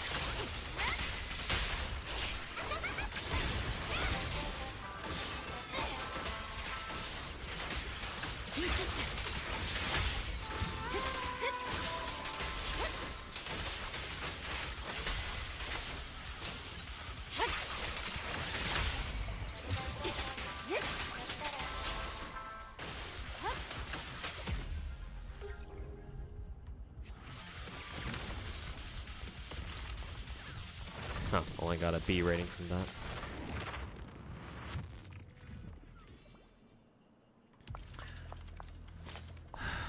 Apparently there's VTuber drama. Yeah, it went down. It started going down over the weekend. I think starting on Saturday. I think Friday or Saturday.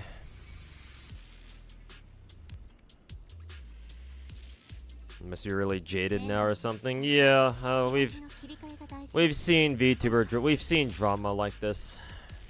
Every year we got a new big one that happens somehow. How many coins do I have right now, actually? 3,200, shit.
Final boss time. Final boss time, and then we can go switch up the team and go use Vivian.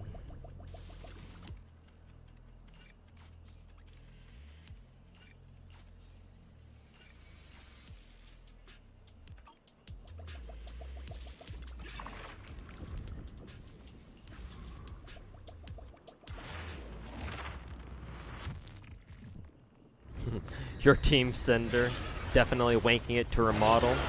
I actually don't think there's a problem if, like, for example, a big VTuber goes down because of all this drama shit.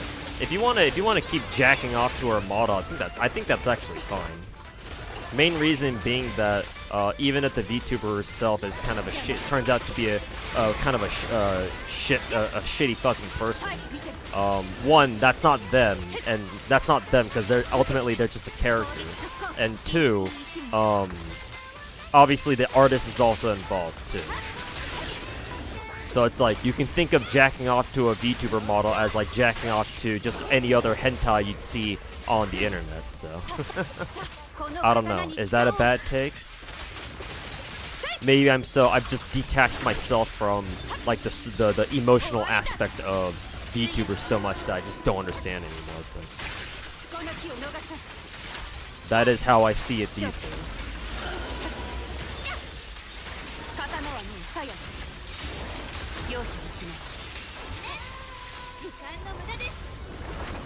You flying now? Yes. The fucking maze of bullshit.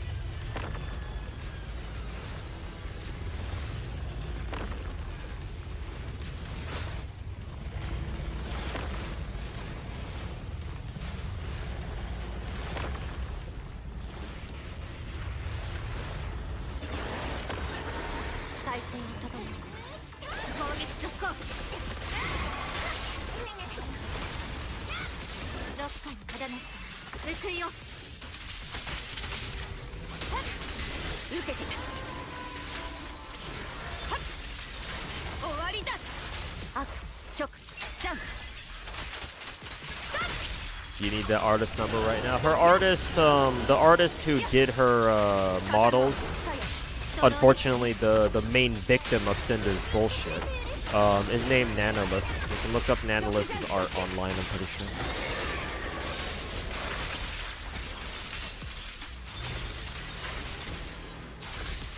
There's also another, there's also, I know there's like a Twitter, 勝利を上となし there's a Twitter koikatsu, maker, artist, I don't know what you would call them, who's done Cinder animations before in koikatsu. They're pretty good. 無意味なあがきです If you prefer some 3D stuff. Or if you do, I should say if you don't mind some 3D stuff. 回避リセット破竹の形刀はもう不可用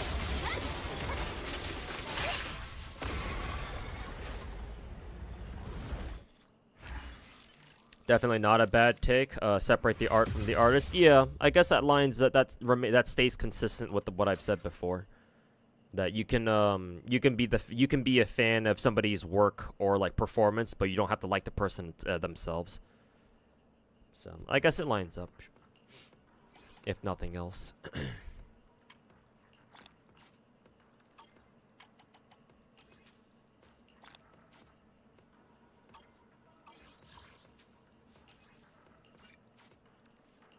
Let's see. Oh, right, the coupon limit. Ugh. Let's see. What should I use more of? Or what should I use these on? We can just use them on these. Fuck it. I do need better Shadow Harmony pieces after all. Double attack. 4-piece? Nah. Fuck that shit. Pen ratio, ass. Ether, damage bonus. If this rolled like a crit stat somewhere, then that'd be nice, but nah, pass. Of course I would get double crit on a fucking Phaethon's Melody piece. Fuck you, game.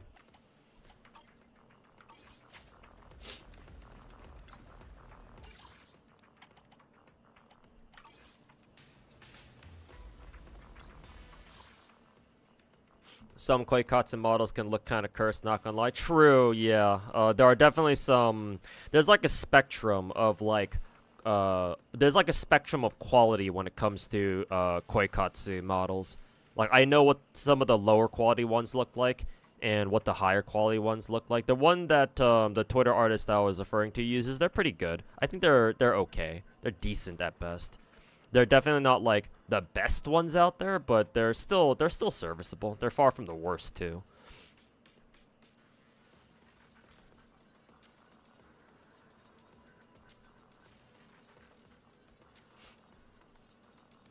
How much do you think your model costs? If good VTuber models go up to like the fucking tens of thousands, I would not be surprised. At minimum thousands.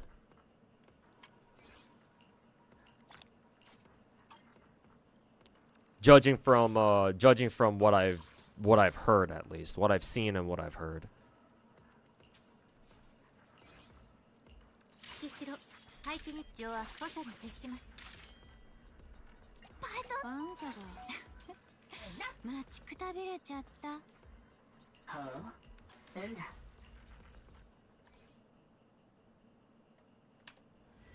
You talking about Rosie? Yeah, Deluxe Rosie. You know who they are. I'm Saya, yeah, I'm Saya.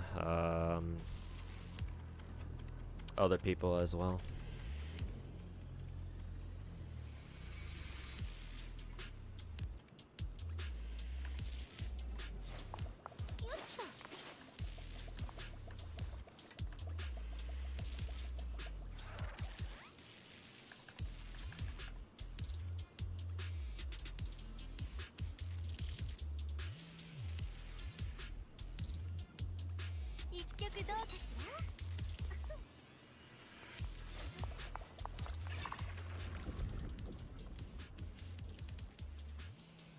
You know, wonder if Nanolith does male VTuber models, though. Male ones? I would assume so, but...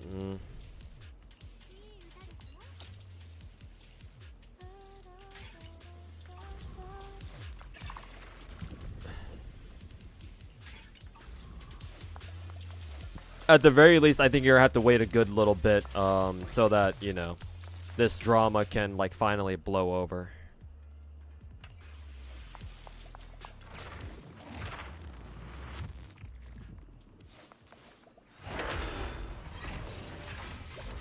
as cold as it might sound, and it sucks that Bao like fucking cried on stream. Yeah, it sucks. Still not gonna stop you from whacking it to Cinder. Yeah. It's like the gooning must continue. Yeah.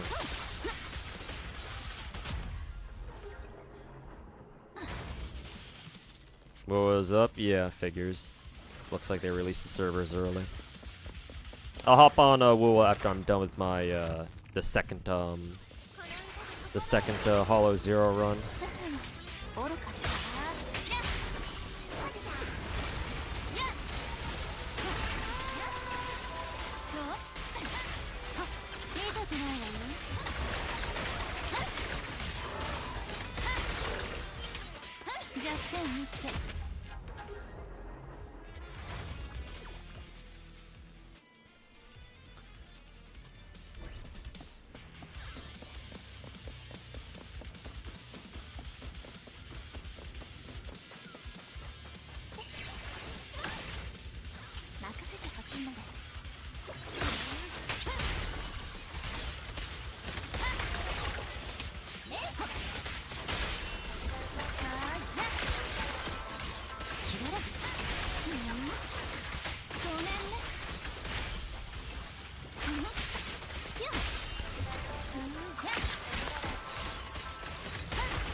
Feel bad for an analyst though. Cinder trying to stop them from doing business with other people. Yeah. It's like, turns out Cinder actually was a yandere all this time. I guess she wasn't lying in her last music video.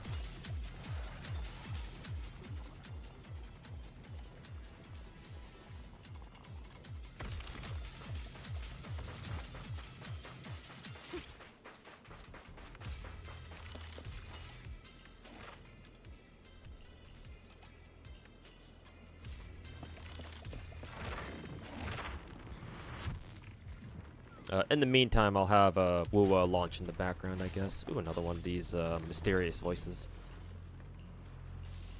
Actually, this is probably a different one. No, it's the same one. Okay. Just had different dialogue, I guess. OMG, it's up. Yeah, apparently Woo was up now. Hop on, boys. It's time.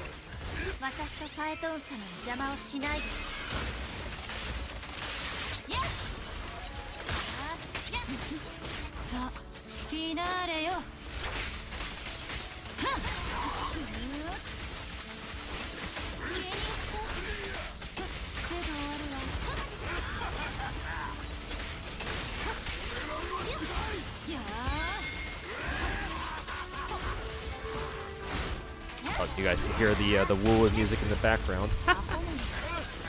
Hold up, let me pause the game real quick.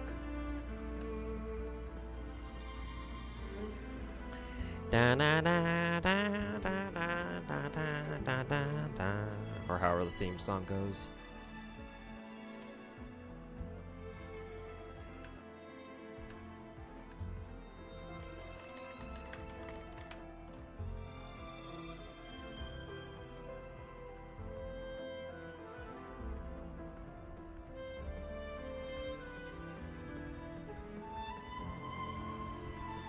Hello, DuckTube boy. Welcome to the stream. We'll switch over to Woo in about 5 or 10 minutes after I'm done with my current Hollow Zero run. Time to spend an insane amount of money on pixels again. Yep, here we go again. Deja vu. We've been in this place before. Deja vu.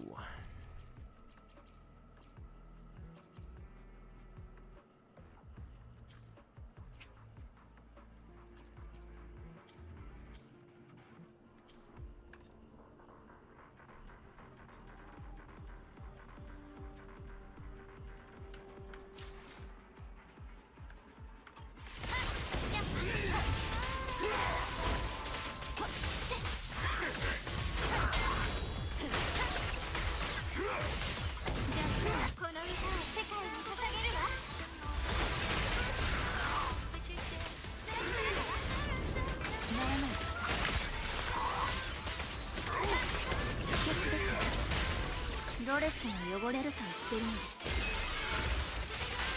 こんな気持ちよ。まだ足りないのか。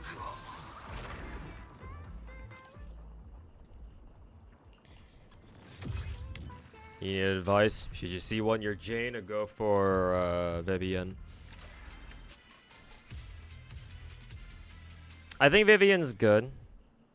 She's a great waifu in case you dig her a lot.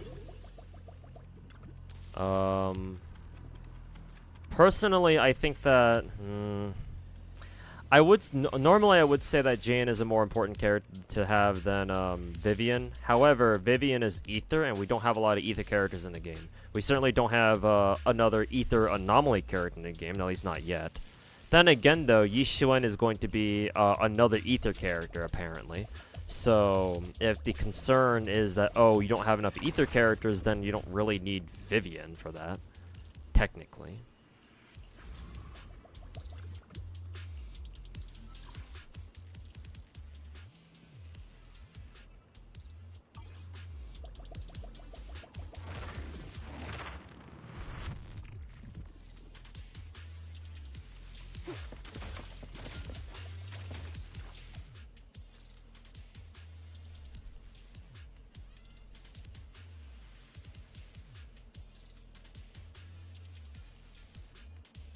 You do have Jane's W engine too.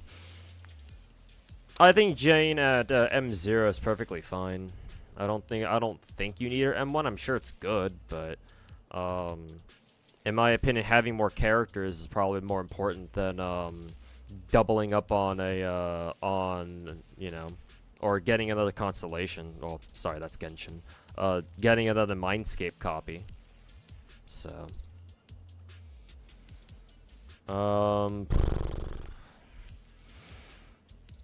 I would recommend, because Yishuan is around the corner, and since you're asking, I would recommend that you hold off until Yishuan shows up.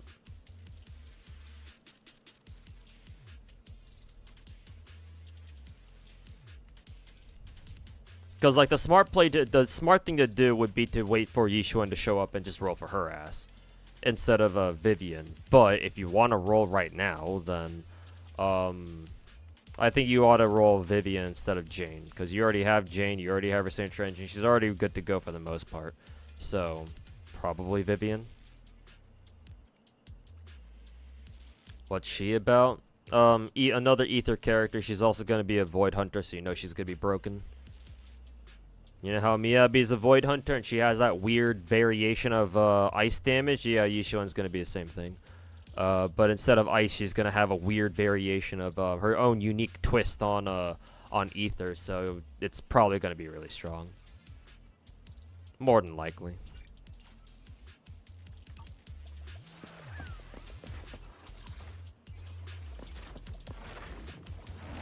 I know, Opium Cell. I know. I have Wubo running in the background, so as soon as I'm done with this run, we'll switch over.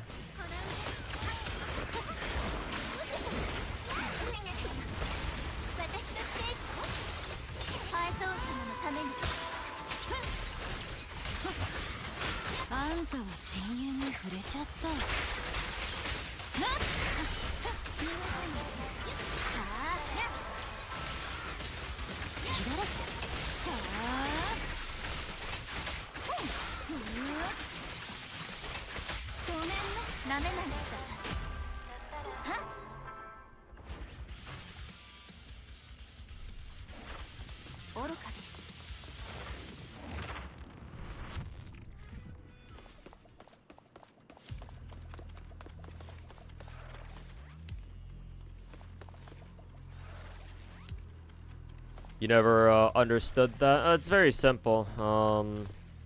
Technically, it's the same element, but Miyabi has her own interactions. Technically, it's nothing complicated. She just has her own cute little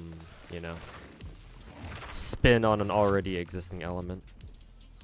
The important thing is that Yishuan and Miyabi, because they're both Void Hunters, they're likely going to be very, very strong. Likely some of the strongest characters we're going to have in the game, so.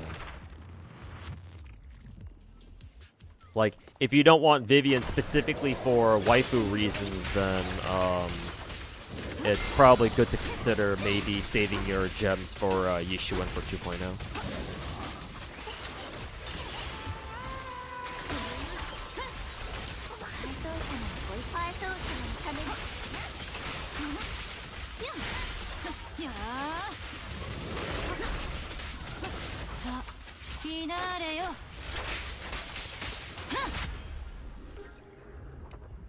They should add like a new type, like poison or something. Technically, that would be that would fall under anomaly, because burn is a thing with with like Bernice, who is a fire anomaly character. So they could add poison, yeah. It would just go underneath. It would just because you would just have to have like a what is it? An anomaly character who uses poison. That and what element would like what is it? Like a poison type even fall under, really?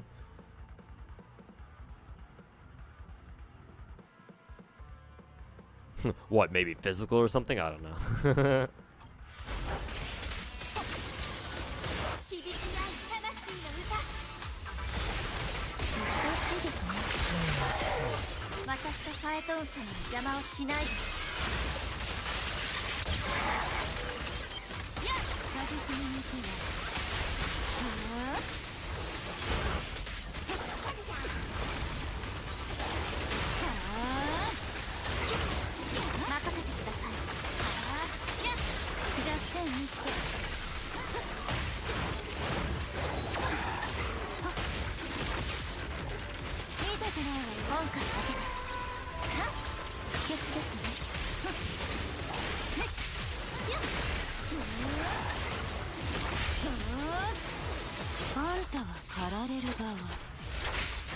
Ether, maybe, but then again, it won't be anytime soon because we already have Vivian as our what is it? Ether anomaly character now.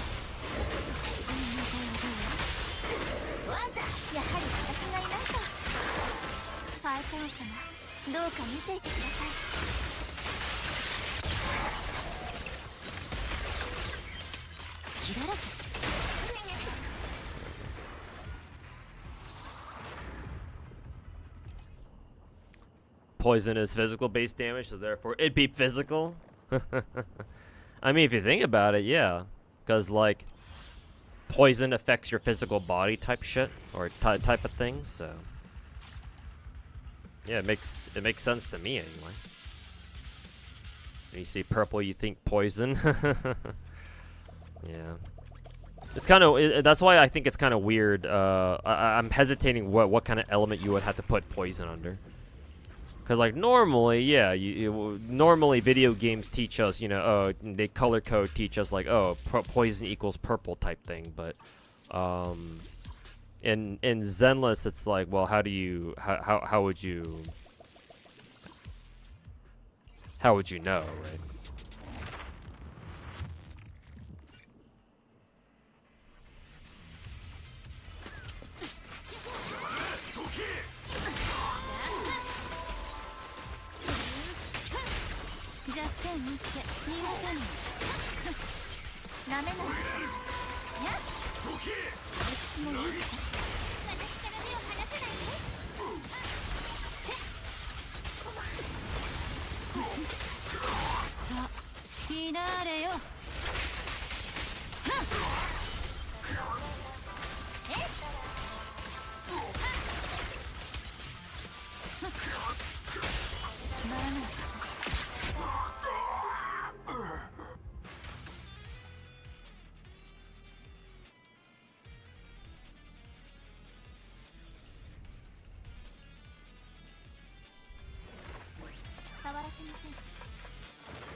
You're just saying that some type that is green would spice it up.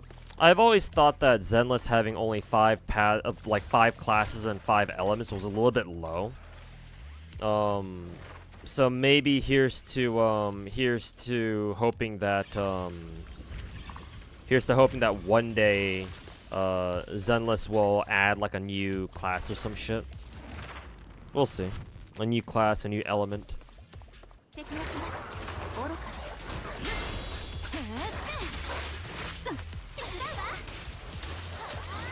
ハイトーン様のためにドレスが汚れると言ってるのです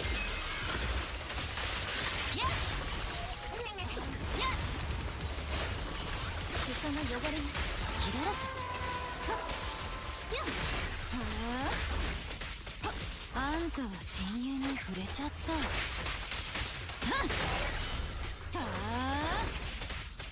手が終わるわ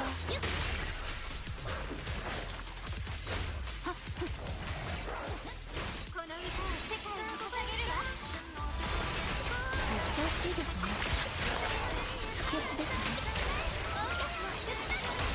チクッとするだけなんてねやはり私がいました残念時間切れ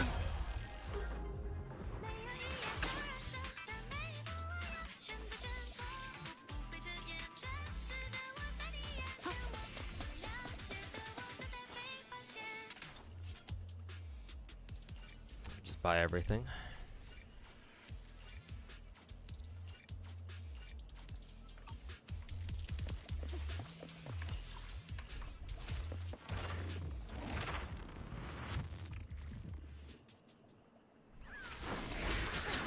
It's a lot easier to get polychromes instead of what is it? Primo gems at the very least. Yeah, amen, brother. That's certainly the truth. ファイトン様どうか見ていてくださいさあフィナーレよ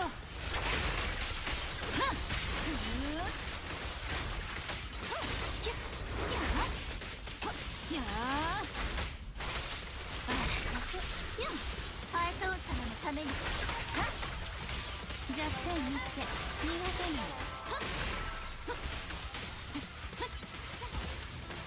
退屈もいいとこですなめない私から目を離せないごめんなさ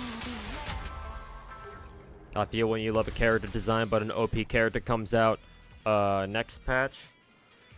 Yeah, it sucks, but you should still go for your waifu first and foremost.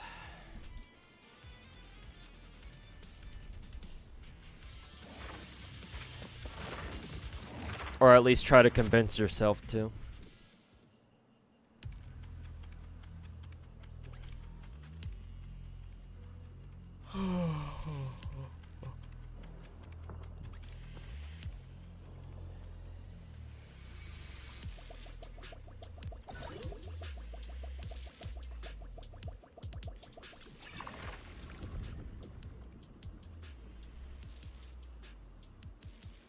What other retarded thing did Naruto say? To, you're missing out on other good games. You do realize there's other genres other than Gacha.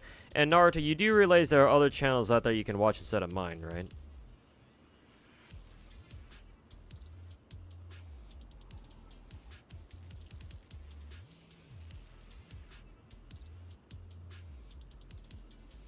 Boa patch is out? Yeah, it is.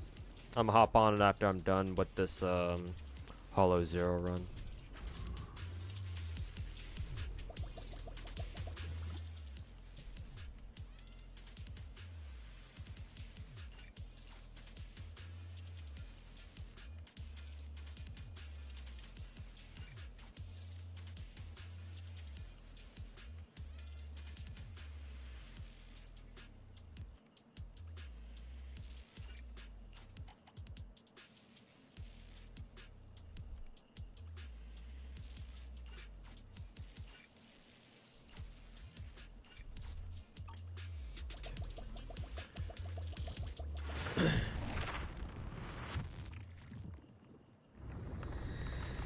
Also, I don't want a fucking Genshin player telling me that there are other good games out there that there are other genres other than Gacha. Says the dude who only comes into my chat fucking talking about Genshin out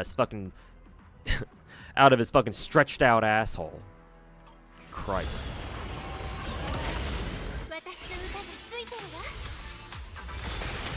Hey Obi-Wan, welcome back. You gotta try out Black Beacon? Nah. It wasn't really on my radar. I've heard good things about it, but I'm not really inclined to play it at the moment. That and apparently there's this fresh what is it now? There's this fresh Black Beacon drama where the CN server apparently gave their Chinese players a lot of freebies, but then for the global server they completely fucking ignored them. Well, not completely fucking ignored them. That's not true. But they didn't give them the same compensation as they gave their Chinese players. So it's basically another punishing $1 situation all over again from the looks of it. Did I misuse this ultimate? No, not.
Thanks, Gacha God. Got everything you wanted in 140 pulse. Hey, glad the stream could give you some good luck, man. Congratulations on your anniversary pulse.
What was the $1 incident, or what's the context of that?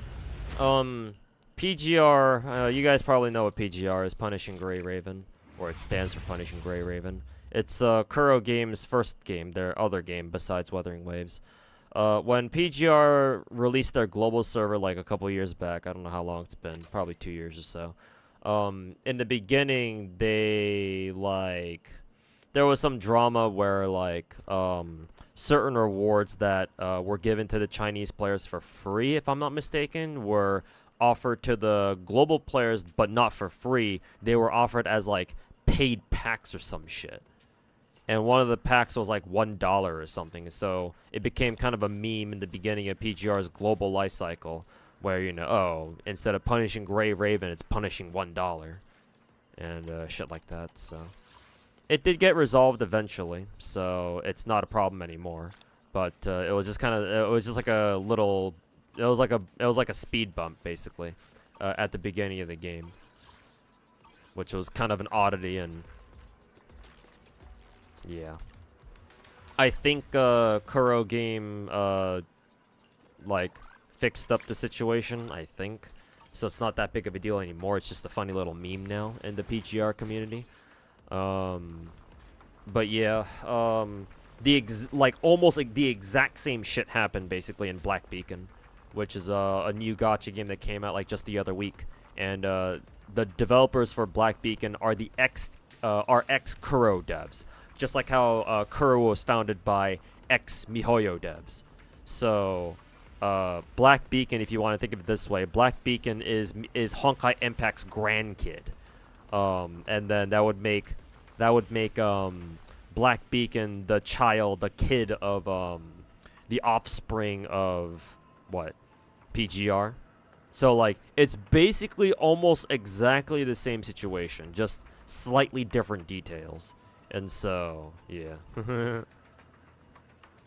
So it's reminding a lot of people of the whole punishing $1 incident that PGR had like 2 years ago.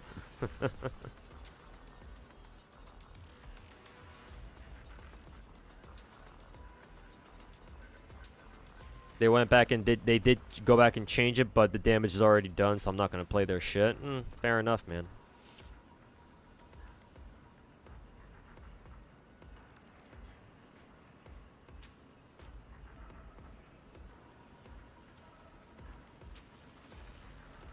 Yeah, UI knows because he actually plays PGR.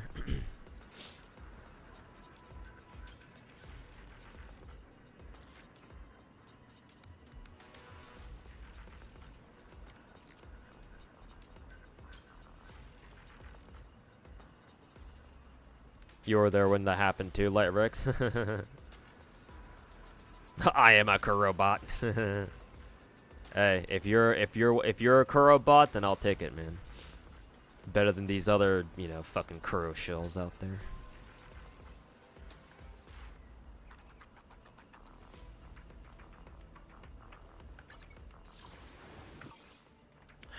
Okay, it's time to switch over to some Woo. We'll probably end on Woo for today because I've already been streaming for like basically 8 hours.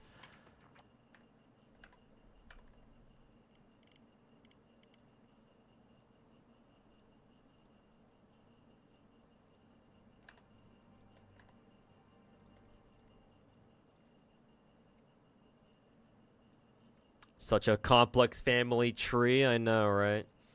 And I think it's unique. Technically, I think it's unique to Hoyo, Kuro, and whoever the devs for Black Beacon are, whatever the name they go by. I think technically you can you have like a first generation situation going on with like Mika team with who's in charge of Girls Frontline. Because Hypergriff was founded by ex-Mika team employees, with Lowlight, I think is his name, and several others. So you can consider Arknights to be like the offspring of Girls Frontline, technically.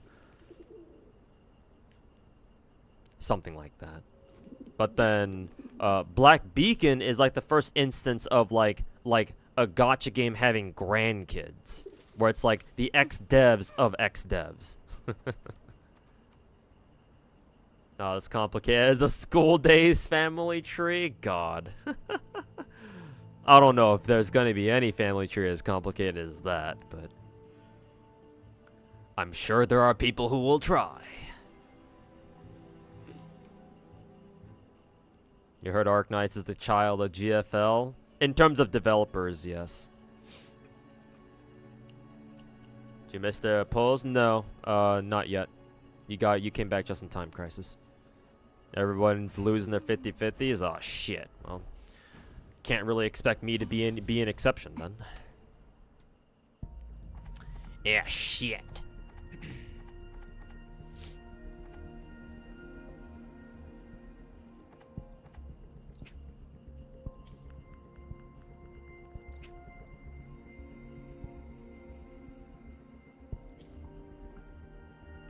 Is this banner also, is this for the anniversary rotation banners? Is it the kind of banner where you have to lock in and you can't change your rate up? Cause if so, that's gonna fucking suck. So like, I don't really care to get another copy of Gian. I don't know. If I gave a shit, I probably would go for like another copy of like Zeji, for example. Oh no, you can change it up here. Okay, that's good. For a second, I was like, wait a minute, do they force you to fucking lock in and commit to a banner, and you can't fucking change that shit or what? But no, you can change. That's good. I was just freaking out a little bit there. False alarm. Yeah, thank God you can change. Because one of the games that I play called Ether Gazer, they sometimes do like multi-rate up banners, but you have to commit to one rate up. At least until you like roll them or something, I don't know. The banners are kind of weird in that game. So, yeah. At least you can just change whenever you want, that's good.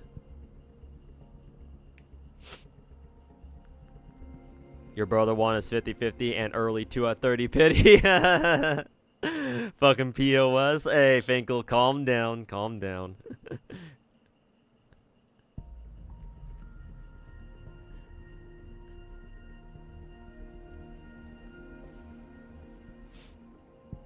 Oh, fuck.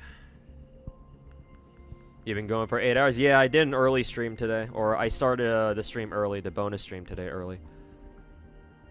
Oh, excuse me.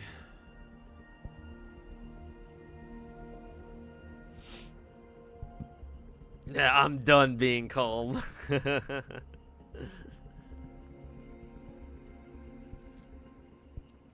Yeah. If everybody's losing, even a lot of people in my chat's been losing their 50-50s. Finkel lost his, Durpin lost his, I think. Yeah.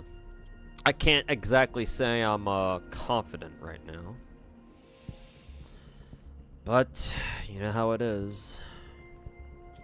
Oh, I guess I should buy, because I'm assuming the bundles are probably reset in shop now, yeah. Let's check all these bundles here, what we got. The usual $10 weapon and character bundles. What's this monthly age shit? I don't know if I've seen this one before. 20 bucks gives you 500, this, and then 10. Is that even worth it? I know technically it should be, but looking at that is just ugh. I don't even like looking at that shit.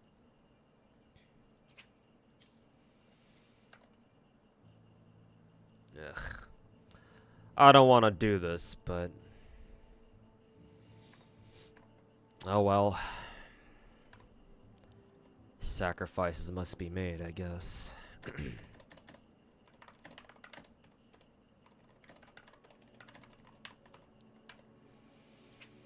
Alright. Alright, Kuro. Take my fucking money, you assholes. Come on, let's get this fucking over with.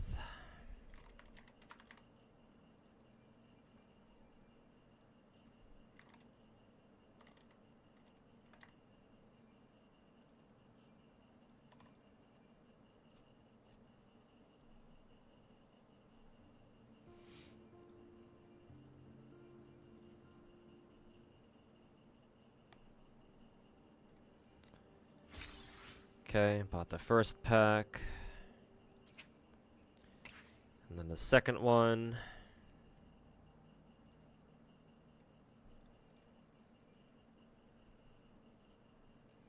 Rolls and anniversary banner don't count towards the regular limited, right? No, I don't think they should. I think they even I think we already knew that going into this, right? Like, they say Kuro's generous, but I don't think they're that generous. Maybe they are, actually, I don't know. But I would assume that that's not a thing, but Linhua lost their 50-50 again. Oh boy. Everybody losing their 50-50s, so can't wait to lose mine too.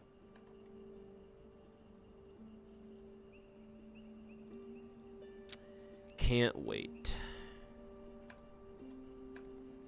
Credits are a fucking whore in this game. Like just the regular in-game currency, like just the shit you use to like level up everything. So far, I haven't had like a credit problem, like a shell credit problem in like months now. Maybe it's because I fucking overfarmed that shit. No, I can't be. I don't overfarm that shit. Because I do see my credits like dip down really low sometimes. Actually, I don't think I have that many credits right now. Now that I think about it. No, never mind. I got 4 fucking mil. Okay, never mind. I'm probably thinking of Zenless. Zenless is where Zenless. Oh, you always run out of fucking credits. Or Zennies, Denny's. What do you? Yeah, Denny's. So never mind. It's that game. It's like, oh yeah, that's right.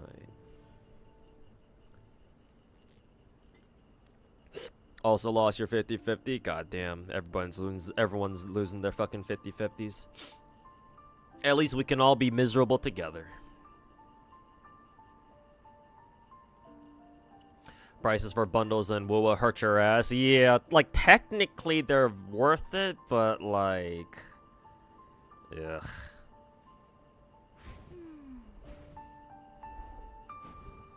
If you had the 6 million Zenless, it'd be so over. Yeah, level up like 5 different characters at once.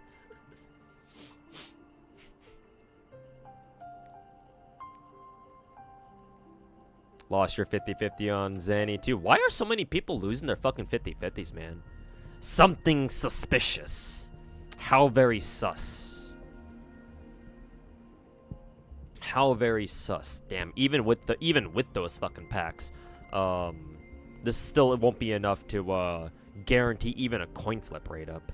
Or even a coin flip, man. Just checking my pity right now. We're starting off at 3 pities, so lovely. Anyways.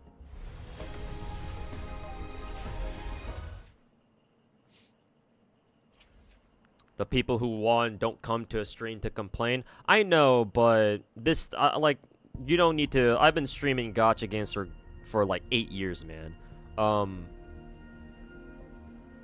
I've had streams bigger than I've streamed to like up to like 2,000 people at once before. Small flex. And those are during like Gacha roll sessions, and even during like bigger streams, I can tell like how many people come into stream to like brag about their rolls or some shit.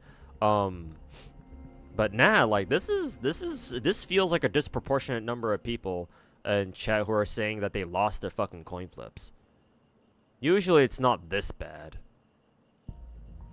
At least not in my experience.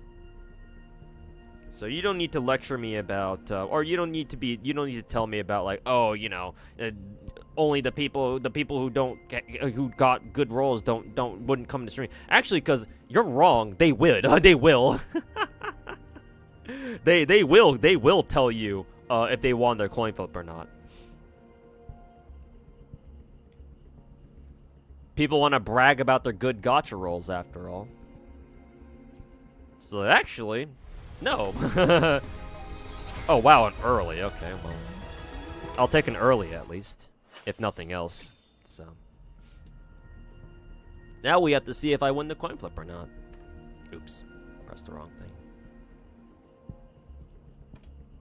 Yeah, this is I started off at 3 pity, so this is like 23. Just being silly, so yeah, don't take it so seriously. Oh, I was just commenting on it.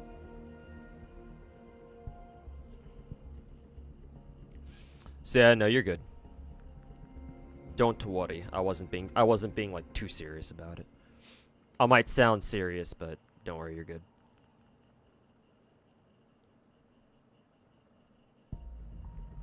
Gacha God surely won't lose his 50-50. I don't call myself the Gacha God because of my gacha rolls. If all it took to become a god of gacha was just to get lucky on gacha, then technically anyone can become a god. At that point, what's the point of calling yourself a god, you know? When everyone is a god, when everyone is a god, is anyone a god? Something, you know. Something, I'm 12 and this is very deep. Anyways. If I took your guys' luck, we'll see. For a second, I thought that was a 5-star, but they didn't have the Yang didn't have the 5-star like whoosh animation.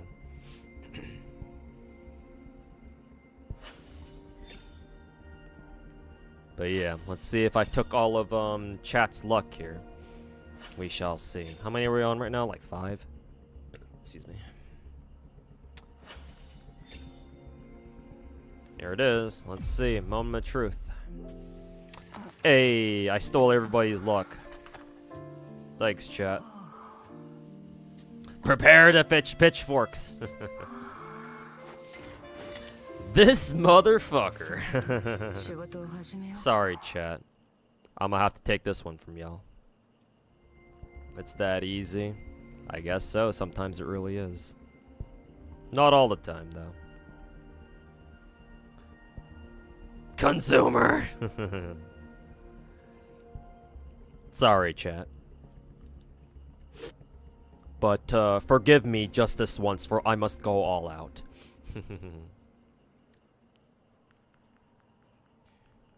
You deserve it after Star Rail. I guess so, yeah.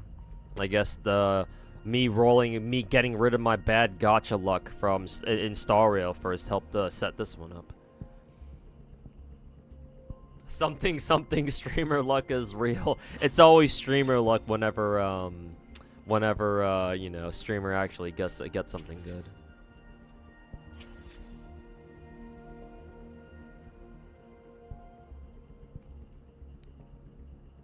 Don't worry, chat. Come back next. Come back for Sia Chana. You'll see me suffer for her ass.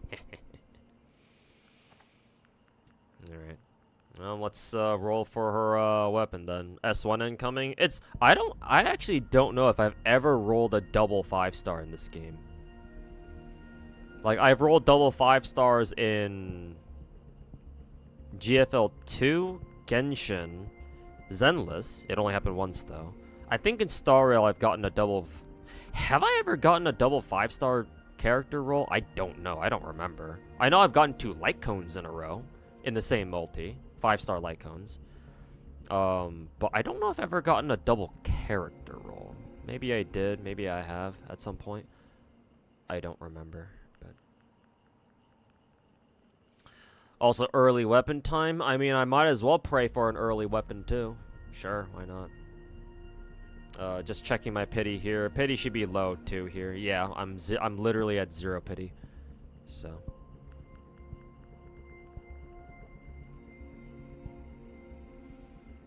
But yeah, I haven't gotten a double 5-star yet in this game. Not in WoWa yet, anyway. Anyways, weapon time. Let's pray for an early one. Nope, not that one.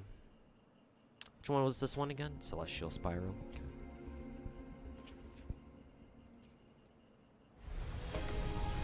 Number 2? No, not quite. Oh, actually, before I forget, I should have bought out these things. It's a good thing I remembered these too. Boom, boom, and boom. There we go. What is a modifier? Used to adjust the first main stat of a selected. Oh, okay. Well, sure. I guess I'll buy them. Let's see, Echo XP as well, because they're the most important. I think that's it for now. I like how everybody's wave bands are on sale in the Afterglow shop. Funny. Yeah, it's a good thing I remembered to buy out those things first. Still find it whack that those reset every patch rather than every month. Yeah, I saw somebody on Twitter. I think it was either on Twitter or on Reddit. This WoWa shill trying to defend how quote unquote generous WoWa is, and one of his arguments, or one of the pieces of evidence that he used was, oh, this game gives you fucking 7 rolls, right? Yeah, okay, good. They still show you the items that are sold out now, because before they used to not do that, or they used to not do this. But yeah, they were like all, oh, but compared to Hoyo games, WoWa gives you 7 pulls instead of 5. I'm just like, bro, you do realize that the fucking shop here resets every fucking patch and not every month, right? Oh god. Alright, well. I mean, when you start shilling for games, you don't really care about logic now, do you? Logic and reasoning. Very hard things to grasp, I know. I understand. I know that people like Techie didn't even make it to college, but, you know, that's no excuse to act fucking retarded, you know? But I digress. E6 time? No, unfortunately not. Nice, another copy of Yang Yang. They give pretty much the same amount compared to Hoyo. Yeah, I can believe that. I think Kuro is more or less... Like, maybe in the beginning of the game, they were quite generous. Even if I don't really count it as generosity. But, you know, at the end of the day, they still gave their players, like, you know, a free 5-star selector. As an apology, at least. But these days, I think they've gone back to how the game originally was supposed to be. In terms of, like, generosity. So yeah, honestly, I feel like Genshin and Hoyo are just Kuro and Hoyo are pretty similar. Well, Genshin specifically, Genshin and what is it, Wuwa, are similar. Maybe Wuwa is like slightly more generous. I'll give it that, but it's not that different, or it's not that far off. Ow, my jaw. Ow. Wuwa does give 14 premium weapon rolls and character, while Hoyo gives Hoyo gives 5.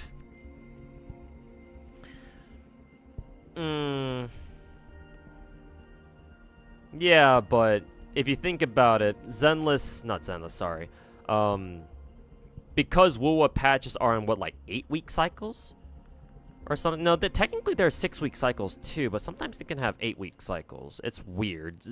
Wuwa doesn't have like a consistent like patch schedule though. Sometimes it can be faster, sometimes it can be slower. Like Shorekeeper's rerun only lasted not even fucking 2 weeks, like more like a week and a fucking half or something. And I'm pretty sure one of our patches last year lasted for like fucking 8 weeks or some shit like that. So it's like, holy fuck, man. Decide on a goddamn, like, decide on something and fucking stick with it, I guess. I don't know. But, like, assuming that Wuwa has, like, 8-week patch cycles, like, if we're gonna set that as our reference point, then, like, if you think about it, it's like, yeah, they give you 14 like premium rolls, but in that time space, 2 months would pass by, and that would mean 2 shop resets for Genshin, and so you'd get fucking 10 premium rolls in Genshin too, and 10 standard banner rolls too.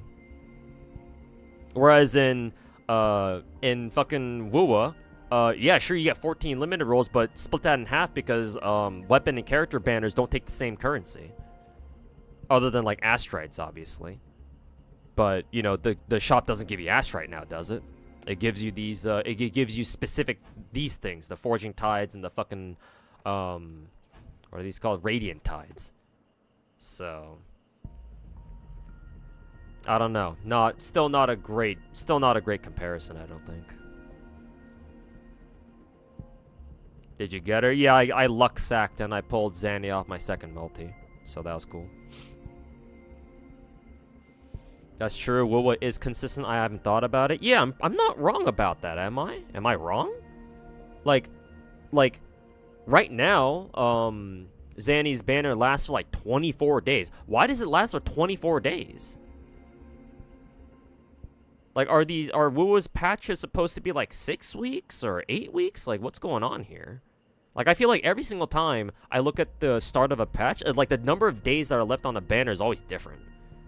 Like, sometimes it can be 20 days left, or in other words, like 3 weeks, which is clean. Sometimes right now it's like 24, which is like, where'd the extra 3 days come from? Where'd the extra 3 days come from? Other times it's only 11 days, like Shorekeeper. Like, okay, fuck you, Kuro. Then other times, like, oh, we have 28 days on this shit. 4 weeks. Oh, what's going on here? It's like, I get it that Kuro isn't as big of a company as Hoyo, but still, come on. Like, some consistency would be appreciated. I don't know. Am I being too harsh on them? Maybe.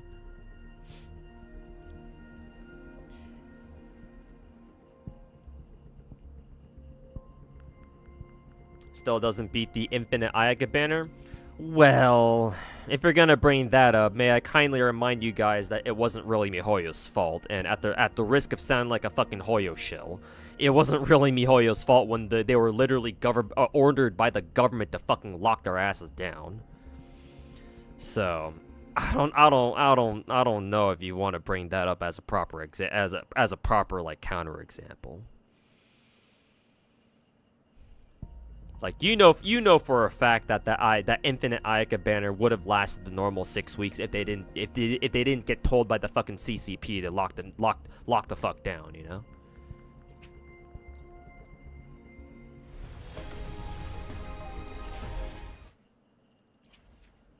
How many multis was this again? I think that was 4, something like that.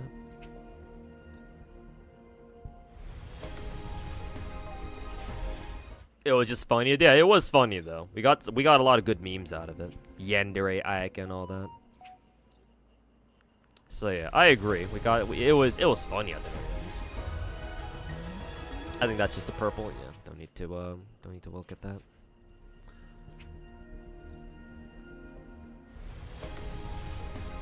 All right, finally. We probably had to go to soft pity or something. Maybe we were like 1 multi early, maybe.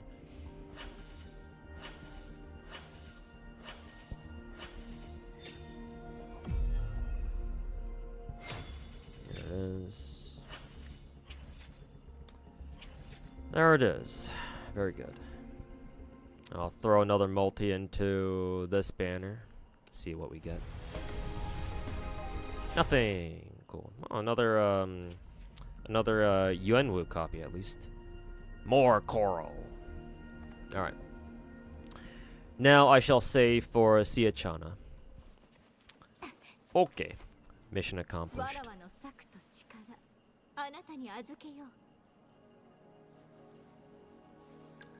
For a second, I was like, where the fuck is Annie? I don't see her here. Where'd she go off to? Was that 60 or 70? The weapon banner? Let's see. I don't know if the record's updated this fast, but 1, 2, 3, 4, 5, 6.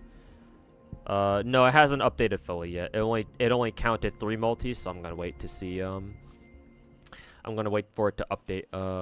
So I'll give it some time.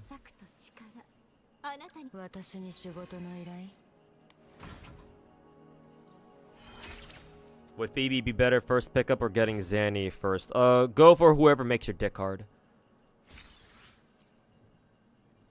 However, if you don't care about that, I've been told that there were some people out there in the Wuwa community doom posting about the fact that if you don't have Phoebe, Zanny is fucking trash.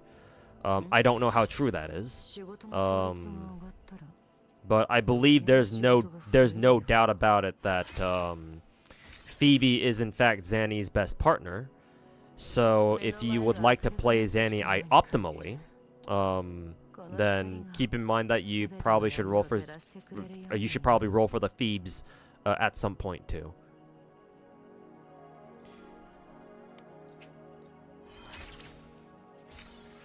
That being said, please roll for whoever you want first, not necessarily for meta.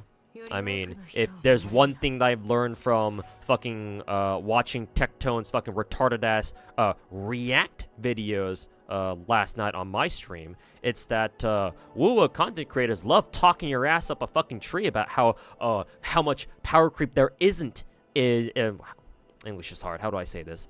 Wuwa content creators, Wuwa shills love talking your ass up a tree about how little power creep this game has. So, assuming that they're right about that, then hey, technically you don't have to roll for anybody, any one character in particular. Just roll for whoever you want.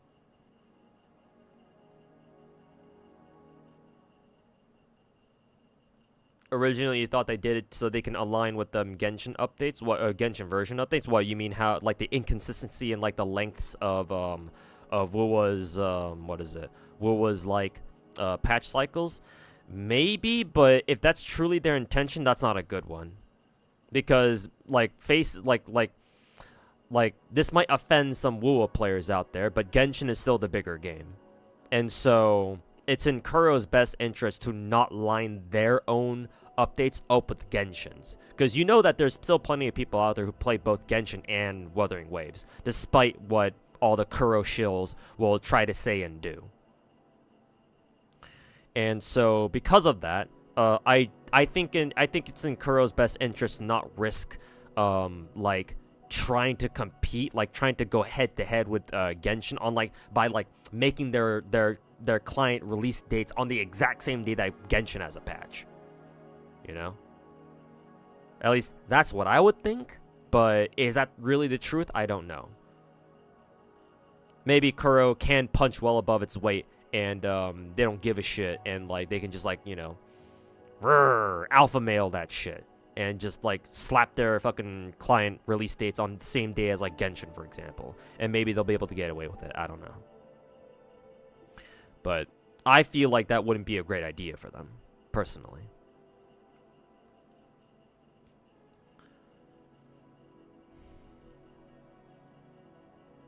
So, I wouldn't think so, but what do I know?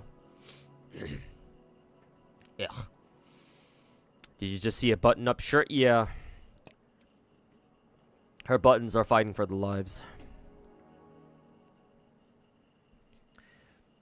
Genshin is the most free-to-play friendly game out of the big four. I think you must mean that in the sense of power creep, because I don't quite agree when it comes to like overall generosity. That would be Xenozone 0. But if you mean in terms of like power creep, then maybe. I do agree with the Kuro shills that Wuwa's power creep is pretty manageable for now.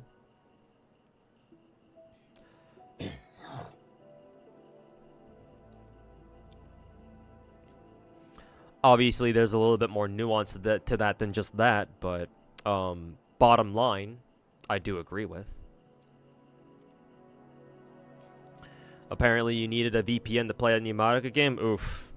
Sorry to hear that, man. Yeah, I had another guy in my Twitch chat tell me the same thing, that he tried loading up, he tried installing Exedra on his phone, or his tablet, and it wouldn't let him, because region lock, so. Yeah, you're gonna have to use, like, a VPN or QApp or something in order to play Exedra. Sorry about that, man. Got spooked by a lion boy. Oof, sorry to hear that. Yeah, you were talking in terms of power creep? Yeah, okay, I figured. Yeah.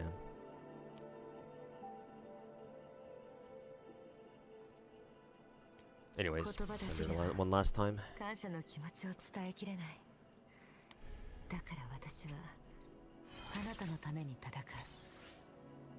Okay, do that. I like how she spins around.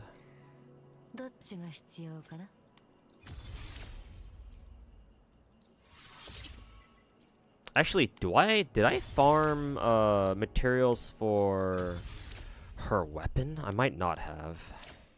It's okay. Even if it didn't, I have fucking wave plates to spend on fucking grinding for her materials, or for these materials, so it doesn't matter.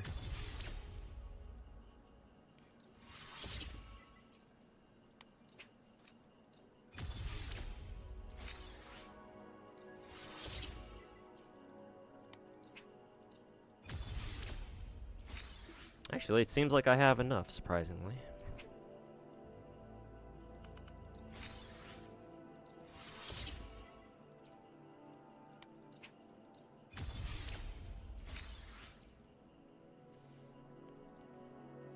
You have no money? You miss it when gachas don't have passive money generators, like Nikke or something.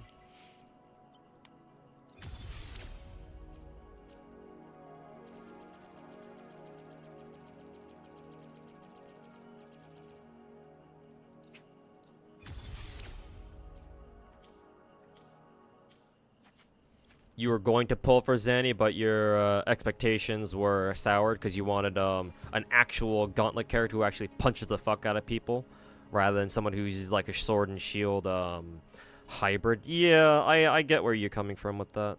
Yeah, I see why you're disappointed. Like, considering that we have other characters in the game who are gauntlet users and actually fucking punch the shit out of people. Like, our boy, Yuenwu, for example. Yuenwu, technically, Genshin is the same way, because she's a hand-to-hand combat, type of girl. Who else uses a gauntlet again? Technically, Shangli Yao punches people, kind of. And he does punch people in his animations, doesn't he? I'm thinking of his charge skill, where you basic attack enough with him, and his skill powers up, and when you hit it, he just fucking Biden blasts people. Shut up, loser! Biden blast. Or I guess in Shangli Yao's case, it would be Xi Jinping blast, or something like that.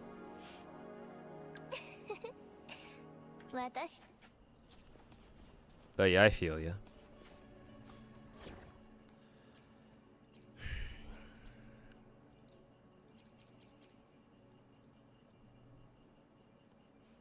I think Zanny wanted Phoebe. Yeah. There you go. Let's see here. She is leveled up. Weapons leveled up. Let's work on her shit here first. Finally got Yinlin. Only took getting to near max pity. True, true.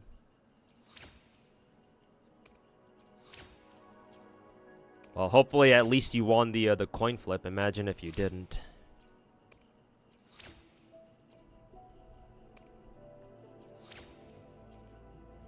Oh, the Night Soul bosses in the Abyss do bring power creep into question. Yeah, true.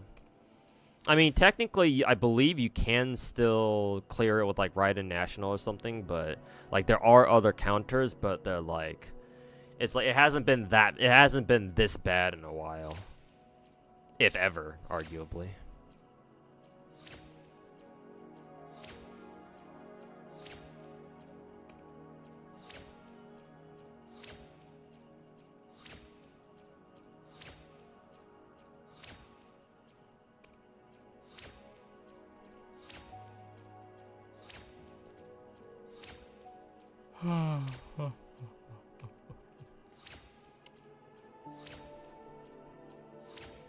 You didn't? You got Lion Boy on the third multi? Well, fuck. I suppose I spoke too soon. Oh, fuck, and I ran out of, fodder material, too. Shit. Shit. Okay. Well, I guess it's time to go farm some more of these, then. What the fuck set does Zanny want again? Oh, just Eternal Radiance.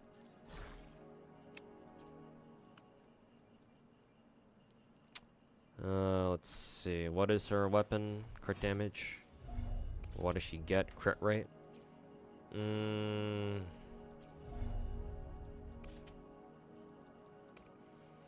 So 4% there. Okay, she gets 8% for free, I think.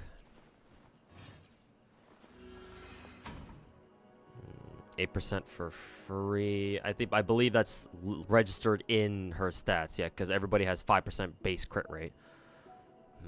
Let's see here.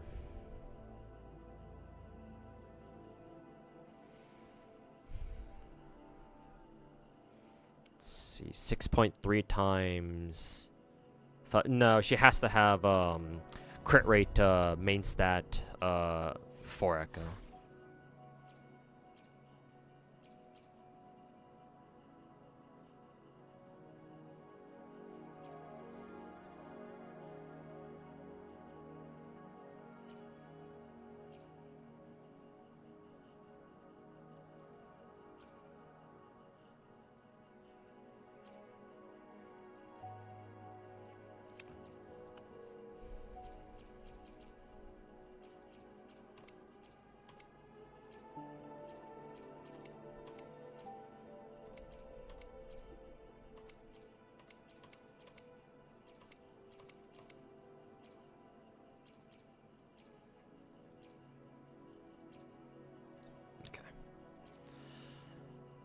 Alright, let's roll this son of a bitch.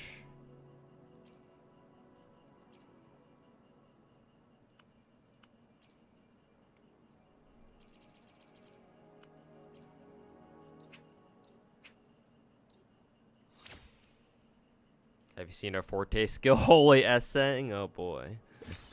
Oh boy. Let's see. 2 dead stats. I don't know if Zanny wants either of those, either the bonuses.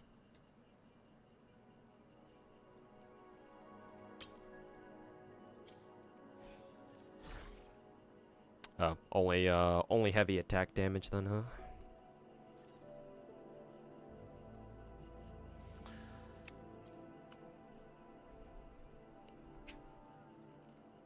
See, Spectro main damage, or a Spectro damage main.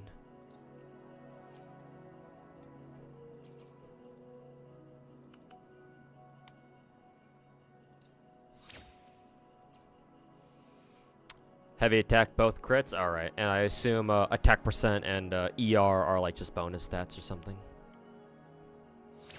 Ew, dog shit.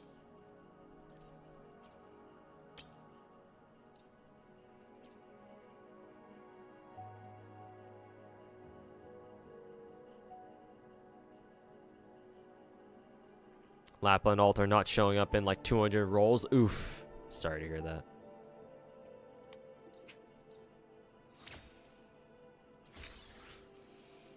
Who has the best weapon of all the characters, visually or effects wise? Ugh. Game's not giving me any crit rate substats, man.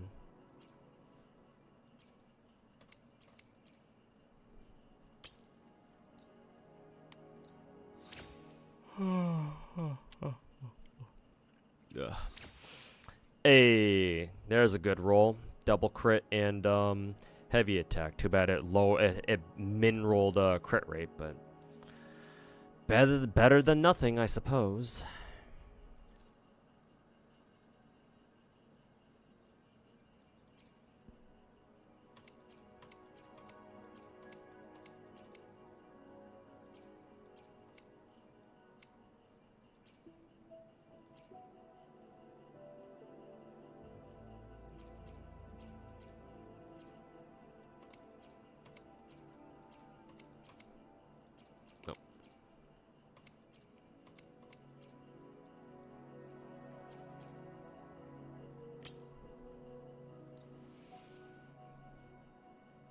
Whose weapon should be the one to pull? Well, Yinlin's on rate up, which means that String Master is back on rate up too, and String Master is memed as well, it's a meme how strong String Master is, but like it's a meme for a reason. String Master is one of the best weapons in the game.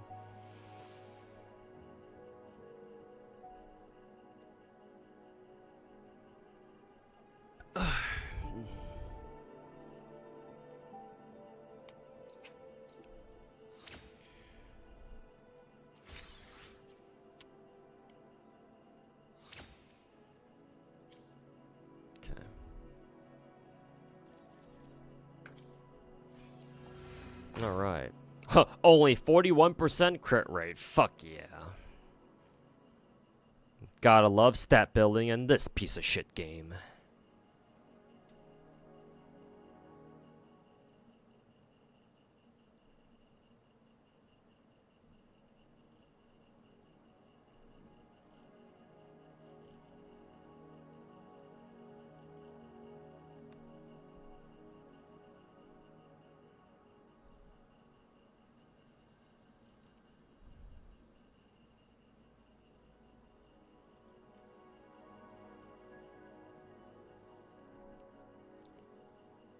Only 2 of your echoes got double crit at all.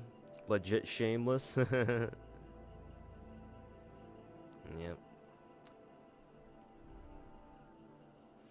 Don't know why, but we still haven't gotten an auto tune button where it automatically tunes the substats when you level up. Yeah, I don't really get the purpose of like Like, having to spend another currency to fucking assign subsets to these echoes? I don't know, man.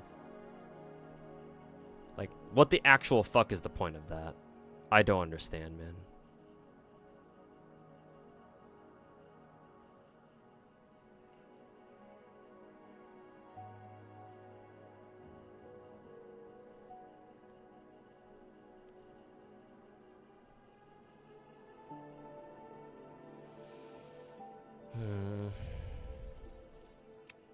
I would still like to rule for, or at least try to rule for some better pieces at least.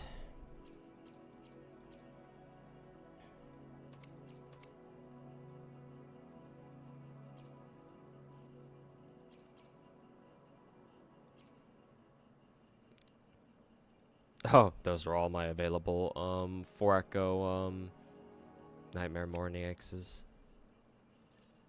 Can't do much about that then.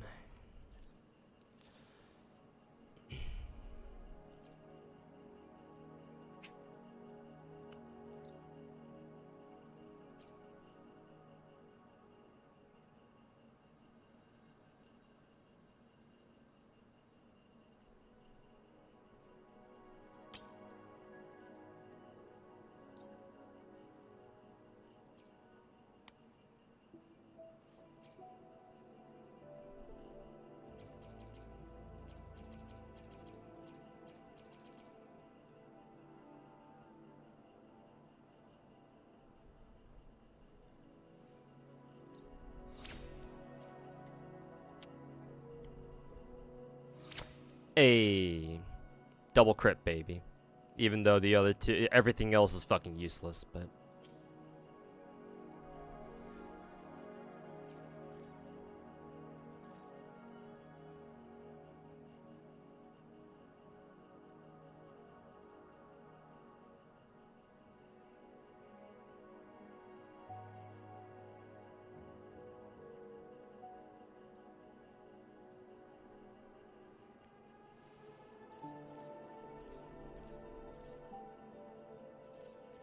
Okay, see if I can get another 1 cost echo thingy here.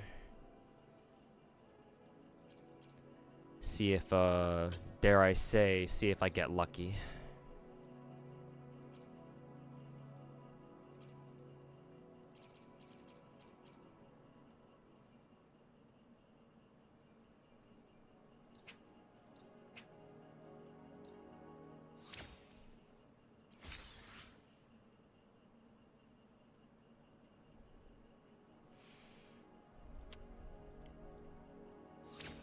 Ugh, it's even worse.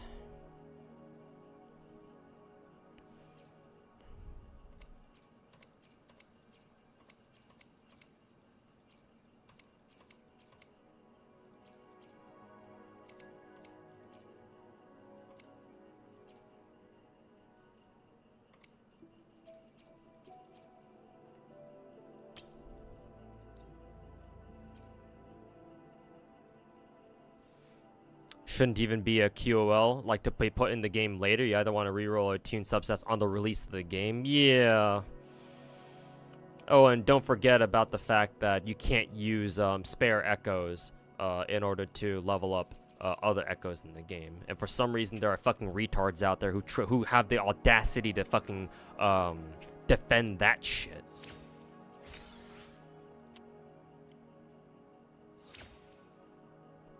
I'll take this.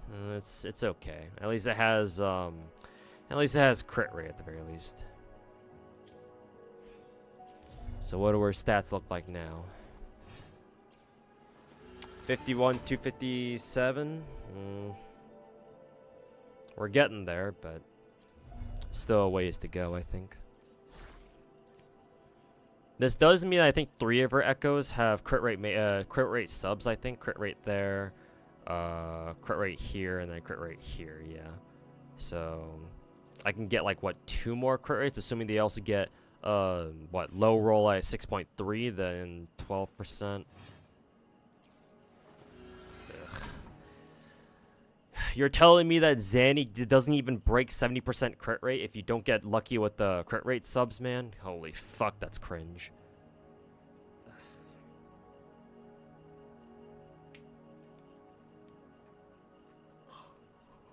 Am I still in the ZZZ category? Well, shit.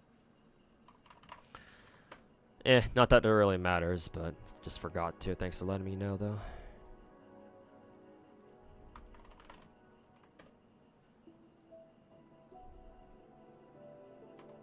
I forgot.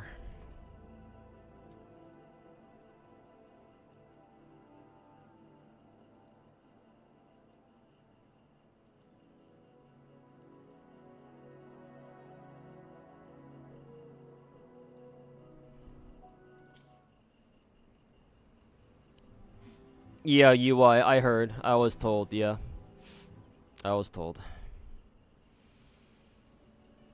And hey, respect to Ryuku for fighting Saint Tontus about it, cause yeah, I argue the same thing with him, or obviously I have his back on that topic.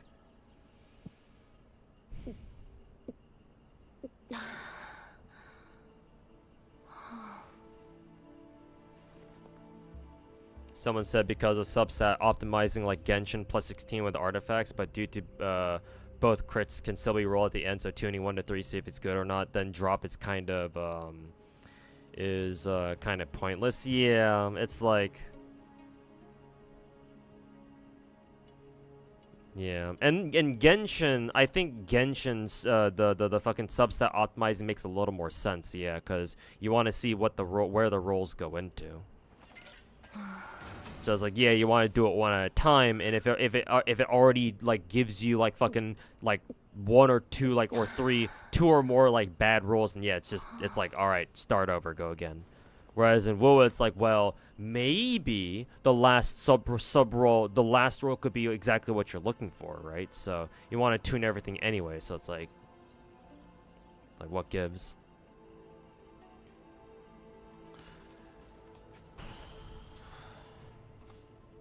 I don't think I have that much echo XP to begin with anyway, so I probably can't try to tune more fucking echoes. Anyways.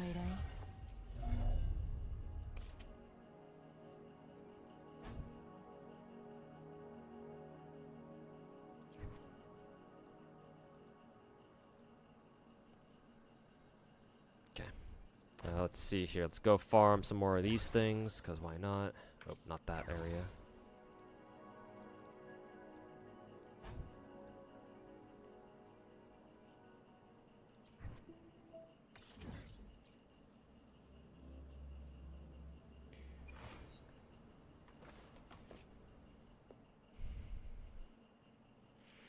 Let's see how she works, shall we?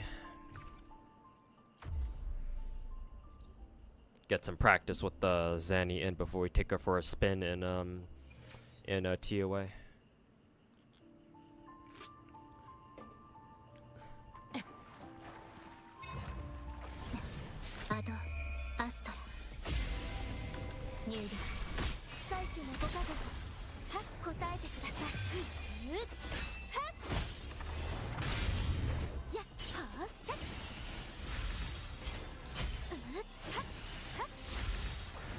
Oh yeah, that's right. That's it.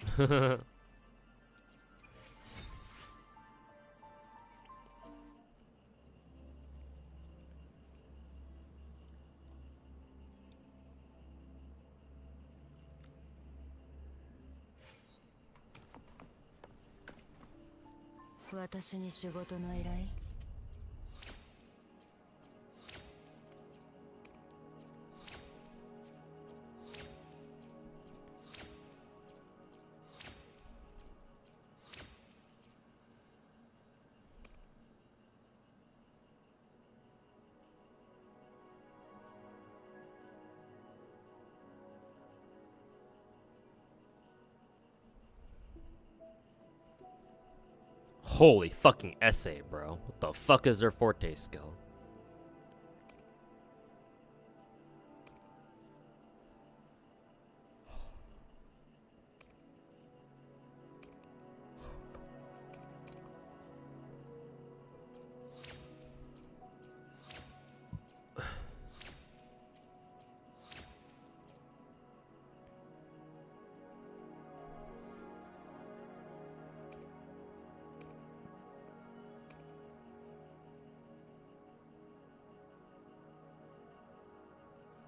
Yap of Doom. They have 20% CR locked behind S2. Oh god, do they? Yeah, crit rate increased by 20%. Oh god, no. Oh god. Hey kids, do you want to have an easier time gearing out your characters? Well, you better roll these fucking limited 5-star weapons and a couple extra copies of the character.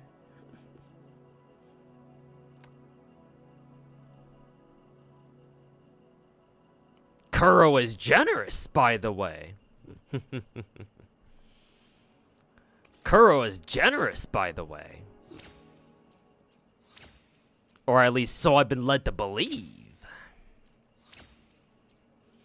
Yes, because a truly generous gacha company or developer would wouldn't surely lock fucking crit stats behind extra dupe copies now, would they? Gee, I don't know about that one.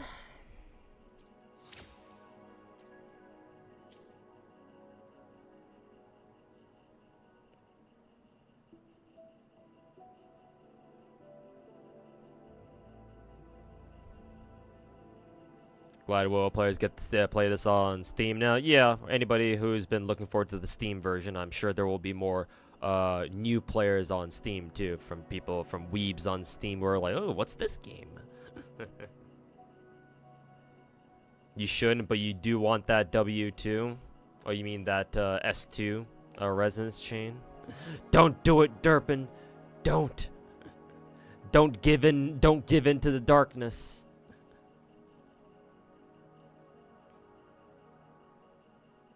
Wonder how much of a difference having Peeb is for Zanny. Apparently, it's a pretty big difference from what I've been told. It's like you will notice a difference apparently.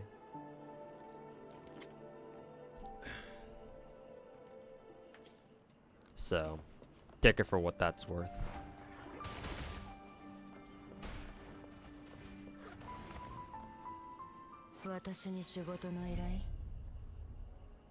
Okay. I don't need to farm shit now, cause what is it?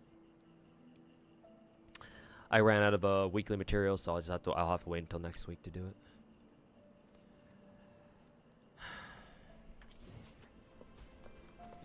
Okay, let me go do the trial real quick. Fuck are all these? Rewards unlocked in 23 days. Oh, by the way, how many hours, how much time left is on Zanny's banner? 23 days and 11 hours. And how long until it unlocks? 23 days and 8 hours. Hey guys, you have a 3-hour window to fucking use this on Zanny if you want. I hope you guys are prepared for this. Oh god.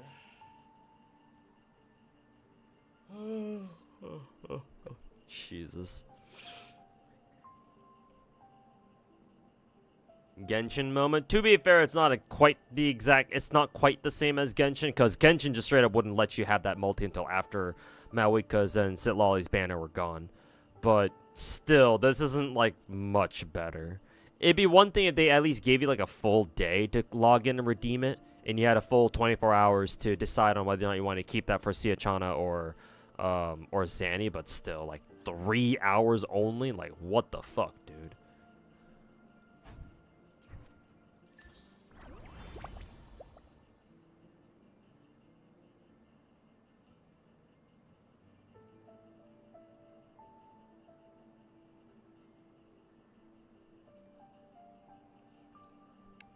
More wishes for Siachana? Yeah, I guess so. You could think of it that way. But I'm sure there are plenty of people out there who would have been like, hey, it'd be kind of nice if, you know. It'd be kind of nice if we could use that on Zanny too. Or if we had a little bit more time to use it on Zanny too.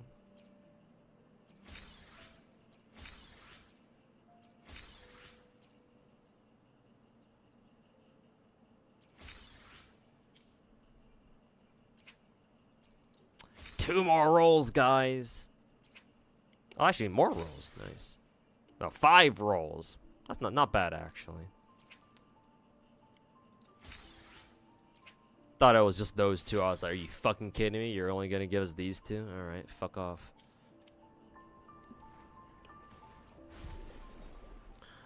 Fuck off, bitch.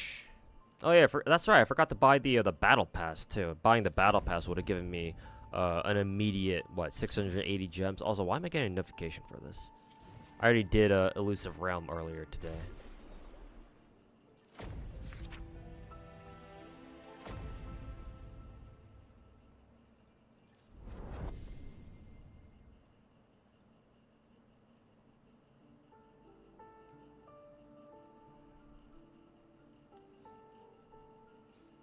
Yeah, they actually give you 3 hours. Oh, so generous.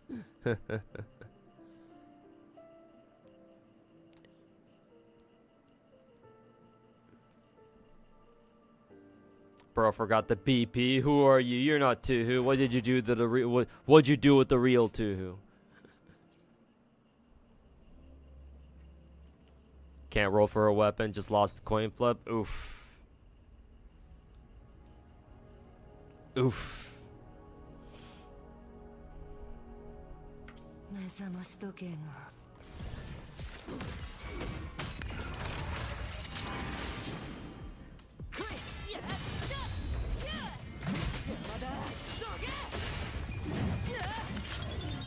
報告書を作成しなくては。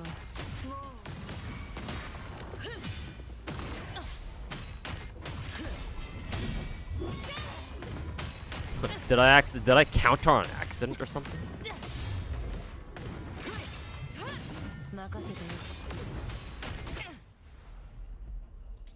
I think I counter on accident. I didn't even remember that she had one. I just did it on accident.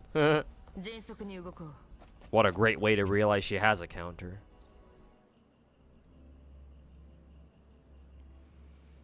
Her ultimate is sick as fuck. Looks like she's got a 2-stage ult where the first activation is an install and the second time you use it is an actual hit.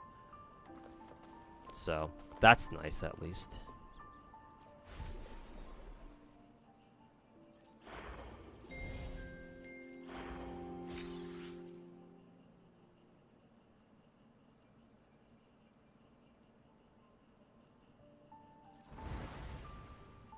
Attack hologram. We have now they shoved in Fleur de Lis and Lorelei into attack hologram now. Oh, cool.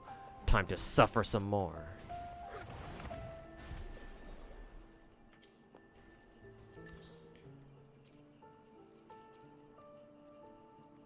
I got some more skill training to do.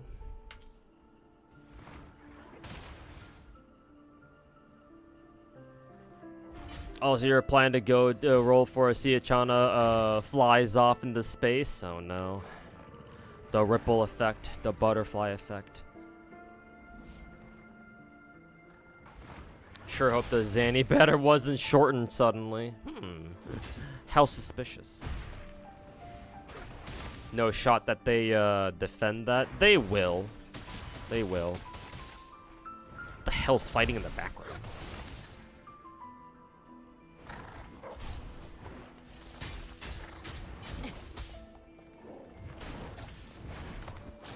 Oh, up there. Shut up there! I'm trying to talk to chat. Shut up.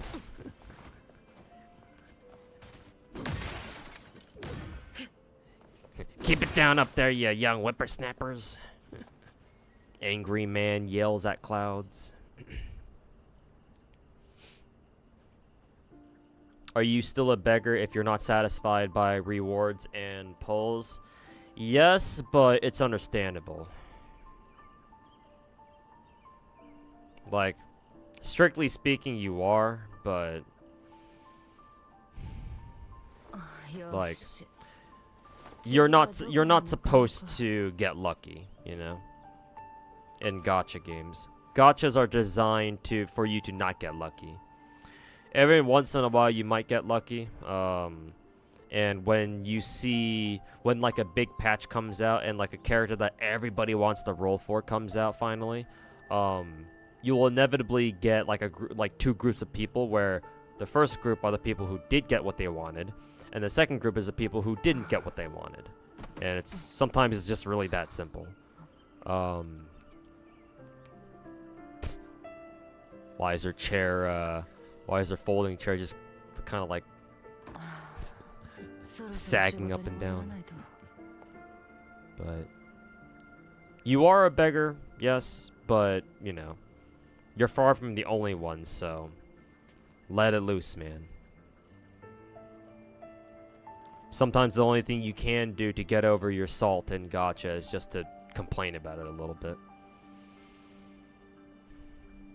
Or, you know, watch streamers lose their 50-50s too, as a form of like catharsis or something.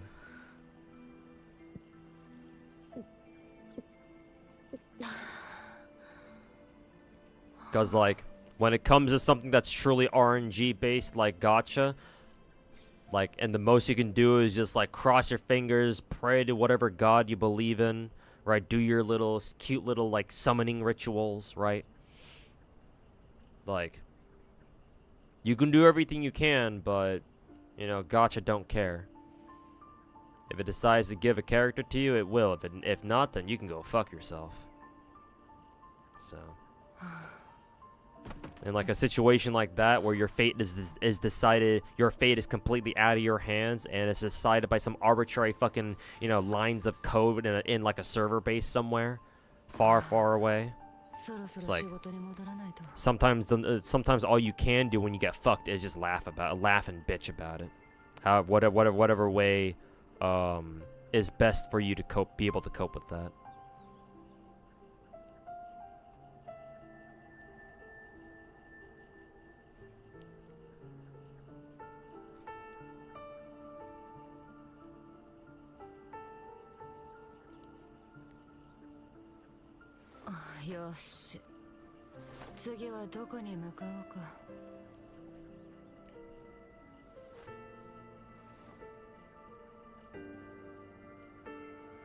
The Lux hackers versus the Salt community, yeah. It happens there in every Gacha game.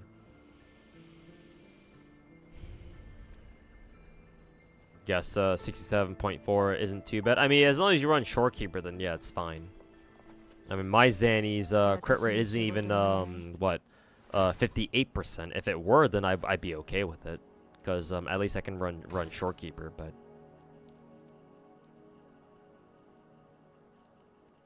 Unless that is including Shorekeeper on your team.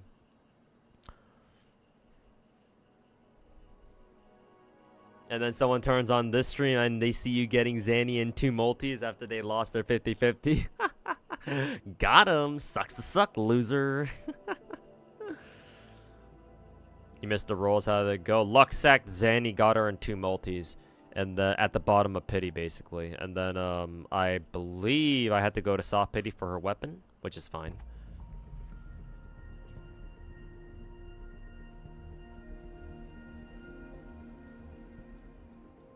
Let's see, Blazing Justice, 1, 2, 3, 4, 5, 6, 7, 8, 9, 10, 11, 12, 13, 14, no, say 12, I think, 12, yeah. 1, 2, 3, 4, 5, 6, 7, 8, 9, 10, 11, 12, 13, no, 13, 13. So 1365 plus 1, yeah, soft pity. Yeah, as soon as I hit soft pity, the game was like, all right, here's your weapon, because I got it exactly at well, not 66, but 67. So pretty early into soft pity at the very least, if nothing else.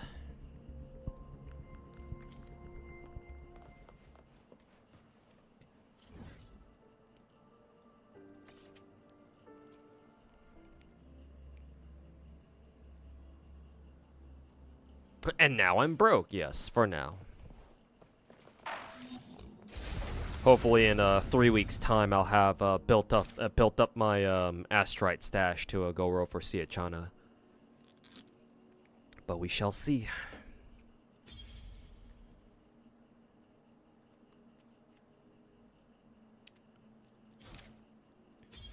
Oh, this is the wrong tower.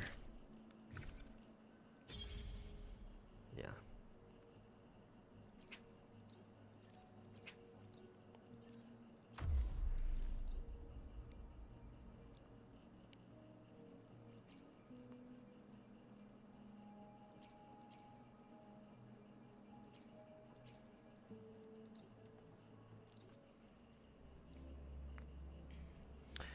Gonna skip the banners this patch. Elf girl grew on you. Wow.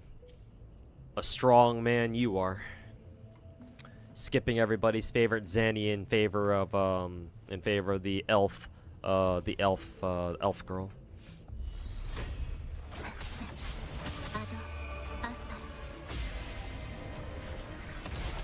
It's been confirmed that Zanny is the worst overworld DPS in the game. Overworld DPS, I don't know. Unless there's like a specific reason, like a specific area where that actually matters.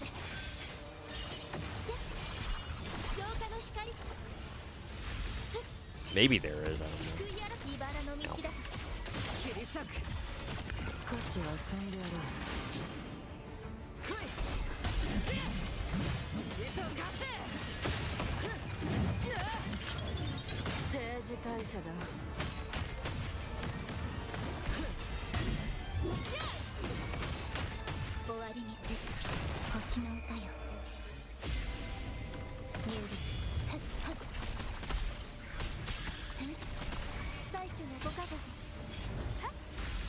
But yeah, now that I know that she's a counter character, yeah, if her damage relies heavily on her countering constantly, then I can see why her overworld damage is not very good. Cause yeah, like I wouldn't be surprised if she were specifically designed to be like a what is it? A boss killer by just countering everybody to death or some shit.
Still was able to clear with a 3-star though. Now, I'm not sure if my Zanny is strong enough to clear a 3-star second half, however. This one is not so sure about this one, Chief.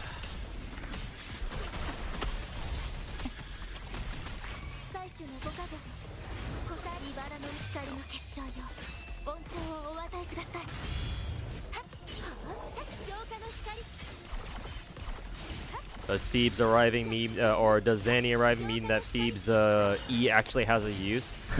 Do you actually not want to use her E at all, actually? That's kind of funny. I didn't know that.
Counter too early.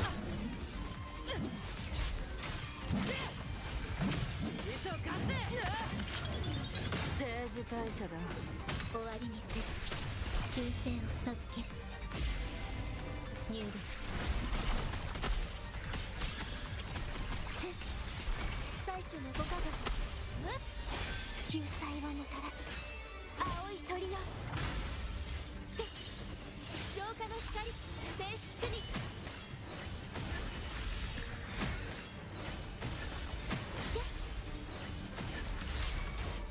脆いインペラトルになり任せてね借りは必ず勝つこの盾はそう思う Damn.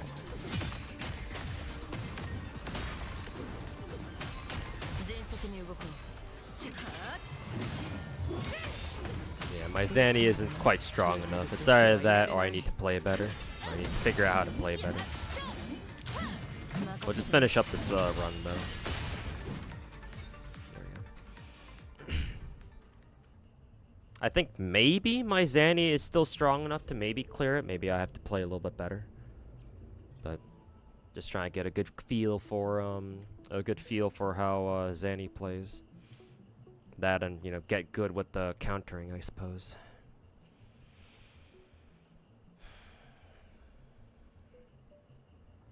Hey, Nepev. How's it going, man? Welcome to the stream.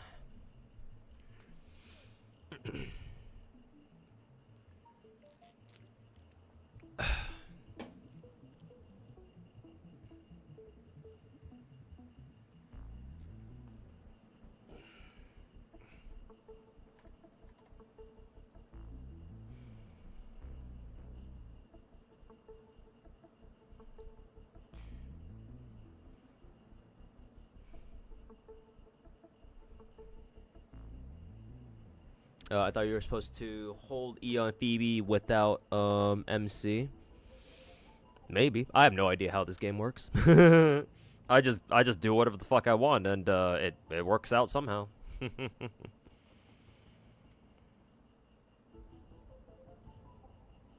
I mean, all these new age gacha games are easy enough where, you know, I just kind of do whatever and things die. I don't have to think about what I'm doing.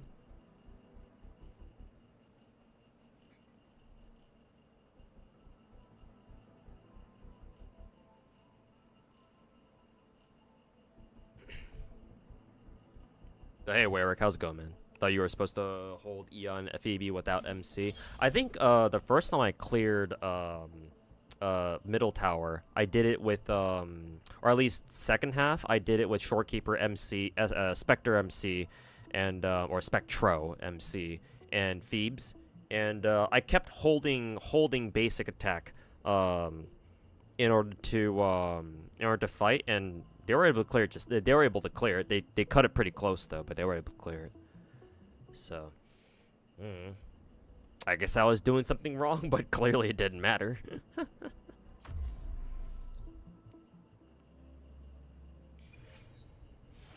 Finally, a miner put Capitanius. Oh yeah, that's right. I should. Maybe I'll try to go farm for some Capitanius fucking guys. Yeah, my Phoebe still doesn't have Capitanius as a three cost echo, main echo. Still have to get that done eventually.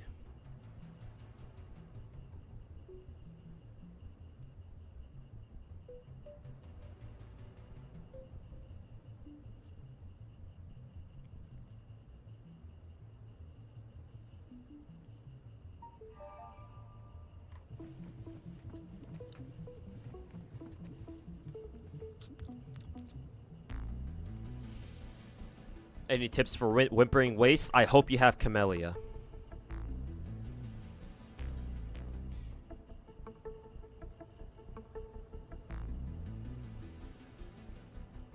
I hope you have Camellia and a team focused on Camellia.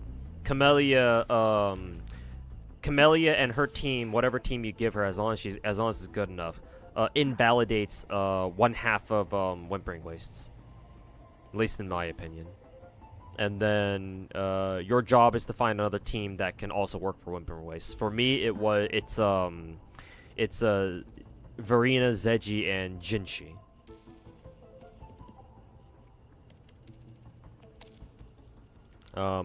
Whimpering Wastes is a little bit like this is not a perfect analogy, but it's kind of like the pure fiction of Wuwa, because you know in Star Rail, the pure fiction game mode is all about AoE units, right? Similar idea in Whimpering Wastes, where you want to bring like hella AoE. So Camellia is fucking top tier for Whimpering Wastes in my opinion. Zeji, Jinshi, Jinshi a little more so, but I think Zeji works with her great. I believe people have used Jian before, for Whimpering Wastes. Yeah. As long as you don't bring like a dedicated single target attacker like Carlotta or something, you theoretically you should be fine. But yeah, I hope you have Camellia.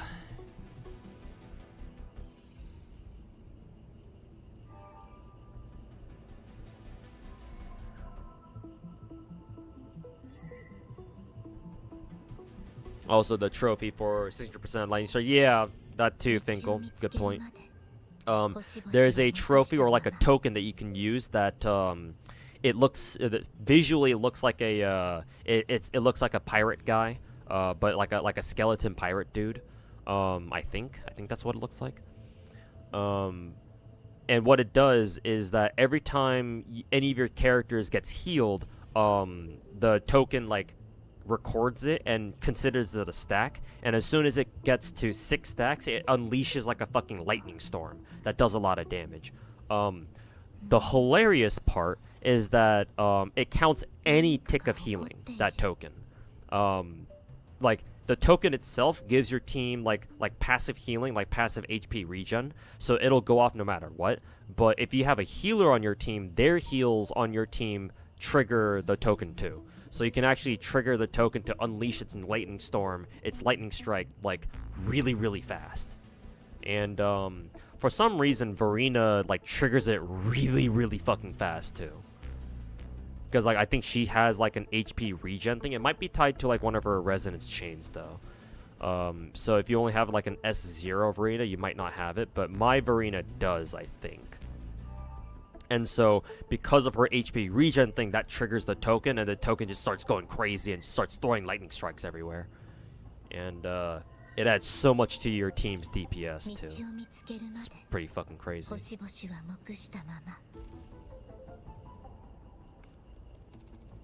Won 450s in a row, must be nice. Truly, the dichotomy between gacha players is telling.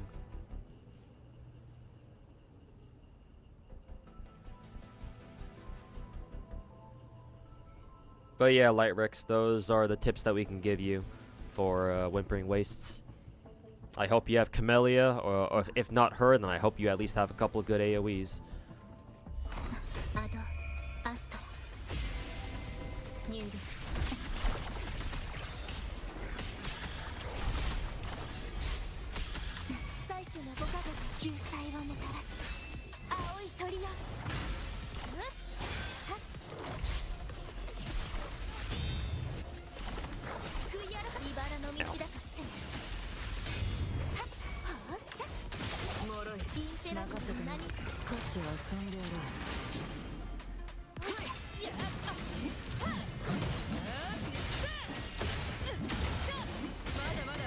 Nice, got the parry. Is it just me, or did that fucking ultimate hit like not do any fucking damage?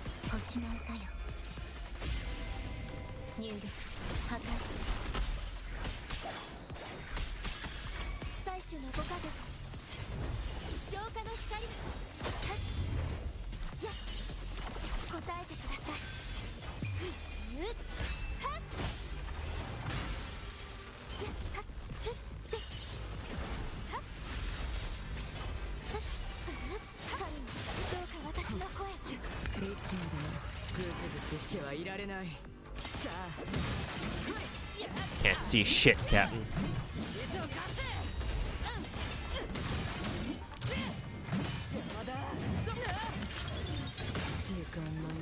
Got 55k. I believe that was a crit too, so probably wasn't even that much damage. Also, what is with this like top-down bird's eye view camera shit?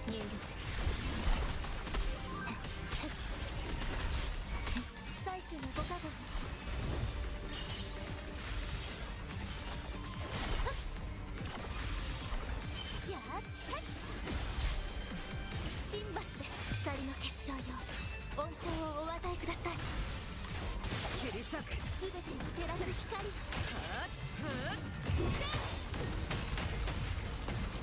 もうすぐ退勤時間だ。まとめてこい。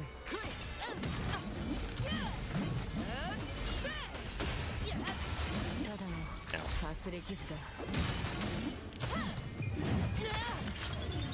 定時退社だ。 Huh, I just noticed something. Zanny's ultimate, her second strike ultimate, stops time.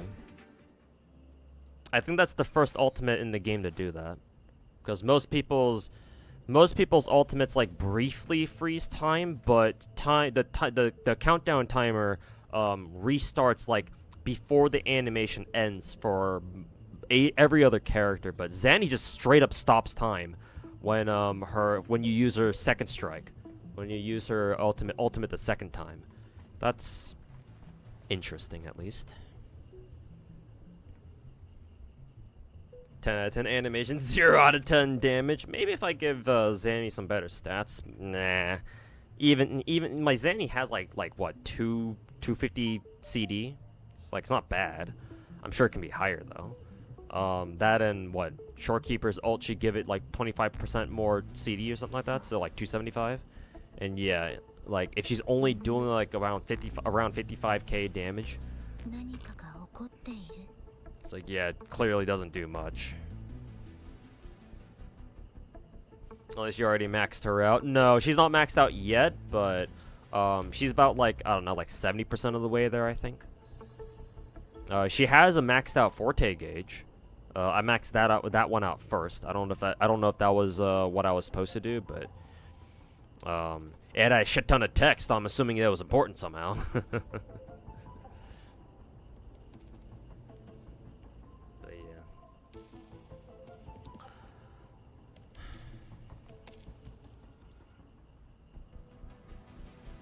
You expect Zanny, you were expecting her to be like a defensive reflect damage character where you intro skill her into a big reflection, then on field for a bit before swapping out.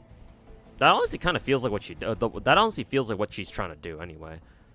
I don't know. Is she is the rotation supposed to go Shorekeeper Phoebe and then into Zanny, or is it Shorekeeper Zanny Phoebe?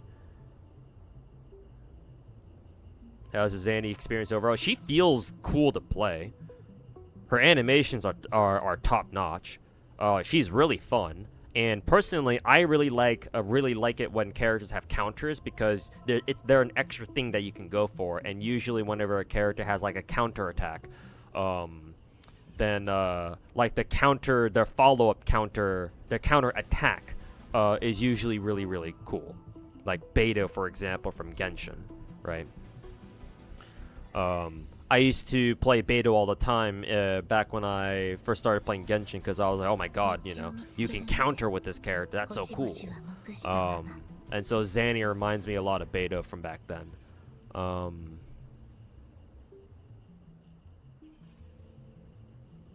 But yeah, she's not fully built yet, and her own personal damage feels... I don't want to be too harsh on Zanny right now because again she's not fully built yet. But yeah, like you better know what you're doing when you're taking her into like TOA or something. Is she Genshin Pro Max? More like the premium Genshin maybe. The premium. Same, Beidou main day one, never forget. You and I, Finkel, we're not so different. Anyways, let's give this another shot. I think I can get it done. I think I can 3-star this with the Zanny Thebes, but I do have to play really well though. Ow, that's not a good start though.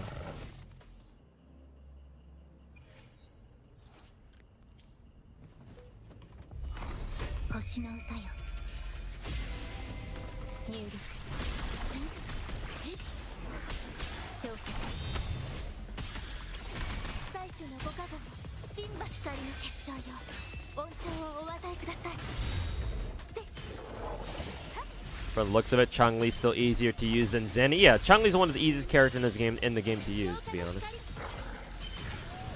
Yeah, that's still definitely true. すぐ退勤時間だ。まとめてこい。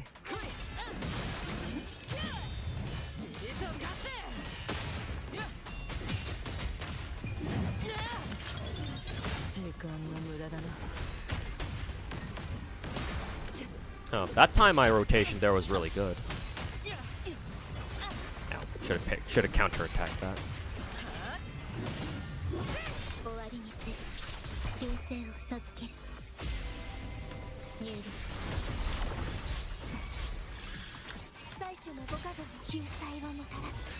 青い鳥の。答えてください。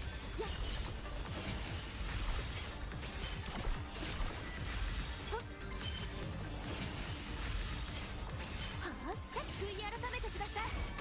脆い。すべてを照らす光。少し遊んでやろう。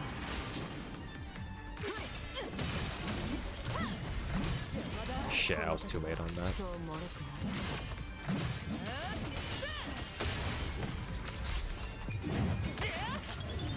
定時退社だ。星の歌。 Yeah, and I didn't get the intro outro skill for that either. 入力。破壊。最初の5カド。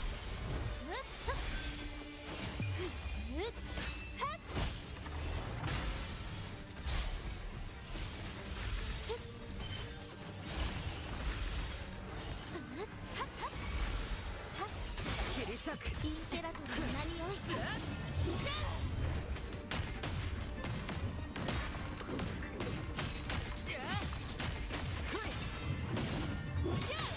いつまでもグズグズしてはいられない。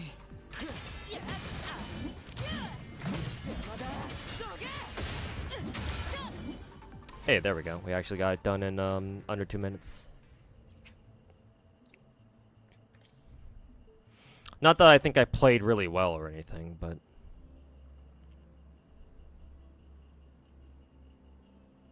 try E. Oh, you can hold Phoebe's E? Holy fuck, I never knew that. 答えてください。 Yeah, you can. Jesus. 静粛に。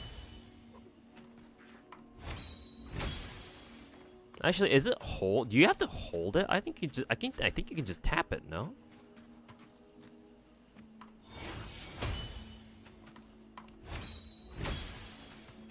No, I think hold E did something different technically.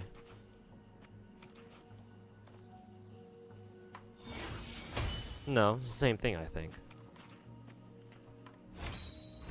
Yeah.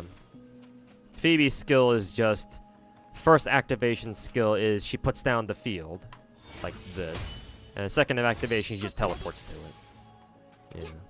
Unless I need to do something different.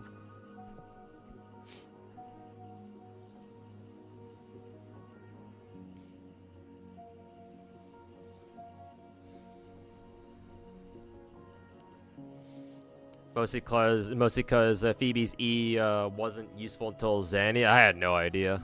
I was using it like I was intermixing it into my rotations just because I thought it might do something. I thought I was supposed to. Because like the way I was playing Phoebe, well actually the way I was playing Phoebe in TOA is actually improper because I wasn't even using Phoebe's E much. I was just focusing on basic heavy attack, basic heavy attack, ultimate smack on the head, and then you know as soon as the forte gauge is filled up, swap out for Zanny.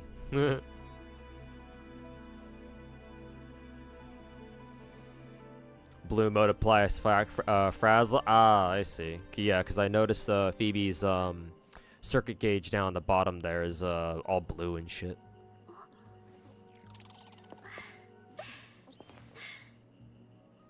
Oh, I see. I'm learning. Yeah. So what? That's what the blue is. Oh, we're learning. We're learning. Yeah. Yeah, I had no idea that Phoebe's blue gauge was basically useless until now. Now that we have Zanny in the game. You were just doing the blue subconscious. Yeah, same here, Finkel. Yeah. I was like before Zanny came out, whenever I used Phoebe with like, you know, Spectral Rover or something. I'd just always be like, oh, surely this E button, her skill must do something, right? So I'd always switch, make sure to switch between her E's and shit. I thought it was actually useful because, the first activation of her skill, it actually slows people down, I think. Like, it freezes enemies in place. So it's like a time stop.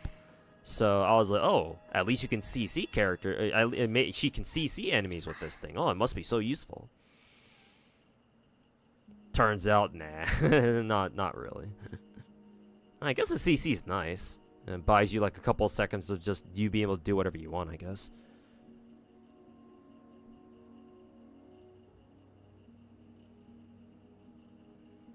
Oh, I see.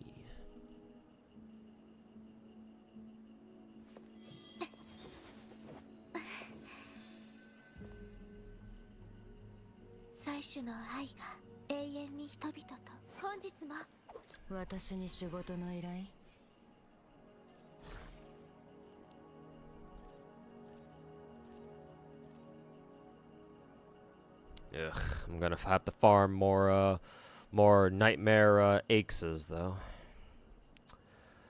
I'm not looking forward to that.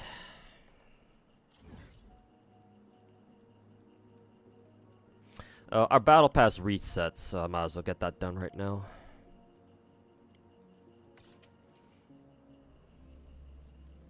One more proper one? Yeah, well, we can try. Let me just farm some of these motherfuckers real quick. God damn it. Alright, Spectro Crime here.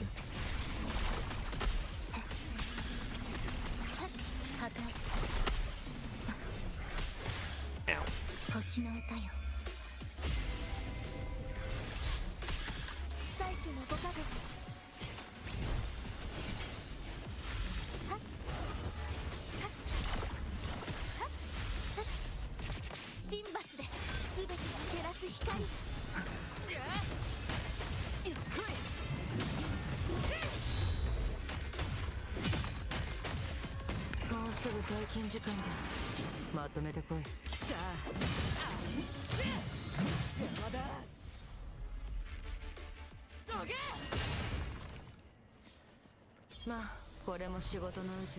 What the hell? It just instantly respawns? Well, I mean, better for me.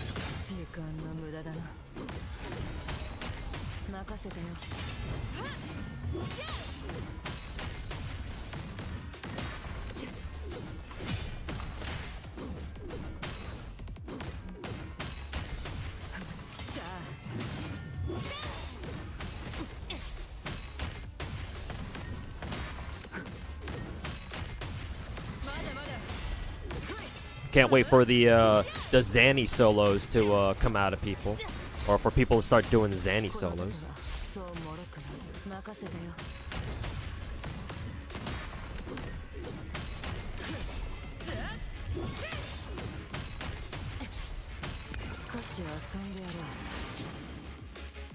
Well, their quality of life is that they instantly respawn. I don't know how I feel like them instantly respawning though. I think it would be nice. It'd be nice if there was only like if there was at least like a 30-second delay. Yeah. But then again, I'm probably just nitpicking though.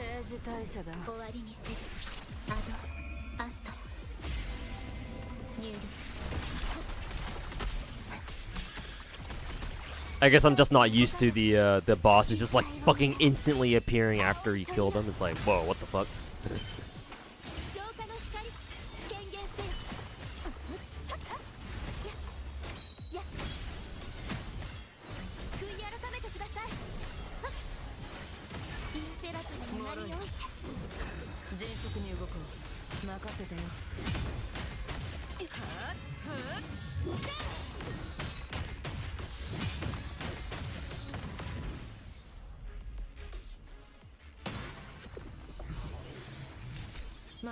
Right, got my 3 done. We're out of here.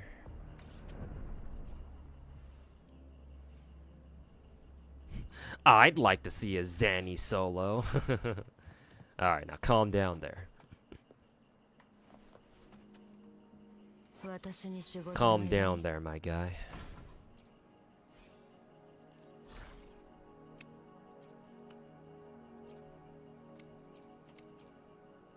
Crit damage. No crit rate, though.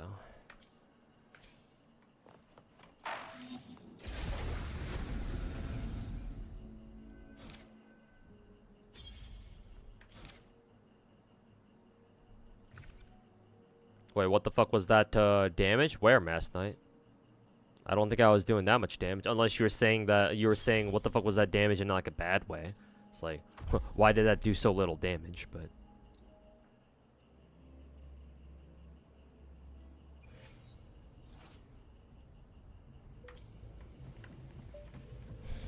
okay.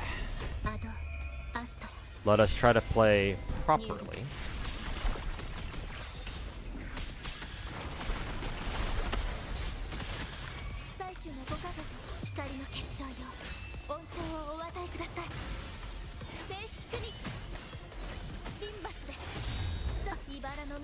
Actually, well, I think I was supposed to hold E there because I only tapped E and Phoebe's bar didn't turn blue.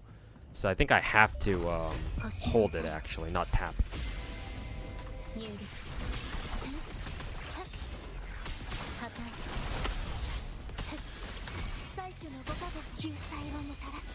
You're saying it actually, you're actually saying it in a good way? Wow, surprising. Yeah, okay, I do have to hold it. Yeah, where it goes right then.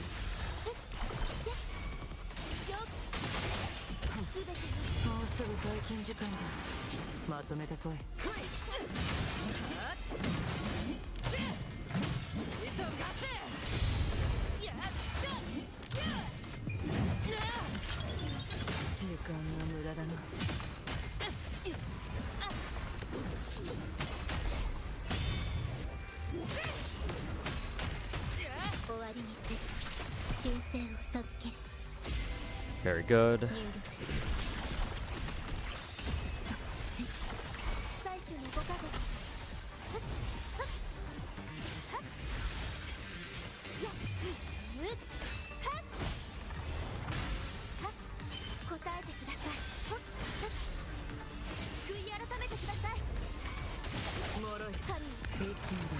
I think I lost Phoebe's what is it, Spectrofrazzle shit.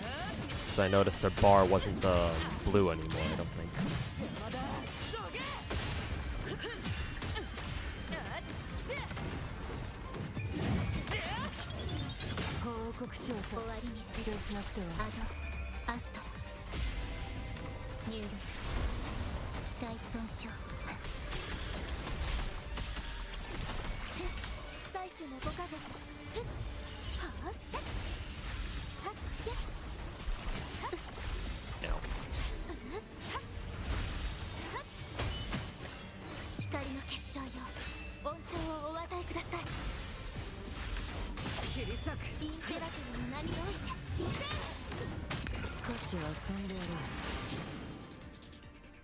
Oh, alright. Yeah, playing a little, slightly more properly, and I got a huge time lead on the last run. Yeah. So I'll have to remember for Zanny to make sure that Phoebes is on the blue shit instead of yellow shit.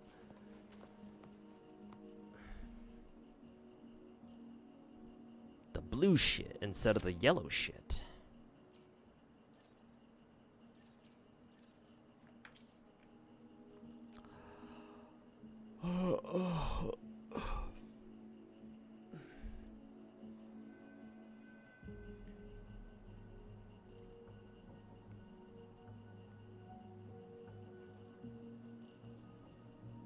But yeah, Zanny's cool. I really like her counter gameplay.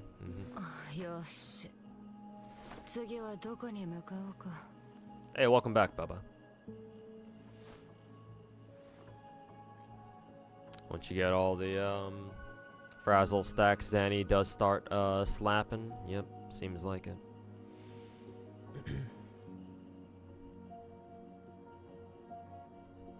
And harass.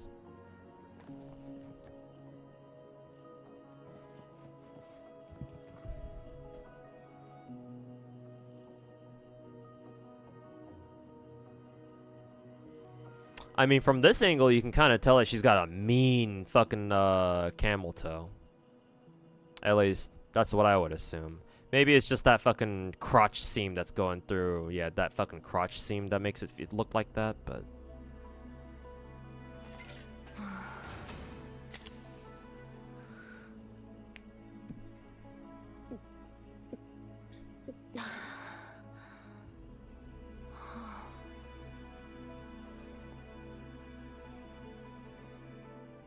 What is with these jackets? They can't be practical to wear? Yeah, of course not. They do it because it looks cool. Yeah, you don't just wear your fucking jacket over your shoulders. There's a reason why people don't do that in real life.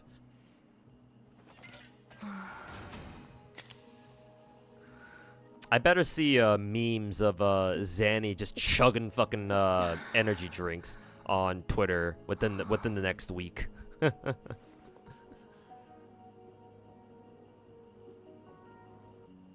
Yeah, drip is always important. Yeah, this is anime after all. Who fucking cares? I mean, hey, I always bitch about how every single fucking girl in every Chinese gacha game ever wears fucking heels, without exception. Well, there are some exceptions, but most girls wear fucking heels. So if you want to talk immersion break, it's like, how the fuck are all these ladies running around in fucking heels, bruh? Fighting, even.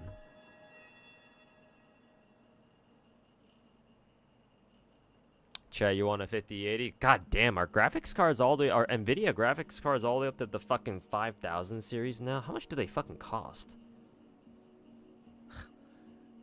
Do they cost like a fucking kidney or something?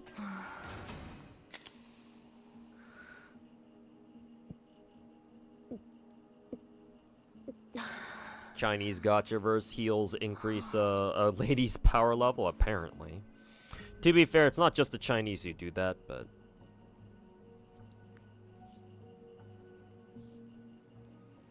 certainly seems like it. Keep in mind your PC that you built has a 1070, it's 6 fucking years old, almost going on 7? Okay, well in that case then, yeah, you deserve it, King. You fucking deserve it.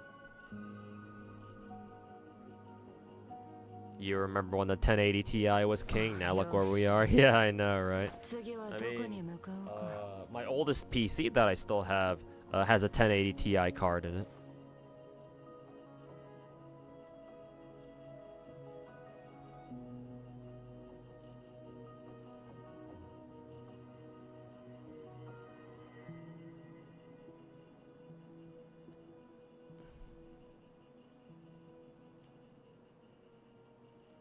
The sudden urge to just S2 Zanny with your afterglow, Coral. No, Finkel, don't do it. It's not worth it.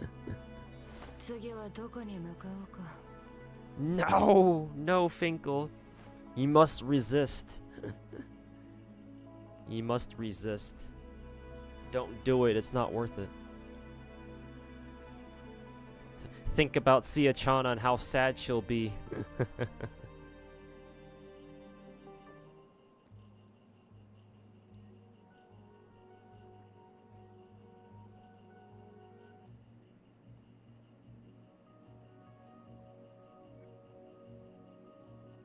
I'm not going to I won't resist. I'm going to the dark side.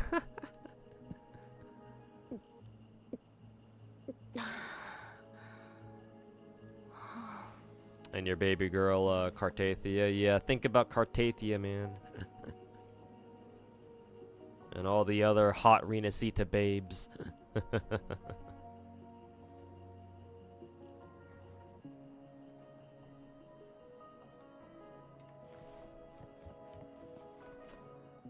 私に仕事の依頼?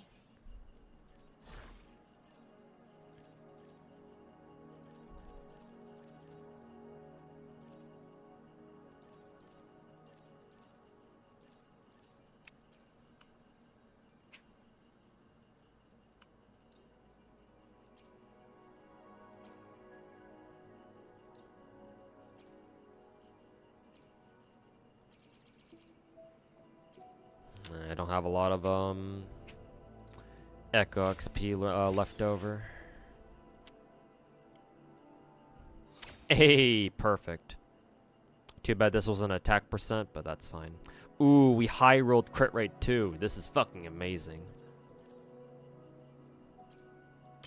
Fuck yes. Gimme that shit. Just do it. Do it. Do it. You only live once. Do it. Bro, I will end you too. Streamer luck. Ragey. Sorry, boys. I'm taking this one all the way to the bank. Ragey. Hey, that's what's good. I think with that, I think every single one of Zanny's echoes have crit rate at least. Yeah.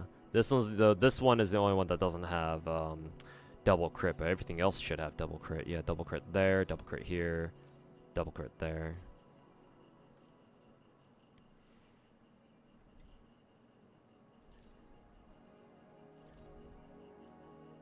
It's such a fast respawn, you're gonna cry. Mm-hmm. Yeah, it's glorious, isn't it, Bubba? It took me some getting used to, but yeah, it's really nice. Just you kill one, go straight into the next one.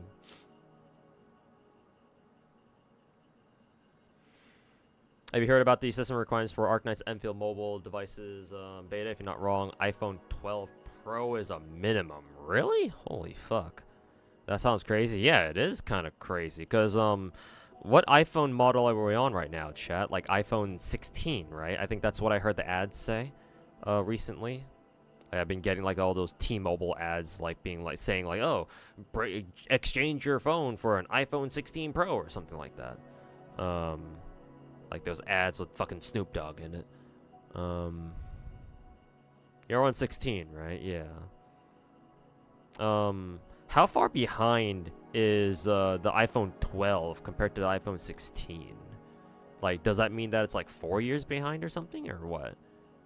Because if that's the case, then like, yeah, the iPhone 12 isn't that far off from like the iPhone fucking 16 or something.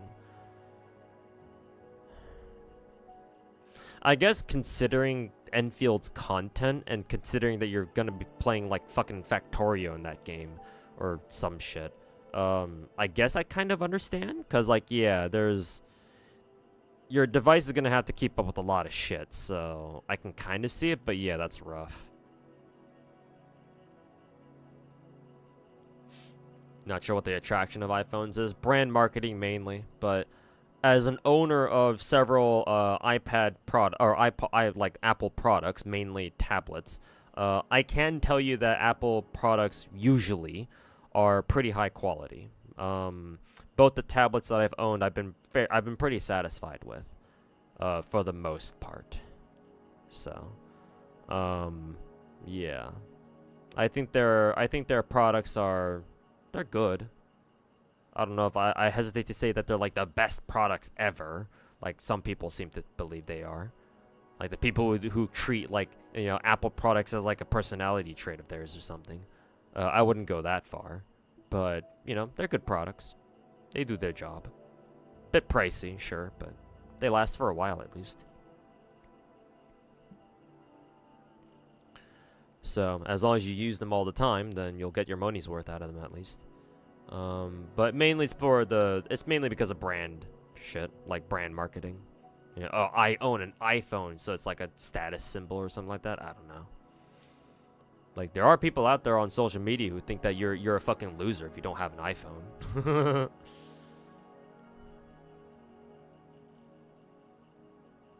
My personality is Gacha instead. True. So is mine. Gachas are my personality trait too.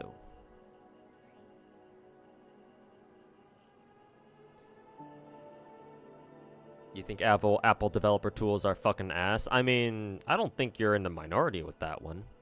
I mean, yeah, as somebody who makes phones, I would imagine that, or since you say that you're somebody who makes phones, I would imagine that, yeah, you much prefer shit like Android, which is, well, Android isn't open source now, I think Google owns Android, so if you want to put your phone on Android, then like you'd have to pay Google like a royalty fee or something, but it's probably much better than trying to make a fucking iPhone.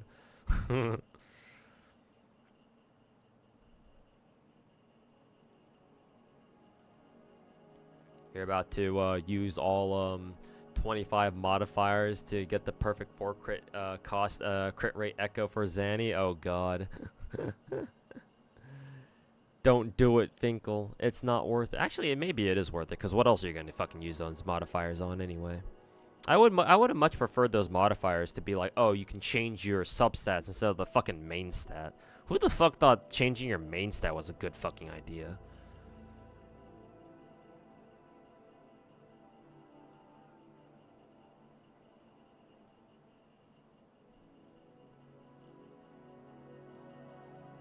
How do you use the modifiers, by the way? I have no fucking clue. That's a good question. How do you fucking use that shit anyway?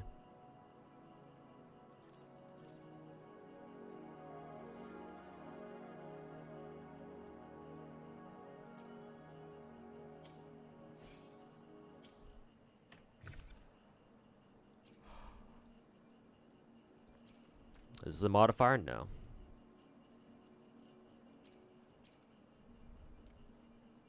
Oh god, look at my fucking echo inventory.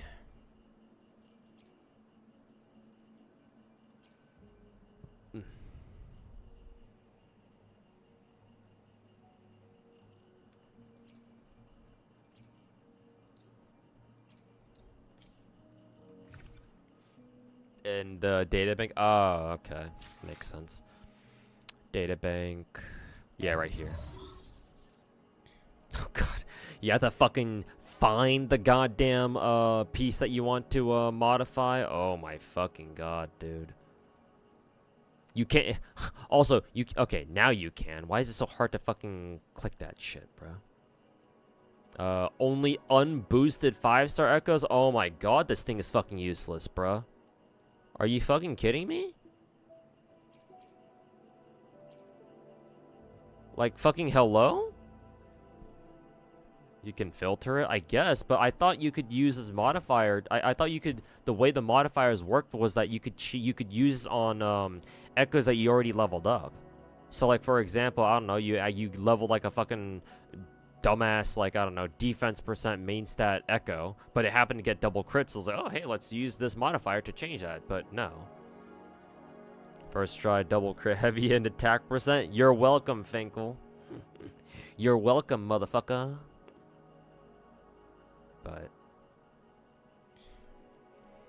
But yeah, I thought that's how echo modifiers would work, not like this. But whatever, I guess. I guess technically speaking, I can what is it? Change all these morning aches to see if any of these roll crit rate, I guess. I don't know. Is this how I do it? Actually, can they only be changed once, actually? I don't know. Maybe you can keep changing it and changing one echo until it finally gives you like fucking crit rate or something.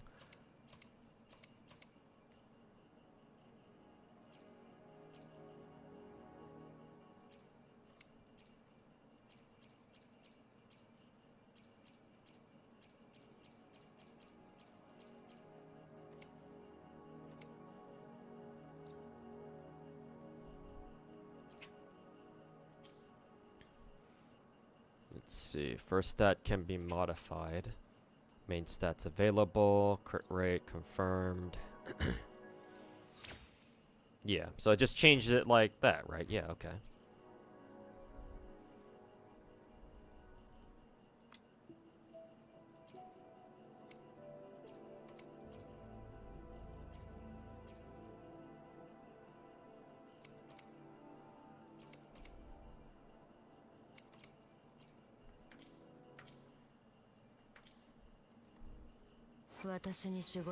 Thanks, but still haven't forgiven you for the early Zanny.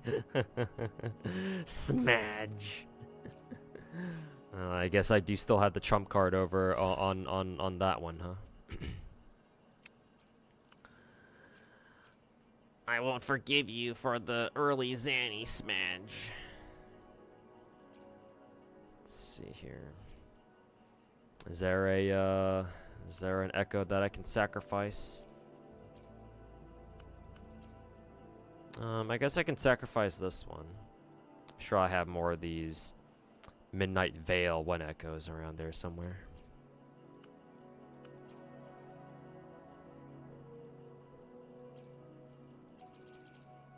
Ugh. Gotta farm more echoes, I guess, or more echo XP, I guess. Ew! Holy fuck, that's dog shit. Holy fuck, that's dog shit.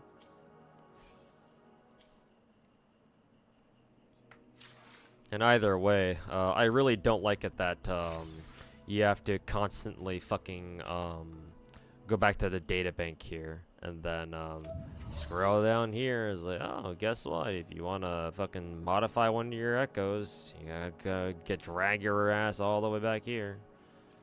Sorry.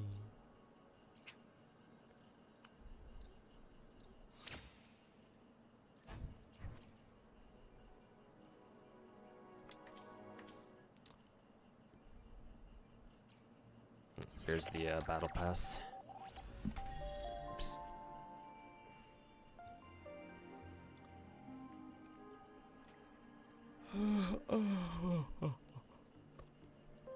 What the hell are these items?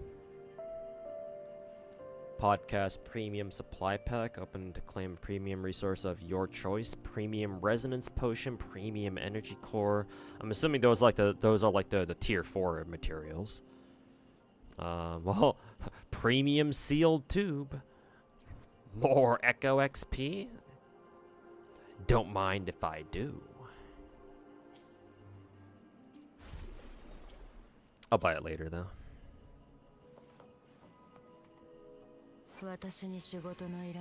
Is 120 specifically for the 3080 in WUWA? You might not be getting your PC, blah, blah, blah. It might be? I don't know. I have a 3090 card, and I can run 120 FPS WUWA. I believe I should have that setting enabled. Yeah, I'm on 120 frame rate, or I'm at 120 FPS. And I have the 3090 card. It might not work on like lower cards than that. I'm not sure though. Don't quote me on it. Yeah, 120 FPS shouldn't be exclusive just to like the 3000s cards, I don't think. Other cards should be able to run it too.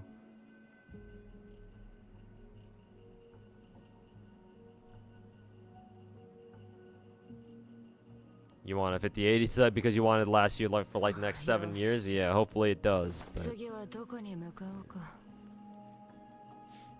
yeah, you have a 3060 and you still get 120 FPS? Okay, that's nice. Yeah, that's good.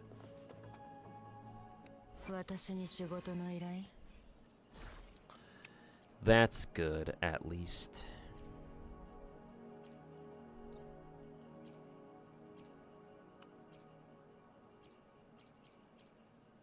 Shit, I don't have enough. Wait, didn't I get like 10 more like fucking... Didn't I get more Echo XP somewhere? I forget. Or did they send it to my fucking gift box? No, I got it.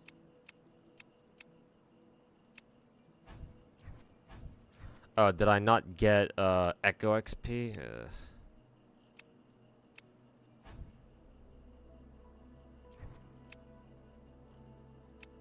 God fucking damn it.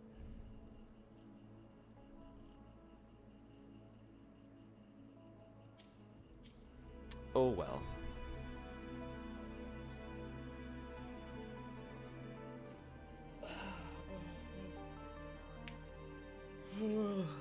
Oh god.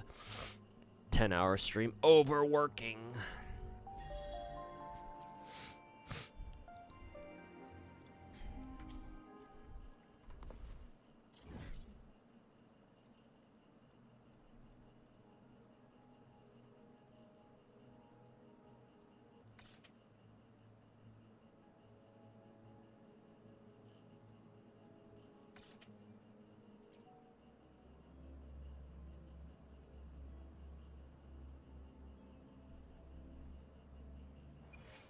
Hmm. 10 hours overworking. overworking. Let's see, I'm definitely gonna need more of these Cadence Blossom things, so may as well farm a few more of these things. Oh, I'm in the wrong place. Whoops. I was about to say. Those don't look like cadences. I spoil you guys immensely. Today. I don't know if I would call it spoiling. I'm just sitting here just streaming.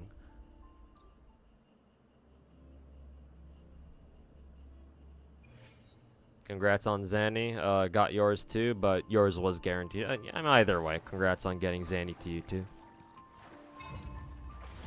Just because yours was guaranteed doesn't mean, you know, yours is any less valuable or anything.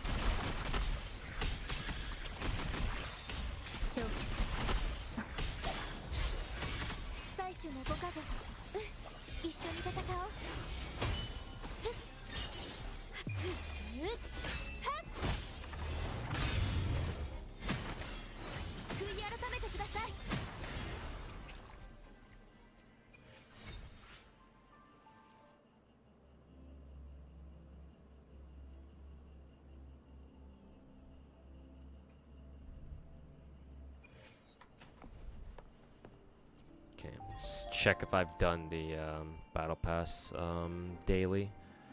No, I need to spend 20 more wave plates. Cool. 20 more wave plates. Wow, I've actually already done almost all the fucking weekly the weekly missions already. God damn.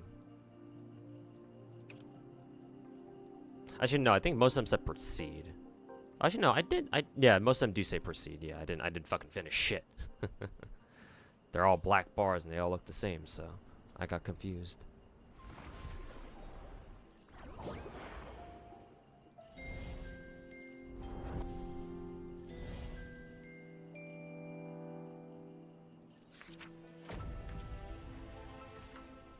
Okay. Ugh.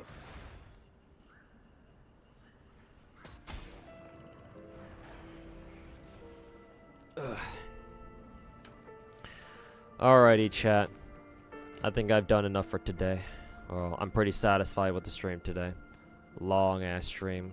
I think I wanted to play a little bit of Genshin, do Genshin weeklies too, but I think I'll just do those off stream. Got everything else done anyway, so. But yeah, I will sign off here. Long ass stream today. 10-hour stream, overworking. So yeah. Let's see. I'll take the next 2 days off to work on videos and stuff. Try to get out I'll try to clip out the fucking, you know, the fucking 8-hour long react stream that I did on Sunday, yesterday. And then up there goes Zanny cracking open a cold one again. And hopefully I can work on my next delusional gacha video or whatever. So yeah, hopefully I'll be able to get that out by the end of this week at least. And yeah, we'll see. We will see when I come back to streaming again, or when I, you know, when the next time I stream again. Hopefully, I'll aim for like Thursday, or at least or Friday. We'll see what happens. But anyways, thanks everybody for hanging out. I appreciate it. If you guys are new to the stream, make sure to drop a follow. Would really appreciate it. Have you guys come back to watch some more chill gacha content as per usual. But yeah, other than that, I will catch you guys on hopefully Thursday. If not Thursday, then Friday. Yeah, sounds about right. I will send you guys over to Mr. Fobmaster. I believe he's still streaming. Of course he would be. It's patch day after all. So yeah, tell him I said what's up. And I'll catch you guys on Thursday, hopefully, boys. And if not Thursday, Friday.